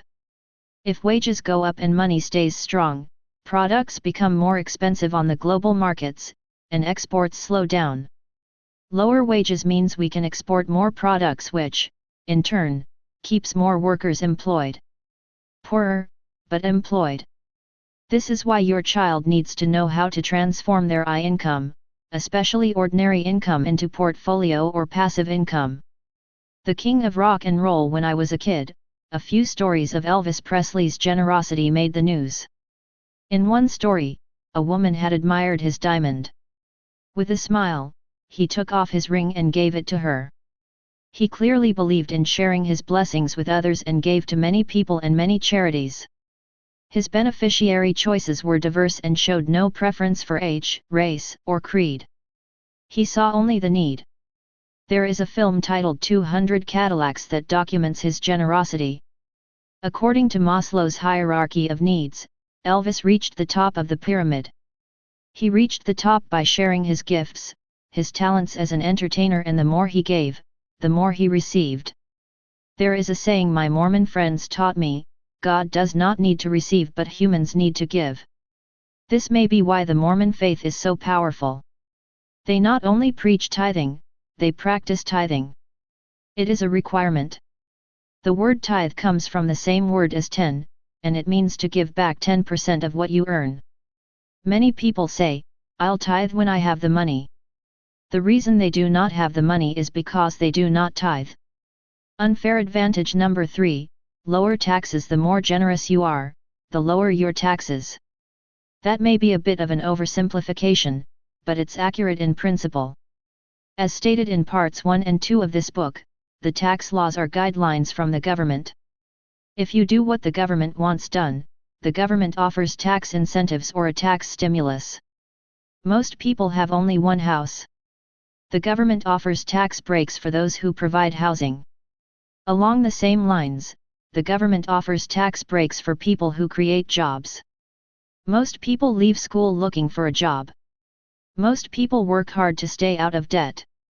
The government offers tax breaks for those who use debt. This is because the dollar is now debt. If people stop using debt, the economy slows down. Most people consume commodities such as food and oil. The government offers tax breaks for those who produce food and oil. Who pays the most in taxes? Do you remember this diagram of the cash flow quadrant from the beginning of this book? It shows income tax rates for each quadrant. Financial education can give your child an unfair advantage over taxes, if they are more generous and use their resources and wealth to support the economy and assist the government with what the country needs: housing, jobs, specific products or services. Unfair advantage number 4, use debt to become richer. After 1971, the dollar became debt, an IOU from the American taxpayer. As parents, you know firsthand that our schools do not teach students about money or debt. Most kids leave college deeply in debt with school loans and credit cards. After they are married, they go deeper in debt with mortgages, car payments, and consumer debt. With financial education, your child will learn that there is good debt and bad debt. Good debt makes people richer and bad debt makes them poorer. Since debt is the new money, a financial education will teach kids to become richer using debt. They will not have to live their lives saying, "I can't afford it" or "I don't have any money." In learning to use debt to acquire assets such as real estate, a child learns to be more generous in choosing a type of investment that serves a need in society, like providing affordable housing. When they do that, they earn passive income and pay less and less in taxes. Unfair advantage number 5, expand your means. Most every quasi-expert in the financial arena recommends, live below your means. That is actually bad advice for those with financial education. Besides, who wants to live below their means? There are too many wonderful things in life to be enjoyed. In my opinion, living below your means kills your spirit. When a child leaves home, the expenses of life hit them in the face. Without mommy and daddy's support, expenses such as rent, food, clothing, transportation, and entertainment overwhelm them and their paycheck. If they go on a trip or go shopping or an emergency arises, they fall back on their credit cards. Now they have an additional expense: high-interest credit card payments. If they get married, that could mean 2 incomes, and 2 can live as cheaply as one, that is, until the first baby comes along. When the child arrives, their 1-bedroom apartment becomes too small and discussions about buying their first home become more intense. Without financial education, they believe, our home is an asset and our biggest investment. With that bit of financial deception spread by the banks and real estate agents, the young couple takes the leap and buys their first home, often more home than they can afford. With a new home, expenses increase. They now need furniture, appliances, and a car. If an emergency arises, like a leaky roof or car problems, the swipe of a credit card solves the problem. They tell themselves, we need to live below our means and then work hard to become debt-free. Being debt-free of consumer debt is a good idea. The problem is that, without financial education, few people have any idea that using debt to acquire cash-flowing assets could expand their means. Without a financial education, most kids leave home and enter the same rat race their parents are in. I talk with parents all over the world and I know they want more for their kids. Money and happiness. The person who said, "Money does not make you happy," was manic depressive, said Rich Dad. The rat race, as the saying goes, the problem with the rat race is, the rats are winning. Many financial planners recommend starting a college fund for your child's education. In the United States they are called 529 plans.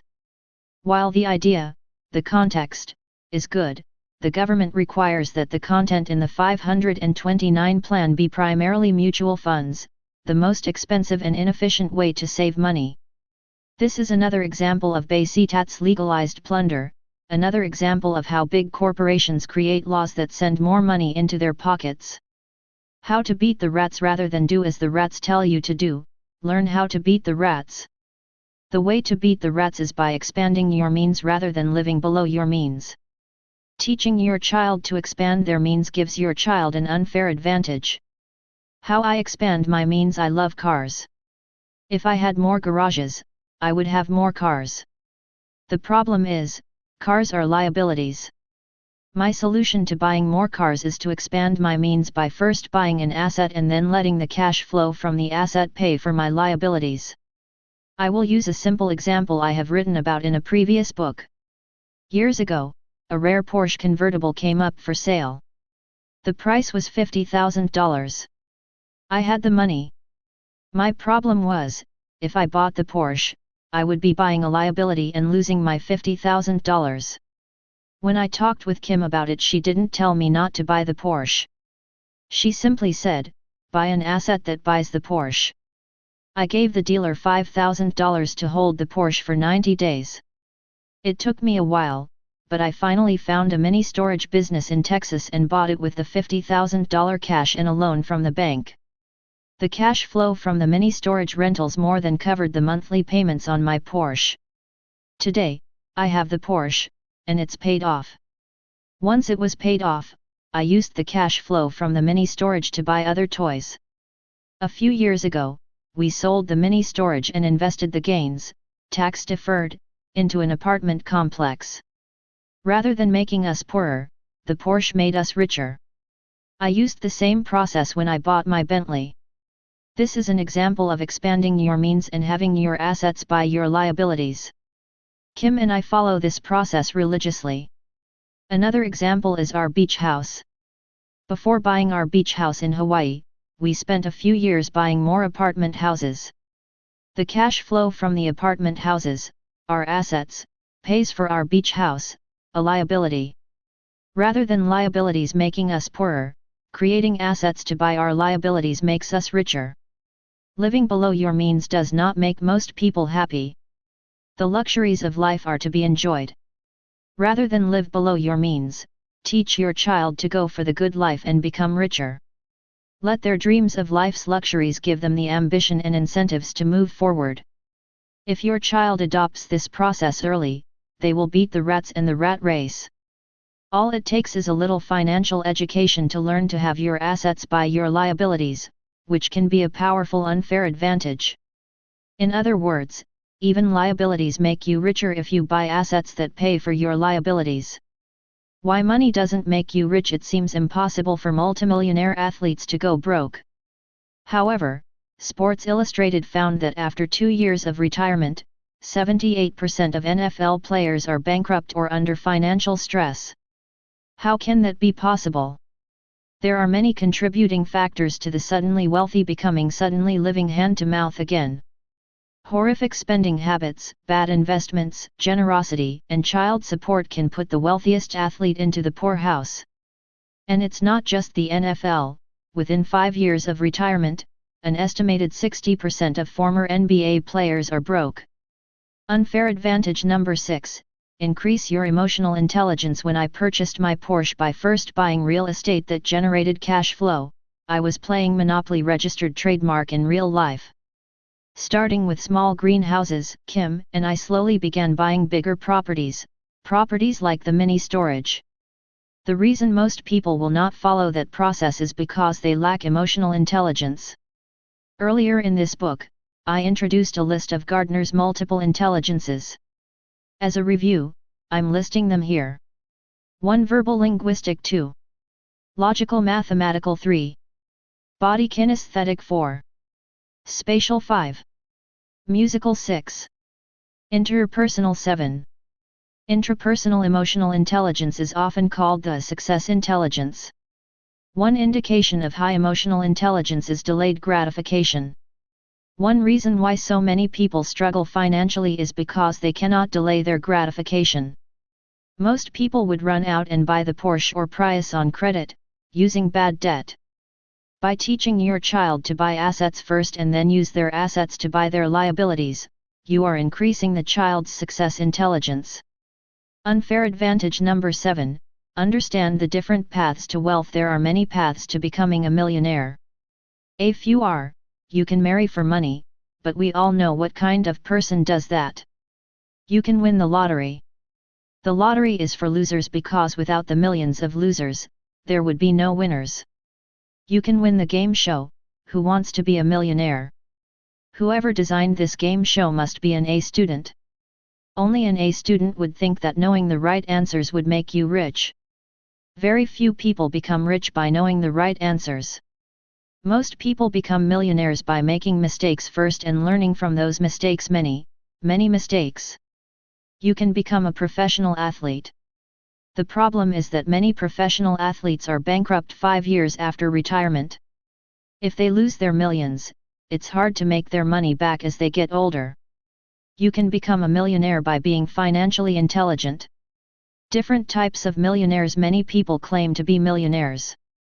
When I hear this, my first question is, what kind of millionaire are you? The following are the different types of millionaires.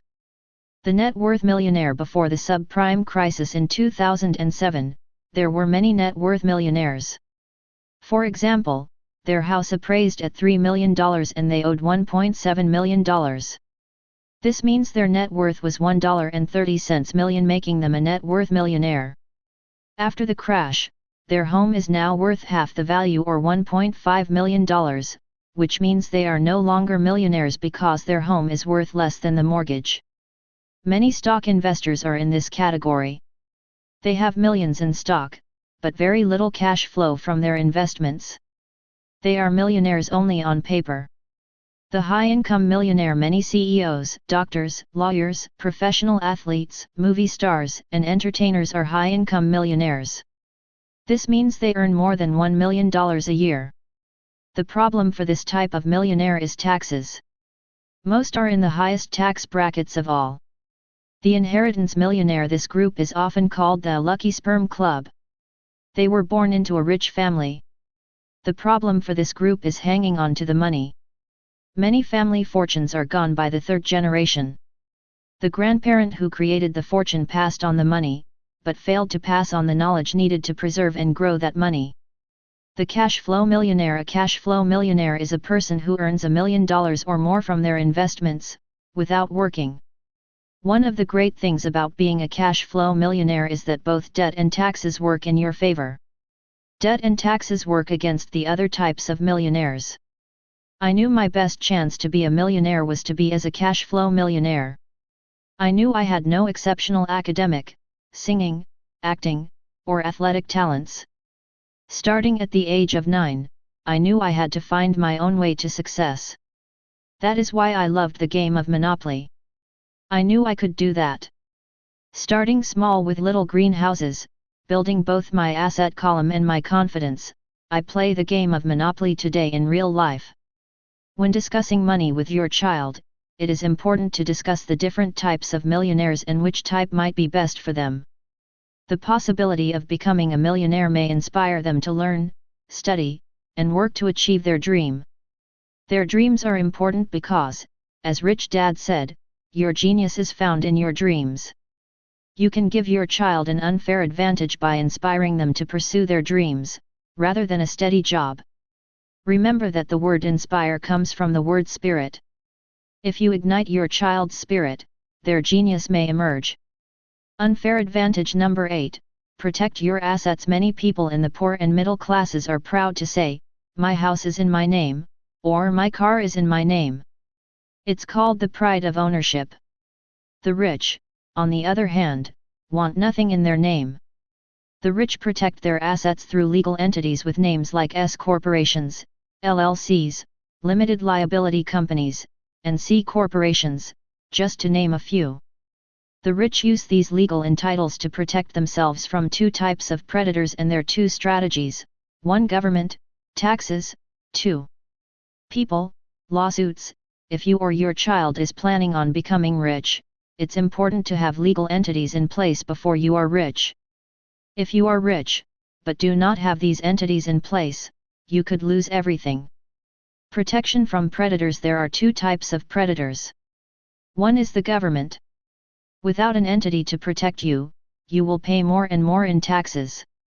The other is people, human hyenas, predators on two legs. As I shared earlier in this book, my life was peaceful until fame and fortune put me in the spotlight. My high visibility, coupled with my propensity for calling things as I see them, brought unwanted attention and made my wife and me deep pocket targets. Since 2000, we have been sued several times.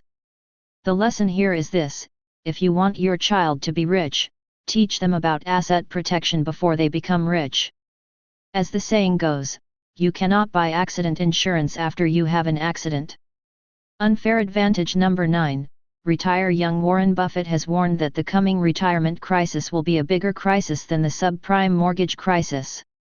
As baby boomers around the world retire, they may encounter a perfect storm of lies, incompetence, and deception that will turn their golden years into a black abyss.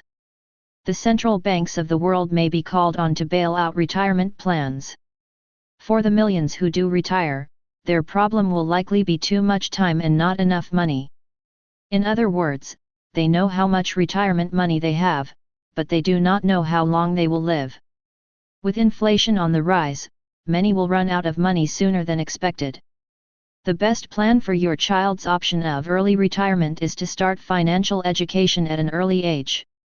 Starting while they're young and instilling the lessons and value of lifelong learning will give your child the unfair advantage of an early retirement, if that's what they want to do. Financial education is a critical step in preparing for the future, a future that gives your child freedom and choices as they travel through life. Given a foundation of education on money and investing, your children may not have to work all their lives like so many baby boomers will soon be doing. In 1994, Kim and I retired. She was 37 and I was 47. One reason we retired early was to test our investments. In the event that we were wrong and our investments failed, we were still young enough to recover from our mistakes. Instead of failing, our investment strategies did extremely well, especially after the subprime crash stress test of 2007. The retirement scenario on the horizon isn't a pretty one. 49 out of 50 states have government pension plans that are underfunded. On top of this mess, Social Security and Medicare are going broke. By the year 2020, the retirement crisis will emerge as a worldwide crisis. The golden years for baby boomers will not be so golden. In the near future, there could be 3 to 4 generations of a family living under one roof. Unfair advantage number 10, use the law of compensation. The law of compensation states, my compensation goes up as my experience goes up. In other words, the smarter and more competent I become, the more I earn. For example, in professional sports, rookies start off with lower pay. If they continue to get better with experience, their pay goes up. If they do not get better, they are often cut from the team. One reason why this financial crisis will be a long-term crisis is because millions of unemployed young people are failing to gain valuable professional experience. This crisis is creating a lost generation because they are unemployed in their third window of learning, ages 24 to 36. You can give your child an unfair advantage by teaching them to seek mentors and to be willing to work for free in exchange for experience. That is what I did. I learned more working for Rich Dad for free than I did in school. I believe that working for free is the reason I am financially free today. You would be surprised by how many successful people are willing to teach the next generation. Successful people know that the more they give, the more they receive. Most unsuccessful people do not know that, or don't believe that it's true. Today there are many fine mentorship programs available for young people. The primary skills I learned from Rich Dad were the skills for the B and I quadrants. The basic skills are, know how to raise capital, know how to lead people, know how to design businesses, know how to use debt to make more money. My story: in 1974, I took a job with the Xerox Corporation in Honolulu to learn to sell. It was my first real job as an adult. For 2 years I struggled to overcome my shyness and my fear of rejection, all the while worrying that I'd be fired. After 4 years, I was consistently in the top 5 sales representatives for Xerox in Honolulu. Although I was making a lot of money, I knew it was time for me to move from the E quadrant to the B quadrant and start a business that was taking shape in my mind. It was my nylon and Velcro registered trademark surfer wallet business, a venture that made a lot of money at first, but then failed. Although the failure hurt and the financial loss was extreme, I knew I was gaining experience in the B and I quadrants. I was 28 years old and in my third window of learning when I left Xerox for the B quadrant. It was a leap of faith, a leap I have made many times since. Most entrepreneurs are experts at leaps of faith. Work to learn. I worked at Xerox to learn to sell. As a rookie capitalist, I knew my primary job was to learn how to raise capital. Today, that is still my primary job. If you ask any entrepreneur, they will tell you the same thing. Their primary job is to raise capital from customers, investors, and from employees' labor. Donald Trump and I recommend a network marketing business to gain the same skills and experience. We know that if you can sell, handle rejection, and develop your leadership skills, you have an excellent chance for success in the B and I quadrants. The law of compensation applies to the network marketing industry. But most people quit too early, and fail to learn anything significant from the experience. Today, the law of compensation still holds true. For me, the years struggling in the classrooms of the B and I quadrants have paid off. My unfair advantage was that my rich dad spent years preparing me for the process. You can do the same for your child. 2 professions. Today it is more important than ever that your child have at least 2 professions, one for them and one for their money. For me, my profession is teaching, but teaching in the B quadrant as opposed to the E quadrant where you'll find most teachers. My money's professions in the I quadrant are in businesses, real estate, intellectual property, oil, gold, and silver. Other people's talents. Leadership skills are important for entrepreneurs. I learned a lot about leadership in military school, in the Marine Corps, on sports teams, and in my businesses. Your child can gain leadership skills in many ways. They learn these skills every time they participate in a group activity. The first thing they must learn is to be a good follower, before they can be a good leader. Too many people, especially those in the S quadrant, want to be good leaders but they are terrible followers. Many A students lack this skill, which is why they tend to become doctors and lawyers in the S quadrant. Other people's money. If you know how to use debt, aka OPM, other people's money, to buy your assets, your returns can be infinite. This will be covered in more detail in part 4 of this book, titled Be the Fed. As you may know, the government offers significant tax breaks if you use OPM. That's another unfair advantage that financial education can give your kids. This use of OPM is done all over the world. The biggest businesses and tallest buildings are all built with OPM. Simply said, the capitalists of the world use OPM to get rich. Remember, the cash flow looks like this: when ES and SS deposit money in a savings bank, investment bank, or insurance company, the financial institution then move that money. While ES and SS are advised to park their money, BS and IS are always moving their money. That's because parked money, money that isn't actively working for you, is a liability to BS and Island. The ES and SS of the world are the OP, the other people who provide the labor and provide the money, through their savings accounts and retirement plans. When you advise your child to go to school, get a job, save money, and invest in a retirement plan, you are advising your child to be the OP employed and used by BS and Island. The purpose of the education system is to produce OP. If you don't want your child to be the OP in the world of money, then it is up to you as parents to give their child a financial education at home. In conclusion, quadrants are classrooms. Remember that each quadrant is a different classroom teaching different skills. Teach your child about the quadrants early so they can prepare for their future classrooms. Quadrants are more important than professions. Also remember that the quadrant is more important than the profession. Although I never dreamed of being a teacher, especially when I was flunking out of school, I am a teacher today.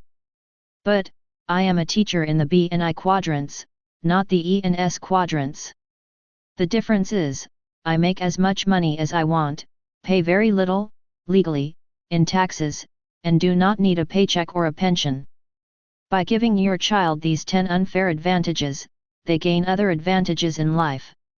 Financial advantages of a financial education: earn more money, keep more of your money, protect more of your money. Spiritual advantages of a financial education: more peace of mind, more generosity, more control over your life. Now, on to graduate school. That's part 4. Be the federal action step for parents. Explain to your child why learning about money will give them an unfair advantage in life. Education is not about equality. Education is not about being fair. One reason parents put such importance on their child's education is because they know that it has the power to give their child advantages in life. Financial education is an important part of that, and teaching your child about money gives him or her a special, unfair advantage. They will be learning things that most kids don't learn, things that aren't taught in schools. Take the time to explain the different types of income and why understand the differences among them are important. If it's age appropriate, you can help them to connect the dots between ordinary income and taxes, as discussed in the action step in Chapter 13. Since very few schools have any financial education, if you as a parent have the opportunity to turn your home into a classroom, creating your wealth education nights as an environment that welcomes questions and looks for the lesson in each of life's challenges or setbacks. In creating an active learning environment in your home, you are giving your child a huge and unfair advantage. With a strong financial education, your child will have the freedom to follow their dreams. You open the door to the possibility that they may never need a job or a paycheck. Part 4 Introduction. The dream of many entrepreneurs is start a business and take it public. Taking it public means selling shares of the business, via a stock offering, to the public.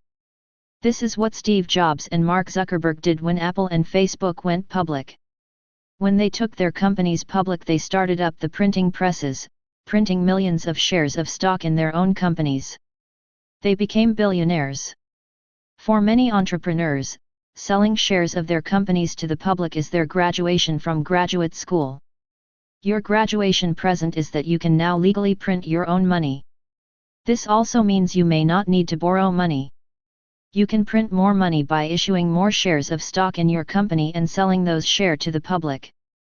It's like getting your PhD in capitalism. March 9, 2004 was one of the happiest days of my life. A company I started with a few friends went public on the Toronto Stock Exchange. The company was a mining company in China with a proven body of gold ore valued at $5 billion. Although my dream was realized, my education continued. Once the Chinese government realized how much gold we had discovered, the game began. During our negotiations, a high-level government official let us know that we had to make a few people happy if we wanted to stay in business. After 5 years of unsuccessful negotiations, we were faced with a choice: do something illegal or sell. We sold our shares and walked away from a business we had been building since 1997.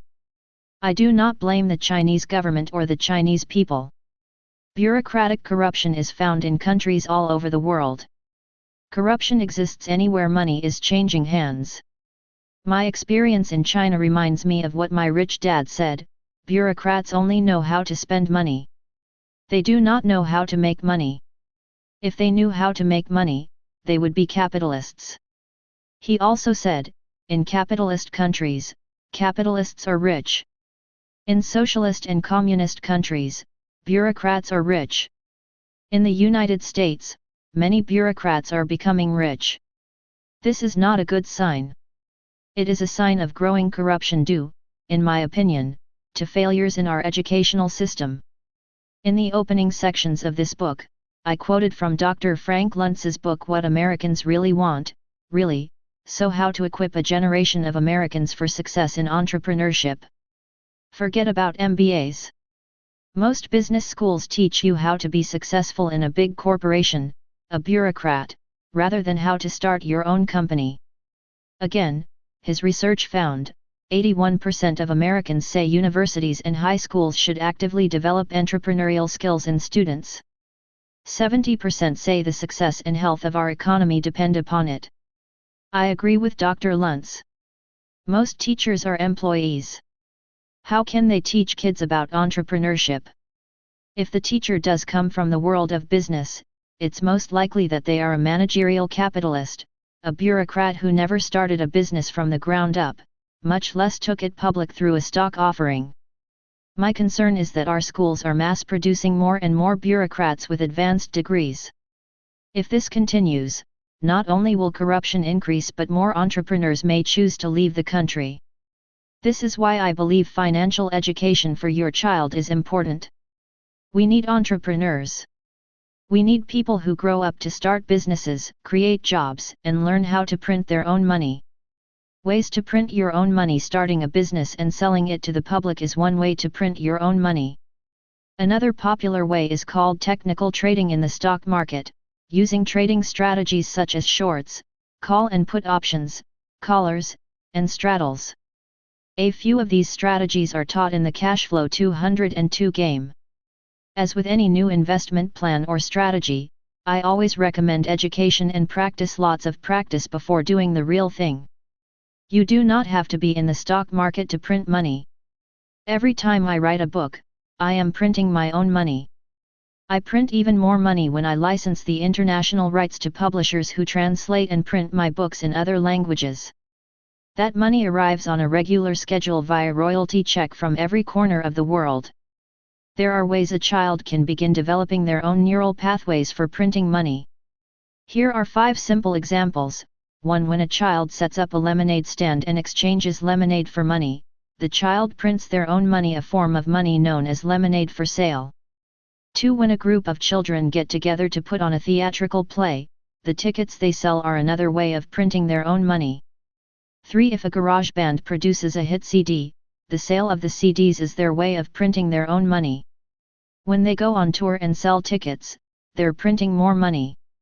4. When a person creates an app for a smartphone or tablet device and receives revenue money each and every time it's downloaded, their app is their way of printing money. 5. Selling Girl Scout cookies is an important lesson in printing money, and thinking like a generous capitalist. My point is this: printing your own money can be taught and encouraged at home. You do not need government bureaucrats to teach your child this lesson. Besides, having an academic bureaucrat, employee, teach entrepreneurship would be like me trying to teach your child to be a brain surgeon. The results could be brain damaging. There are many ways a parent can teach their child to print their own money, and they range from the very simple to very complex. A person is limited only by his or her imagination. A study guide, Awaken Your Child's Financial Genius, has been created to complement this book. That guidebook will assist you in the process of teaching your child the lessons of money and how to be a capitalist who knows how to print their own money. Once your child learns to print their own money, they may never need a job. If they work, it will be because they want to work. That's an incredible gift that any parent can give their child. You can give your child a massive head start at home just by encouraging them to set up a lemonade stand or get a job at McDonald's. McDonald's is a great place to learn to be an entrepreneur who will, one day, print his or her own money. A great business school. Many people make jokes about flipping hamburgers at McDonald's. That is because most people are in the E quadrant. McDonald's is one of the best business schools for those who want to earn their money in the S or B quadrants. When a young person asks me how they can gain real-world business experience, I suggest they take a part-time job at McDonald's and learn their systems. McDonald's, arguably, has the best business systems in the world. I suggest they work at every position possible, from cashier to cook, janitor, and if possible, shift manager. In a small retail space, a young person can gain a well-rounded, hands-on business experience, in many different departments, that will prepare them to run their own business. Working at McDonald's will give them experience in 80% of the different components that make up a business. If they work for a traditional business, they may gain experience in one department such as accounting, and not gain experience in other departments. If they look at McDonald's from an E quadrant mindset, the pay will be terrible. If they look at their job at McDonald's from the S or B quadrant mindset, they will see their work experience as priceless. For you health fanatics, I'm not recommending the food at McDonald's, I'm recommending their business systems. As my rich dad said, most of us can make a better hamburger than McDonald's, but very few of us can build a better business. Remember my rich dad's lesson: it's not the profession, it's the quadrant. Today, I am a teacher in the B and I quadrants, which is why I make more money than most teachers. Teaching in the B and I quadrants is how I print my own money.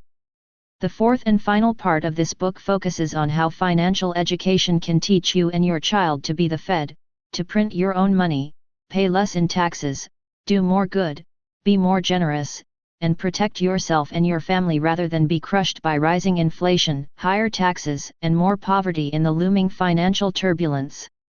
Part 4 Graduate School for Capitalists. Why not print your own money? Part 4 Chapter 17b The Fed. Prior to the 2007 crash, I suspect that relatively few people were aware of the Fed, the Federal Reserve Bank of the United States. Prior to 2007, the Fed was an obscure institution that wielded silent power over the United States and the world economy. Although many people have now heard of the Fed, its role and how it functions remains a mystery to many. The defined purpose of the Fed is to promote effectively the goals of maximum employment, stable prices, and moderate long-term interest rates. Obviously, the Fed is having trouble doing its job. One reason we have multi-trillion-dollar deficits is because the Fed is failing. Rather than solve the underlying problems, the Fed prints more and more money. Making the case today, even homeless people are aware of the Fed, and "End the Fed" signs have appeared in many campgrounds filled with homeless people. During the Occupy Wall Street movement that began on September 17, 2011 in Zuccotti Park near Wall Street in New York City, there were many signs demanding the Fed be shut down.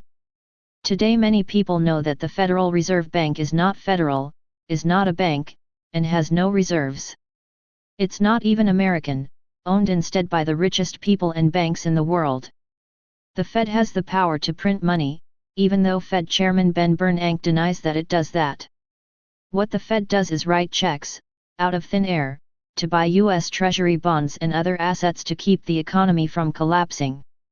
The money then flows to the biggest banks and into the economy.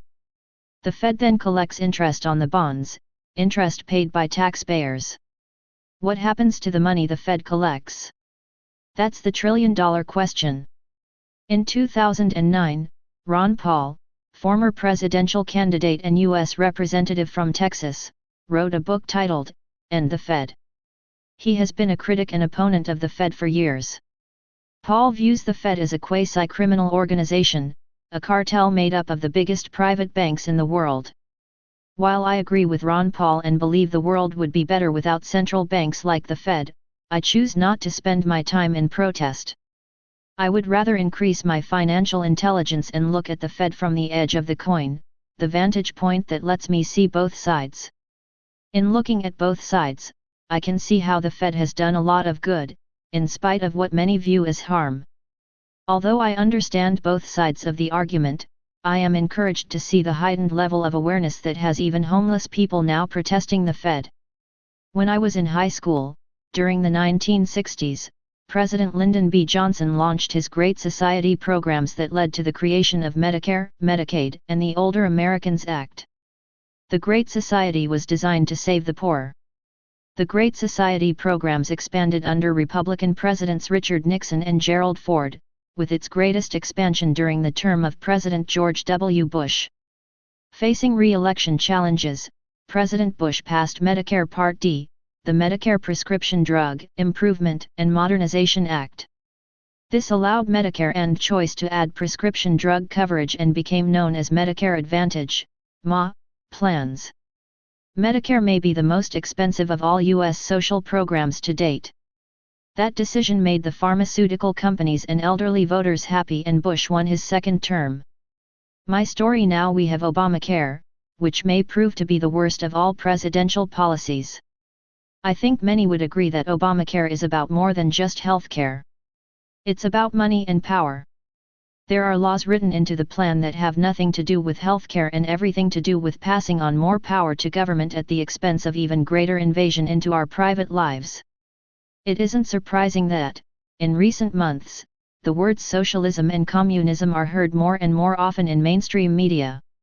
Saving the middle class. During the presidential race of 2012, the campaign rhetoric of both President Obama and Mitt Romney promised to save the middle class. I asked myself, what happened to saving the poor? Has the Fed made life easier for the poor and the middle class, or harder? One thing seems certain: the Fed has definitely made life much better for the rich. Unfortunately, very few politicians have the courage to take on the federal rather than take on the Fed, our political leaders talk about QE or quantitative easing. That's Fed talk for printing money. Going over the cliff in the final weeks of 2012, the US government was locked in a battle between Republicans and Democrats. The news was filled with stories about going over the fiscal cliff. One side talked about cutting spending and the other side talked about taxing the rich. In my opinion, the reason they cannot agree is because they know they cannot solve our problems. Politicians know they lack the power. They may know what to do, but they lack the guts to do it. So lawmakers, kicking the can once again, put bandages on America's financial wounds, and the problem is pushed on to the next generation of lawmakers and Americans. That is what Franklin Delano Roosevelt did. He created Social Security and other socialist programs during the last Depression. His solutions, along with President Lyndon B. Johnson's Medicare program, are now today's problems. Like it or not, we began going over the fiscal cliff a long time ago. During the last Depression, tent cities of homeless families were known as Hoovervilles, named after President Herbert Hoover. If history is any guide, more quantitative easing, printing money to solve our problems, will mean millions more will be homeless.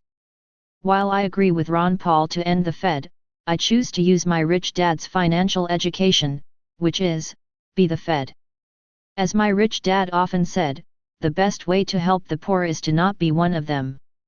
He also said, the more you try to help poor people, the more poor people are created. Instead of governments printing more and more money, Rich Dad believed in teaching people to fish to print their own money. In the following chapter you will learn how to be the Fed, rather than end the federal action step for parents. Teach your child ways to print their own money.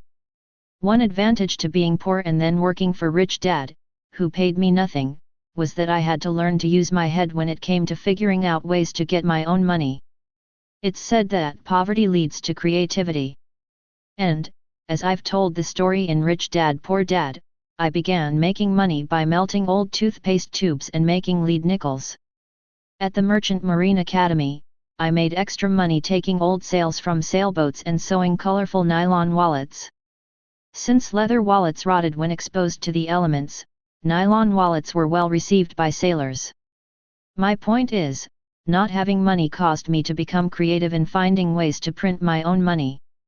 I do the same today with books I write, games I develop, and our educational businesses like the Rich Dad Company, as well as with investments in rental properties and oil. With your help, your child can do the same. Part 4 Chapter 18 How I Print My Own Money. The following is the process I use to print my own money. I have done my best to make it as simple as possible. I am afraid I have not done a good job, since it is not a simple process. I ask you to do your best to follow my explanation. If you do not fully understand it, don't worry, most people don't. If you want to understand it further, I suggest you get together with a friend, someone who also wants to learn, and read my words and discuss the process. When I want to learn something new, I get together with friends and we discuss different subjects of interest as a group. As they say, 2 minds are better than 1. And if you want to learn to print your own money, more minds are better than 1. Collaboration is how I learn best. And that's why I surround myself with a team of smart and experienced advisors. Unfortunately, in school, that's called cheating. Making the case it never seems to fail that, when I explain the Be the Fed process, someone will stand up and say, you can't do that. My reply is always the same, maybe you can't do it, but I can. I do it every day. In more precise terms, I have created vehicles, investments, intellectual property, and assets that put money in my pocket, month after month and year after year, whether I continue to work or not. That's being the Fed, or printing your own money. Needless to say, not everyone can actually be the Fed, but there are certain steps that anyone can take to improve their financial status.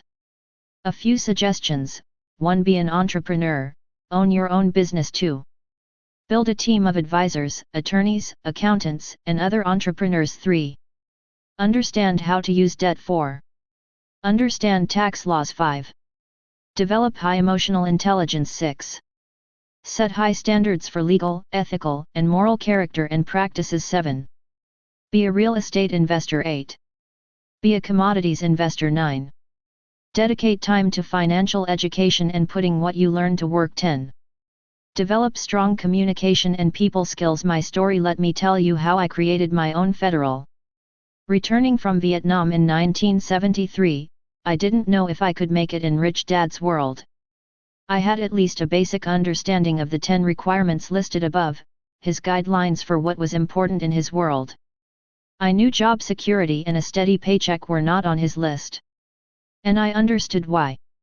At age 25, I knew the process was not going to be an easy one. Although I did not like school, I did want to learn to be a capitalist. That was my advantage. I wanted to learn, and as you, the desire to learn is the key to learning. As I studied what it would take to travel the entrepreneurial path I had chosen, I realized that I was starting another chapter of my life. Just as flight school was a process, a transformational process that was much like a caterpillar turning into a butterfly. And when I returned from Vietnam, I knew I was about to enter a new transformational phase, much like flight school had been. I knew that in this new process, there would be no more steady jobs, no steady paycheck, no one there to catch me if I fell or failed. Much like in flight school, I could crash, burn, and die in the process of becoming an entrepreneur. The following are a few important points to keep in your mind, before I disclose how to be the federal. Point number 1, 3 types of income. Earlier in this book I wrote about the 3 types of income. To review, they are: 1. Ordinary. 2. Portfolio. 3. Passive. The 3 types of income are important. They are the basis for the reason President Obama paid approximately 20.5% in taxes on $3 million in income and Mitt Romney paid 14% on $21 million. As we covered in a previous chapter, the president works for ordinary income and Romney focus on portfolio income. I expect that one reason Steve Jobs took only $1 in salary each year was because he did not want ordinary income. He was focused on portfolio and passive income. Most people only know of ordinary income. Success in the Be the Fed process requires a working knowledge of all 3 types of income. Point number 2, 4 types of money. In order to understand the Be the Fed process, it is important to first understand the history of money and the 4 different types of money. The 4 types of money are: 1. Commodity money. 2. Reserve money. 3. Fractional reserve money. 4. Fiat money. The financial crisis we're mired in is caused by fiat money, which is money that's not backed by gold or silver but rather by the government's promise. And I'm not sure we want to look at the government's track record on keeping promises. The Fed and central banks around the world print fiat money. The process in becoming the Fed requires a reversal of history. The process begins with the ability to print your own fiat money and use that fiat money to acquire real assets, assets like businesses, real estate, and oil wells. Then, with the cash flow from these assets, you acquire more real assets like real estate and commodity money like gold and silver. That's what capitalists do. Lessons from the history of money. 1. Commodities. Thousands of years ago, the first types of money were commodities: gold, silver, salt, seashells, and livestock. In fact, the word capital is derived from the word cattle. When modern bankers use the words in kind, the word kind is a derivative of the German word Kinder, or baby, which is also where the word kindergarten comes from, meaning a garden of children. When a cattle owner left his cattle with the banker as collateral for a loan, the bank was allowed to keep the babies, the calves, or the kinder, as its interest payment. In financial terms, the phrase in kind means to pay back with the same. Years ago, it meant paying back the interest with calves. Today it means paying back the interest with money. When commodities are used for money, barter is the word that describes the exchange process. 2. Reserve money. The second type of money was reserve money. When a merchant traveled across the desert to buy goods from foreign lands, rather than carry gold, which was dangerous, the merchant would deposit his gold or cattle with a banker, someone they trusted for safekeeping. The trusted person would issue a note stating that there was gold or cattle in his safekeeping. The merchant would travel across the desert and pay for his purchases with this note, which was known for a time as reserve currency. 3. Fractional reserve money. It was not long before the banker who was entrusted with the valuables realized that the merchant did not really need or want his gold or his valuables. Most of the banker's customers were happier with notes, the pieces of paper or ES, from the trusted banker. Notes were lighter, foldable, traveled better, and posed less of a risk than the transport of bags of gold. A light went on in the banker's head and he began lending out fractional reserve notes. That meant that if a banker had $1,000 in gold in its coffers, from depositors, he might lend out $10,000 in fractional reserve notes to other borrowers and charge interest, in kind. With the introduction of fractional reserve money, banks began printing money. When this happened, the money supply expanded, and so did prosperity. In this example, the fractional reserve was 10. That meant there were $10 in circulation for every $1 of gold in the bank. Everyone was happy, unless, of course, all the savers wanted their money back at the same time. Today, when all the savers want their money back at the same time, it is called a run on the bank.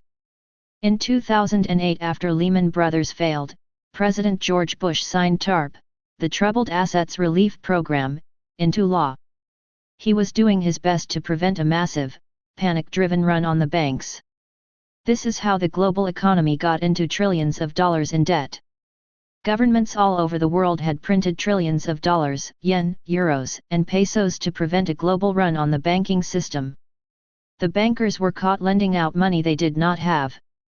For fiat money in 1971, when President Richard Nixon took the dollar off the gold standard, the dollar became fiat money.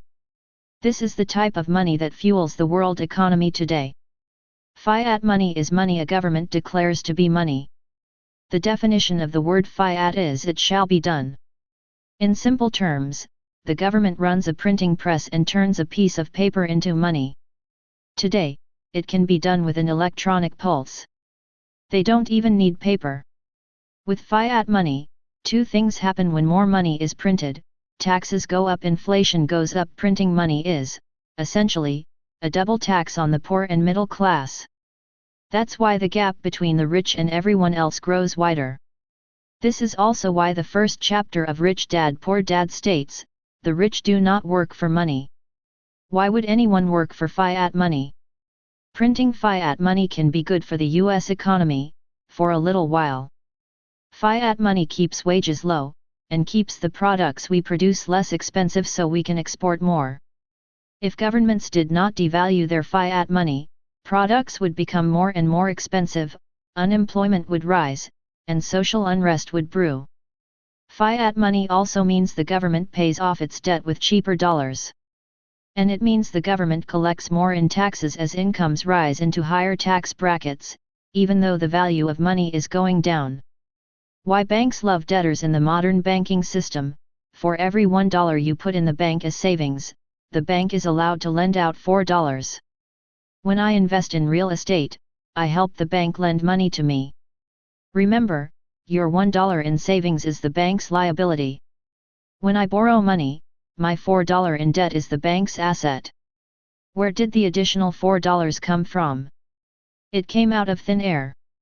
It's how the smaller banks print money. It's the fractional reserve system. The system allows banks to lend more money than they have on deposit, but they must keep a fraction of it, in this case 1/4 of total deposits, hence, fractional reserves. If no one is borrowing, the banks do not want your savings because your savings cost the bank money. At the peak of the financial crisis, savers were pouring money into the banks. When banks could not lend, a few banks began charging savers interest to keep their money safe. When I left the Marine Corps in 1973, $25,000 a year was considered a good middle-class income. Today it's considered poverty-level income. If we keep printing fiat money, it may not be long before $250,000 will be the poverty-level income and a loaf of bread will cost $50. It has happened many times in history. People make more money, move into higher tax brackets paying more in taxes, only to become poorer.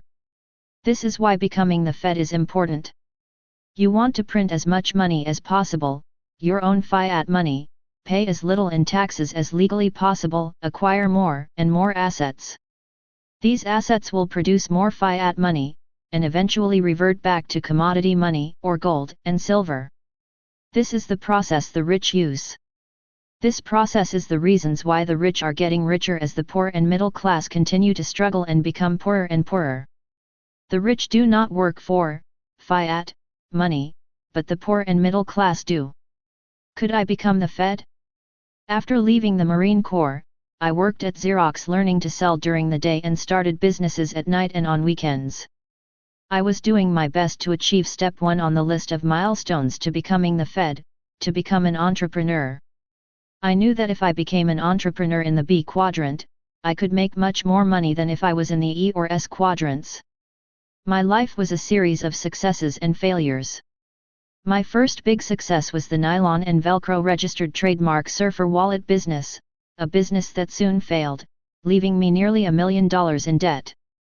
I paid off the debt by going into the rock and roll industry, producing licensed products for bands such as Duran Duran, Pink Floyd, and The Police. My rapid success in rock and roll was soon followed by failure.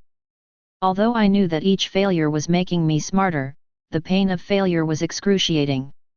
This is why emotional intelligence and spiritual education are vital to the process of learning. Many times I wanted to quit and many times I wanted to cheat, lie, or steal, but I stayed on the path and faced each day and every problem as one more chance to become smarter, gain more experience, and develop my legal, ethical, and moral character. Eventually I made it. But I may not have without my wife Kim and great friends. Much like Fight School, it is a transformational process. Today I own my own Fed. You can't do that. Whenever I explain how we print our own money, I encounter someone who says, "You can't do that." Or, "You can't do that in my country." I assure them it is done in every country of the world. My response is, maybe you can't, but somebody in your country is doing it. This is the way the laws work in almost every country in the free world. The next time you see a large office building, or hotel, or residential project, remind yourself that the people who own those big buildings are doing it. How are they doing it? The following is what I do to be the Fed. 1. I print my own fiat money. In 1996, Kim and I started the Rich Dad Company.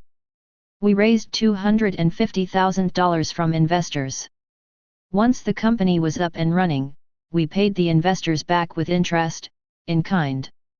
Today, the business prints its own fiat money by operating in over 55 countries with gross revenues in the millions of dollars, providing jobs all over the world.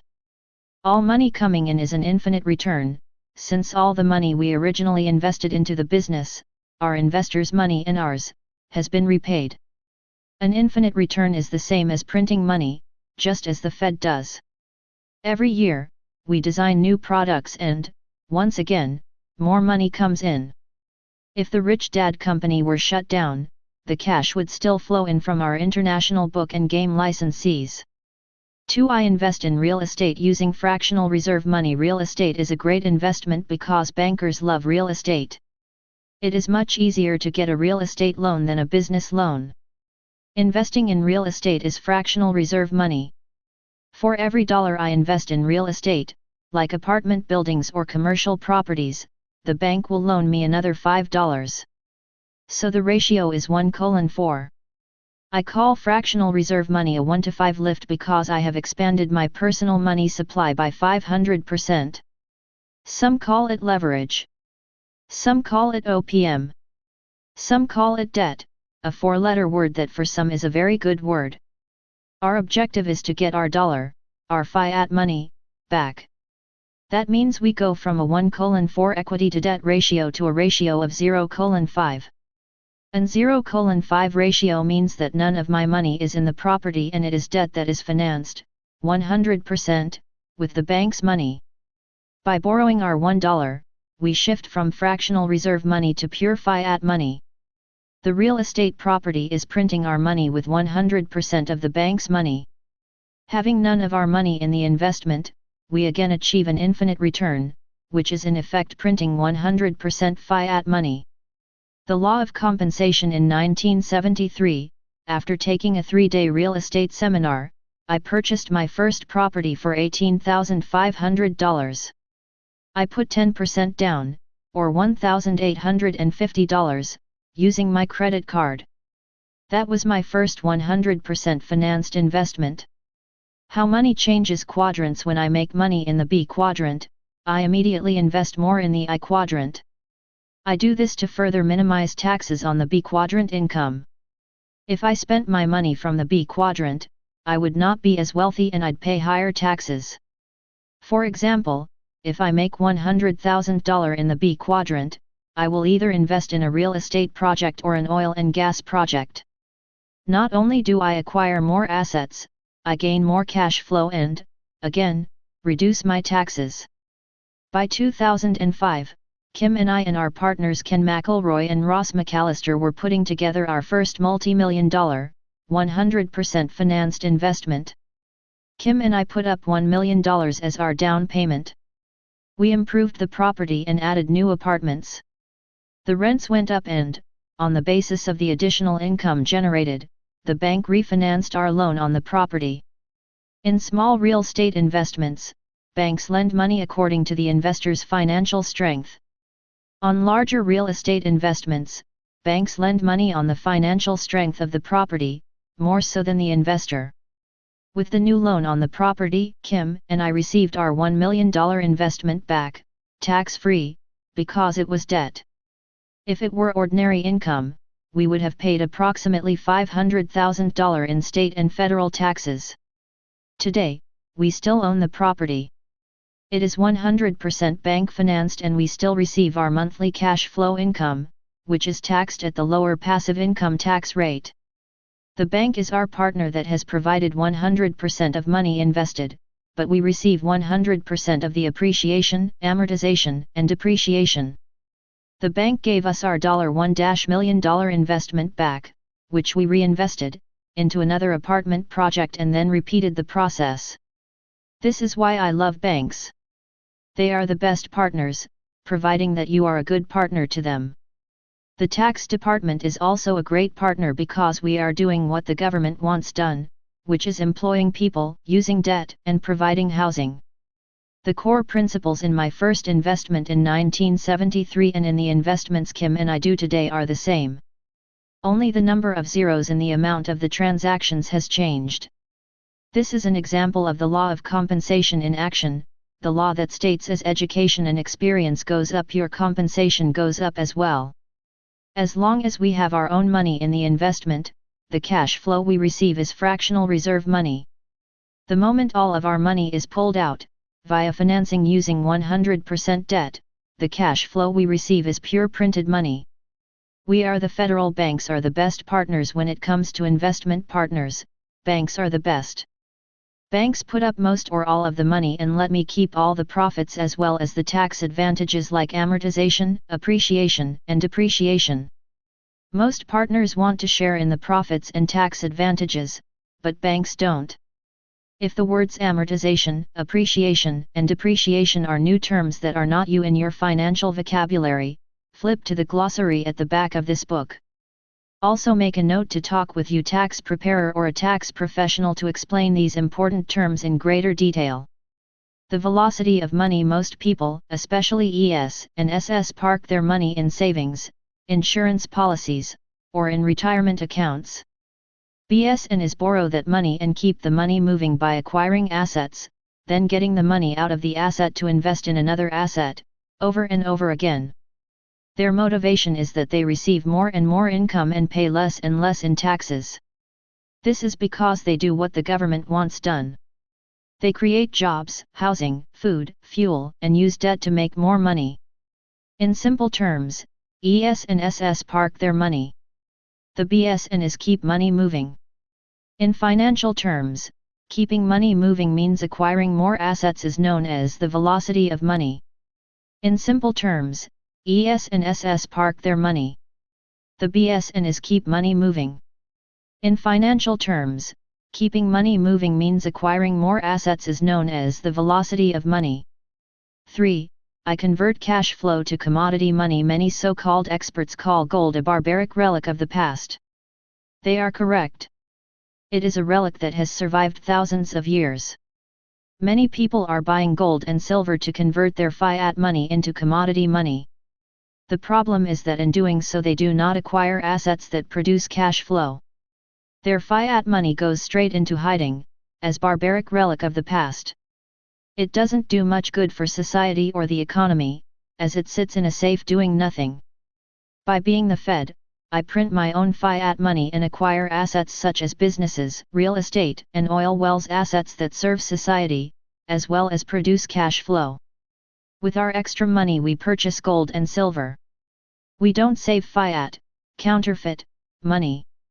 Since the US dollar is no longer real money, but instead a currency that is going down in value, it makes no sense to me to save dollars.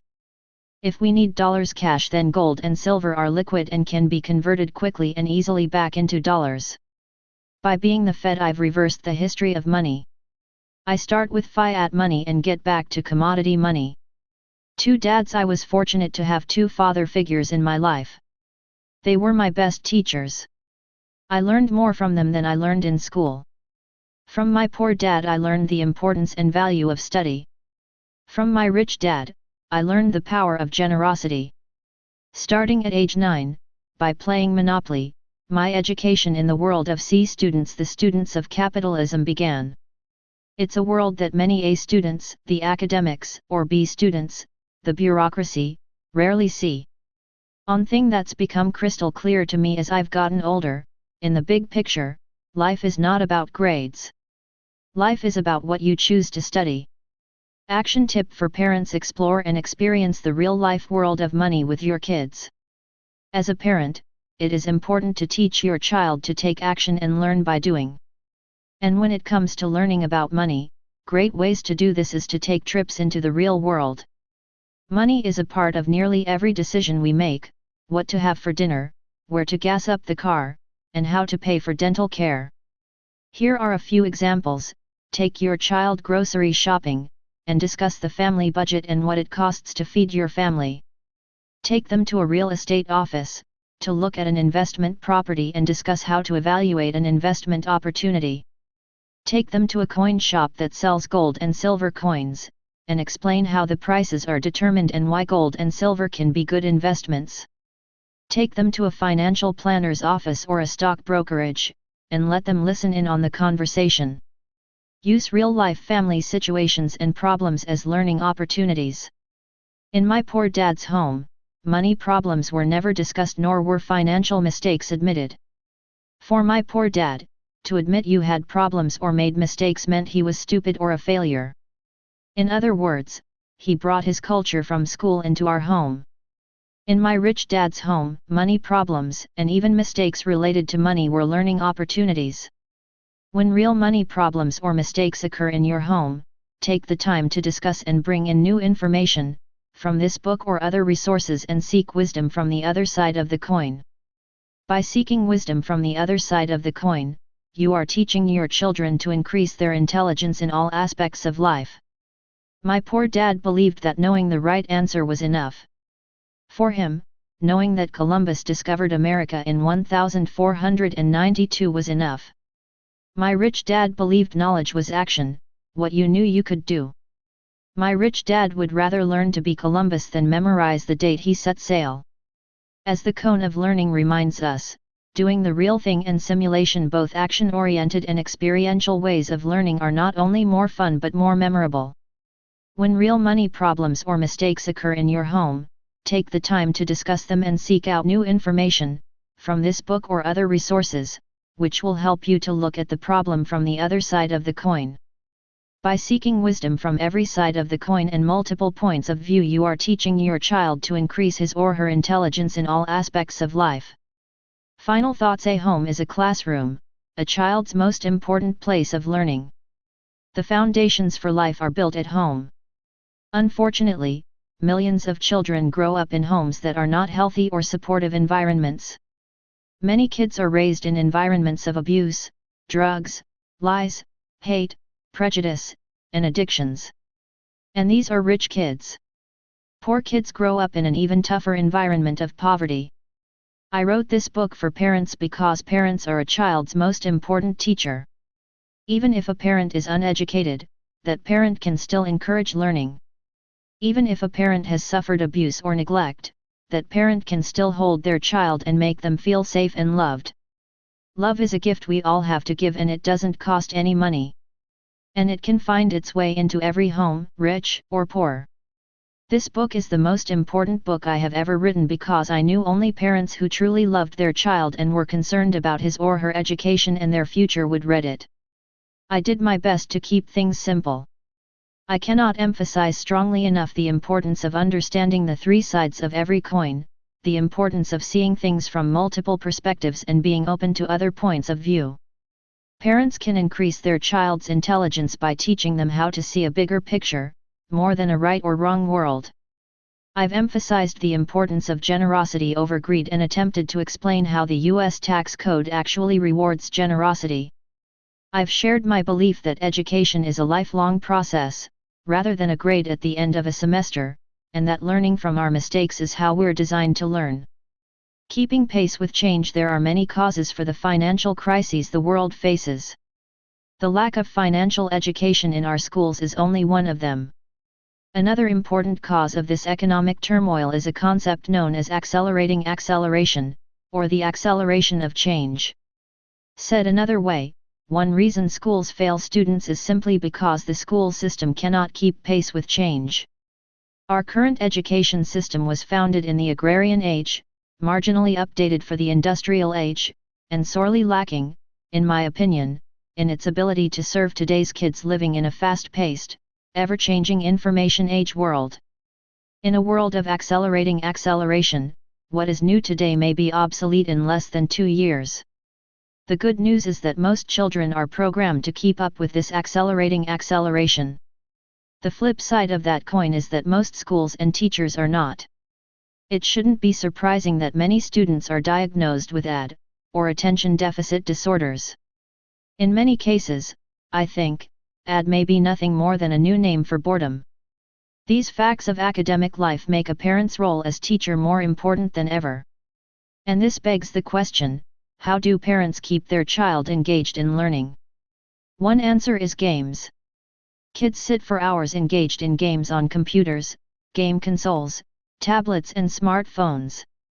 I learned some of the most significant lessons about business and investing by playing Monopoly for hours. Many companies, the Rich Dad Company included, are investing in tools and products that will deliver education in formats that work for today's kids. I believe that kids want to learn. Every day they discover new and exciting things in the world around them, ideas and innovations and people that fascinate them. Our job as teachers and parents is to make learning fun, engaging and experiential so the lessons translate into real life and are relevant, real, and useful.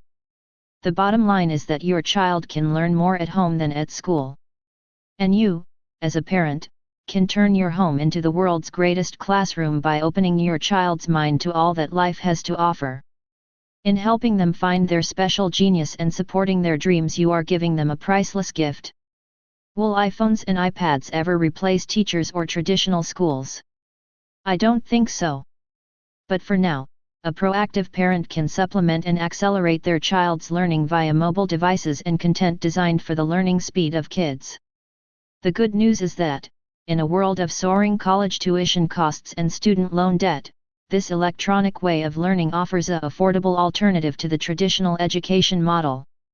An information age world. In this information age, the emperor of education truly does have no clothes. And, thanks to the innovations of modern-day entrepreneurs, quality education can be affordable and accessible.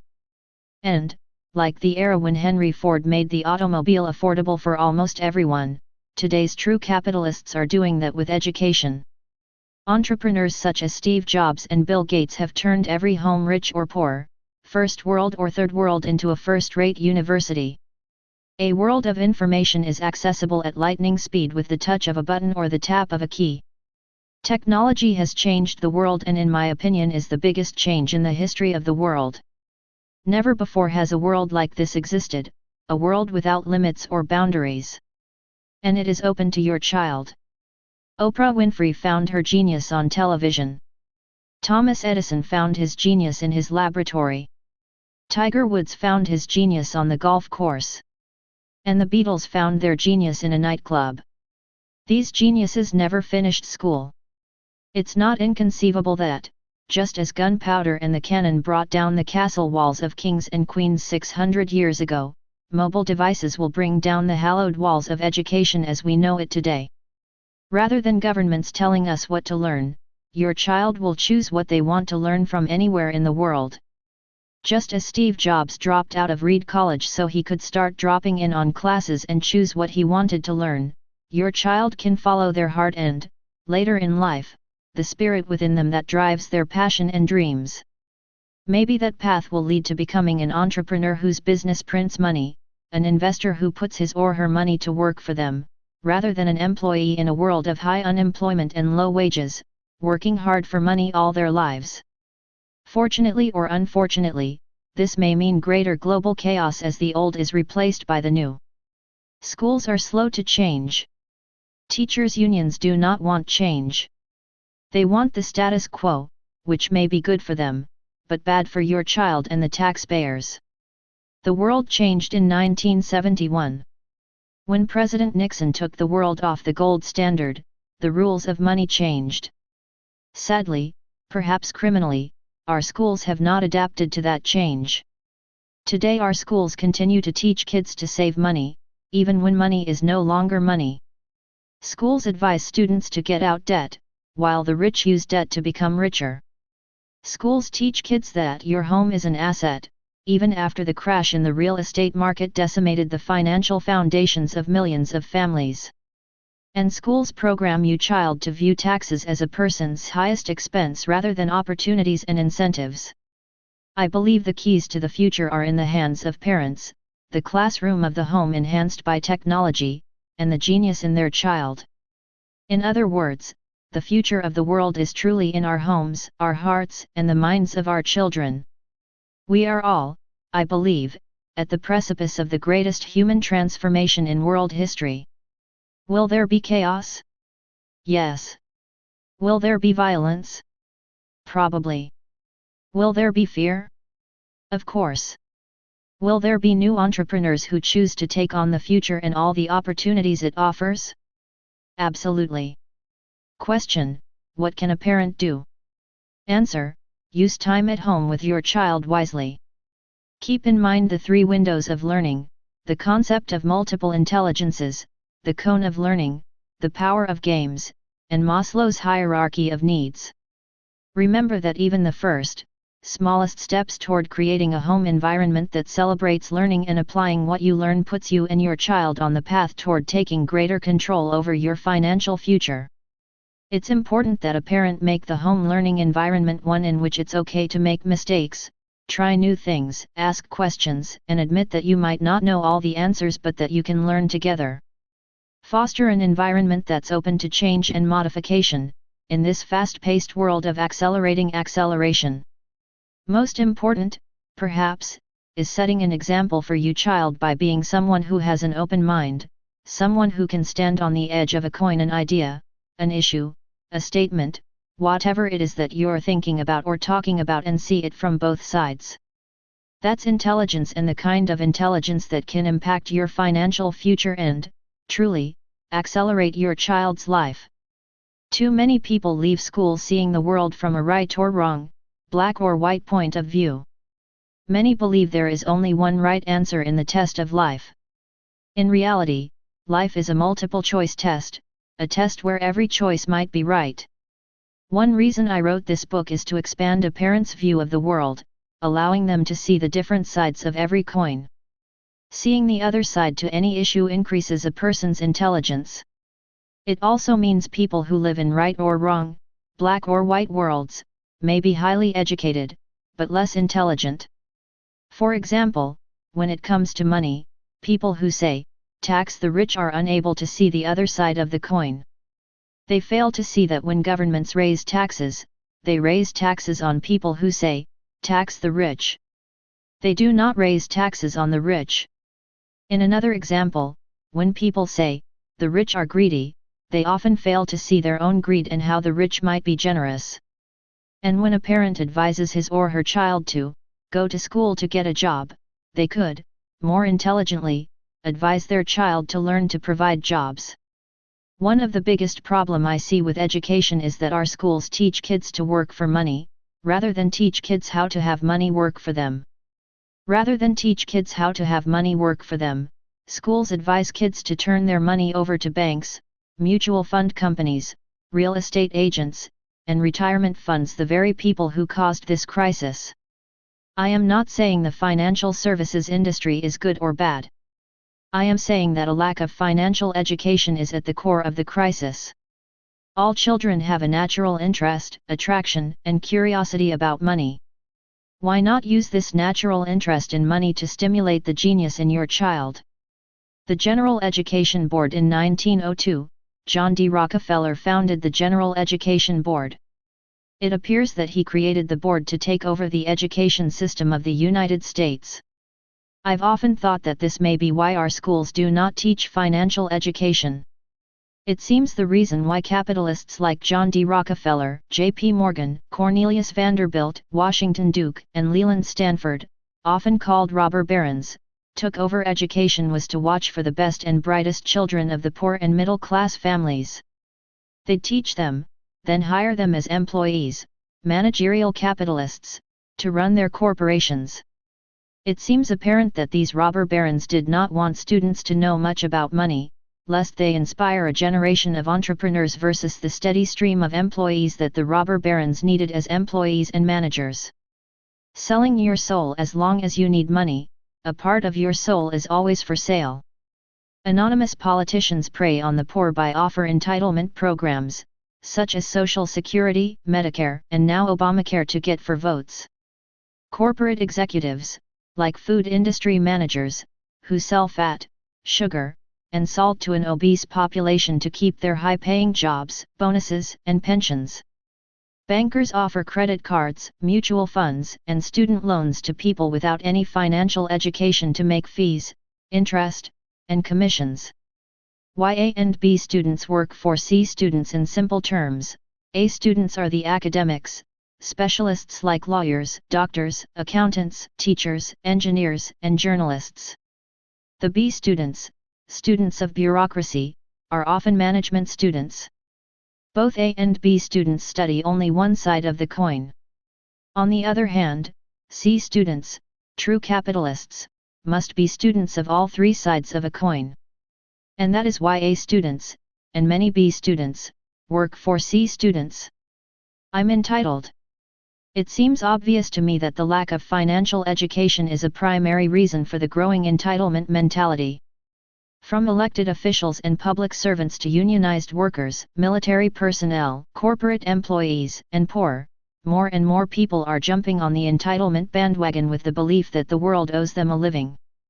And as the purchasing power of the dollar continues to decline, many of the once productive and self-sufficient people in the middle class may join the ranks of the poor.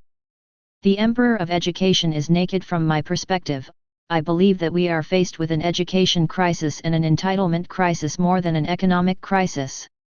When you look at the trillions in unfunded liabilities such as Social Security, Medicare, and corporate and government pensions, it is obvious we have a people crisis caused by a dysfunctional and obsolete educational system. The United States and the world will probably print trillions in money backed by little more than faith, attempting to give people fish, rather than teaching them to fish.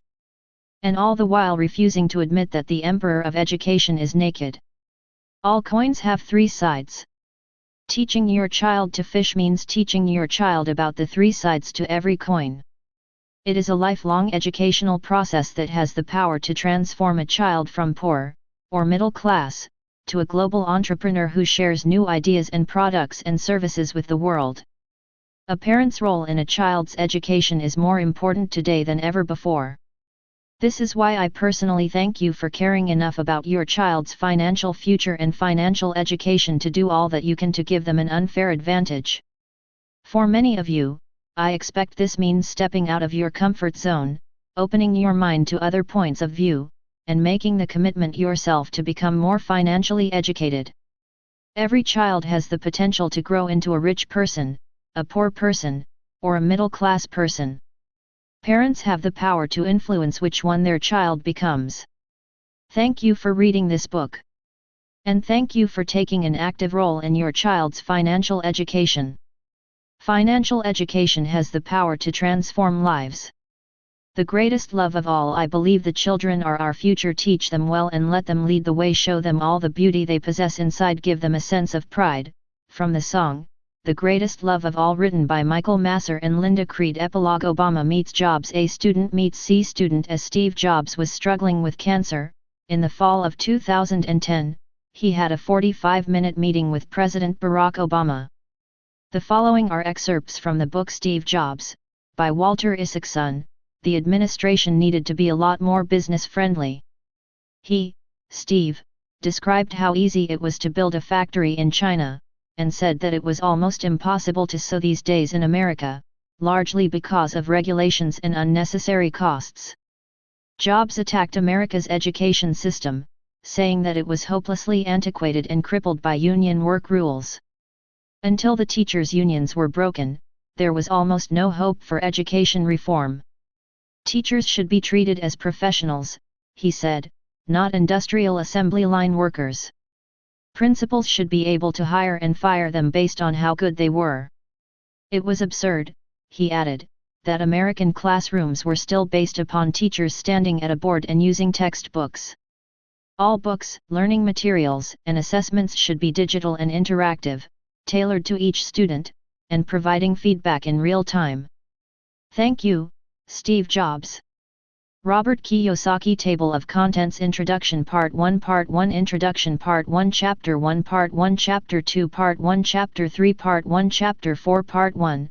Chapter 5. Part 1. Chapter 6. Part 1. Chapter 7. Part 1. Chapter 8. Part 2. Chapter 9. Part 2. Chapter 10. Part 2. Chapter 11. Part 2. Chapter 12. Part 2. Chapter 13. Part 2. Chapter 14. Part 2. Chapter 15. Part 3. Part 3. Introduction. Part 3. Chapter 16. Part 4. Part 4. Chapter 17. Part 4. Chapter 18. Final Thoughts. Epilogue. Table of Contents. Introduction. Part 1. Part 1. Introduction. Part 1. Chapter 1. Part 1. Chapter 2. Part 1. Chapter 3. Part 1. Chapter 4. Part 1.